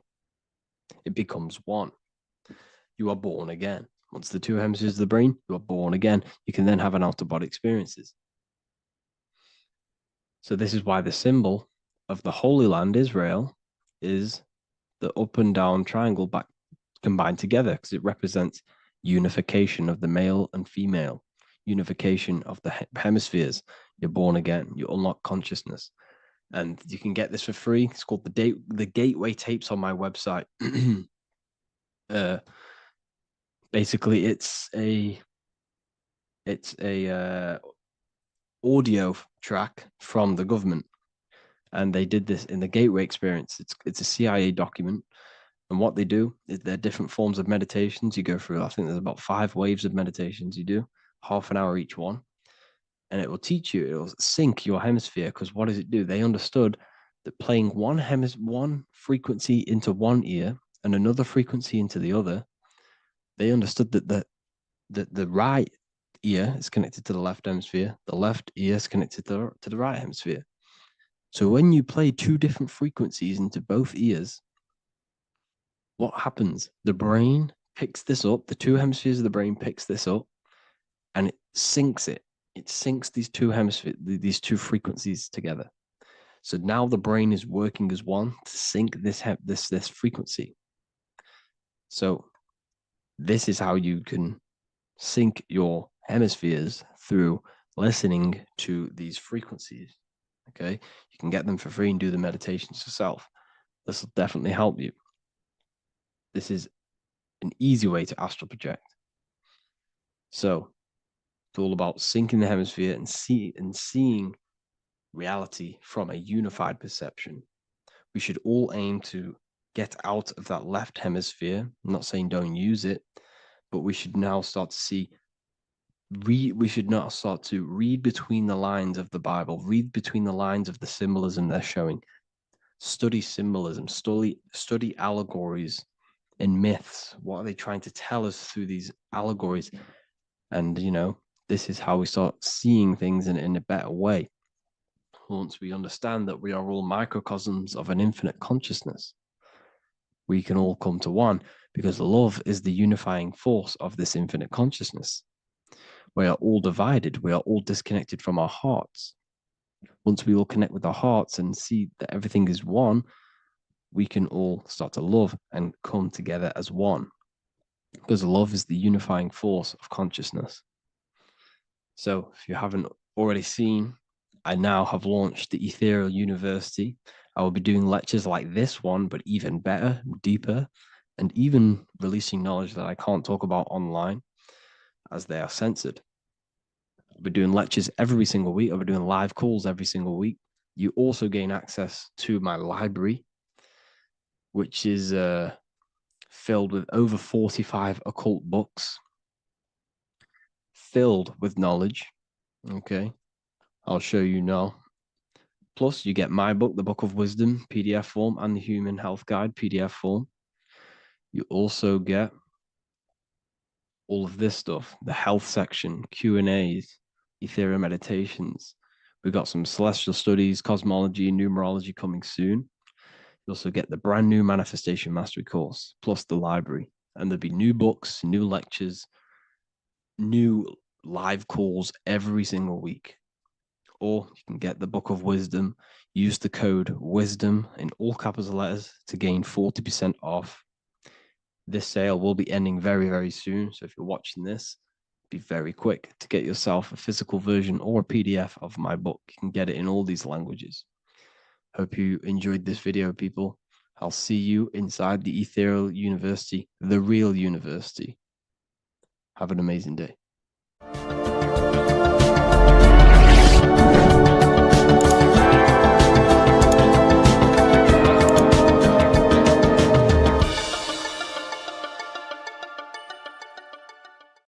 In this video, we're going to be talking about the evolution of consciousness. You are born human, however, you possess consciousness, which is the awareness behind your being, the awareness behind your thoughts, the experiencer behind your five senses, the experiencer, the observer behind your thought, emotions, and senses. You are an eye, an invisible consciousness looking through a lens, which is your body. Your body produces this physical world that you experience. Your brain produces this world. Your brain and body is a technological computer. However, you are an infinite, ever-expanding consciousness behind this physical body. And there is an evolution of consciousness, a cosmic journey of expansion. And this is why we see so much pyramid symbolism in the occult and esoteric world, and especially within Freemasonry. Because the pyramid represents climbing, an evolution, a raising state of consciousness, a journey. Steps symbolize a journey upwards. This is the raising and the evolution of consciousness, our inner world. The transmutation of our inner selves, of our souls and consciousness and our minds. So when we see this pyramid, we're seeing a evolution, a way up to source consciousness. And the eye in the pyramid represents your source consciousness. It represents illumination. It represents divine guidance through this evolution of consciousness. This is why we see the ladder. Consciousness is ever expanding on an infinite journey of evolution. Each individual is a part of this cosmic process, contributing towards the ongoing expansion of both mind and awareness. As we evolve, we collectively explore deeper levels of existence, expanding the boundaries of thought and consciousness. The mind has the ability to expand infinitely into new realms of thought, into new dimensions of mind. The mind cannot be filled up. It is not a physical substance. The body can be filled up because it is a physical thing, but you cannot fill the mind. Therefore, the mind is constantly expanding, ever expanding into new fields of thought. So what we see in Freemasonry, the ladder, is again a journey, an elevation of consciousness. When we are born with an infant consciousness, and as we gain older, we gain an adult consciousness. Our inner world, our inner mind, and our emotional intellect changes and evolves. We are significantly different from when we were very young as an infant. It's because our consciousness evolutes, it changes, it alters like water. So, just like this evolution of your own consciousness as growing up, there is consciousness of beings existing in cycles beyond our own. And their consciousness is unimaginably different from ours. They operate on a higher level of understanding and knowing, experiencing reality in ways that transcend our current comprehension. Our minds right now cannot comprehend the highest states of consciousness. There are entities, there are beings beyond our own, existing in higher dimensions of consciousness that we cannot comprehend because they have expanded. They are on a further way up the ladder of consciousness. However, we are all on the same journey. None of us can take the same journey. There is one ultimate goal, reaching source consciousness. However, this is always ever expanding. However, we are all on a different journey. There is one truth, one source, one goal. However, there are billions in different ways of reaching it, and we are all on these different paths to source consciousness, to this ladder, this evolution of universal evolution. Okay? Their awareness is attuned to new dimensions of existence, reflecting a more advanced stage in the cosmic journey of consciousness evolution. So when you take DMT, you are shot into these higher realms of consciousness where you meet these beings who look similar to these images. They are not speaking to you physically. They don't speak to you three-dimensionally through vibration and words. They speak to you mentally. If you have done DMT, then you know this. And if you have met these beings, then you know this. You might have even met some of these types of beings on mushrooms or any psychedelic drugs. Because ultimately, when you take these mind-altering substances, it's altering your consciousness. It's merging your consciousness with the spirit of that substance. And you are essentially attuning your mind to higher dimensions of consciousness. That's why we say we're getting high when we take these substances. Therefore, when you meet these beings on DMT, you are essentially meeting beings who are attuned to higher dimensions of consciousness, and they speak to you mentally. They speak to you telepathically through thought, because the universe is mental. Everything exists within the mind. The way you are now, your physical existence, is a state of mind. Mind, thought creates matter. Spirit and matter are two opposing ways of thinking. If we have a very spiritual mind, we have an expanded mind, we are a spiritual person through the mind. However, if we have a very low state of consciousness where we think about food, sex, lust, and all physical things, then we have a physical consciousness. Matter and spirit are two opposing forces, two ways of thinking. The mind attunes itself to different levels of understanding in different dimensions. So, essentially, this is what we're looking at. The body is a vessel for the fluidic, formless consciousness, a temple that houses the essence of our awareness. While the five senses are limited to perceiving only the physical plane, the mind transcends these limitations, capable of perceiving the full scope of reality. It is through the mind that we access deeper truths beyond the material, tapping into boundless nature of existence. Physical existence is a thin band, a thin layer of reality. It's like 0.001% of reality. And your five senses are only tuned into this layer of reality. But the five senses are, by design, only allowed to perceive physicality. But the mind has the power to expand beyond this physical five sense state. The mind has the power to expand and evolute. It is a conscious decision whether you want to take this path or not. You can stay in a three-dimensional way of thinking, or you can expand your consciousness from within. It's not an external journey. There is no God going to save you. You must save yourself. Therefore, behind every single one of these eyes is the same source consciousness. However, we are all different cells in a different journey. The organs in your body, the cells in your body are all alive. They all possess same consciousness, universal consciousness. However, we are all on a different journey of evolution. As above, so below. As the baby is in the mother's womb, when the baby becomes conscious, there is a world outside of its mother. What does it do? It presses and seeks a way out to be born in the other world outside of its mother. It is the same with your consciousness, your mind. When your mind becomes aware that there is realities beyond the immediate surroundings, it seeks a way out. And this is exactly what I'm doing to you now.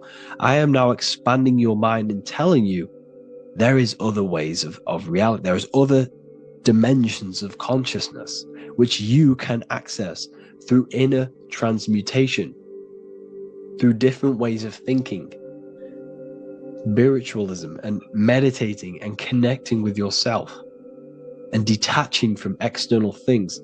We can upgrade our consciousness. Your body is a womb. Why Jesus says you must be born again to see the kingdom of God, because you are born physically and then you must be born again spiritually, awakening your inner consciousness. So like I said, as the baby is in the womb, it's the same principle. As above, so below. You were a baby, you were in your mother's womb, and you figured out there is a world outside of your mother, so you seek to weigh out your mother to be born in another world. It's the same now.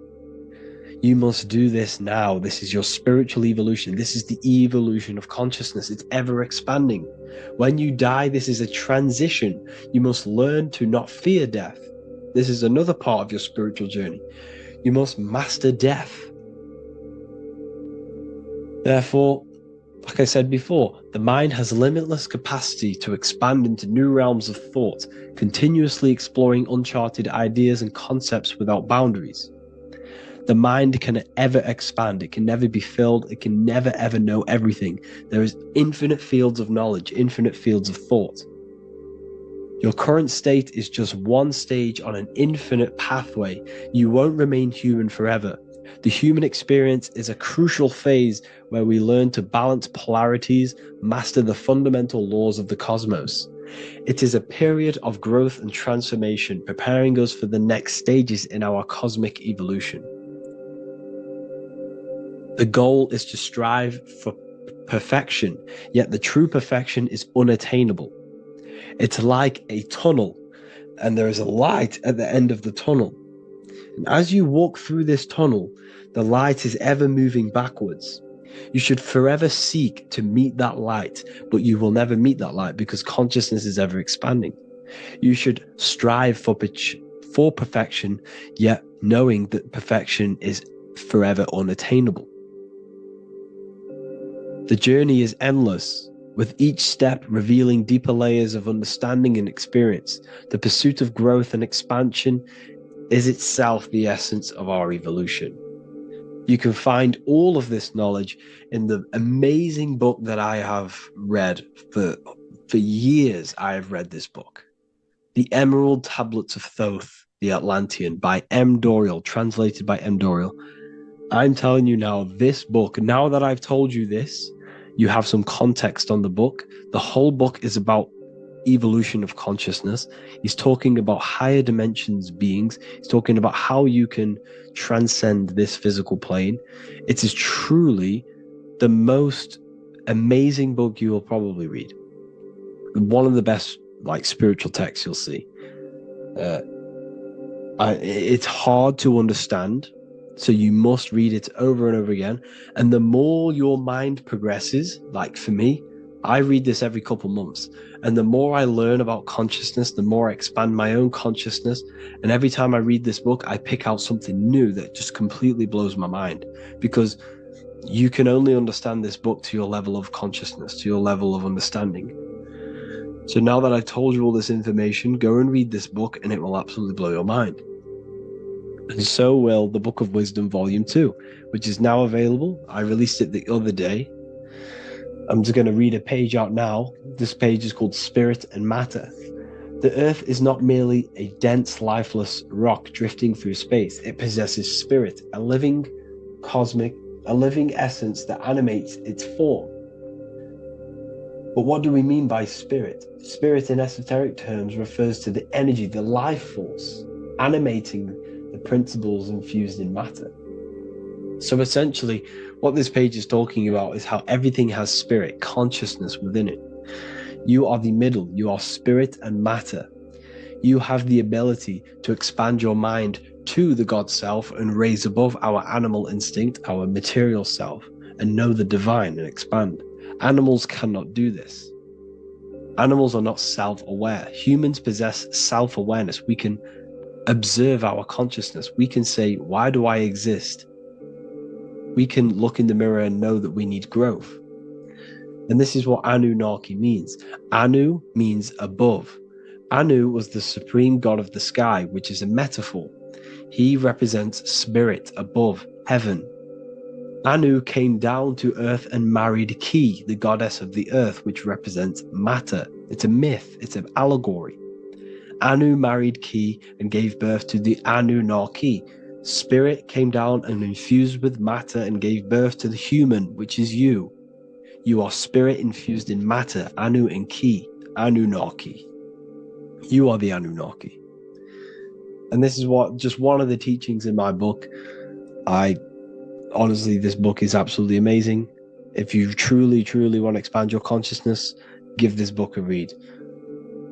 And obviously, if you're inside the university, I give you this book for free. A paperback version. If you join the university, follow the steps inside of the general chat, you'll be able to download this book. Sorry, not download it.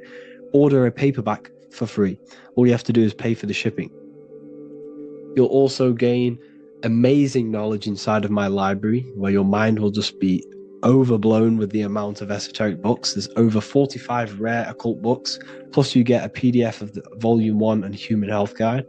You get reoccurring updates where I expand on symbolism, occultism, where you will just feel absolutely amazing once you understand esotericism in yourself.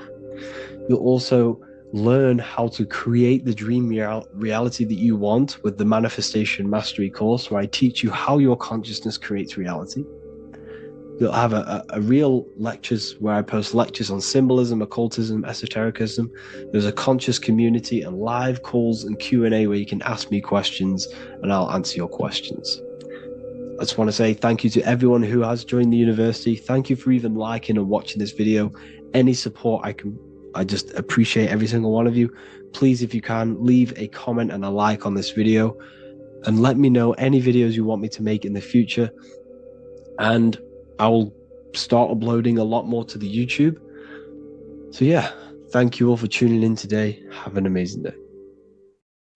Hello everyone, and welcome to another lecture inside Ethereal University. In this lecture, you will learn about the death process and how to prepare for it, and why that preparation is so important. So let's get straight into this.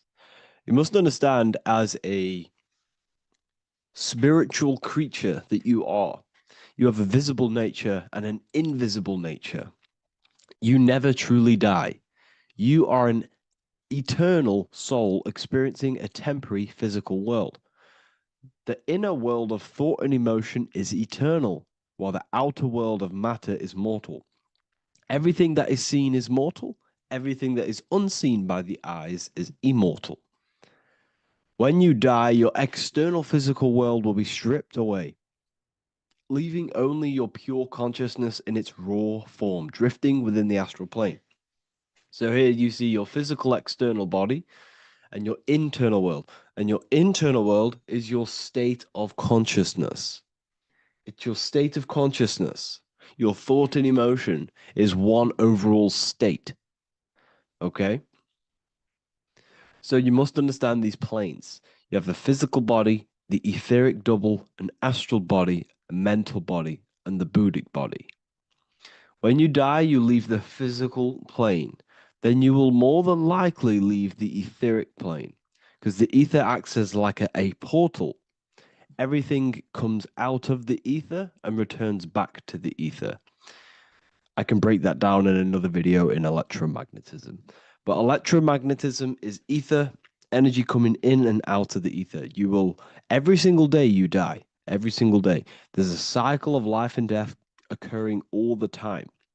Every single day, you go to sleep, you go back, your consciousness slips back through the ether. And then when you wake up, your consciousness comes back through the ether into the physical plane. Death is just a bigger macrocosm of the microcosm cycle of life and death. So you will return back to the astral, which is the realm of imagination, infinite possibilities. And this is where thought forms start to manifest. Okay, so depending on how advanced you actually are mentally and emotionally, will depend how long you stay in the astral. Now, what we must understand is that there is many different components to the astral. We have the higher astral, the middle astral, and the lower astral. These are all vibrational states. So if your mind and soul is operating in lust, lust, desire, hate, food, physical addiction, smoking addictions, then these are quite heavy. These are quite heavy attachments to your consciousness, and they're quite low level desire, which means they have a low vibration. You will manifest in the lower astral when you're stripped from your physical body. The lower astral is not inherently evil. However, there's just low vibrating things going on there. Low vibration does not mean evil. Okay? So, just like bad doesn't mean evil. Okay? In the lower astral, you are going to see lower astral beings. You're going to see spirits, souls with low level desire. Okay. People who are attached to the physical plane, people that lust, people that do these things. Technically, this is hell, but you can escape it by escaping yourself.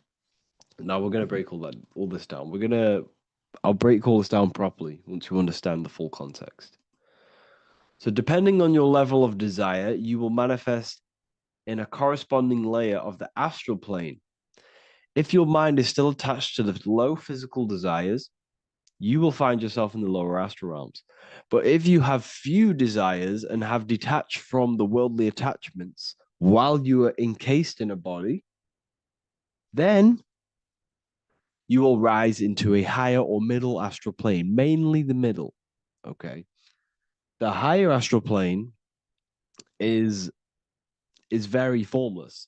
So as I broke down here, this is, the physical plane is the lowest dimension. This is the most form, the most matter. It's quite heavy. The higher you go, the lighter it becomes, the more fluid, the more formless it becomes. So you see here, it says denser down and lucidic up. So this is more lucidic in these higher realms. This is more dense in the lower realms.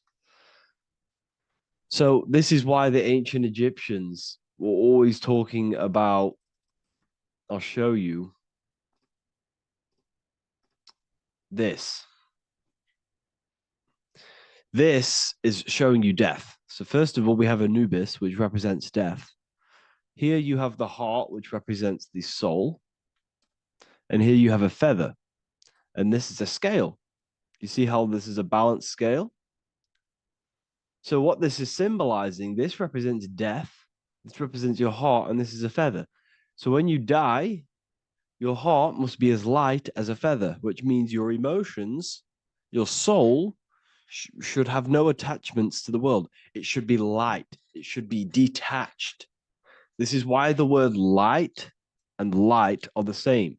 Light is in heavy and light is in very bright. Because when you're less attached to the things, your soul shines. You're authentic. You're light. You're very bright soul. And you have no attachments. Your light is in not heavy. So you must detach from the worldly desires. We have to detach from the smoking, the food. This is why we should fast. Smoking, this is why we should detox. We should also meditate. We should also be able to sit with ourselves for long periods of times. Okay, I'm going to break all this down properly, but that's why the Egyptians show you the symbolism here. Okay, so you're stripped of your material body. So that state of consciousness you're in right now, your inside world, if you shut your eyes, that state you're in, that is what you're going to experience when you die. Okay, and you're going to be manifested into the astral. In the physical plane, you can mask or hide almost anything. But in the spiritual realm, you cannot. The astral body, your thoughts and emotions directly shape your spiritual body, your astral body, revealing your true inner state. So your desires that you can hide in the physical plane, your emotions, your thoughts, you can't hide any of that in the spiritual plane, in the astral plane. That will directly shape who you are, your color of your astral body, and your astral body as a whole. So here we have Kim Kardashian. If you could see this lady's astral body, you would run so far that you would be horrified for the rest of your life. If you could see their spirit, their astral form, it would be horrific, because their mind is so attached to, physical things, so attached to desire, money, fame, worship, power. These people do not want to die. These billionaires and millionaires will never want to die. They will do whatever they can to stay alive, because they understand what when they die, they have to face themselves. They have to face their inner world. And their astral body, their true authentic self on the inside, is horrible and horrific and so low vibration. So this is where it comes in. You must be as light as a feather. This is what the Egyptians are showing you in their artwork. Your soul must be as light as a feather. In order for the soul to ascend to a higher plane and not look at that physical plane and say, I want to go back, or I want to desire things down there, you must detach now and prepare for death. Hell is not a place. It's your own personal suffering born from within. If your mind and soul are deeply attached to mental fixations, emotional wounds, and physical addictions tied to the material world, that pain will follow you into the astral. This is your true judgment day. You judge yourself when you die. You see your authentic self. There's no hiding. Right. Imagine right now that you that everything you cling to was stripped away. No matrix, no electricity, no food, no TikTok, no phone, no possessions, no distractions, no one else. Could you sit alone with yourself for just 1 hour? Could you sit alone with your thought and emotion? That moment of truth is what you must begin to prepare for. Could you sit alone with yourself? Can you sit alone for long periods of time and just think? And if you cannot, then you're running from your internal world. You're running from your thoughts. You're distracting yourself from your thoughts. This is what we must address. Now, don't feel bad if this is you. We've all have problems. We all have internal problems. But this is what we have to face directly in order to prepare for life after death. We must meditate for long periods of time. Not even meditation. We should be able to sit with ourselves with no distractions and just think. This is what the people of the past used to do when we had no technology. People would sit and think for hours. This is what we need. Because if you cannot sit with yourself, imagine sitting with yourself with no physical body. That's the level that's going to happen. And we need to prepare for that. The soul and mind must become as light, as weightless, as radiant as a feather to ascend to a higher plane and move beyond the physical life. To rise, they must release heaviness, attachments, burdens, fears, and desires. The lighter and brighter your inner being becomes, the more freely it can rise into a higher state of existence. Ascension is not about going somewhere, it's about becoming something pure, clear, and luminous. Okay, this is very important. Very, very important. We must detach from the worldly things. So enough of that. How do we do it? How do we attach? How do we prepare? Number one, you must detach from the material things. Start loosening your grip on things, possessions, titles, even identities. They are temporary. Appreciate them, but don't let them define you. Let nothing outside of you define you. Nothing. Your name is not you. Your job is not you. Your reputation is not you. Your bad past is not you. Your good past is not you. Your business is not you. Everything outside of you is not you. Now, what I'm saying is, I'm not saying go full right-hand path and never care about anything physical, never care about your family, don't love your family. I'm not saying that. What I am saying, love these things, love these outside things, but do not become attached and do not let them define you. You must be okay with losing anything that is outside of you. You must be okay with that, because you must understand the physical plane it's promised that everything is temporary. Everything is temporary in this plane. So don't ever think it's going to be there forever, because it's not. And you must remind yourself, not remind yourself, but I think about this sometimes when I start becoming a bit attached to work and stressed. I just remind myself that I'm going to, this is temporary. I'm going to leave this world one day and I'm not going to care. So you must have the balance. Okay. The balance is key. You can go down that right-hand path and just fully cut off from the world like a monk and shave off your hair and disconnect from the physical world. You can do that. That's not wrong. There's different paths in life. You have the left-hand path, purely physical. You have the middle path, which is balance between the physical and spiritual. Then you have the right-hand path, which is monk mode, where you fully disconnect from the world. They shave their hair off to disconnect from the physicality. They meditate for long periods of time. This is what they're doing. They're preparing for death. Monks prepare for death. They understand this. They understand that you don't die. Your inner world is the true world. The inner world is the only world that exists. Everything outside of you is an extension of you. Number two, cleanse the mind. Watch your thoughts. Are they rooted in fear, anger, regret, or craving? Meditation, mindfulness, and inner reflection help purify the mind. The cleaner your thoughts, the lighter your spirit. So your astral body is formed by your thoughts. It's formed by your emotions. If you sit around thinking about eating all day, you're going to have a very heavy astral body. It's going to manifest in the lower planes. But if your mind is thinking about good things with good intentions, love, knowledge, expansion, you're going to manifest even the middle or the higher. And there are ways to even ascend out of your astral body.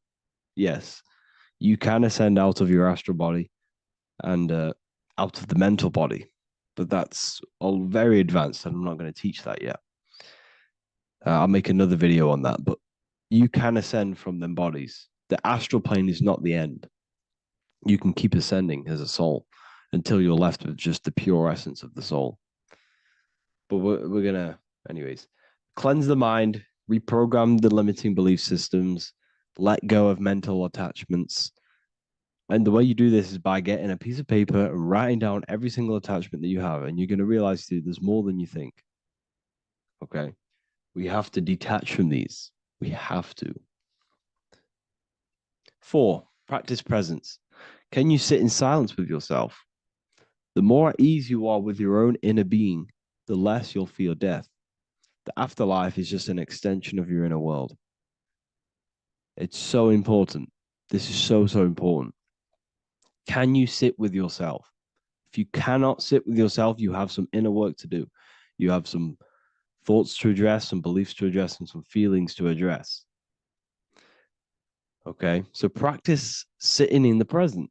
meditation, or just literally sit there and try and be okay with yourself. And if you can't be okay with yourself, then there's something you need to address, whether it's a belief system, whether it's an emotional trauma, or something.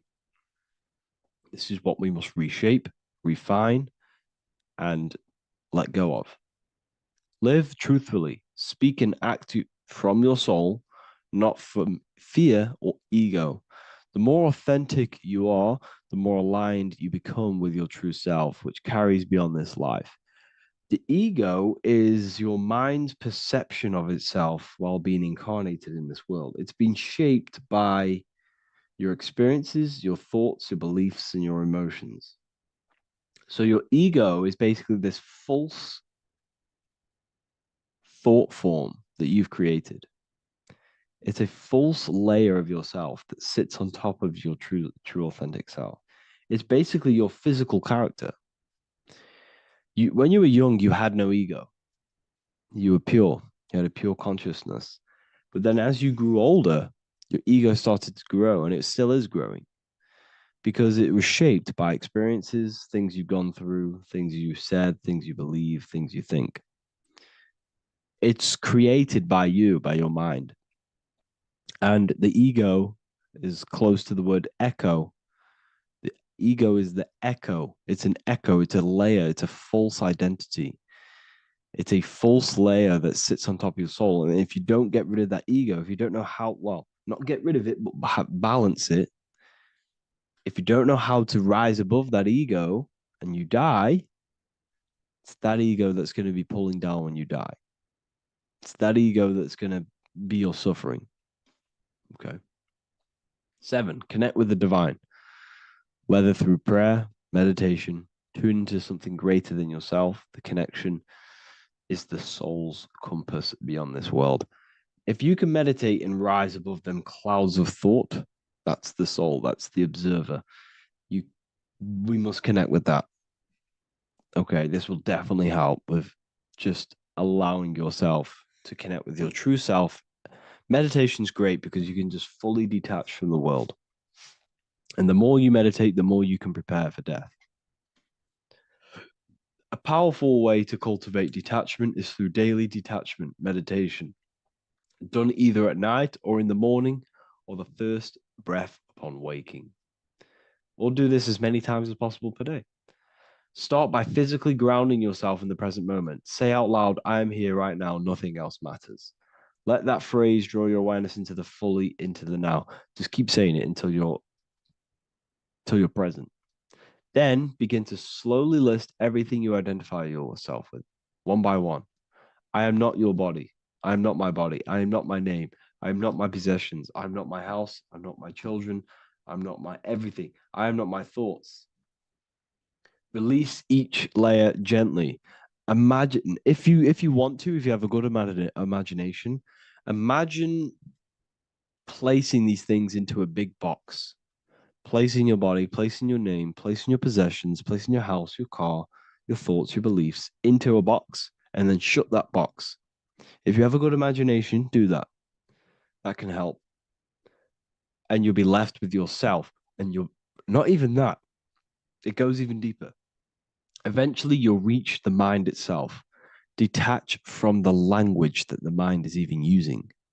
Now, that's very difficult. And not many people have ever thought about that, and they've ever even been there. Detach from the language that the mind is using. Think about that for a second. Your mind is not what you actually think. It goes very deeper. Your mind is not that little voice. It's that voice that the language is using. So even the language is a spell on your mind. Okay, it's an attachment. Eventually, you'll reach the mind itself, detached from the language it uses, the voice in your head, the need to define.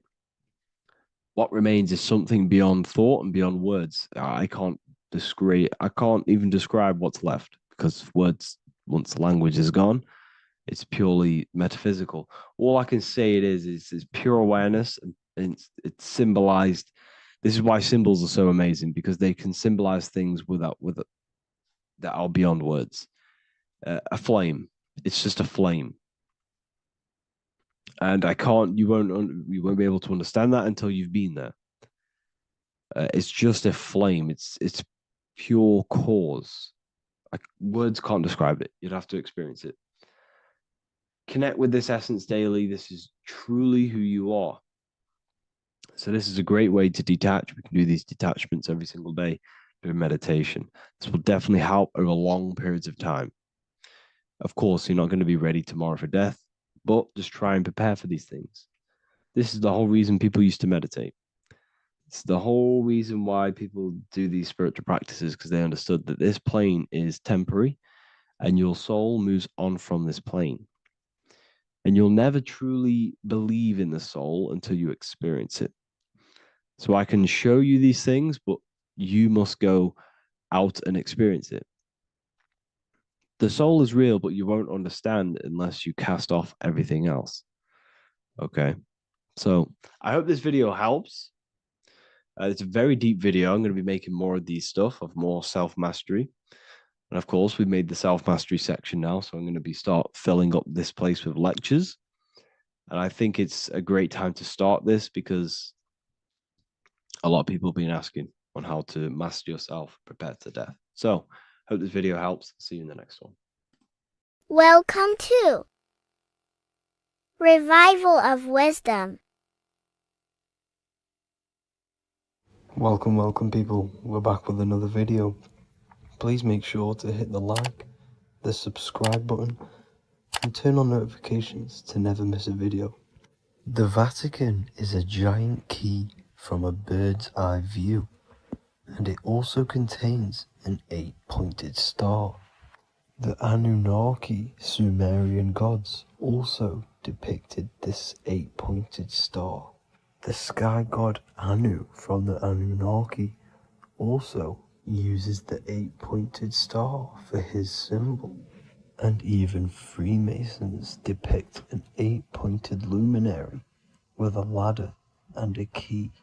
This is symbolizing the key to ascension up to the 8-pointed star, which is Polaris. Polaris is always depicted as an 8-pointed star. Polaris is the standstill star at the very center of our realm, which is perfectly aligned with the North Pole. The Earth is a giant torus field, and at the center is where the most electromagnetic energy is stored. This is why all compasses point to the north. Hence why a compass is an 8-pointed star, because it points you to Polaris, which is the North Pole, the center of this realm. The 8 points of the 8-pointed star symbolize the 8 points in space and time. So yes, Polaris is the portal which you ascend through if you outgrow this consciousness by aligning your chakras. Our earthly realm is a macrocosmic reflection of us, and we as humans are the micro reflection, with the earth containing its 7 chakras as well as us. The North Pole is the 7th chakra, which is the crown chakra. So the key to ascension is held by the Vatican, hence why it's a giant key, because they mislead the masses through their religions, which teaches the masses to look outside of themselves. As stated in the 20,000-year-old emerald tablets, written by the Egyptian god Thoth. On Earth, man is in bondage, bound by space and time to the Earth plane. Encircling each planet, a wave of vibration binds him to his plane of unfoldment. Yet within man is the key to releasement. Within man may freedom be found. So the 7 planets are associated with each 7 chakras. The lowest chakra being the root chakra, which is associated with Saturn. This is why the elites love Saturn and reflect it in all of their symbols. Because the chakras are an ascension of spiritual principles, starting from the material and ascending up to the spiritual, the crown chakra. However, evil love bondage and they are trapping souls in the physical realm by stopping and provoking the ascension process. They do this by abusing the energy of Saturn, and Saturn is associated with the lowest chakra. The lower three chakras are associated with survival mode, which keeps the consciousness in a constant state of fear and only aware of its surroundings. Once you start to ascend up your chakras, you become more consciously aware of spiritual deeds. And this is the process of returning back to your true spiritual form. Going back to Polaris and its connection to ascension, Kanye West symbolizes this on his music video 24. As you see him rise up into the sky, you see an 8-pointed shape around him, which symbolizes the 8-pointed star as you see the beam of light.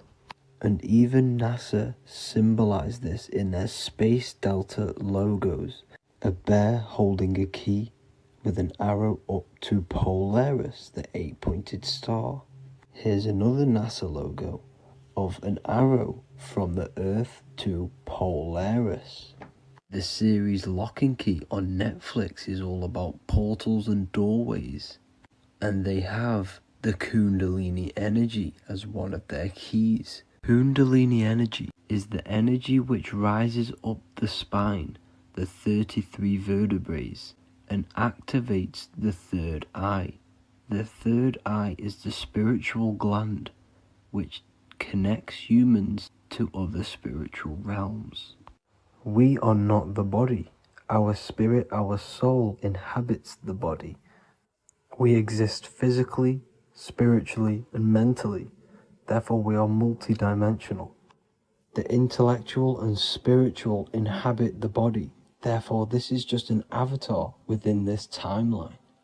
However, within each and every one of us, we all have the key to releasement, as says in the Emerald Tablets. This releasement is ascension, up until higher states of consciousness. As stated in the Emerald Tablets, man is in process of changing to forms that are not of this world. Grows he in time to the formless, a plane on a cycle above, and another one saying, man is a flame bound to a mountain, but we in our cycle shall ever be free. Know ye, O man, that when ye have progressed into the cycle that lengthen above, life itself will pass to the darkness, and only the essence of the soul shall remain. That's it for this video. I hope you all enjoyed. Please feel free to leave a like, subscribe, and comment any subjects you want me to talk about. God bless you all.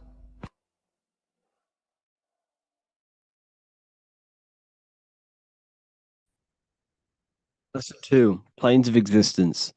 These planes are all aspects of your mind. They are in you, they are outside of you, as above, so below. The Godhead is the sole purpose. This is how spiritual manifests into physical. This is the process that the universe goes through in creating the physical universe. So it starts with the Godhead, the sole purpose, then the mind, then the astral, then the etheric, then the physical. Everything is mental. Everything exists in the mind. These dimensions are not separate. They're all dimensions within your mind. They're different vibrational states, pretty much. So the mind is the realm of thoughts. This is where thoughts reside. There's no form to a thought. It's invisible. There's no physicality to it. It's the most lucid. The higher you go, the more lucid it is. The lower you go, the more solid it becomes. Okay? So the mental plane is the most lucidic. So the mental plane is the thought alone. The astral plane is the imagination of the thought. This is where the thought forms manifest into some sort of form. Not physical form, but some sort of form, lucid form. Like dreams. Then it goes to the etheric, then physical plane. The etheric plane is the blueprint It's like a blueprint of the astral and the physical form. It's basically the realm of energy. This is where energy is and frequency. And then the physical plane is where physical manifestations happen. So essentially, this physical world is a product and the world of effect. Everything goes through this is a world of effect. You can't change this world by manipulating it physically. You can, but it's not going to last long. It's not long term. This is where we get the saying as above, so below from. You change the higher planes, you manipulate the lower planes. If you manipulate the astral plane, you manipulate the physical plane. This is a mirror effect. You manipulate the mental plane, you manipulate all of the planes. So these planes are how things manifest into physicality. Everything starts in the mind, then goes through the astral. Now, the higher, middle, and lower astral are the vibrational states of the thought, because remember that the mental plane is the thought alone. So, for example, I'm going to give you an example now. This is a chair. Think of a chair. That's just don't imagine the chair. Just think of the thought of a chair. So you have the thought of a chair in your mind. Then now, imagine that thought. What form does it have? This is the astral plane. This is the imaginational plane. This is where you imagine things. So when you hold something in the screen of your mind, this is astral matter. You're creating out of astral matter. That's what imagination is. Depending on the vibration of that thought that you are manifesting in your imagination, depends whether it goes to the higher, middle, or lower astral. If it's a high vibrational form, high vibrational thought, you create the higher astral plane. This imagination will go into the higher astral. Or if you think of a chair to murder someone on it with spikes and kill someone on it, it will go to the lower astral plane because it's a lower vibrational thought form manifesting. So you got to use these planes to manifest things, to imagine things. You can manipulate the astral plane through astral projection. This is a very, very deep, this is a very occult teaching of astral projection. And that's going to be taught later on in another course because that's not for everyone. But you can still access the astral plane through imagination. And that is how you pretty much get there. You use your conscious mind to project yourself, your consciousness, your awareness into the astral plane. So if you manipulate these higher planes of existence, you manipulate these lower planes as above, so below. You got to look up. But it all starts in the mind. Use your thoughts correctly. Use your thoughts. Use your imagination. Use your energy. And this will all combine to manifest something physical. Okay? So use these planes to manipulate this physical world, because whatever you do in these planes, you manipulate the lower planes. It's like a mirror. So that is the planes of existence. They all exist inside of you. They're outside of you. They're as above, so below, as within, so without. They are everywhere. They are inside of you. They're not separate. They're all aspects of your mind. Neo is plugged in on the back of the neck, which is the reptilian brainstem. The reptilian brain is all to do with survival mode, survival state. It's always scanning the environment for safety, whether that's physically, emotionally, or mentally. It does not think. It is instant. For example, do I smack the guy or run off? If something happens to you, like a car's coming really quick to you, you do not think about this. The reptilian brain is the animal instinct that will instantly move your body on the instant reactions. Hence why it's the closest brain to the rest of the body. It has instant access to the electrical nervous system, to control the body at instant reactions. Now, Neo is plugged in on the back of the neck, which is the reptilian brain. Therefore, the matrix is the body itself. It is the lowest state of consciousness. This is what it represents. The word matrix means womb. It translates to womb because your body is a womb. Your body is a vessel for universal consciousness, for God consciousness. And the body is also a womb where you can be born again outside of this body by raising your consciousness, by awakening the neocortex. This is why Neo is called Neo, because it represents the neocortex. This is the higher aspect of our brain. This is all to do with new things, higher reasoning, higher thinking, new learning. You see, the brain is a receiver for universal consciousness. Now, what do I mean? It is a radio receiver. Think of it like this. You have a radio tower which emits frequencies, and each little frequency, 00.1, 00.2, 00.3, each 00 point is a different person. We are all the same universal consciousness encapsulated inside of a different vessel. This is why our body is the temple of God inside of the Bible. Your body is a sacred temple of the divine essence of the universe. However, consciousness is controlling this physical body. And I'll show you this diagram here. Consciousness consists of imagination, emotions, thought, and memory. All of these things are not physical. They're not made out of atoms. You cannot think with atoms. If I split open your brain while you are thinking of a cheesecake, I would not see a cheesecake. It's because these things exist metaphysically within consciousness. They are not physical. The body is physical. It's part of matter. It's part of time.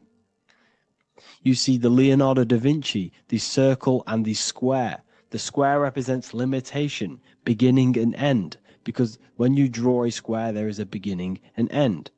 It represents the body, the mortal self, the ego, the echo. Then you have the spirit raised above, which represents spirit over matter, mind over matter. Invisible forces create physical forces. Everything physical exists in non-physical. This is also the Freemasonic square and compass, why the square is below the compass, because the compass creates the circle, which is spirit or mind. Then you have the square, which is matter. Mind and matter are the same substance. Mind creates matter through thought. Everything in this physical universe manifested through thought. Everything began as thought. So you are spirit and matter. You have a material body and a spiritual body. And you are right in the middle. This is why humans are very, very important. Because we have an animal nature, the reptilian brain, and a higher consciousness, the neocortex. And we must awaken out of the matrix, which means womb, which is the body. And Neo is waken up from the lower self, the reptilian brain, and moves into the neocortex. Because the brain is a radio receiver for consciousness. Now, what do I mean? I went over this before. Your consciousness is controlling the brain. The brain is a computer. And when our consciousness, our imagination, our emotion, our thoughts, and our memories are all contributing towards just survival things, food, safety, fear, all of these things, and our consciousness is locked into a survival state, we are using the reptilian brain. We're no longer thinking. You don't think with the brain, but the consciousness is thinking, which activates the different parts of the brain. When we think for higher reasoning, we use the neocortex. It stimulates the neocortex. When we think about survival, we're using the reptilian brain. So therefore, when Neo wakes up, he wakes up to the higher aspects of consciousness, which is only utilized by the neocortex, by learning new things and expansion of the mind and expansions of consciousness. Okay? So the whole matrix is to keep you designed. Well, the whole matrix is designed to keep you in a survival state, in the three-dimensional awareness. They want you constantly scanning for safety, scanning for food, scanning for emotional safety in relationships and other people. You see, they do not want you to think. They want you stuck in that reptile, that animal state, that beastly state that most people are in. Most people, all they do is eat, listen to music, consume, have sex, lust, desire. This is all the reptilian brain. So when we say the world's being ran by reptilians, it's symbolic. There is no physical reptilian humanoid beings controlling, manipulating human consciousness. We are all the same consciousness. However, there is a corrupted state of consciousness running this world. And this consciousness worships the physical plane, and they control the physical plane. So by doing that, they keep you stuck in a reptilian way of thinking, the animal state, to keep you stuck in the lowest state of consciousness. Now, this is the god Osiris, which represents the reptilian brain. None of the Egyptian gods ever existed. They are all symbolic for the brain and anatomy of the human body. Osiris represents the reptilian brain. As you can see, this anatomy compare to the brain stem and Osiris statue found in Egypt. And we also see an ancient artwork of Osiris with green skin and two reptile crocodile alligators next to him, which also symbolizes the reptilian survival state of human consciousness and the activation of the reptilian brain. This is what it symbolizes. Now, this is what the Matrix is all talking about. It's talking about the awakening, the expansion of consciousness. The word divine is dive in because you connect with the divine by diving inward. There is no man in the sky going to save you. You must connect with the self. Know thyself. Truth comes from within. All of these things I'm telling you comes from within you. I'm just pointing it out. All of this is self-realization. A lot of people say, well, what are my sources? My sources is knowing thyself, observing thyself, using the neocortex of critically thinking, sitting down and thinking about yourself and having deep realization of yourself. You can realize that your thoughts are not of this physical world. It's quite simple. The brain does not think. The brain does not imagine. The brain does not hold memory. All of these things exist in consciousness, the one consciousness, but we are all fractal, infinite parts of. This is the eye on the triangle, consciousness being given down to the rest. This is separate. Consciousness is separate from the rest of the pyramid. The pyramid is your body. Neo is the one consciousness. This is the Egyptians symbolizing the one consciousness giving Ankh, which is life, to all the different life forms. However, you can see that the central sphere is giving a big Ankh to the humans, because humans, like I said, possess the advanced consciousness, an advanced brain that allows us to turn above our reptilian animal self. For example, we can go against our reptilian lower animal nature and turn to our godly nature. Animals cannot do that. They are stuck in instinct. They are stuck in a reptilian animal way of thinking and operating. Everything they create is to survive. We can turn against our lower nature and create for amazing things like buildings, architecture, technology. We can use our creative consciousness for anything we wish, not just survival needs. And it's the same with your spiritual journey. You can raise your consciousness beyond this animal state that they try to keep you in through fear, consumption, food, and the reptilian brain. We must awaken, start to think critically, and awaken to our divinity, because the mind, the consciousness within you has infinite potential to expand. There are infinite fields of knowledge that you can explore. The mind can never be filled. It can never ever be full of knowledge. It always expands, and that's why you are alive. That's why you are part of this universe. That's why the science always says the universe is always expanding, because the universe exists in your mind, and the mind is always expanding into new fields of thought, new fields of knowledge and information. And that is your whole sole purpose of expansion of mind and expansion of consciousness and the exploration of the mind of God. We are living in the mind of God. You are a thought in the mind of God. You must awaken out of this body. This is why Jesus says you must be born again to see the kingdom of God. You must be born again. You must raise your consciousness beyond physical limitation and awaken to your divinity. And this is pretty much it for this video. I hope you all understand this, that this is all symbolic for consciousness.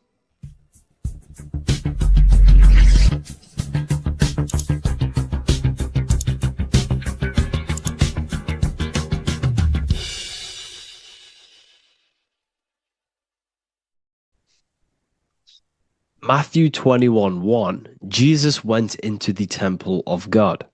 Corinthians 3:16, do you not know that you are the temple of God? Now what is this telling you? That God is within you. Hence why in Luke 21:12 it tells you the kingdom of God is within you. And the side of your head region is called a temple for a reason. Because the brain encapsulates the mind. The brain is a physical manifestation of the mind. The heart is a physical manifestation of emotion. So we have these different layers of our consciousness. We have an intellectual, communicative aspect of our consciousness, which we would call the mind. We have an emotional aspect of our consciousness, which is the heart. And to communicate with the divine, it's all to do with the mind. Hence why the ancients always symbolize the mind being God. This is why Michelangelo always placed God inside of the brain on top of Sistine Chapel in the middle of the Vatican. He understood that God is in the brain. God is within you, not outside of you. The church tells you that God is in the sky because they are creating a externalization of the truth to create a business and a distraction so that you don't find the divinity within you, so that you don't find your power. Now you have Adam, the physical man, the physical body, the ego, the lower self. And he is resting. He's not trying to reach to God, but God is reaching because the higher consciousness within you is always trying to communicate with you. It's always trying to wake you up to your divinity. But the lower mind, the lower self, Adam, the physical self, is always in ignorance of truth, always in ignorance, and stays in a materialistic way of thinking, which is the lower animal self. And this is what we call a sleep or an NPC. This is the lower mind of man. But all you have to do is to move your finger to touch God. You have to look within yourself, within the brain, meditate, and you can find God. This is why in the Bible we see many references to the human body and anatomy to truly connect with God. Kings 6:8, the door to the middle chamber was in the right side of the house, which is the right hemisphere of the brain. The middle chamber is the pineal gland, where the seat of your consciousness is, where the seat of your higher consciousness is, the mind.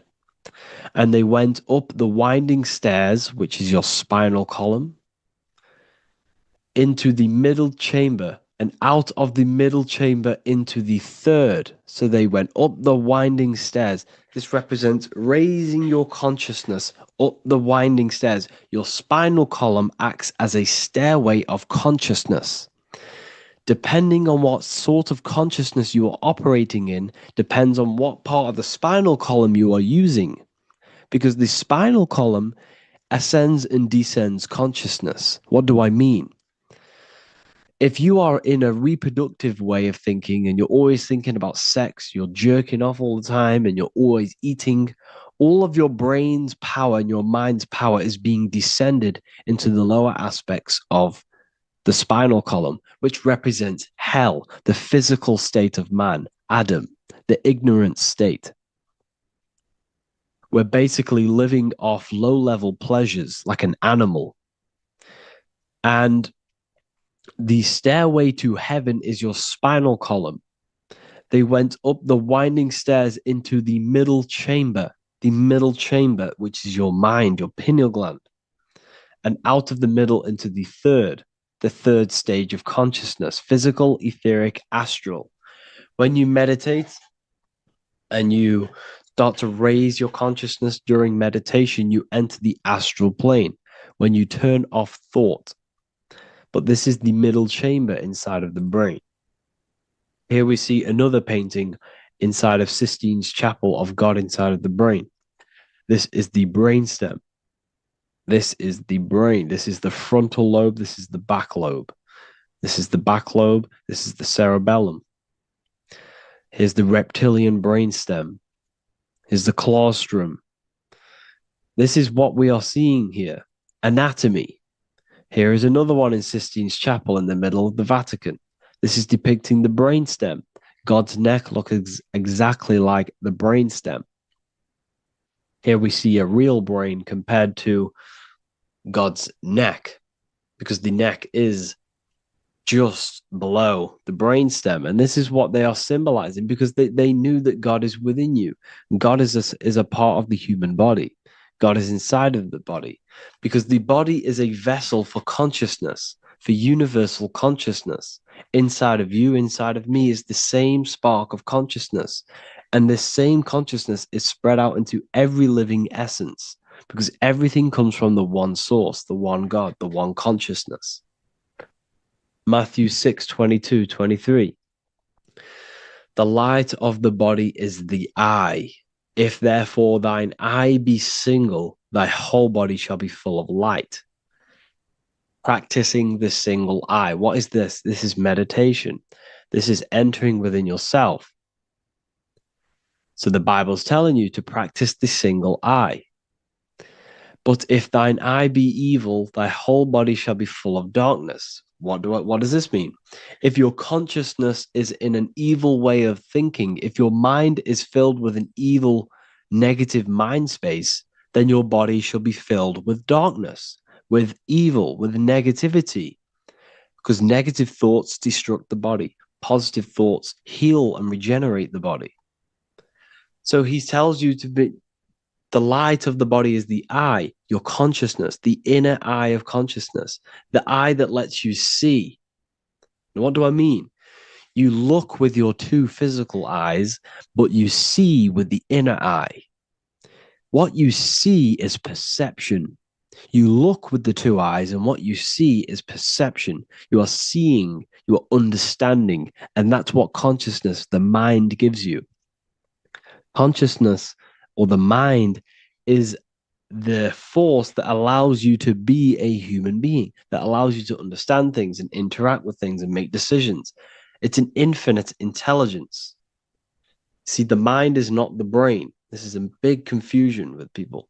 Hence why the eye on top of the pyramid is separate from the bottom half of the pyramid, because the consciousness is separate from the body, the eye, the all-seeing eye. It represents the observer, the eye that sees into this body, into this world, into this. You are the perceiver. You are the invisible spirit within the body. Theologians 4:17. After that, we are still alive, and our left will be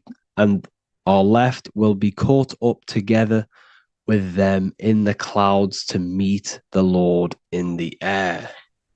You don't meet the Lord in the physical air. Okay? This symbolism of the ancient Christian artwork is showing you this is symbolic. These things never happened. There's no man in the sky. Moses didn't go on a mountain to meet with God. The air represents the mind. This is why you say you're an airhead when someone's very stupid. Earth is your body. Water is your emotions, fire is your spirit, air is your mind, the invisible mind. So Anton Mengs, an ancient Christian art worker, is showing you anatomy of God in the clouds, but this is the anatomy of the human body, raising yourself to the mind and turning the mind inwards on itself during meditation. And that's how you meet the Lord in the air. You meet the Lord in an elevated state of consciousness. The air represents an elevated state of consciousness because the air is up. You have to raise your consciousness to meet the Lord in the air. This is why Moses went on a mountain to meet with God. The mountain represents elevation of consciousness, raising the mind up the spinal column, taking all of the mind's attention away from the reproduction and the physical aspects of self and raising it to the brain and turning off the brain and going inward into the air. It's talking about raising consciousness. It's allegorical. It's a spiritual, metaphorical text. The side of your head's called a temple because inside that where that temple is, right in the middle of where you call the temple, is the inner chamber, the open room, the holies of holies in the Bible, or the land flowing with milk and honey, or Mount Zion. There's so many different names for the brain, or the upper room where Jesus meets his 12 disciples, the 12 cranial nerves in your brain. This is the temple of God. Your body is a temple of consciousness. It encapsulates the consciousness. It encapsulates the mind and soul. John 10:30, Jesus states, I and the Father are one. Psalms 46:10, be still and know that I am God. He's talking about the I am within you, not within Jesus. Everyone refers to ourselves as I. I am God. When you say I, you're referring to the highest aspect of yourself, the aspect that is above all thought, above all emotion, and above all things. When you say I, you're referring to your pure awareness, your pure consciousness, the highest aspect of yourself. And anything after I is egotistical. I is God. The letter I is the Roman numerals for one, because there is one God, one consciousness. The letter I is one line, just like the number one. Matthew 6:3-4, take no thought. Therefore, take no thought. Take no thought. He says this 5 times because you must turn off the 5 senses and take no thought to connect with God. Be still. This is telling you to meditate and know that I am God. The I am within you. I and the Father are one. I and God are one. You, who you think you are, is a completely wrong. The body is matter. Your name isn't you. Your job isn't you. Your reputation, your trauma, your memories, your friends, family, worries, bills, interests, dislikes, goals, passions. Anything to do with the thinking mind is not you. Who you think you are is a part of your thinking aspect of consciousness. But once you remove thought, you are no longer your name. You are no longer your body. You're no longer your reputation. You are the I. You are pure awareness, pure consciousness. Pure consciousness. And this pure consciousness has latched on to this name, this job, the body, and your traumas. Your pure consciousness has attached itself to this character who you're playing in the physical world. And this is essentially who you think you are, but you are not. You are the I, you are the self, you are pure awareness. So in order for you to detach from these things, you must learn how to detach from your name, your job, your reputation. And you do this through meditation by turning off the thinking mind. Turning off the thinking mind allows other aspects of your consciousness to open up. What do I mean? Your whole life you've been thinking, and all of these thoughts has attached you to this physical body. You haven't allowed your consciousness to open up. And you can only do this by taking no thought. That's why Jesus tells you, take no thought. When you turn off the thinking mind, other aspects of your consciousness starts to open up. Other aspects of your being can open up. And this is how you astral project. This is how you do all these mystical things and things to do with consciousness. It's taking no thought. Imagination, emotions, thought, and memory are all to do with consciousness. These things are not physical. You can't touch thought. You can't touch emotions. You can't touch these things because they are not a physical thing. So you must turn off these things for other aspects of your consciousness to open up. Okay? So essentially, the Bible is a metaphorical, astrological, numerological, metaphysical, spiritual, encoded text that talks about human anatomy, spirituality, and the true nature of the human experience. Everything they teach you in school is to make you think that you are this body. Everything they teach you in church is the externalization of the true teachings of Jesus. Jesus was telling you to meditate. Jesus was telling you to practice the single eye. Jesus was telling you to look within yourself and find God. He wasn't telling you to pray to him. Mark 16:19, he was taken up to heaven and sat at the right hand of God, the right hemisphere of your brain. John 21:6, cast the net onto the right hand side of the boat and ye shall find fish. Fish is understanding. The boat is your body, your brain. Cast your awareness into the right side of your brain and you will find understanding, because the right side of your brain is all to do with the creative aspect and the intuition and the spiritual sides of your consciousness. This is why God is here. This is why Michelangelo depicted God in the right hemisphere of your brain, because this is all human anatomy. And I speak about all of this in the brand new Book of Wisdom, Volume 2, which is now available. The start of the revolution has begun. This book is truly going to change the way people see the world. It's got so many more topics than the last one. It's truly a revolution. It's written in so much detail. It's very practical. I cannot wait to share this one with you. I just want to say thank you for the opportunity for me to create this book, because without you, I couldn't have created this. And I just love sharing my work with you. And I thank every single one of you for the support, the watch, like the views and the likes, everything, especially the people who have joined the university and stuff like that. And for people who have joined the university, you do get a free Book of Wisdom paperback if you just go to the general chat and follow the description, follow what the instructions that I gave you in the chat, and you'll be able to order a free Book of Wisdom if you are inside of the university. Plus, you get all of my other books, 2 books, and over 45 occult books on occult and esoteric things. You get lectures, live calls, a community, a manifestation mastery course, and a whole library and reoccurring updates every month, every week. So yeah, I hope you all enjoyed this video. Thank you all. Please leave a comment to help the algorithm, and leave a comment on what videos I should make. And yeah, I'll get to uploading on the YouTube a lot more now. The second book is now released. I have a lot more time on my hands. No longer using my energy to create the book. I'm now going to redirect this mental energy into the YouTube.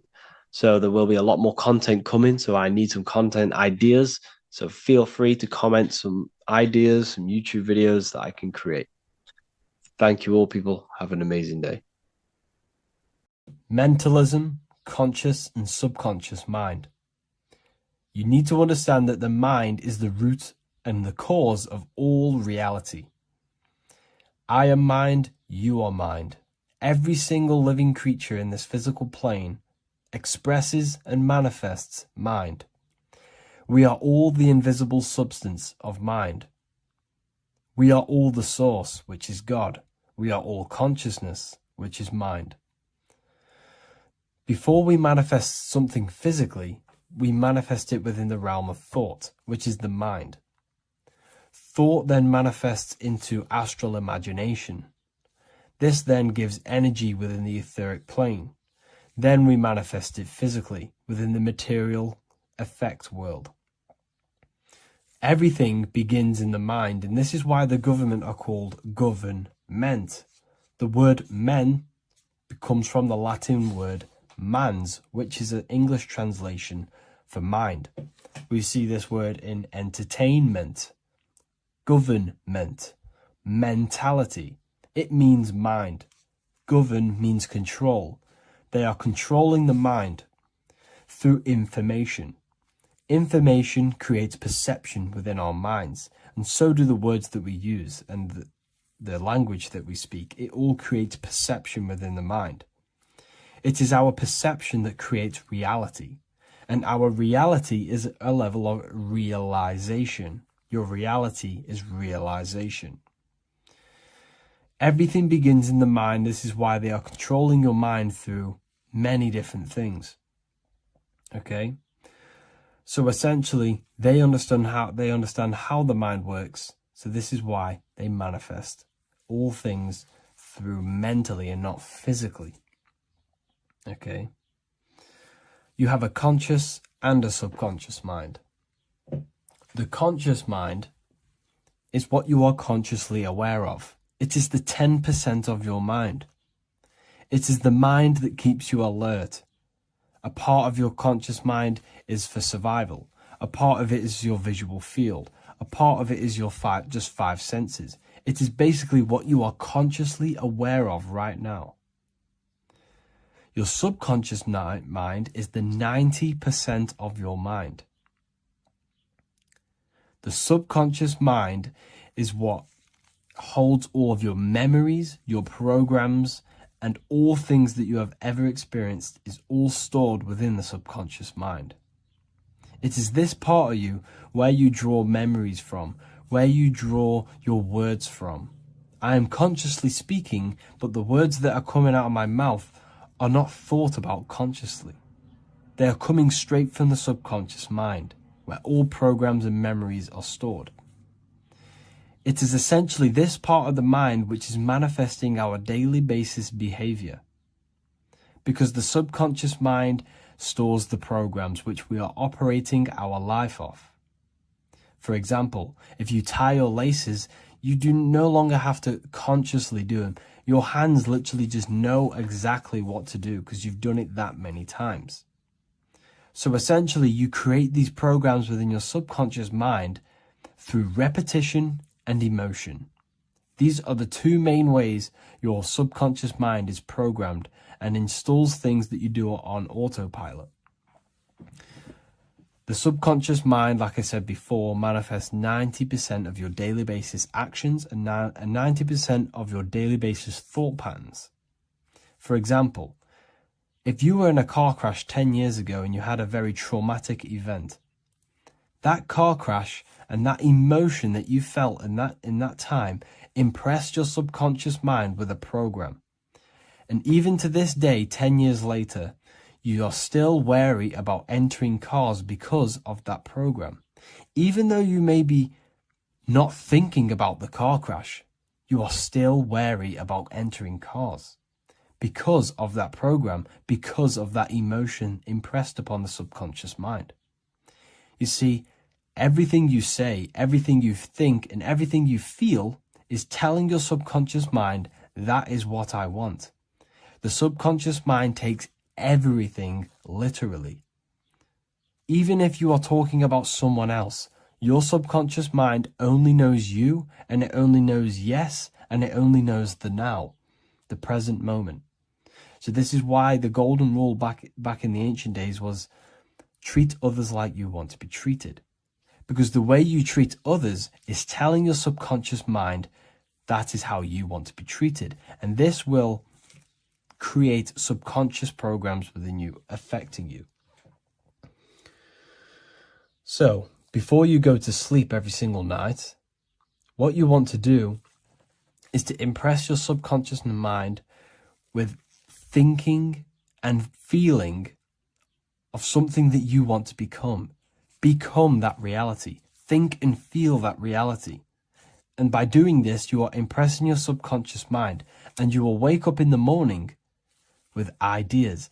Because when you install a program within your subconscious mind, like I said before, it manifests into at least 50% of your thought patterns.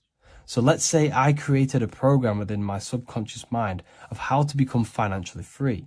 Well, I created the program that I am financially free. My conscious mind will start to slowly think about that program and how I can achieve that program, because the conscious mind operates on survival.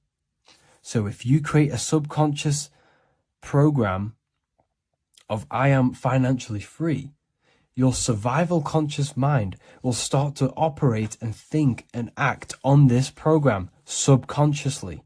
You won't even know that you are doing it, but you are. And this is the power of the subconscious mind. You have to reprogram it properly. You have to be careful of the things you think, say, and feel, because all of this is contributing towards molding your subconscious mind, which essentially molds your reality. It draws things to you.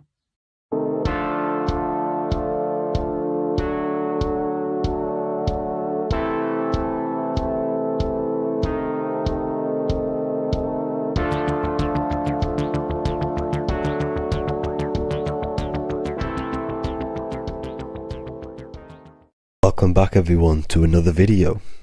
Today we're going to cover everything that you need to know about the mind, starting with the two aspects of the mind, the conscious and the subconscious. The male aspect of your mind is the conscious. This is the 10% of your mind. The conscious part of your mind is only aware of everything around you, your vision, your sight, your smell, your taste, your hearing, and your current state of emotion and thought. Every thought that you consciously think about has an emotion directly attached to it. That emotion is then impressed onto the subconscious part of the mind. The subconscious part of the mind is the female aspect of your mind. It is also a whopping 90% of your mind. Subconscious mind is controlling all of the subconscious processes which happen within your body. For example, your subconscious mind is controlling your heartbeat, your digestion of food, and all of the things that you do not have to tell the body to do. It is the hidden part of our mind which is controlling all of the hidden things.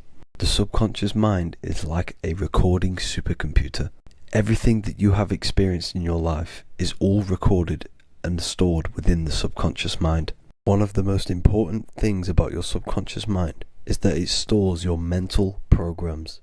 Everything in the subconscious mind manifests into behavior and actions within the body. Your daily basis routine and habits are all mental programs within your subconscious mind. These mental programs are created by mainly two ways. 1, repetition, and 2, emotional impact. The repetition is fairly simple to understand. The more you do something, the more it impresses onto your subconscious mind and becomes a program. That program will then manifest into your behavior. However, with the emotional programs, they work a bit different. The stronger that you feel an emotion, the stronger it is impressed onto the subconscious mind. And then that emotion becomes a program. For example, you had a very traumatic moment happen when you were a young child. The emotion that you felt was so strong in that moment that it impressed into your subconscious mind so hard that you can recall that moment like it was yesterday. That traumatic event that happened to you when you were young will still manifest into your daily basis behavior even to this day. However, it manifests subconsciously. For example, if you were in a car crash, you will be wary to enter cars with certain people. All because of that traumatic emotion that you felt and impressed onto your subconscious mind. Another example of the subconscious manifesting into our behavior is posting on Instagram. Most of the time, the reason why you post is because your subconscious mind is seeking gratification. So before you actually do something, question yourself and find out the root cause of why you are doing this. Another thing that you need to understand about the subconscious mind is that it takes everything you say and hear literally. So for example, if you go and say, "You are an idiot" to someone, your subconscious mind will only pick up the word idiot. It only knows yourself. It doesn't know anyone else. You are casting a spell on yourself just by saying that to someone else. This is why the golden rule is to treat others like you'd like to be treated. Now, you can rewrite these programs which are already in your subconscious mind. However, it does take consistency. You have to change these programs which have been running for years. And by changing these programs, you change your behavior, because these programs manifest into your behavior. The best way to do this, personally, is to listen to affirmations first thing when you wake up in the morning, and do this for 10 minutes every single morning. Then at night time, you want to think and feel that you are becoming the reality that you desire. The more that you feel this reality, the more it will become a program and impress your subconscious mind. For example, you're trying to gain financial freedom. If you trick your subconscious mind into creating a program saying that you are financially free, this will manifest into your behavior. You will start doing more work. You will start looking for ways to make money. Your mind will be set on the frequency of money and financial freedom. Therefore, you will receive thoughts based around this program. If you take enough action, your life will dramatically change because of this program that you created in the mind. This is why we call it a mindset, because your mind is a frequency tuner which sets its frequency onto different thoughts, because thoughts are frequency. If you fill your mind with a specific frequency, you will gain thoughts and ideas based around that frequency. To create a stable mind, you need to master your emotions. You need to change your mindset. Everything that you experience is neutral. Based upon the mindset that you see it, you either give it a positive or negative charge. By understanding this deeply, you will then control your emotions. I hope you gained some wisdom and enjoyed this video. Please, if you can, leave a comment and a like, and subscribe to the channel if you like this content. Love and light to you all.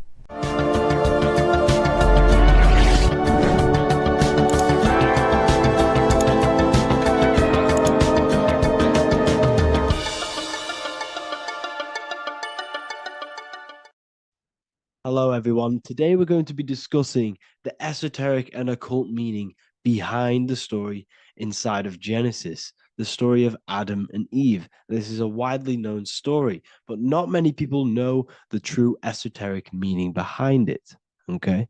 So today we're going to be breaking this symbolism down. Before we get into this, please leave a like and a subscribe on the channel. I would greatly appreciate it. And please comment below any lectures or anything you wish to know, and I could maybe make it in the future. The first thing we must understand about the Bible is that it is an esoteric and occult book. It is written in allegory.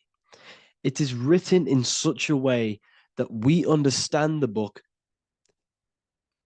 compared to our level of perception. Now, what do I mean? If a child read the Bible, they would gain a standard meaning and story behind it. They would gain a normal interpretation of the book, of being good, praise God, and be a good person. However, me, who have studied the occult and esoteric and symbolism for a very long time, when I read the Bible, I see a deeper meaning. I can read between the lines of the allegories, which means the Bible is written in such a genius way that it speaks to your level of intelligence.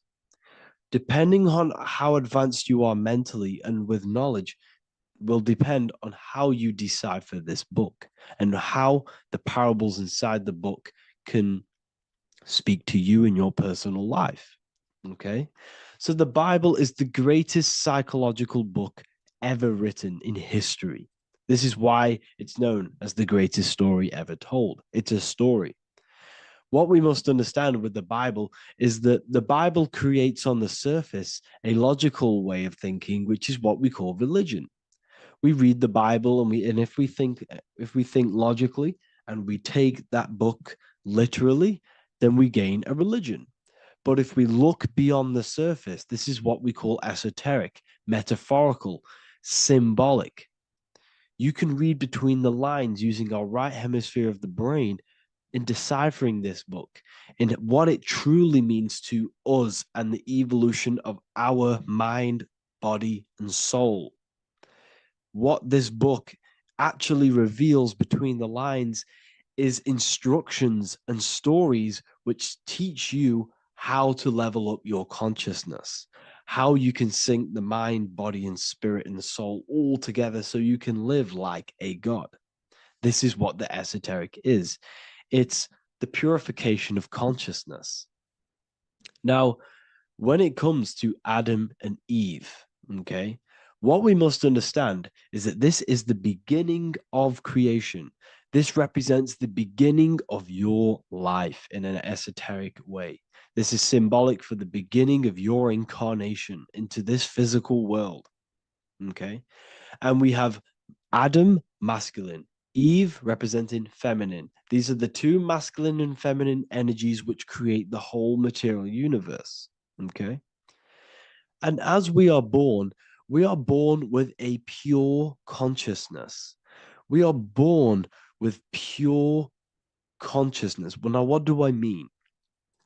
As a baby, we have no knowledge. We are pure essence of the soul. You know, we don't gain the knowledge of good and evil. We are pure. Yes, we're not happy all the time as a baby, and we're not sad all the time, but we have no ego. This is what I mean. Our consciousness is not split. As a baby, you are whole. You have a whole consciousness. You are yourself. You have no false identifications, no limiting belief systems, nothing. You are pure awareness and the pure soul and the pure mind. Now, this is what Genesis is representing. As we grow older, the more experiences we gain, the more thoughts we start to think, the more knowledge we gain of this world, the more impure our mind, our heart, our soul, our spirit becomes, the more impure our body becomes. As we grow older, we're infected with negative beliefs, negative thoughts, and society norms. This is a big one. As we grow older, we are molded by society. We shut off areas of ourself and we push them away so that we fit in with society. We all know this. We all did this in school. We pushed away parts of ourselves to act cool or to fit in, whatever it may be. Whatever type of person you were in school, we all went through this because society and culture is programmed. So as we grow older, our consciousness splits. We gain a persona, an ego, and we gain a shadow self, the subconscious, and we gain an ego. Now, the ego is what you show to people. It's that character that you show, that you put on to your culture, to your family, to your friends. This is a false identification. And we also gain a shadow self. The shadow self is gained through experience. This is the subconscious. Our ego is created through experience. And so is the subconscious and the shadow self. Okay. So as we gain age in this material body, we fall from the Garden of Eden. We gain the knowledge of good and evil. This is what the symbolism represents of us leaving the garden, us eating from the fruit. Now, the fruit represents the knowledge, it represents the insight, the experience, which splits our pure consciousness. Our soul splits. Okay? we lose connection with the divine. We lose connection with our pure self through material experiences.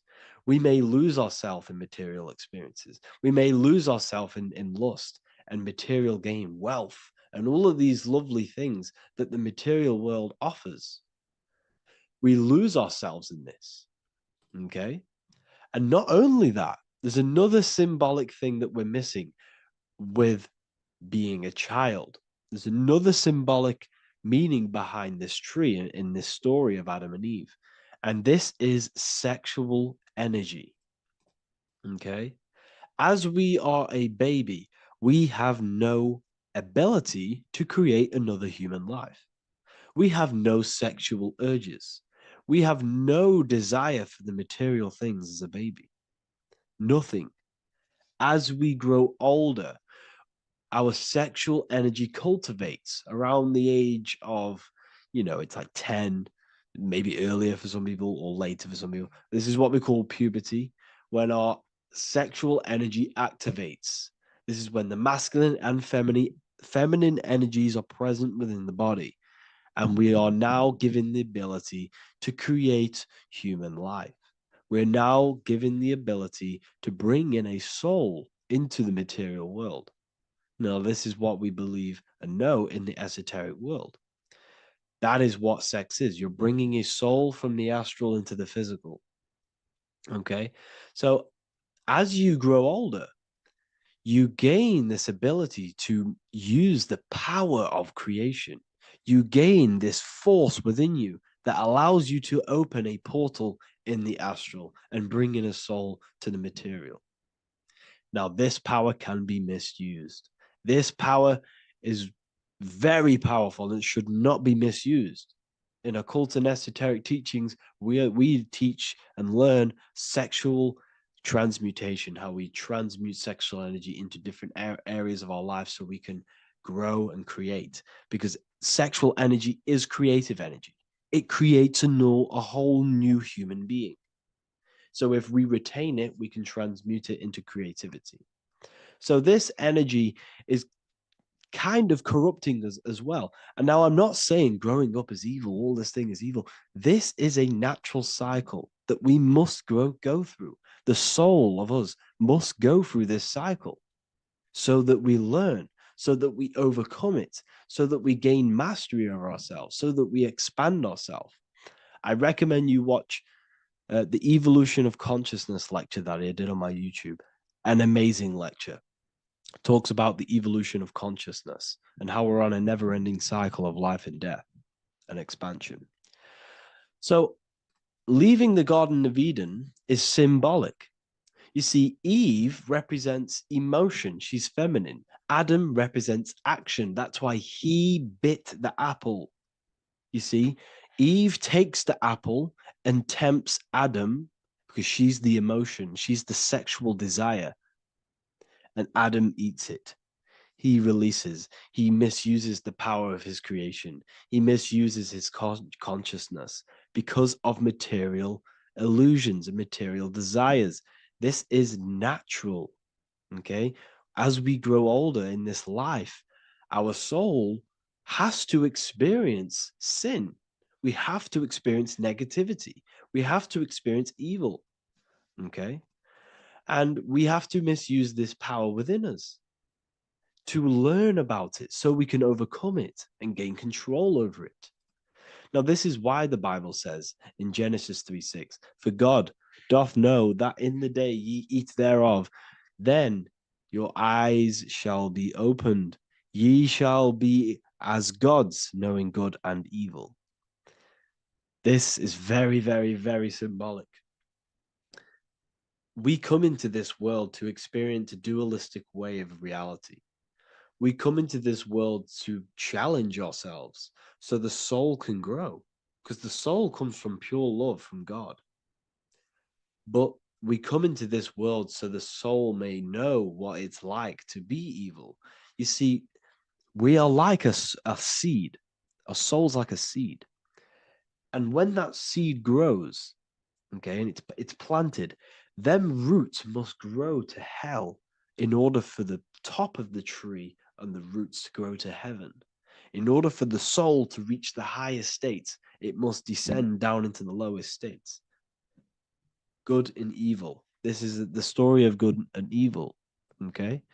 And this is the story, a psychological story of how the human mind has functioned in this life. This is what this story is representing, of how our soul and mind is functioning, how our consciousness is splitting and growing up and evoluting.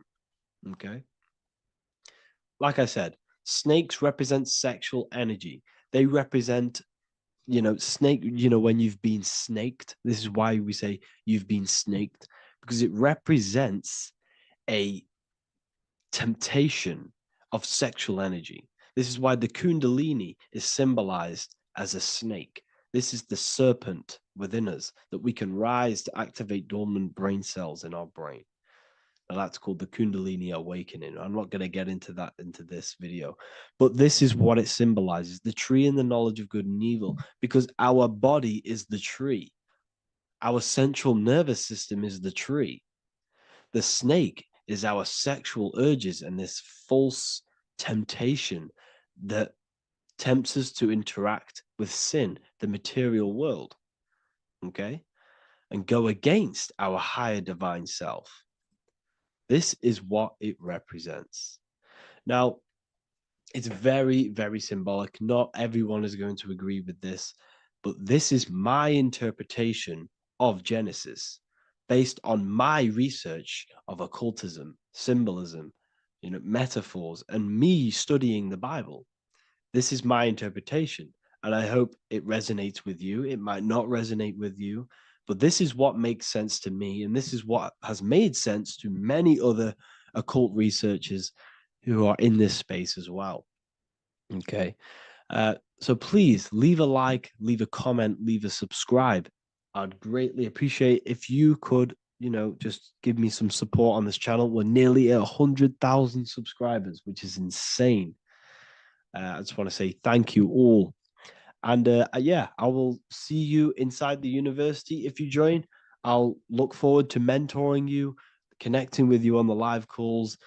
There's a new symbolism course, which is going to be available very, very soon. And yeah, if you join the university, you also get a 30% discount on all of my products, astrology readings, one-on-one calls, all of my books. Yeah, so I hope you gain some insight on this video, and I'll see you in the next video, and I'll see you inside the university. Have an amazing day. The third eye, or the all-seeing eye. This is an important video because there's a lot of misunderstanding when it comes to the third eye. People tend to think that the third eye is the pineal gland. The pineal gland is not the third eye. It is the radio receiver for our eye. It's not the third eye, it's the first. It's the eye where everything begins. So the pineal gland acts as a radio antenna or a radio receiver because the pineal gland has crystals on it. And crystals are used in your phone, they're used in radios because they pick up and transmit frequency. So the pineal gland is the radio receiver for the higher consciousness, for the thoughts, for the commands that come from within. Before you move your body, it begins mentally in the eye. Before you say something, before you kick a football, it all begins in the eye. What happens above happens below. What you think, you manifest into the body. Whatever you think, your body reacts. You see, this eye is the universal cosmic intelligence, the higher consciousness, which is controlling the physical body. Like I said, you have the Buddhic, mental, astral, etheric plane. This is a page from the brand new Book of Wisdom, Volume 2. You have the Buddhic plane, the nothingness. Then you have the mental plane, infinite potential. This is the I, the singular consciousness. This is the infinite potential within you. The I is where the thoughts are. This is the mental plane. And it is this I which experiencing everything. It's the I behind the body. It's the I behind the thoughts. Yes, the mental plane is the plane of thoughts, but you are the I experiencing the thoughts. You are the I behind the thoughts, behind the emotion, behind the words. Deep, deep down within your being, there is the all-seeing I, which the body obeys. Everything that I says, the body does. This is the I in between the two pillars, or the pillars, or in between the sun and the moon in the Masonic artwork. Sun, masculine, left brain. Moon, feminine, right brain. The all-seeing eye in the middle, consciousness, the I, the order, the intelligence, the infinite potential within you, the creative force within you that can create the good and the bad, the left and the right.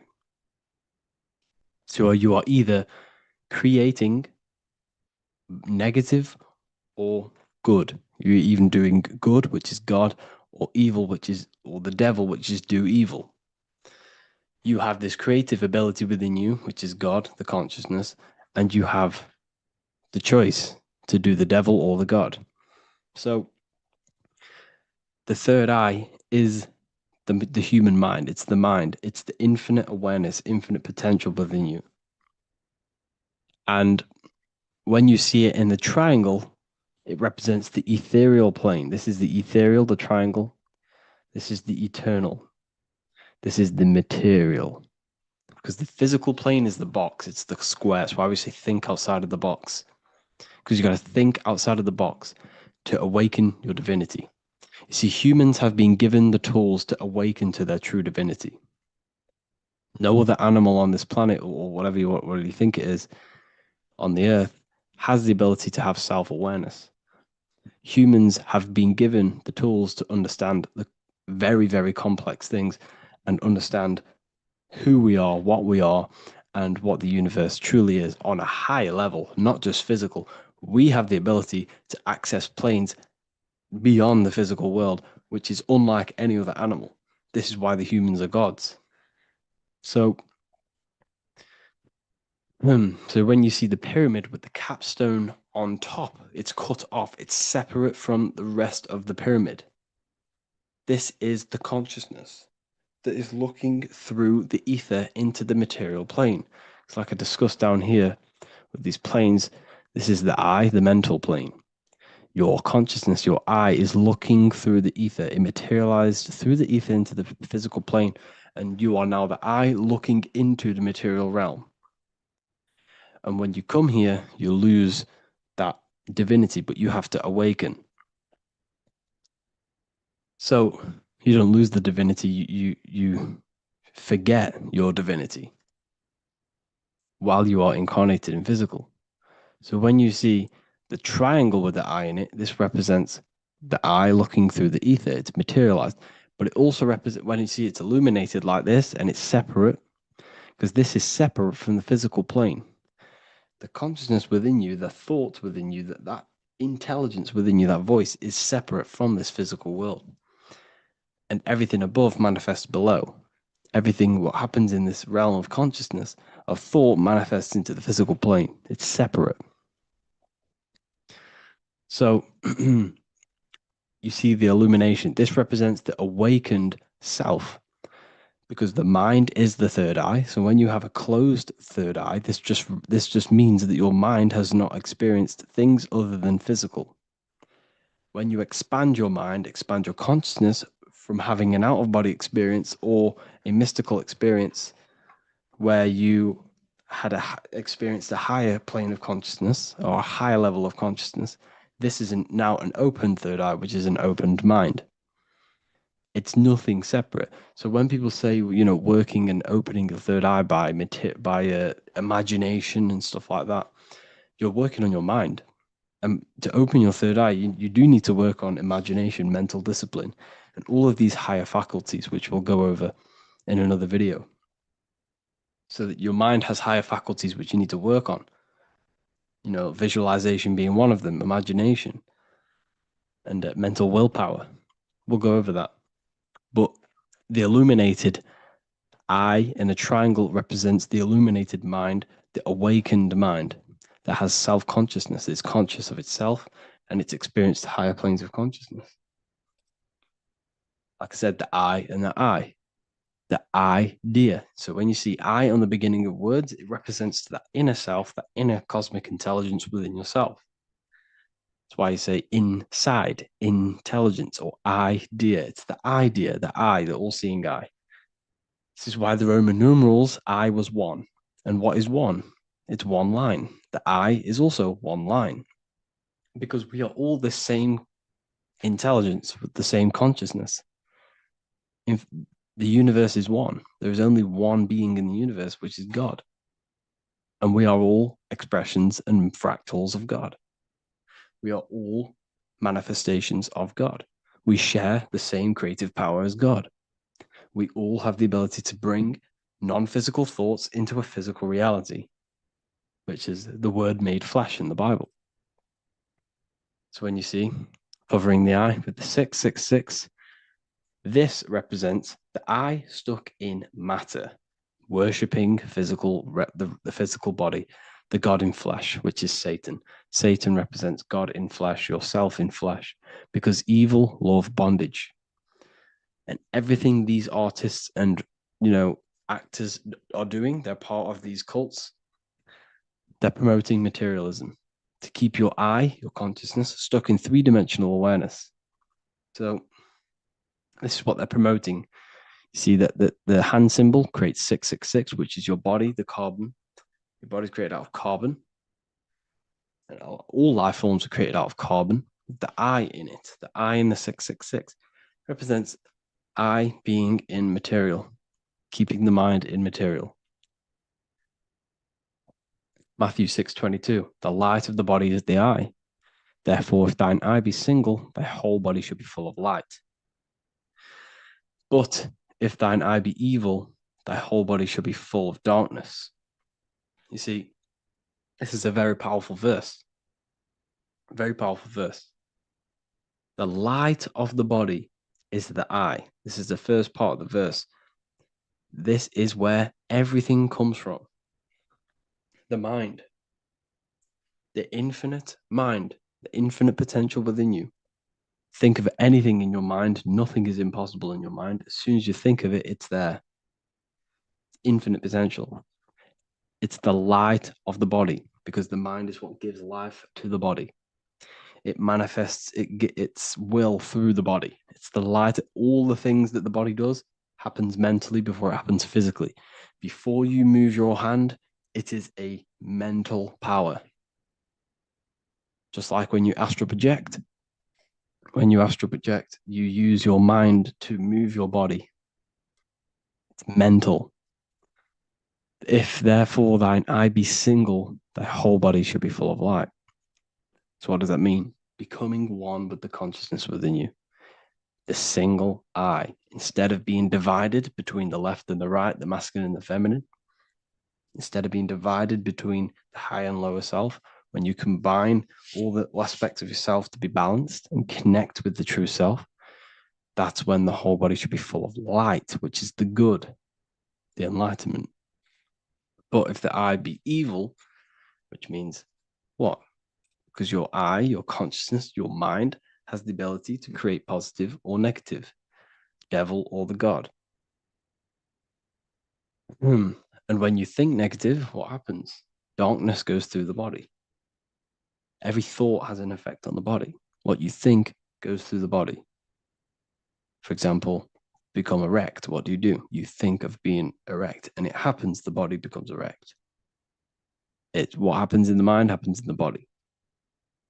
So if your eye is evil, if you are thinking negative, if you feel negative, you're going to produce negative. Your body will be full of darkness. And this is what the all-seeing eye is. It represents you, your consciousness within you that can create anything in this physical world. So yeah, if you have any questions, make sure to contact me, and I will get it created for the university. Thank you all for joining, and see you in the next one.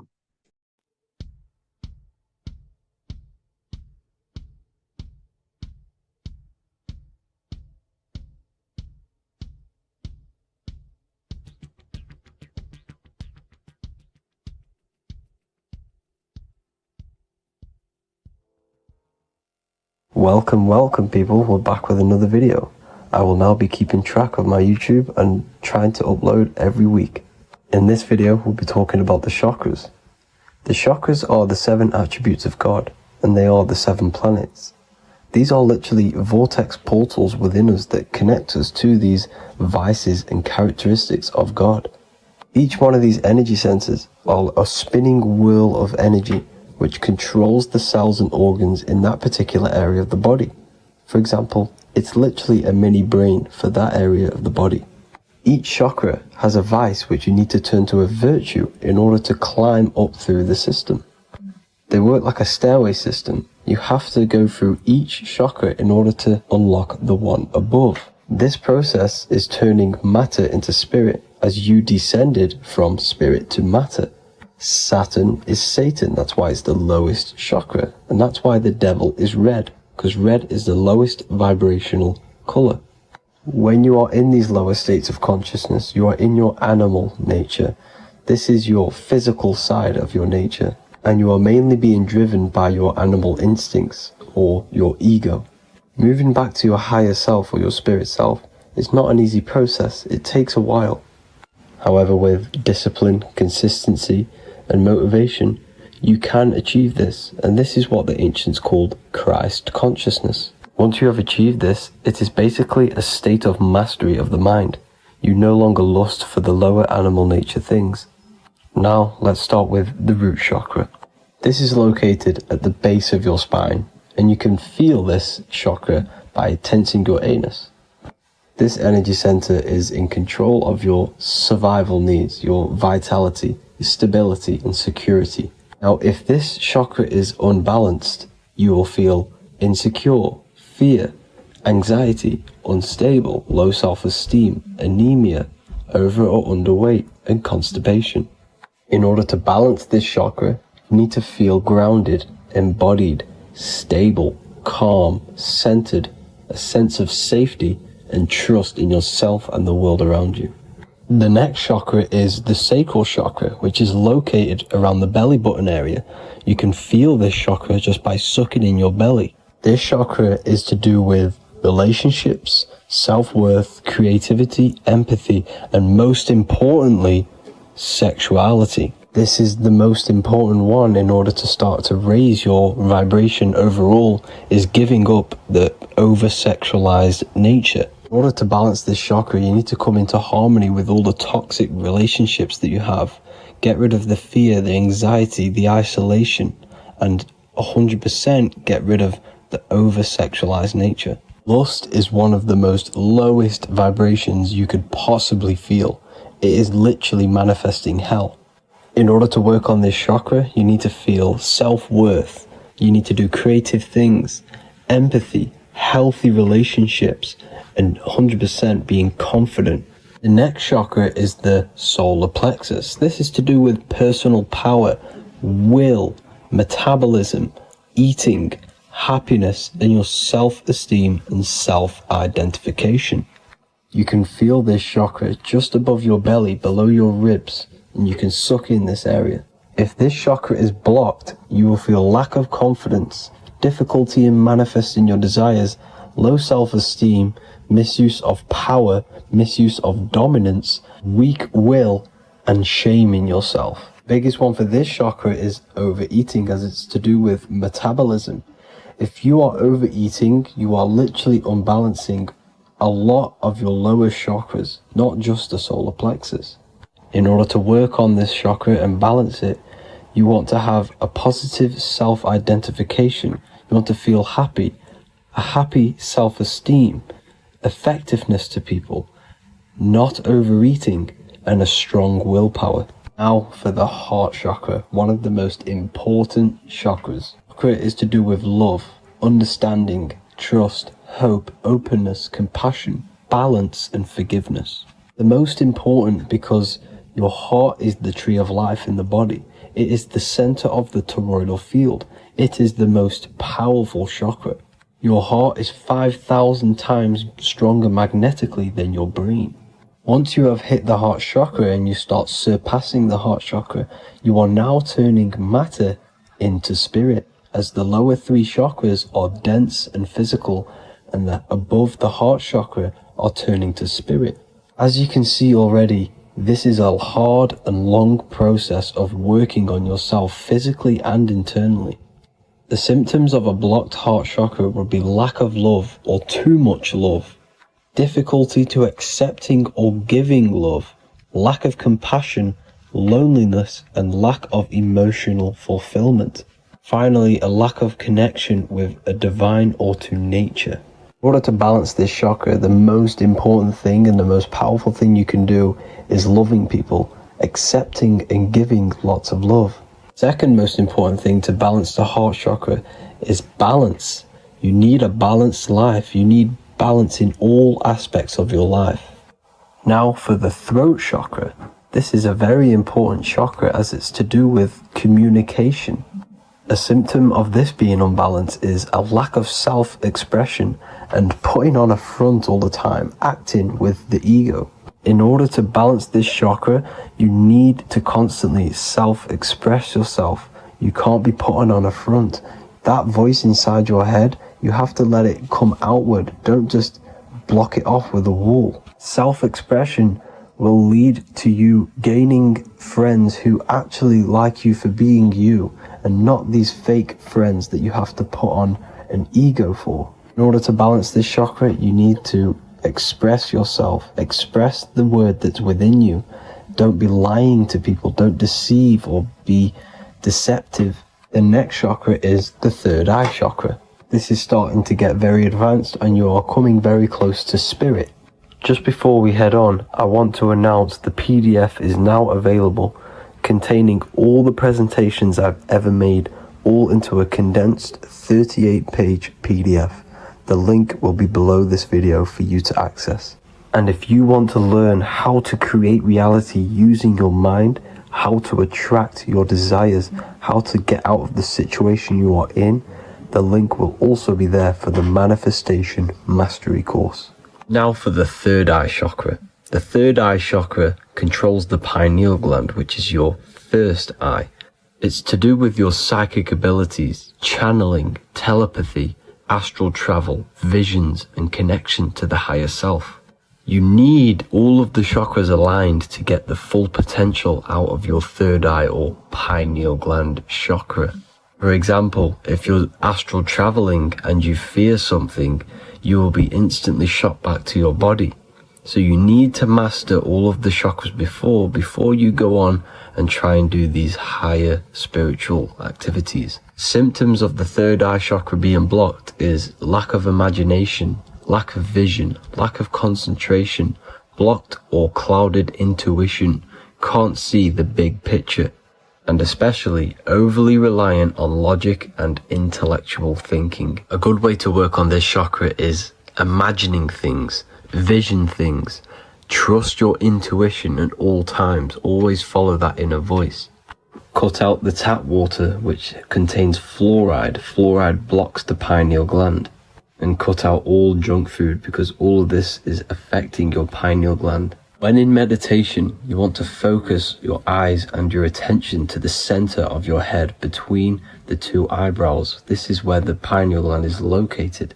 This will help and awaken the pineal gland over time when you keep doing these meditations. Finally, for the crown chakra, this is to do with universal consciousness, all-knowing, enlightenment, cosmic connections, the God source. This chakra is blocked by being cut off from spirituality, plagued by the senses, being tricked into the 5 senses and being tricked into thinking you are the body. In order to work on this chakra, you need to feel grounded. You need to know yourself, your real self, the voice within you. Have common sense, have specific decisions that you're making, be very direct. Now we've got out of the way all of the chakras, I can now introduce methods and meditations which will help you unblock them spiritually. When meditating, you want to get into the present moment in a nice, comfortable position. Bring yourself to the present moment by saying, I am here right now, nothing else matters. Keep repeating this over and over with your eyes open or closed. After a couple minutes of bringing your attention to the present moment, you can now start to breathe in through the nose deeply and breathe out through the mouth slower than you breathed in. Place your attention on the chakra that you want to balance. Think of a high vibrational emotion like love, and think of this while placing your attention on that chakra. You can do this exercise every day for 10 to 20 to 30 minutes. The longer the better. Another practice you can do is by chanting the Bijis for each chakra. They are here starting from the root chakra all the way to the crown chakra. Or you can chant the 7 vowels. There are not 5, there are actually 7. A, I, A, O, U, M.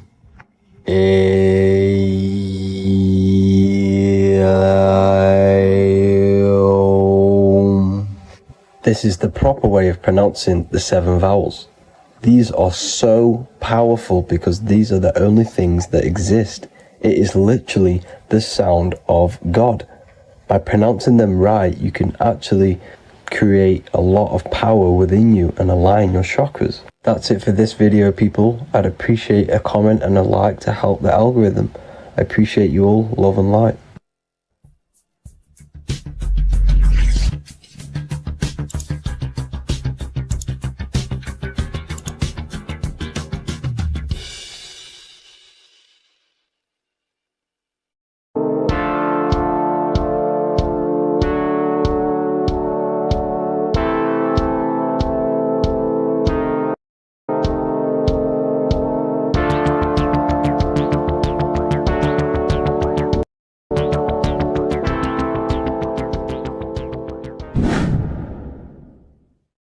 What is good, people? We're back with another video, and today we're talking about the chakras. Let's jump straight into this because I know there's been a lot of requests for this video. So let's jump straight into this. So you have 7 chakras, right? 7 chakras, and these chakras are feeding off your electromagnetic field, known as your aura. This is both positive and a negative pole, male and female, right? This electromagnetic field is made out of electric and magnetism, and together they come as electromagnetic. Now, your chakras, the word chakra just means wheel, spinning wheel, because that's what they are. They're spinning wheels of energy. They do not exist on this physical plane. They exist on the etheric plane. Okay? Now, these energy centers are known to regulate your emotions, and each energy center controls the organs and cells in that particular area of the body. So, for example, your sacral chakra will control the cells and organs of your sexual reproduction area. Okay? The navel chakra or solar plexus will control the digestion in your body. Same with the heart, same with the throat, right? So they are like mini brains for each center of your body. They run along up the spine, but notice the crown chakra exists outside the body. It's just above the head. Now, this process of the chakras is obviously the 7 colors of the rainbow, starting from red, which is the lowest vibrational color, all the way to violet, which is the highest vibrational color. This, like I said, these energy centers are feeding off your electromagnetic field. So if these chakras are unbalanced, they are taking too much energy from your electromagnetic field, making it weaker. Now, this is the North Pole. As you all know, the Earth is flat, and we live inside of a giant torus field, and the North Pole is the Earth's heart chakra. And this is why the aurora borealis, or the northern lights, whatever you want to call them, that's why they are green, and they are being emitted from this center point of the Earth, because it's symbolizing the heart chakra, which is green, right? Now, you do work your way up to these. However, this is a torus field. You are a torus field. You have different layers of this torus field, right? And you need to balance all of these chakras but you can't move up these chakras until you open the one below it. So it's like a stairway. You can't go to your solar plexus without going through your sacral. You see? So you have to work up these. However, you have to work up these and then live from the heart, because the heart is the center of the torus field. It's the balance between male and female poles, positive and negative poles. So you have to balance all of these chakras and then bring them all into one, which is the heart chakra. Now, they exist on the etheric plane. They exist on the etheric plane, and the etheric plane is a layer of the material plane. It's the one higher than the material plane. And then after the etheric plane, it melts into the astral plane. So they exist just between the physical and the astral aspect. Now, this is the yin and yang matter, which is the lowest root chakra, physical matter, and then to spirit, because high vibrational matter turns into spirit, low vibrational spirit turns into matter. So they're interchangeable. This is the yin and yang. Now, when you see ancient paintings with the halos, you see this is like a toroidal field coming out the top of his head, you see, with a halo. This was symbolizing in the old days, in the ancient days, that they've aligned their chakra, they've reached Christ consciousness, which is God consciousness, right? Now, this electromagnetic field is the apple that we bit out of in the Bible, because you see that apple is a torus field. So they were metaphorically or personifying the torus field. That's what the Bible is. It's a massive personification. It's all metaphors. You have to read it properly. It's got a greater meaning behind it. Now, when we bit from the apple, we ate from the tree of knowledge, which is good and evil. Our lower mind took over, so we materialized to feed our physical bodies. We materialized through Saturn. That's what Saturn does. Now, if you don't understand that, go and watch the video previous to this one called Occult Secrets of Saturn. And that will show you how Saturn is the materializer. Now, this is one of the secrets behind the Masonic compass, electric and magnetic, male and female, duality, positive and negative. Now, like I said, they teach you about the torus field, about a magnet in school, but they don't teach you about your electromagnetic field. Everything alive has a torus field. It is the building block of this creation. Absolutely everything has a torus field. There's not one thing without it. And as you can see here at the center of the apple, that's where the seed is. That's where the life is. The reproduction of that organism. As you see, this is where the most electromagnetic energy is stored, in the center, because this is where the two duality, this is where the field meets at the very center. This is why the seed is at the very center. Now, your spine is a elongation of the brain. The brain is heaven, and the bottom of the spine is hell. So this is Saturn, which is the root chakra. The 7 planets are associated with each chakra. Moon equals mind. Okay. Now, Saturn is physical matter, as I've just explained. This is the lowest vibrational color.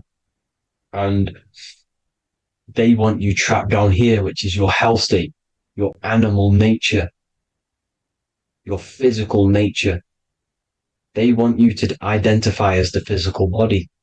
They don't want you to reach these higher states of consciousness. Okay?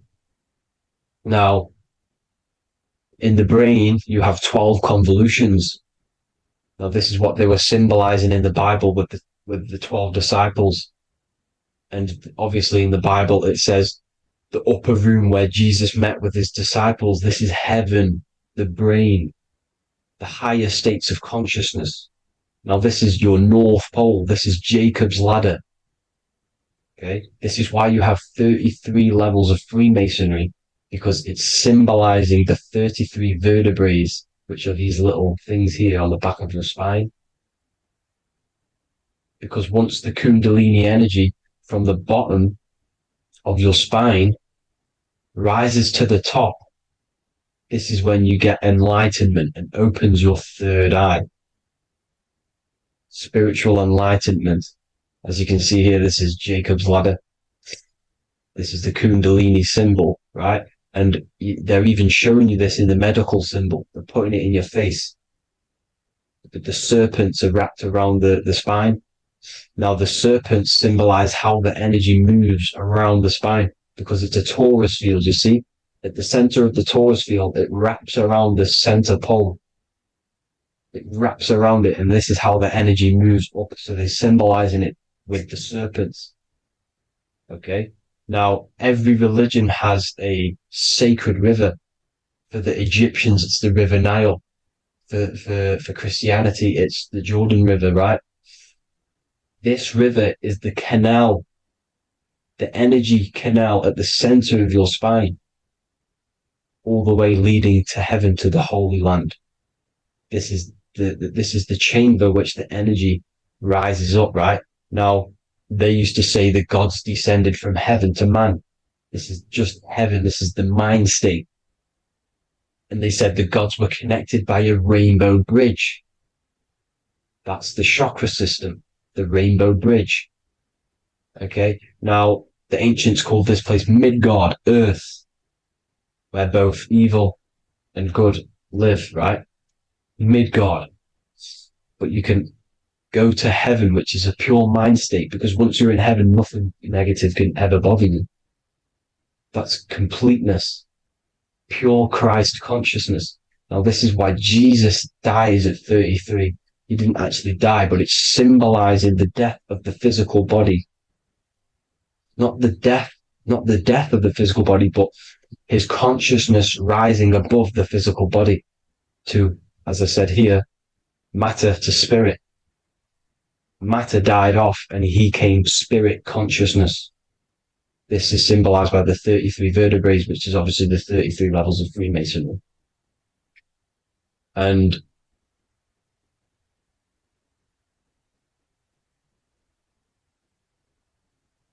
now the pineal gland, which is at the very top of this Jacob's ladder, or the River Jordan, the canal, your 33 vertebrae on your spine. This is where the pineal gland sits, right? At the very top, at the center of your brain. Now, there's multiple ways this was symbolized. The Eye of Ra, which is used by the Egyptians. Now, this pineal gland is the seat of consciousness. This is where your consciousness is stored, right? And the ancient Sumerians used the pine cone, hence why it's got the word pineal gland, the seat of the soul consciousness. It produces DMT, dimethyltryptamine, which is known as the spirit molecule. And the pineal gland is wrapped in microcrystals, and we all know crystals transfer frequency and energy. Now, radios use crystals. A radio is a frequency transmitter, turning a frequency into a frequency that we can hear with our ears, right? Because all the radios are actually playing right now in your ears. However, our ears can't pick it up, so the radio transmits it into a frequency that we can hear using crystals. So this is the power of crystals, and this is what our third eye is wrapped in, crystals. Now, this third eye is not actually your third eye, it's your first eye. When you're being materialized in your mother's womb, this is the first gland that is produced, and everything's built around it, because it is the consciousness. It is your consciousness. Your consciousness never dies, ever. It's an eternal essence. It lives forever. You never actually die. Only the mortal body dies. Now that's what we call life. Life is abided by time, and time is change, and change is what we call life. because everything's constantly moving and transforming into different things, right? Now let's not get off track. The pine cone is obviously, this is in the Vatican here. The pine cone is symbolized as the pineal gland, pine. And this is the opened pine cone. The opened pine cone means or symbolizes the awakened man, the awakened third eye. But the ones here, which the Sumerian gods are holding, these are shut pine cones, symbolizing the unawakened man. But let's not get confused, people. These gods were not gods. They are human beings just like you. They reached Christ consciousness. They are nothing more special than you. They just had the ability to reach Christ consciousness. And obviously their knowledge was far more intelligent than ours, far more advanced than ours. They knew the truth about this reality to the depths. Now, the ancient Hindus had a goddess called Kundalini, which is said that she descended by the means of a ladder or a cord from heaven, which is symbolizing the spinal cord. Now, this is what hickory hickory dock, the mouse went up the clock and came back down. This is all these stories, like Santa as well. Santa comes up and then down the chimney. This is symbolizing the Christ oil. There's an oil which is produced in your pineal gland, right?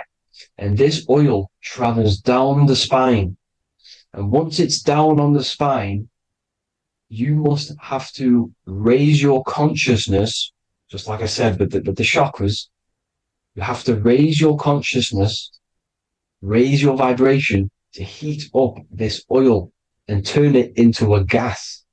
And it travels back up the spine through like the serpents up the spine. And this awakens the third eye once it's coming back up the spine and hits the pineal gland. This is the secret behind Santa and hickory hickory dock, because Santa comes down and feeds the presents and goes back up the chimney. And he lives in the North Pole, the positive pole. This is the North Pole, people, and the presence is your sacred oil. This oil, your physical body is the furnace. It's the spiritual furnace, which you have to heat up this oil by raising your frequency and turning it into a gas to rise up this chamber, the River Jordan, to your third eye, right? Now, this is an alchemical process. Your body is the alchemical furnace. It says in the Bible, if therefore thine eye be single, thy whole body shall be filled with light. I shouldn't have cut that out, but that's what it says. The light of the body is thine eye. If therefore thine eye be single, thy eye shall be filled, their body shall be filled with light. This is symbolizing the pineal gland, enlightening the body, the spiritual body, filled with light. Now, as I said, they want you kept down here, which is the root chakra, which is your animal nature, which is obviously mind, matter over mind. This is the symbol of Saturn, right? As you say, we're built of body, mind, and spirit, the Holy Trinity. That is the sun, moon, and earth. The sun's your soul, solar. Moon is your mind. Earth, which is the cross, which is your physical body, the 5 elements, right? So body, mind, and spirit. So the Saturn symbol is actually made out of the cross on top, which is the earth, and the moon on the bottom, which is symbolizing matter over mind, because earth is physical matter. You don't want to be matter over mind. You need to be mind over matter. See, they want you identifying as your physical body. They don't want you to realize you're an eternal consciousness. You're an eternal essence of consciousness which never dies. They want you trapped in your animal nature. And this is why the Baphomet has a goat head, because it's symbolizing your animal nature, which is evil. Not evil, but you're more likely to do evil things, right? Which brings bad karma. That's your animal side. This is why the Baphomet has an animal goat head. As you can see here, he's got the Kundalini energy here. So when you see the inverted cross, the cross is your body, as you can see here. The inverted cross means your chakra's downwards, down here. Your head's down here. Your mind is down here. But your mind needs to be up here, which is the upwards cross, which is Christ consciousness. And as we all know, 7 colors of the rainbow, 7 planets, 7 chakras. Red light is low frequency and long range. This is why Saturn is the slowest moving celestial body. And it's the lowest chakra because it's low frequency, long range. The moon being the crown chakra, which is high frequency. This is why the moon moves around the quickest. The moon is your crown chakra, which moon in mind. See, so there are multiple ways of your chakras becoming blocked. Now, each chakra has a specific intelligence. It has a specific thing that it's doing for the body, right? Now, this can be overused. It can be abused. For example, masturbation. That keeps you down here in your sacral chakra because you're abusing the energy center. You're abusing your sexual energy, which is then becoming unbalanced. So this is how energy, this is why these centers are pulling more energy out your electromagnetic field, because these centers are wheels. The chakras just mean spinning wheel of energy. So when you're abusing these certain centers, you're pulling energy out of your electromagnetic field, which is making your field weaker, which is making your frequency lower, which makes you prone to diseases, prone to lower negative energy, right? So you need to align these chakras. You need to unbalance them. And as you can see here, you can screenshot these to see how they're blocked. I'm not going to go over each one because it'll take me forever, but have a little read yourself. This is why they're blocked. Now, the ancients used to say Aum when they meditated. Now, these are the 7 vowels. There's not 5 vowels, there's actually 7. Now, when they say Aum, they're aligning all their chakras by saying this when meditated. This is where the Aum originated from. Now, emotion is energy in motion. So if you're feeling a certain way, that's the energy you've put in motion. It's a reflection. We live in a mirror reality. Everything's mirrored. Everything's mirrored. As within, so without, as above, so below. Everything's a reflection of some sort. So whatever you're feeling, you're doing something wrong. It's telling you you're doing something wrong from the root cause. Because your energies are the effect. You're feeling the effect of something you've caused. The law of cause and effect, nothing escapes it. Now, the Jehovah's Witness believe that exactly 144,000 faithful Christians go to heaven or be resurrected, right? This is not true. This is symbolic. 144,000 go to heaven. Now, the petals on the chakras, this is the root chakra, this is the crown chakra. Now, if you add up the first 5 chakras, the petals, add up the petals on the first 5 chakras, you get 48. And then you get to the third eye, which has 2 petals. 48 times 2 equals 96. 96 plus 48, which you got from here, equals 144. The last chakra has 1,000 petals. Times 144 times 1,000, you get 144,000. This is a frequency. This frequency is the frequency of the ascension up your chakras.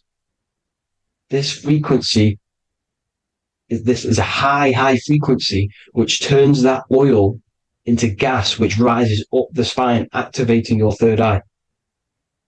Right? So this is all the religions are all symbolic for this sacred secret of Christ consciousness. As it says in the Bible, the kingdom of God is within. It's not out there, people. You must look within yourself. You are God. You are a spark of his consciousness, infinite consciousness, right? So 144,000 is a frequency, and you must achieve this. Like I said, these people in the past, they're not gods, people. These were just humans. Nothing special. They just reach Christ consciousness. Now, they keep you in these lower vibrational states with the food, right? And as you can see here, all of these fast food restaurants are mainly are red and yellow, which are these lower states. these lower two chakras, lower vibrational colours, because they want you trapped down here in matter. And these foods are so low vibrational, they will keep you down here, because your gut produces, I think it's like 80% of melatonin. Melatonin is your feel-good hormone. These foods will not make you feel good. This is very low vibrational. Meat, it's not meat, it's raw flesh. These animals are stripped from their family, put on a conveyor belt, watch their friends be tortured, and then get slaughtered in a slaughterhouse. Think of all the fear that's running through their blood, all the hormones, all the fear, and you're going to go and eat that very low vibrational energy. As you can see here, this is the light photons within fruit. You can see the life force in this fruit. You must think, feel, and do positive to raise your vibration. As you can see, earth equals heart. If you rearrange it, everything in nature is green, right? The aurora borealis is green. You must align all these chakras and then live from the heart, because the heart's the center of the Taurus field. You must become the consciousness in the center. So that's it for this video, people. Thank you all. God bless.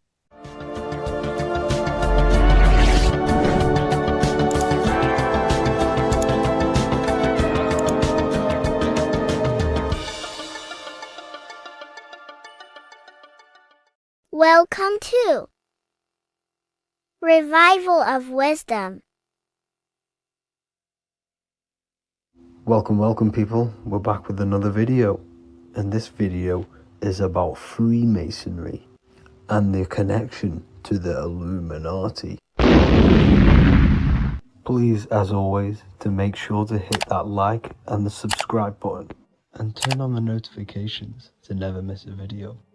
On May the 1st, 1776, the founder of the Illuminati, Adam Weishaupt, founded this secret organization, and this date can be found in Roman numerals underneath the all-seeing eye pyramid on the $1 bill. This $1 bill also says Anno Coptus Novus Ordo Secularum. This is Latin for announcing the birth of the New World Order. This New World Order will be headed by Lucifer, the all-seeing eye, and followed by the 13 layers of bricks for the 13 elite bloodlines. So your Orsini's, Rockefellers, Rothschilds, Soroses, and the other 9 elite families. So when Adam Weishaupt created the Illuminati, he made it consisting of high-level degree Masons, French and Latin philosophers, and many more powerful people to all become one society. So this is why you see Masons using the same symbol of the all-seeing eye inside the pyramid. But not all Freemasons are part of this Illuminati secret society. As the 33rd degree Freemason Manly P. Hall said in his book The Secret Teachings of All Ages, Freemasonry is a fraternity within a fraternity, an outer organization concealing an inner brotherhood of the elect. So what he's saying here is that Freemasons have to go up the degrees of Freemasonry, and once they hit the top, they either get elected or not into these secret societies like the Illuminati, Skull and Bones, and Knights Templar. So when you see celebrities doing this one-eye symbolism, either covering one eye, doing the triangle, or doing 666 over one eye, this is showing and reflecting the symbolism of Freemasonry. They have taken the oath to never speak on anything they learn about Freemasonry. Duncan's Ritual of Freemasonry book states the oath they have to take. Quote, I ... of my own free will and accord, that I will hail, ever conceal, and never reveal any of the secrets, arts, points of Master Mason's degree to any person whomsoever. All this most solemnly, sincerely promise and swear. Now, this is what happens when they break the oath, stated in this book, quote, myself severed in two, my bowels taken from thence, and burnt to ashes. So this states that Freemasonry comes first, before any law of the land. It has the right to kill you if you break your oath. This is the hand gesture they have to do every time they enter the ritual room inside the Masonic lodge. This is the cutthroat symbol, showing you and reminding you of the oath and what will happen if you break it. Now in this book, Richardson's Monitor of Freemasonry, it states, if you break your oath, binding myself under no less penalty than to have my throat cut across, my tongue torn out by the roots, and my body buried in the rough sands of the sea. If they do not decide to kill you, this book states this by pointing him out to the world as an unworthy vagabond, by opposing his interest, by dearranging his business. In other words, they have the power to frame you and destroy your reputation to the world, and destroy your business if you break this oath. So yes, they do kill to keep this truth hidden, because this truth of this reality is what keeps them in power. They have the ability to manipulate people, because people do not know what manipulates them. This is why they call themselves the government. They govern the ment, which is the mentality, because the mind is the root cause of reality. They control what you perceive to control what you manifest. By knowing the truth, you are set free, and you no longer need no controller above you. So this is why they are willing to kill and do whatever it takes to keep the truth concealed within these high-level degrees of masonry and these secret societies. However, going back to Manly P. Hall's book, it states, part of the symbols are displayed here to the initiate, but he is intentionally misled by false interpretations. So this is saying even Freemasons are intentionally misled and told lies to conceal the truth, to make sure the truth is hidden in the high degrees of masonry. So that's it for this video, guys. Thank you all for tapping in. Please leave a like and a subscribe. God bless.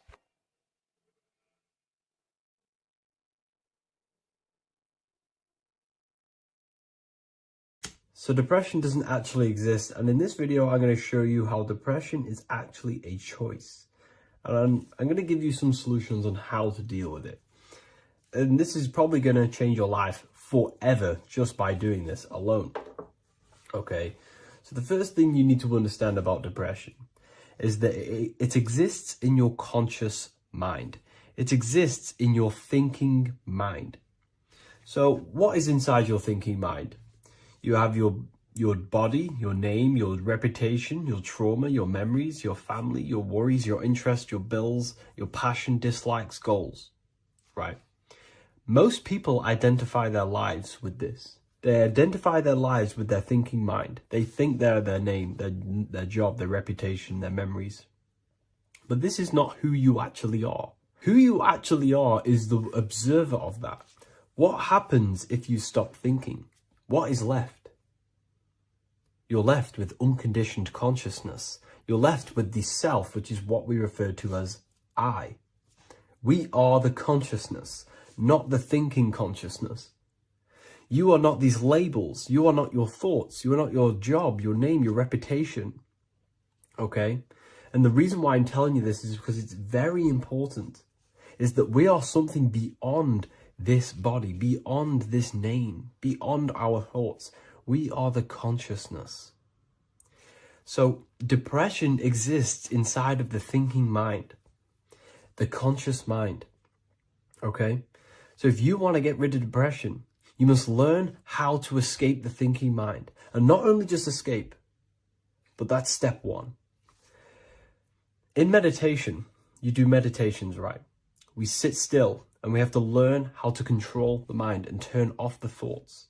And when we turn off the thoughts, depression goes out the window because there's no thought present in your mental field of consciousness to be depressed. Okay? You must understand, who is the one suffering from the negative thoughts? Who is the one suffering? Your mind is not suffering because the mind is producing the thoughts. Your body's not suffering from the negative thoughts. You are suffering. And who is you? You are a soul. You are that feeling. You are that person beyond the thoughts, beyond the feelings, beyond that. You are the one experiencing. You are that. Meditation gives us the ability to turn off the thinking mind. This allows us to escape our thoughts. Okay? And it gives us, over a long period of time after meditation, you'll be able to turn this switch. And this switch will be able to turn off your thoughts. And by doing this, we will be able to control our conscious mind directly by the hand. So when you notice yourself gaining them negative thoughts, we can then turn off the switch of turning off the conscious mind and rising to our authentic self and knowing the thoughts are just illusions. Now, let me tell you something that's very powerful. Most of your thoughts are coming from beliefs. Most of your feelings are coming from beliefs. So if you have a feeling of lack, this is coming from a belief that you don't have much. If you are feeling alone, this is coming from a belief that you are alone. So what we must do is restructure ourselves. We must restructure the subconscious mind, and we do this in many different ways. We can do this with meditation. We can do this with visualization, visualizing our desired reality as if we are living it. We can do this with affirmation. Now, a lot of people think, oh, I'm trying to speak something into existence with affirmation. No, you're not using vibration to try and change reality with what a lot of these new age people will teach you. Vibration, your words will not have much an impact on reality. That's the truth. But what they do have an impact on is reprogramming and recrafting and refining your mind. If you repeat, I am wealthy all day long, your subconscious mind, that word will be lingering inside your subconscious, and you will start to mold that into your conscious. You'll start to be consciously thinking about this. Most of your thoughts are coming from your subconscious. So if you want to get rid of depression, you got to figure out the trigger. What are you depressed about? What are you feeling? What are the beliefs that are making you feeling and thinking this way? And that's what you must restructure. You must restructure your subconscious mind through visualization, meditation, and affirmation. You do these all the time. You do these every single day, and you will slowly, if not surely, restructure your subconscious mind. While by doing the practice of meditation, you'll gain the off switch as well. Sometimes depression comes from not living in your authentic self. You're not doing the things that your soul is telling you to do. We all know what we should be doing at all times. I don't care what you have on. We all know we should be doing something. We all know that we have there's a higher aspect of our mind that tells us, oh, we need to be doing this, but I'm actually sat here on my phone. Oh, I shouldn't be eating this, but I'm doing it anyway. There's always that higher voice. And that is the voice that has to be connected to. And when your body's not acting out the voice of the soul, then the soul becomes sadder, and suffers more and more and more. There has to be a connection between the soul, the mind, and the body. They have to work in unison. Okay? So I hope this video helps with depression, with whatever you're going through mentally.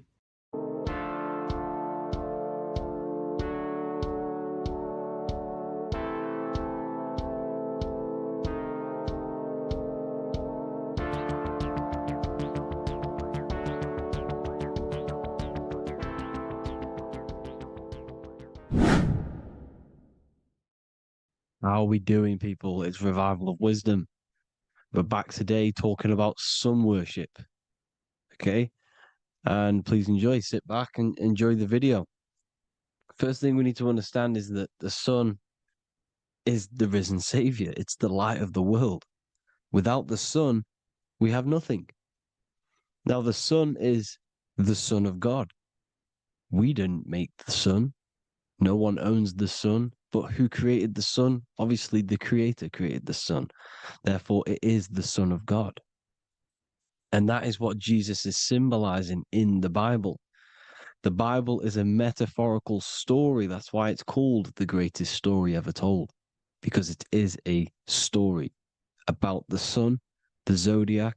It's about you, the systems in the body. It's about everything that is sacred in this creation. Now you can see the suns behind Jesus' head in all of the ancient portraits, even the ones that are more modern. You still see a sun on the back of his head because he is the sun. He's the light of the world, our risen savior. And this is what Christians are lost because they don't realize it's a symbolic story and they think Jesus was a historical person. He's not a historical person. Okay, this is what we need to get out of our mind. This wasn't a historical person. It's the Son, our risen Savior. The Son is the soul. It's the soul of this creation. Because what is a soul? A soul is pure life force, pure energy. Whatever a soul inhabits, it gives life to. Like our soul feeds our body.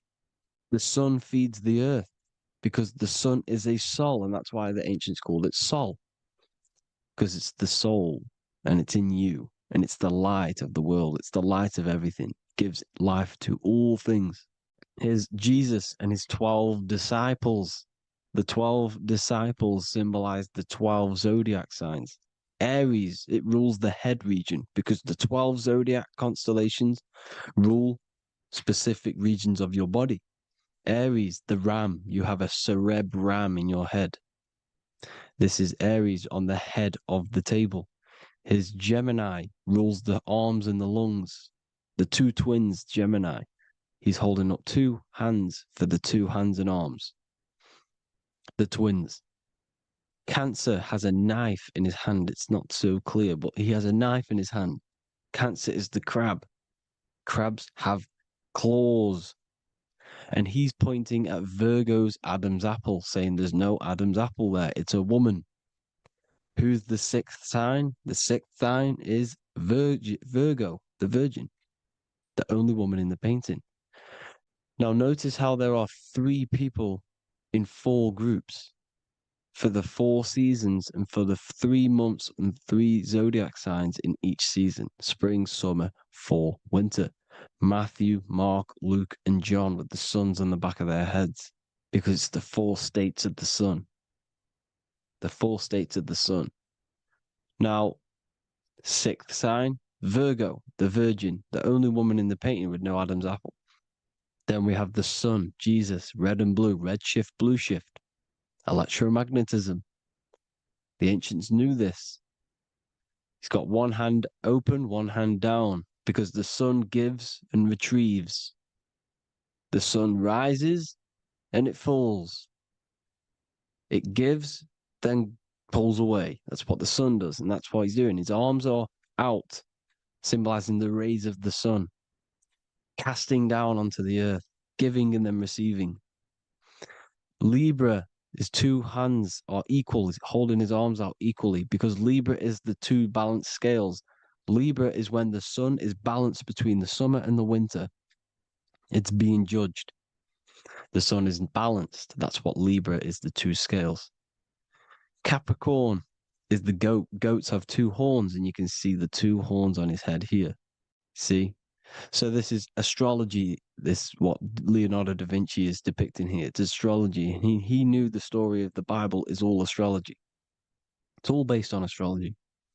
The Son of God, the real Son. Now here are some Bible verses. I am the light of the world. Obviously, that's the sun. What other light is there that lights up the world? The moon can't do it. It's the sun, the one and only Son, our risen Savior. Because if the sun didn't rise, we'd all be dead. So it's our risen Savior. And it dies for our sins every night and then gets reborn every day. Now Jesus calms the storm. Mark 4:35-41. The disciples are all on a boat and there's a heavy storm. But Jesus is asleep. The disciple says, Jesus is asleep. We need to awake him. They wake up Jesus, and Jesus got up and rebuked the wind and said to the waves, quiet, be still. Then the wind died down and it was completely calm. Well, when Jesus was asleep, this is the sun not being risen. It's not risen yet. Because in the night times, that's when the storms happen on the sea, in the ocean.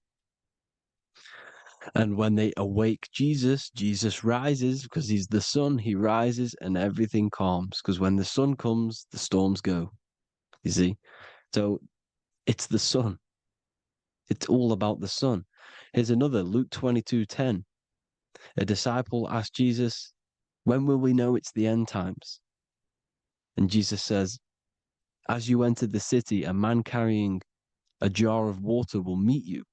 Follow him to the house that he enters.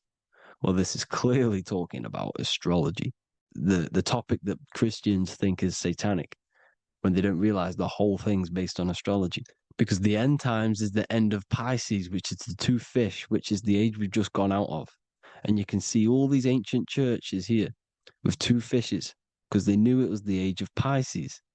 There's an ancient photo, ancient artwork with the two fish, Pisces. And the end times, as it talks about in the Bible, and Christians think the world's going to end or something. But no, it's just the end of Pisces. As you enter the city, a man carrying a jar will meet you. Follow him to the house. The house is the zodiac sign that he enters. And the zodiac sign is Aquarius, because that's what it is, a man carrying the water. We know this is astrology because a woman, that is a woman's job in the ancient times. In the ancient times, the woman used to get the water. You would never see a man collecting water back then. That was the woman's job, whilst the man builds the houses, for example. You see, so we know it's talking about astrology because astrology is the man holding the bucket of water. It's the end of Pisces. Now we are in Aquarius. And of course, Luke 24:36, the risen Savior, the Son. Now, the sun is also born on the 25th of December, a virgin, just like Horus, Mithra, Buddha, Krishna, Hermes, and thousands of other gods, all born on the 25th of December. Well, it's because the sun moves 1 degree northward on the 25th of December. And on the 22nd to the 24th, it stays in the same degree because it's moving south. But then on the 22nd, it stays in the same degree on the Southern Crux constellation, and the ancients called this the sun dies on a cross, because the cross is the Crux constellation, the Southern Cross. And it stays on that same degree for 3 days on the cross. The sun dies on a cross, and then on the 25th, moves 1 degree northward, bringing back the summer, the light, the warmth, the growth of crops. And this is the sun being reborn again, a virgin, because it's pure. And here's Mithra, another sun god before Jesus was around, before Christianity. It was Mithraism, and Mithra, Ra is Ra, the sun god, Egypt. It's all about Ra, the sun. You can see the crown of thorns on Jesus's head, symbolizing the rays of the sun. And here are the rays of the sun on the back of Mithra's head. Krishna, the sun. Buddha, the sun. Horus, horizon. All born virgins, all did miracles, all resurrected. Dead for 3 days. Well, here he is, dead for 3 days on the cross. And resurrected. Because it's the most ancient religion ever been on the face of the earth. The worship of the sun. And we should worship the sun, because without the sun, we are nothing. The sun feeds us, feeds the earth, feeds everything. Without the sun, we are nothing. It's been reversed, and now we're worshipping man. When we're worshipping a man called Jesus, was never real.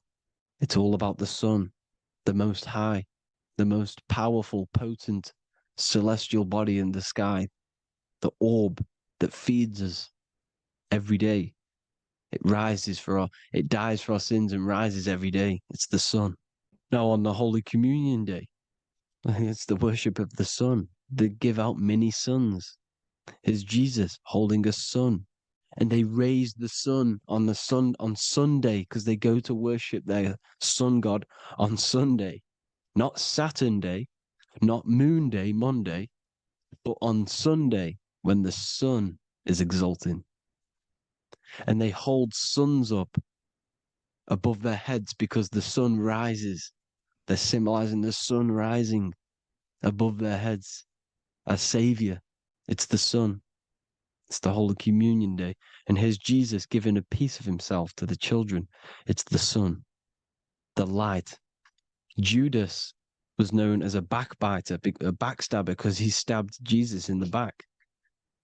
He betrayed Jesus. Well, this is just another astrological story about the constellation Scorpio, because the Scorpio is the J, looks like a J. J for Judas, the scorpion, the backbiter. Scorpions backbite, they bite with their back. And what does Judas do? He betrays Jesus by kissing him to let the warriors know who they need to get. So he kisses Jesus and Jesus gets stabbed in the back. Well, when you get stung or bit by a scorpion, they leave like a kiss. So Judas kisses him and gets betrayed. Well, this is because the sun, when it hits Libra, it's balanced. The sun is balanced because it comes through summer. Now the sun's starting to die. The sun's starting to die. It hits Libra. And then as soon as it hits the scorpion, the Scorpio, it gets betrayed because now the sun has to fall to winter and Saturn is there waiting to take over the darkness of the winter. So he gets stabbed in the back by Scorpio, Judas, the scorpion, the backstabber. You see, it's an astrological story. Here's Mary. Mary means marry, which means pure. The sun is pure. No one gave birth to the sun but the God. And it's born every day. It's born every day on every year. It's born pure. There was no controversy. There was no, activity for the sun to be born. It's pure.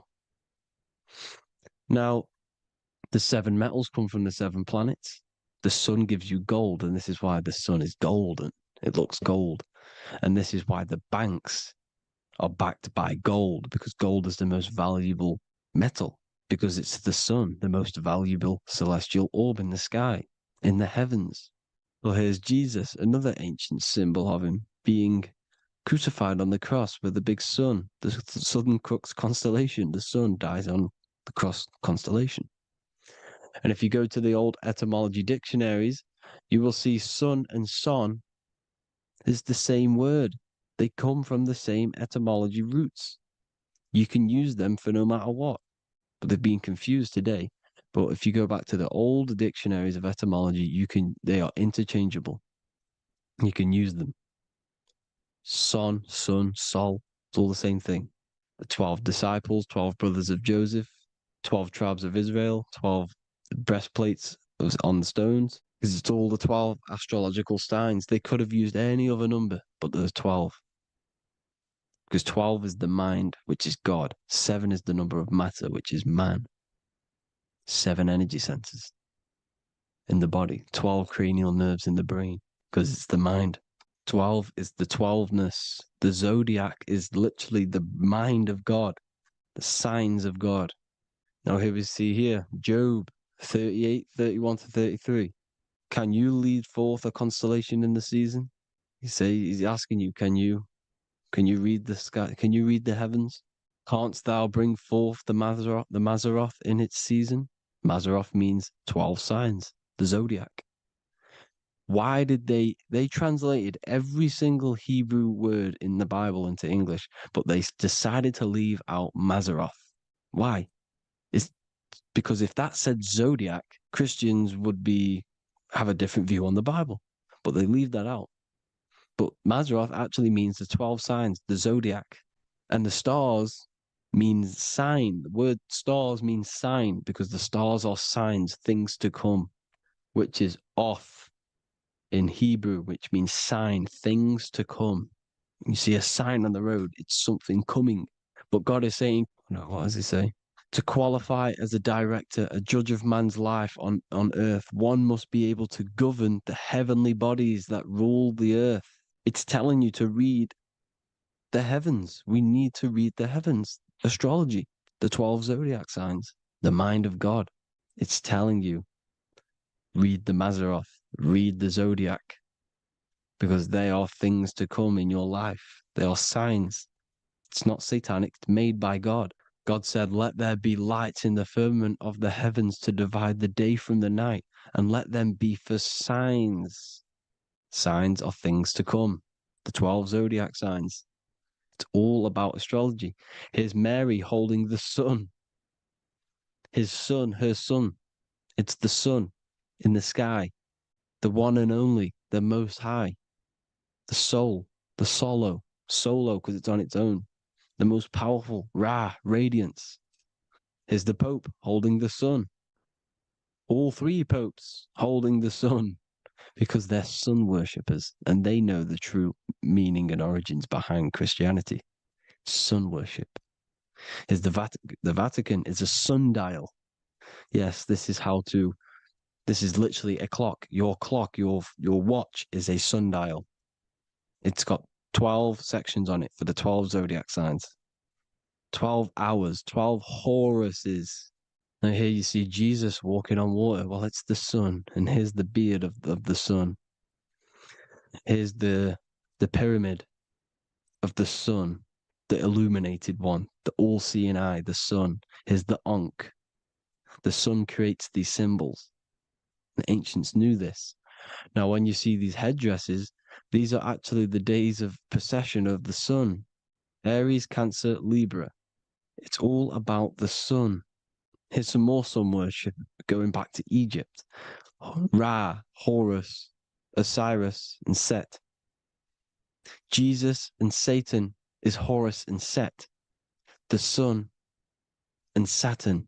Saturn rules the winter, Satan. Jesus, the sun, the light of the world, rules the summer, rules the day. Satan's the night, Saturn's the night, the sun is the day. The evil brother, Satan. Well, Horus comes, this is where we get the word hours from. There are 12 Horuses. The sun moves in 12 Horuses, 12 hours. Where's Horus? What hour is it? Where's Horus? His Ra, 12 noon, Ra, radiates, powerful, the most high sun. That's why he has a sun on the top of his head. These are the four states of the sun.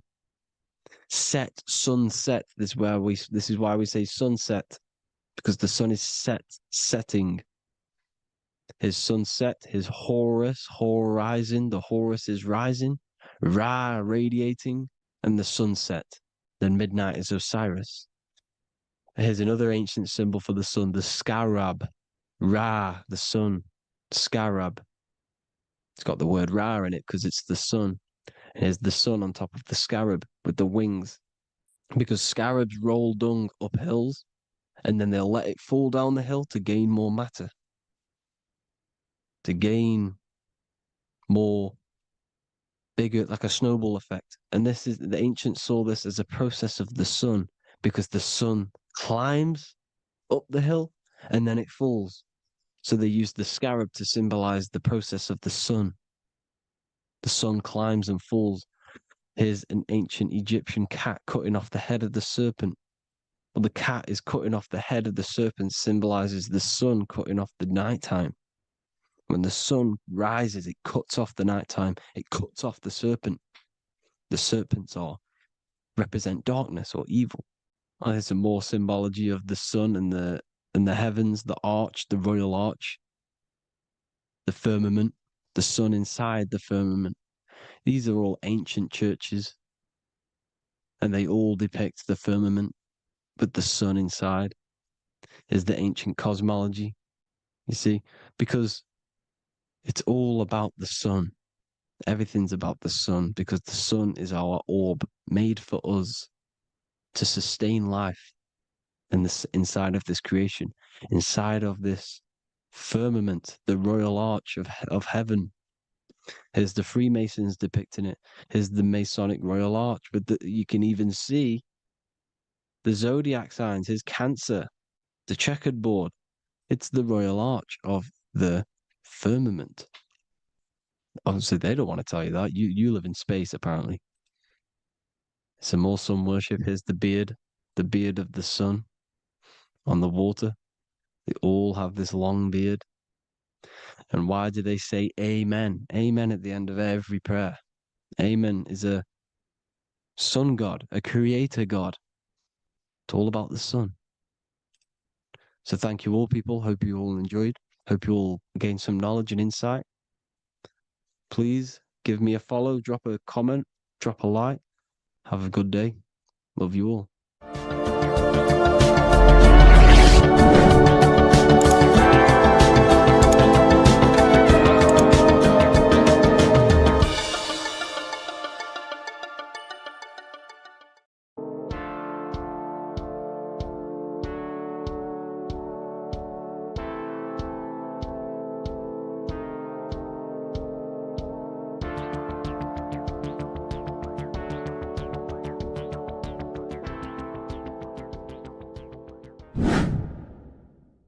The earth has become a realm in order to trap souls within so that they can harness our electricity, our energy. Even the Bible is talking about how this realm is controlled by the wicked one in John 5:19. We know that we are the children of God and that the whole world is under the control of the evil one. Ephesians 6:12.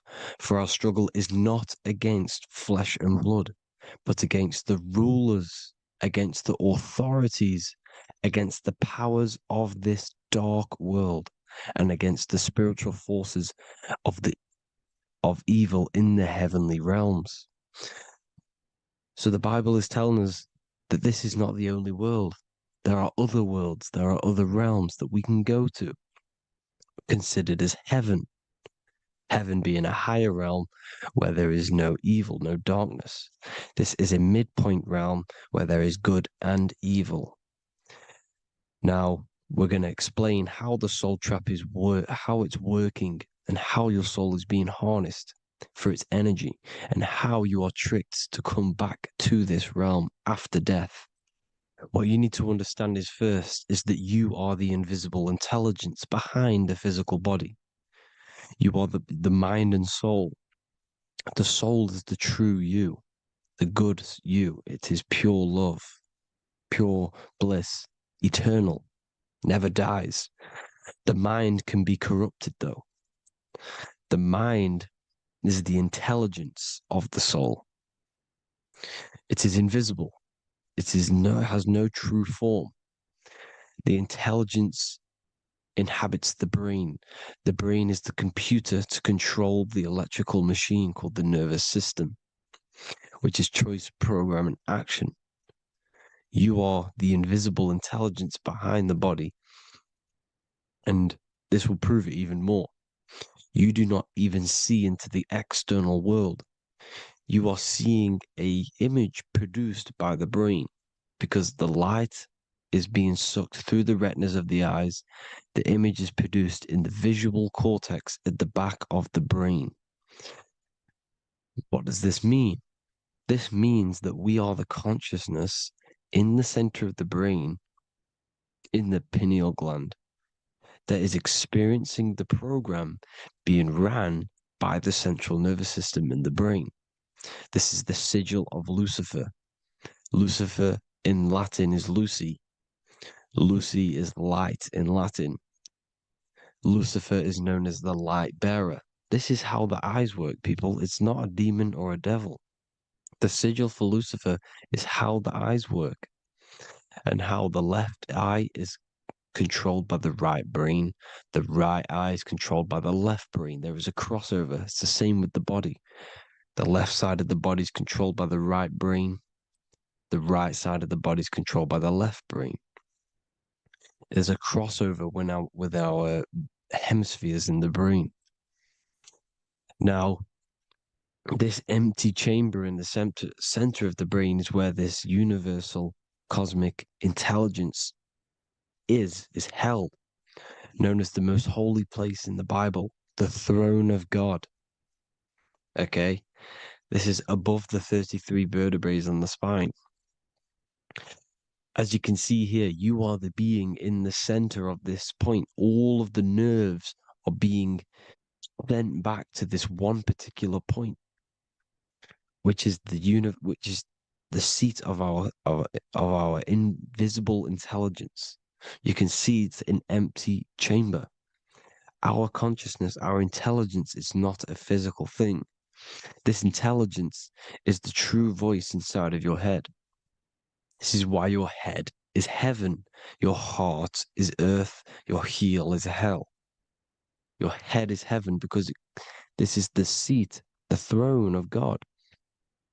God is in heaven because the consciousness, this divine intelligence that's controlling the body, is sat in the center of the brain. The brain is taking commands of this invisible intelligence. When you close your eyes, you can feel your awareness, your consciousness, your intelligence is all in the brain. Your awareness is not in the feet, the heart, the legs, the arms. It's all in the center of the brain. Now, if you meditate deeply, you will find that you are beyond the mind. You are the being observing the thoughts. You are the soul observing the thoughts. Now, with this being said, you are the consciousness experiencing the program being ran by the central nervous system in the brain, because you're not seeing into the external world. It's an image, it's a simulated image produced by the brain and the central nervous system. You do not experience the external world. You do not feel the external world. You feel electrical impulses on your nervous system. Your nervous system is decoding what you are feeling. So the only thing that you truly feel is the electrical impulses on your nervous system. This is why the nervous system is the tree of knowledge of good and evil, because it gives your invisible intelligence, your mind, the knowledge of good and evil. It can detect good things, it can detect bad things. If it's hot, if it's warm, if I need to go, the nervous system is doing this. It is the tree of knowledge of good and evil. Okay?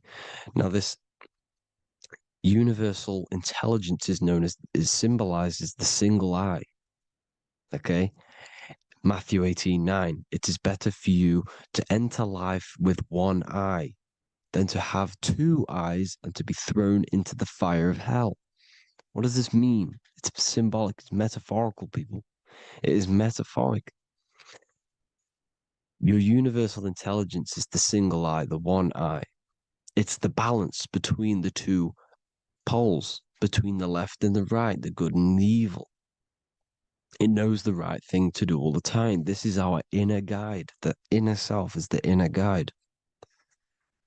And when you are operating your life off duality, using your two eyes, you'll be thrown into the fire of hell, lower states of consciousness. Because you're split. You need to live in oneness, even, balance. Matthew 6:22, the light of the body is the eye. The light of the whole body is the eye. You are a light being. Human. Hue means an attribute of a color. Man is the word manifested. We are light manifested into physical form. Depending on your vibration is depending on what color that you are vibrating on, which is a hue, a human. If therefore thine eye be single, thy whole body should be full of light. Again, it's talking about the single eye, oneness, completeness. When you balance the hemispheres of the brain, we'll go over that later. But anyways, the body is the earth. This is what we need to understand, people. The body is running the simulation, the program that our consciousness is experiencing. So when we leave the body during death and astral projection, we leave the earth. This is how it works. The body is the vehicle for the earth, for this realm. Everything exists within our mind. You have the soul, mind, and body. The soul is the observer, the watcher, the true being. This is why she has many different heads, because the soul inhabits different bodies. This is the serpent, which means knowledge, which is the mind, wisdom. And this is the body, soul, mind, and body, Brahma, Vishnu, Shiva. The mind is the bridge between the soul and the body. So what do I mean? When you astral project, you are using your mind to project your awareness, your observing consciousness outside of the physical body. The mind is the projector, projecting consciousness. By using your mind, you can project your consciousness outside of the body, which is known as the astral realms, which is known as walking on water. Jesus was never walking on physical water, people. It's metaphorical. Believing the physical body. The water is the ether, which is the veil between the physical and the astral realm. It's a fluid substance. It's on either side. It's physical and astral. The ether is the fifth element that they hide from us. Why? Because they're trapping you in the physical. They are hiding all of these realms.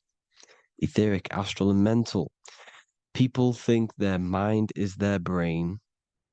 It's two separate dimensions.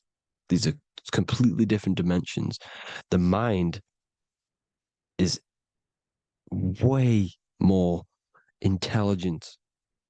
The mind is formless. There is no form to the mind. You can think anything you want.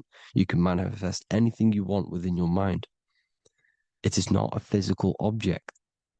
The physical realm is being controlled by the mind. Everything's being controlled by the mind. Everything exists within the mind. This is why the Egyptian says the universe is mental.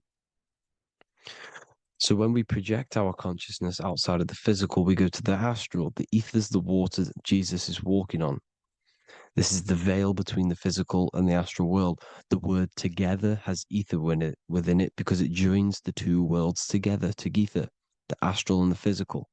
The word either is ether because the ether is on either side, physical and astral, physical and spiritual, physical and non-physical. In the astral realm, the mind can manifest anything we want.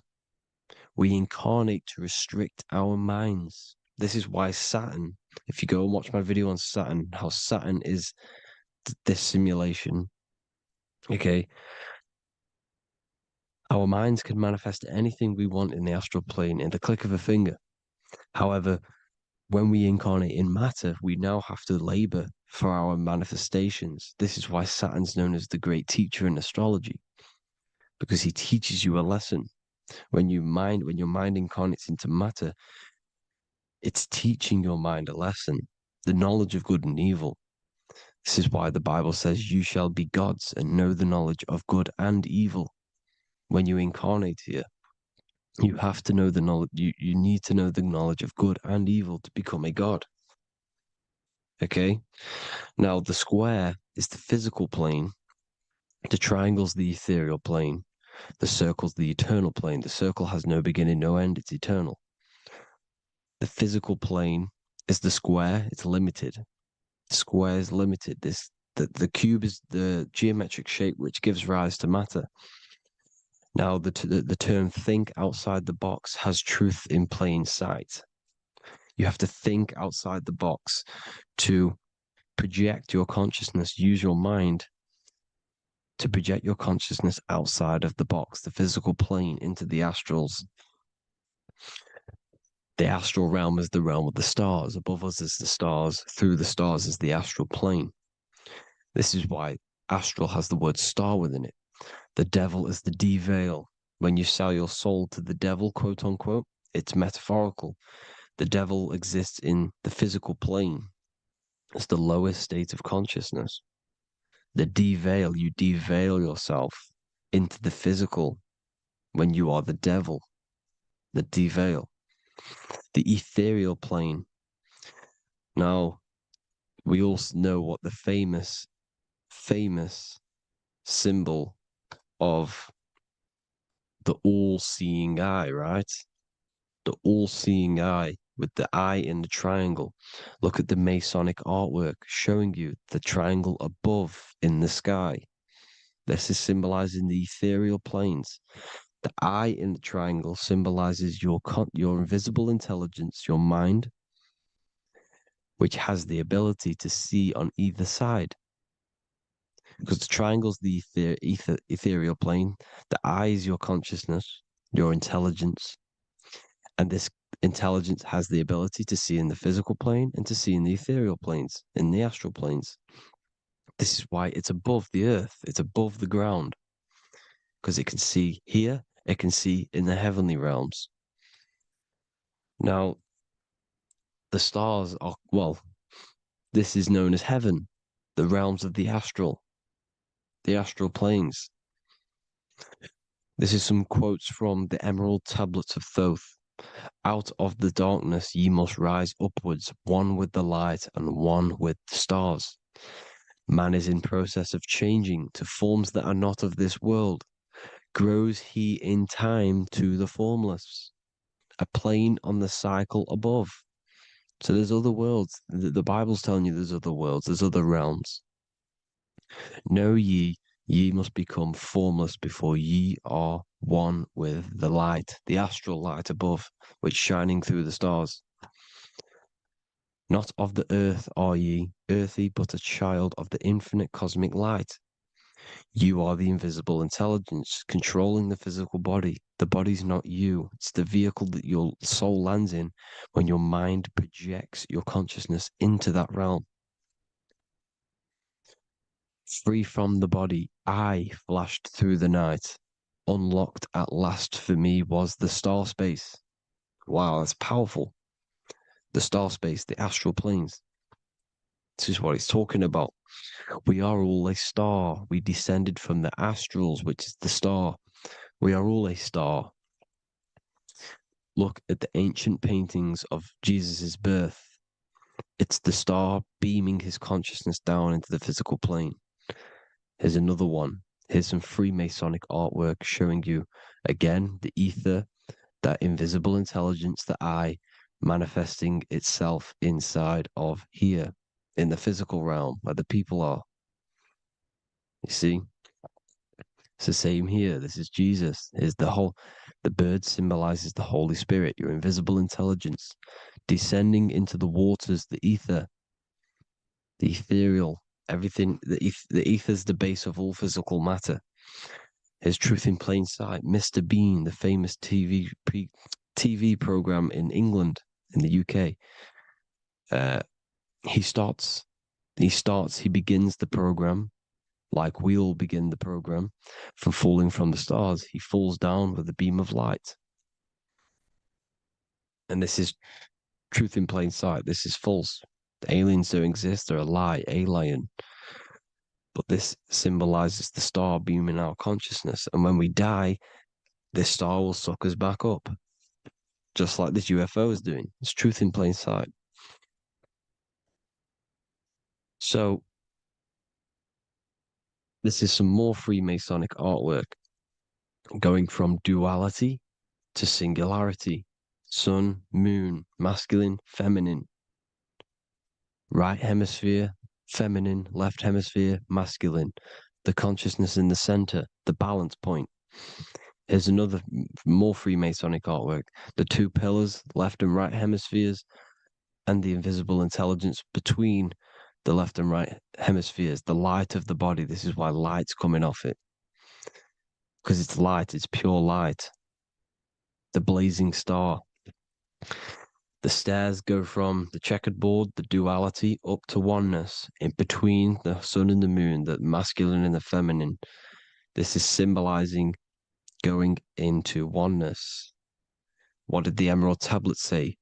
You've got to become one with the stars, one with the one with the self. Balancing the two hemispheres so that you can gain, because when the two hemispheres are balanced, you can gain a more deeper connection with your invisible intelligence. Same with the chakras. When the chakras, the seven seals in the Bible, These are 7 seals because when you conquer the 7 chakras, when you balance the 7 chakras, you then gain a more deeper connection with your internal self, because your mind is not filled, it's not being ran, it's not being dominated by these 7 deadly sins, the 7 seals, the 7 chakras. These are 7 energy centers which are concealing our true form. Balance makes us have a stronger connection with our true cosmic intelligence. Heaven is even. This is why Jesus is pointing at the heart.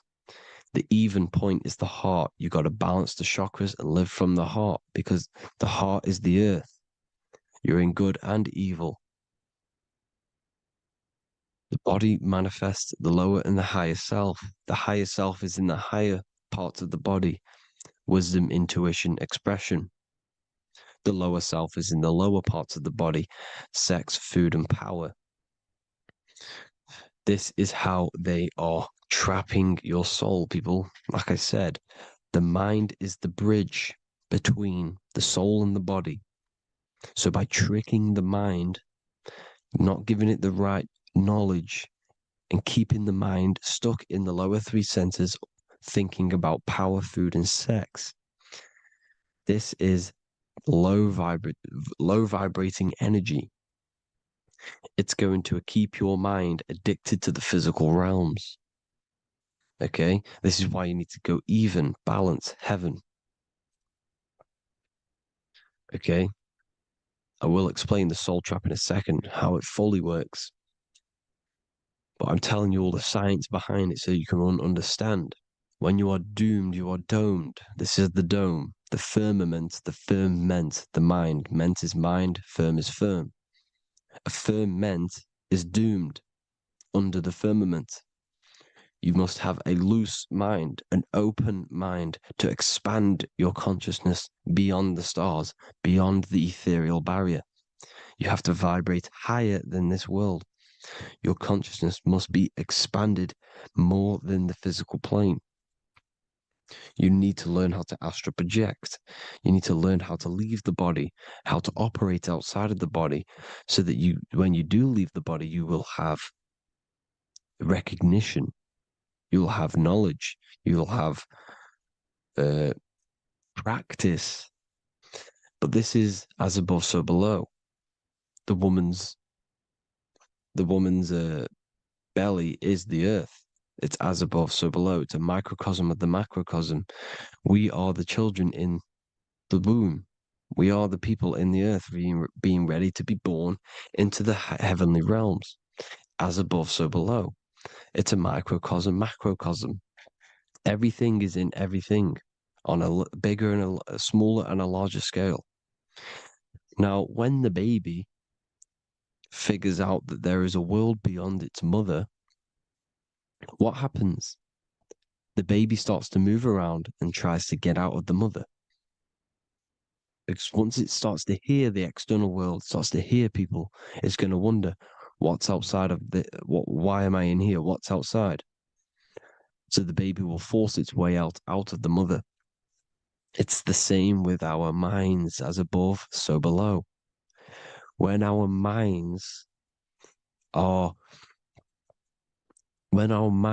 figure out that there are other realms beyond this world, we will seek a way out. This is the womb, the mother earth, mother nature. It's the mother. We're in the womb.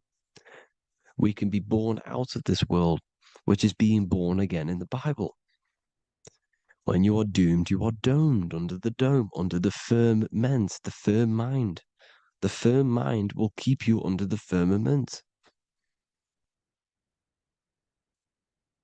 Due to the law of polarity, there has to be other realms. There has to be. Because the law of polarity works in this world, and it will work on every scale possible. It's universal laws. These are universal laws. The law of polarity means that there are other realms polarizing this realm. There is a hell, there is a heaven. There is a midpoint, which is Midgard, which is the one we are in now. Earth, heart. Earth is the heart. Heart is the center, good and bad. The balance between good and bad. Your reality is your level of realization. Your mind realizes other worlds, you will seek a way to them worlds. It's that simple. The soul trap is to keep you stuck in this physical body, which is the earth. This body is the earth. It's running the program, like I said at the beginning. It's running the simulation that your consciousness is experiencing. You are an electromagnetic being, and you're hidden in a cage, your rib cage, and you're stuck in cells, a prison cells. Look, you're in cells. We produce electromagnetic energy. Your soul produces this energy. And by trapping your consciousness inside of this physical realm, they harness this energy within the astral realms. They're using you to manifest demons, because your mind creates demons through emotions and mental thought energy, which is a whole nother video. I can make a video on that. You're manifesting everything for them because they're trying to create a hive mind. This is why they want everyone to believe in one belief system, one government, one belief system, one religion, because they're creating a hive mind. This hive mind will manifest and be summoned within the astral planes, because the mind manifests the astral plane. The astral plane is the realm of imagination. The mental plane is the realm of just thought alone. The etheric plane is the energy. The physical plane is the matter. So all of our minds together are manifesting these demons within these subconscious realms, the astral. Now, how are they keeping you stuck to this realm? Well, when you die and you're stuck in your lower three chakras, okay, when your mind and soul detaches from the body, which is the earth, when you leave the earth, you're still going to have these mental addictions to the food, the sex, the materialism, the phone, the cigarettes, everything. This is why they get you addicted to everything possible. The TikTok, the YouTube, they get you addicted to as many things possible. Because when your mind is addicted to these things, and when this mind leaves the physical body, you're still going to have these addictions. Okay? You're still going to have these thoughts. And you will be manifested into the lower astral realms because you're thinking materialistic, you're thinking negative, because your level of realization was your reality. You were manifesting hell on the earth. When you leave the body, you're going to manifest hell in the astral planes, which means you'll be vibrating on the very low, which will put you in the lower astral realms. So guess what? You're going to come back. You're going to come back into materialism. You're going to reincarnate. Because you haven't prepared for life after death. You must detach from the external world. Okay? Moon is mind. The sun is the soul. The earth is the body. The moon is the mind. This is why we say lunatic. In your mind, you have a specific mood. Moon. Money, M-O-N, is the moon. Money exists in the mind. They get you addicted to the money. The Bible's telling you this. Do not conform to the pattern of this world, but be transformed by the renewing of your mind. It's telling you. Of this world, but be transformed by the renewing of your mind. Who knew that the Bible was this deep? Matthew 16:26, what good will it be for someone to gain the whole world yet forfeit their soul? James 4:4, don't you know that friendship with this world means enmity against God? Therefore, anyone who chooses to be a friend of this world, of the world, becomes an enemy of God. John 4:4, dear children are from God and have overcome them, because the one who is in you is greater than the one who is in the world. It's talking about the invisible intelligence. It's greater than the physical world. John 2:15, do not love this world, nor the things it offers you. Because this world will create you to, if your mind has attachments to what this world offers, sex, money, and power, pretty much, you will reincarnate here. You will come back here. Because when you leave the body, your mind will still have these addictions. Do not love the world, nor the things it has to offer you. All of this is in my newly published book. The paperback versions are now available. Finally, for all the people who have been waiting, the Book of Wisdom. All of this knowledge is inside of the Book of Wisdom. The paperbacks are available. There's worldwide shipping. You can get it anywhere, pretty much, any country. My new website. It's amazing. There's going to be some amazing products coming on the new website. But I thank you all for the support. Before I leave, I need to explain what is going on with the soul trap. Like I said at the beginning, the mind's the bridge between the soul and the body. The body's the realm. By tricking your mind with false knowledge, they are keeping your soul stuck to this realm. They get you addicted to all the physical things, and that is it. As soon as you're addicted and you die, you're going to come back. So by tricking your mind, which is the bridge between the realms, they keep your mind stuck within this body. They keep you in physicality. They deveil you, the devil, the deveil.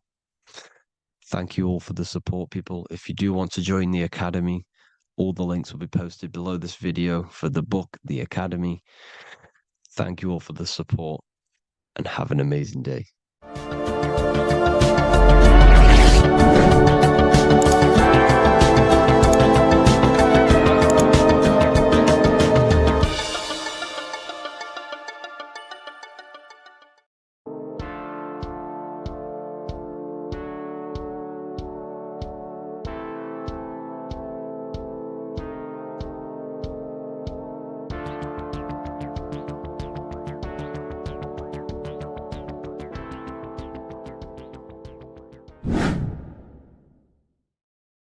What are we all doing, people? Survival wisdom. Today we're going to be breaking down the Bible and its real, true metaphysical meaning. All of these slides within this video is taken from my book, The Book of Wisdom. So you can get all of these slides. So the Temple of Solomon, you are body, mind, and soul, which is the Holy Trinity. The moon, sun, and earth. The sun is your soul because the sun is its infinite source of energy. It is its own source of energy. And that is what your soul is. It's its own source of energy. The moon is mind. This is why you call people a lunatic. You're a lunatic. Luna means the moon. And inside of your mind, you have a specific mood. Mood is moon. And mind in German is Mond. And the word Mon means moon. And earth is your physical body because your body contains of the four elements, the four physical elements. Well, the Temple of Solomon is the temple of the soul and the Mon, the soul and the Mon, the soul and the mind. And it's the temple of the Holy Spirit in the Bible. Everything leads back to one singular point in the center of the brain. The brain is not the mind. It's mind over matter. Okay? The brain is the physical manifestation of the mind. The brain is the electrical computer which decodes the light waves given to it by the mind. This is why everything in the body leads back to one singular point. And we'll go over this in a minute. But this is controlling the physical body. This is the within. If you rearrange within, it spells high twin because within you is your twin, your true self. And it's just an entity in the center of the mind. And if you shut your eyes, you can feel it. Your awareness is in the center of the brain. So there's just an empty chamber in the center of the two cherubs, the two brains. They are two separate brains. They're two hemispheres. And the empty chamber, when scientists chop it up and see it's just an empty chamber, well, because you can't see in that plane of reality, you cannot see the mind. You cannot see thoughts. It is invisible to the human eyes, to the visible light spectrum, to the two eyes. The reason why we call it the third eye in the center of the brain, it's not the third eye, it's your true self, it's the mind and soul. It's an eye because it does see. It's the all-seeing eye that you always see here. There's some Masonic artwork showing the two pillars, the two cherubs, the two hemispheres of the brain, and the inner eye. This is the eye that sees all things. What do I mean by seeing all things? Not physically. It sees the mind. It's what, because your soul is watching the mind. You can observe the mind. You are not the mind. And if you meditate deeply enough, you can go beyond the mind. It's the all-seeing eye. It sees the mind. It sees what emotions you're feeling. It sees what you're thinking. It sees what you're seeing with the two eyes. It's the all-seeing eye. It sees all things. It's omnipresent. It's everywhere. Because the mind can be anywhere. The mind can switch itself into any place it wants. There is no limitations with the mind. So there is two hemispheres in the brain. And in the Bible, there is a quote saying the most holy place between the two cherubs. The two cherubs is the two hemispheres of the brain, and the most holy place is between them, which is what the Masonic artwork is showing. This is the all-seeing eye, the soul and the mind in the center of the brain. And you will not see this with the two eyes. So when scientists come to seeing the empty chamber in the center of the brain, they wonder because they do not understand the occult side of the world. They do not understand the layers of reality. How the two eyes, everything physical comes from the unseen. Everything seen comes from the unseen. Now, the two hemispheres of the brain play a major role in our lives. The right hemisphere is the artist. The left hemisphere is the scientist. The right hemisphere controls the left side of the body. The left hemisphere controls the right side. So there's a crossover. Now, the right hemisphere is to do with your feminine energy, creativity, unification, metaphors, visualization, intuition. The left hemisphere is to do with sequencing, facts, materialistic, details, language, and logic.